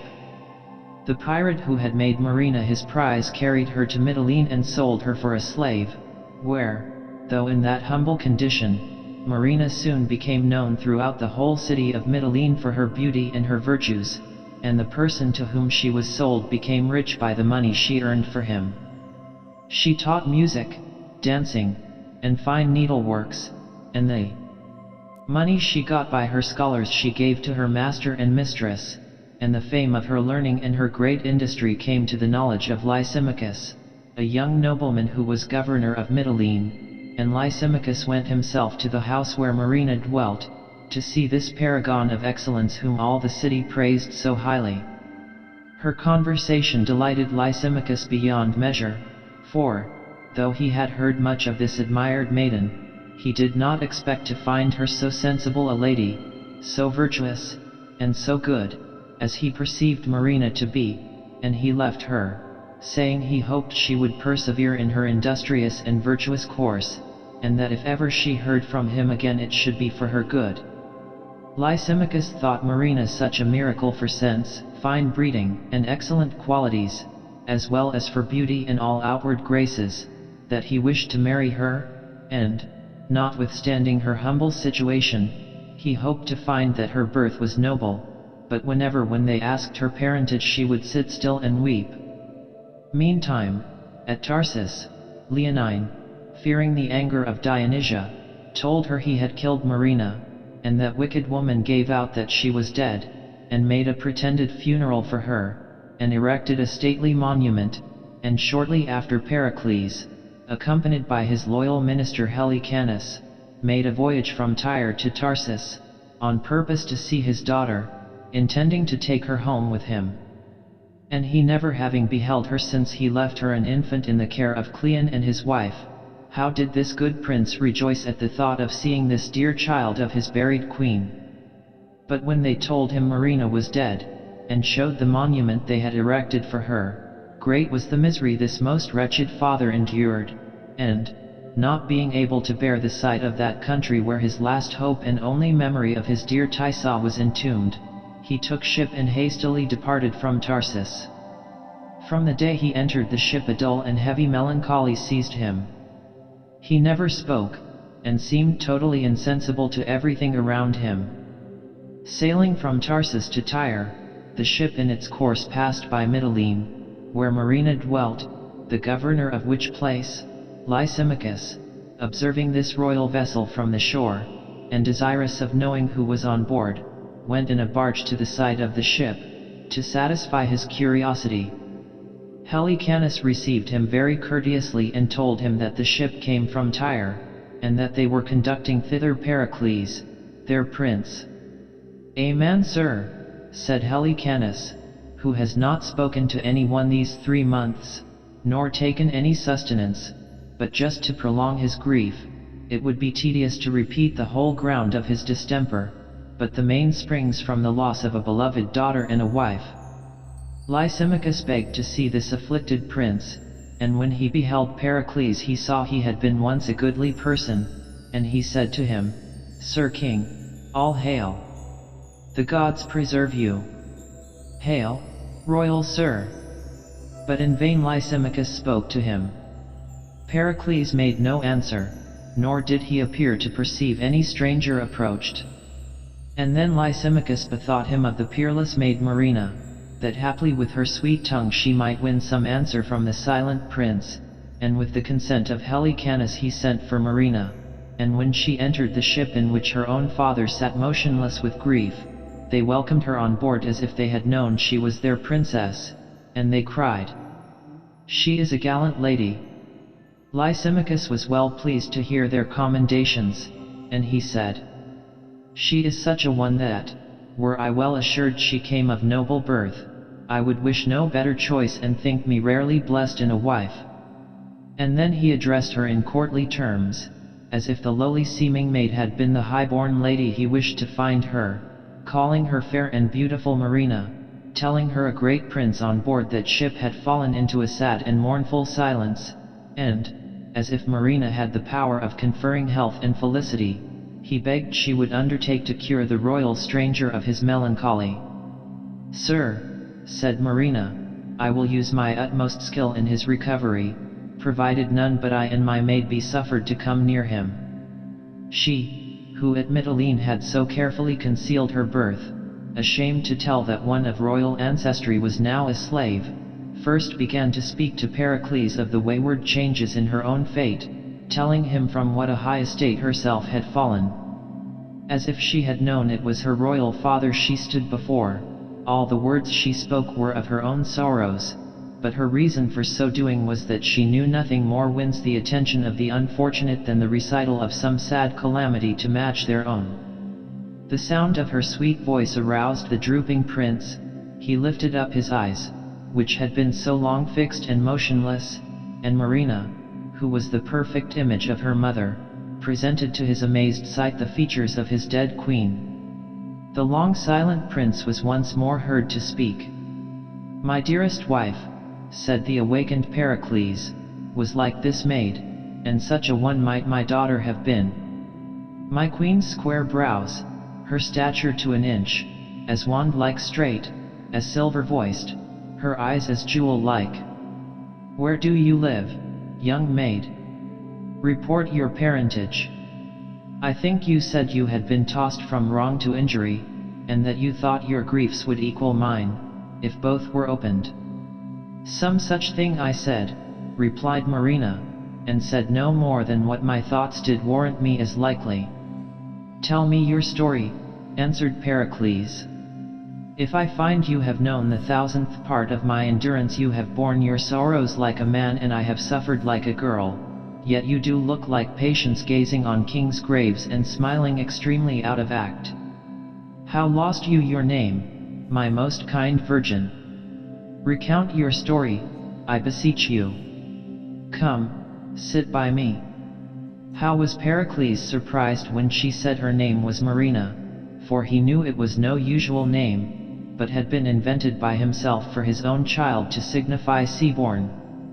"Oh, I am mocked," said he, "and you are sent hither by some incensed god to make the world laugh at me." "Patience, good sir," said Marina, "or I must cease here. "Nat," said Pericles, "I will be patient. You little know how you do startle me, to call yourself Marina." "The name," she replied, "was given me by one that had some power, my father, and a king." "How, a king's daughter?" said Pericles, "and called Marina? But are you flesh and blood? Are you no fairy? Speak on. Where were you born, and wherefore called Marina?" She replied, "I was called Marina because I was born at sea. My mother was the daughter of a king. She died the minute I was born, as my good nurse Lycorida has often told me, weeping. The king, my father, left me at Tarsus till the cruel wife of Cleon sought to murder me. A crew of pirates came and rescued me and brought me here to Mytilene. But, good sir, why do you weep? It may be you think me an impostor. But indeed, sir, I am the daughter to King Pericles, if good King Pericles be living." Then Pericles, terrified as he seemed at his own sudden joy, and doubtful if this could be real, loudly called for his attendants, who rejoiced at the sound of their beloved king's voice, and he said to Helicanus, "O Helicanus, strike me, give me a gash, put me to present pain, lest this great sea of joys rushing upon me overbear the shores of my mortality. Oh, come hither, thou that wast born at sea, buried at Tarsus, and found at sea again. O Helicanus, down on your knees, thank the holy gods. This is Marina. Now blessings on thee, my child. Give me fresh garments, mine own Helicanus. She is not dead at Tarsus as she should have been by the savage Dionysia. She shall tell you all, when you shall kneel to her and call her your very princess." "Who is this?" observing Lysimachus for the first time. "Sir," said Helicanus, "it is the governor of Mytilene, who, hearing of your melancholy, came to see you." "I embrace you, sir," said Pericles. "Give me my robes. I am well with beholding. O heaven bless my girl! But hark, what music is that?" For now, either sent by some kind god or by his own delighted fancy deceived, he seemed to hear soft music. "My lord, I hear none," replied Helicanus. "None," said Pericles. "Why, it is the music of the spheres." As there was no music to be heard, Lysimachus concluded that the sudden joy had unsettled the prince's understanding, and he said, "It is not good to cross him, let him have his way." And then they told him they heard the music, and he now complaining of a drowsy slumber coming over him, Lysimachus persuaded him to rest on a couch, and, placing a pillow under his head, he, quite overpowered with excess of joy, sank into a sound sleep, and Marina watched in silence by the couch of her sleeping parent. While he slept, Pericles dreamed a dream which made him resolve to go to Ephesus. His dream was that Diana, the goddess of the Ephesians, appeared to him and commanded him to go to her temple at Ephesus, and there before her altar to declare the story of his life and misfortunes, and by her silver bow she swore that if he performed her injunction he should meet with some rare felicity. When he awoke, being miraculously refreshed, he told his dream, and that his resolution was to obey the bidding of the goddess. Then Lysimachus invited Pericles to come on shore and refresh himself with such entertainment as he should find at Mytilene, which courteous offer Pericles accepting, agreed to tarry with him for the space of a day or two. During which time we may well suppose what feastings, what rejoicings, what costly shows and entertainments the governor made in Mytilene to greet the royal father of his dear Marina, whom in her obscure fortunes he had so respected. Nor did Pericles frown upon Lysimachus's suit, when he understood how he had honored his child in the days of her low estate, and that Marina showed herself not averse to his proposals, only he made it a condition, before he gave his consent, that they should visit with him the shrine of the Ephesian Diana, to whose temple they shortly after all three undertook a voyage, and, the goddess herself filling their sails with prosperous wines, after a few weeks they arrived in safety at Ephesus. There was standing near the altar of the goddess, when Pericles with his train entered the temple, the good Cyremon, now grown very aged, who had restored Thysa, the wife of Pericles, to life, and Thysa, now a priestess of the temple, was standing before the altar, and though the many years he had passed in sorrow for her loss had much altered Pericles, Thysa thought she knew her husband's features, and when he approached the altar and began to speak, she remembered his voice, and listened to his words with wonder and a joyful amazement. And these were the words that Pericles spoke before the altar. "Hail, Diana! To perform thy just commands I here confess myself the Prince of Tyre, who, fright from my country, at Pentapolis wedded the fair Thysa. She died at sea in childbed, but brought forth a maid child called Marina. She at Tarsus was nursed with Dionysia, who at 14 years thought to kill her, but her better stars brought her to Mytilene, by whose shores as I sailed her good fortunes brought this maid on board, where by her most clear remembrance she made herself known to be my daughter."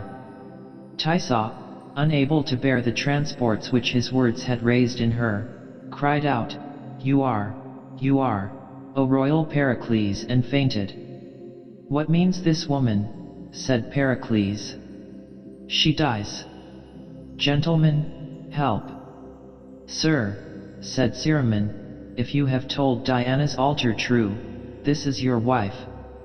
"Reverend gentlemen, no," said Pericles. "I threw her overboard with these very arms." Cyremon then recounted how, early one tempestuous morning, this lady was thrown upon the Ephesian shore, how, opening the coffin, he found therein rich jewels and a paper, how, happily, he recovered her and placed her here in Diana's temple. And now Thysa, being restored from her swoon, said, "O my lord, are you not Pericles? Like him you speak, like him you are. Did you not name a tempest, a birth, and death?" He, astonished, said, "The voice of dead Thysa." "That Thysa am I," she replied, "supposed dead and drowned." "O true Diana!" exclaimed Pericles, in a passion of devout astonishment. "And now," said Thysa, "I know you better. Such a ring as I see on your finger did the king my father give you when we with tears parted from him at Pentapolis." "Enough, you gods," cried Pericles. "Your present kindness makes my past miseries sport. Oh, come, Thysa, be buried a second time within these arms." And Marina said, "My heart leaps to be gone into my mother's bosom." Then did Pericles show his daughter to her mother, saying, "Look who kneels here, flesh of thy flesh, thy burthen at sea," and called Marina because she was yielded there. "Blessed and my own," said Thysa. And while she hung in rapturous joy over her child, Pericles knelt before the altar, saying, "Pure Diana, bless thee for thy vision. For this I will offer oblations nightly to thee." And then and there did Pericles, with the consent of Thysa, solemnly affiance their daughter, the virtuous Marina, to the well-deserving Lysimachus in marriage. Thus have we seen in Pericles, his queen and daughter, a famous example of virtue assailed by calamity, through the sufferance of heaven, to teach patience and constancy to men, under the same guidance becoming finally successful and triumphing over chance and change. In Helicanus we have beheld a notable pattern of truth, of faith, and loyalty, who, when he might have succeeded to a throne, chose rather to recall the rightful owner to his possession than to become great by another's wrong. In the worthy Cyremon, who restored Thysa to life, we are instructed how goodness, directed by knowledge, in bestowing benefits upon mankind approaches to the nature of the gods. It only remains to be told that Dionysia, the wicked wife of Cleon, met with an end proportionable to her deserts. The inhabitants of Tarsus, when her cruel attempt upon Marina was known, rising in a body to revenge the daughter of their benefactor, and setting fire to the palace of Cleon, burned both him and her and their whole household, the gods seeming well pleased that so foul a murder, though but intentional and never carried into act, should be punished in a way befitting its enormity.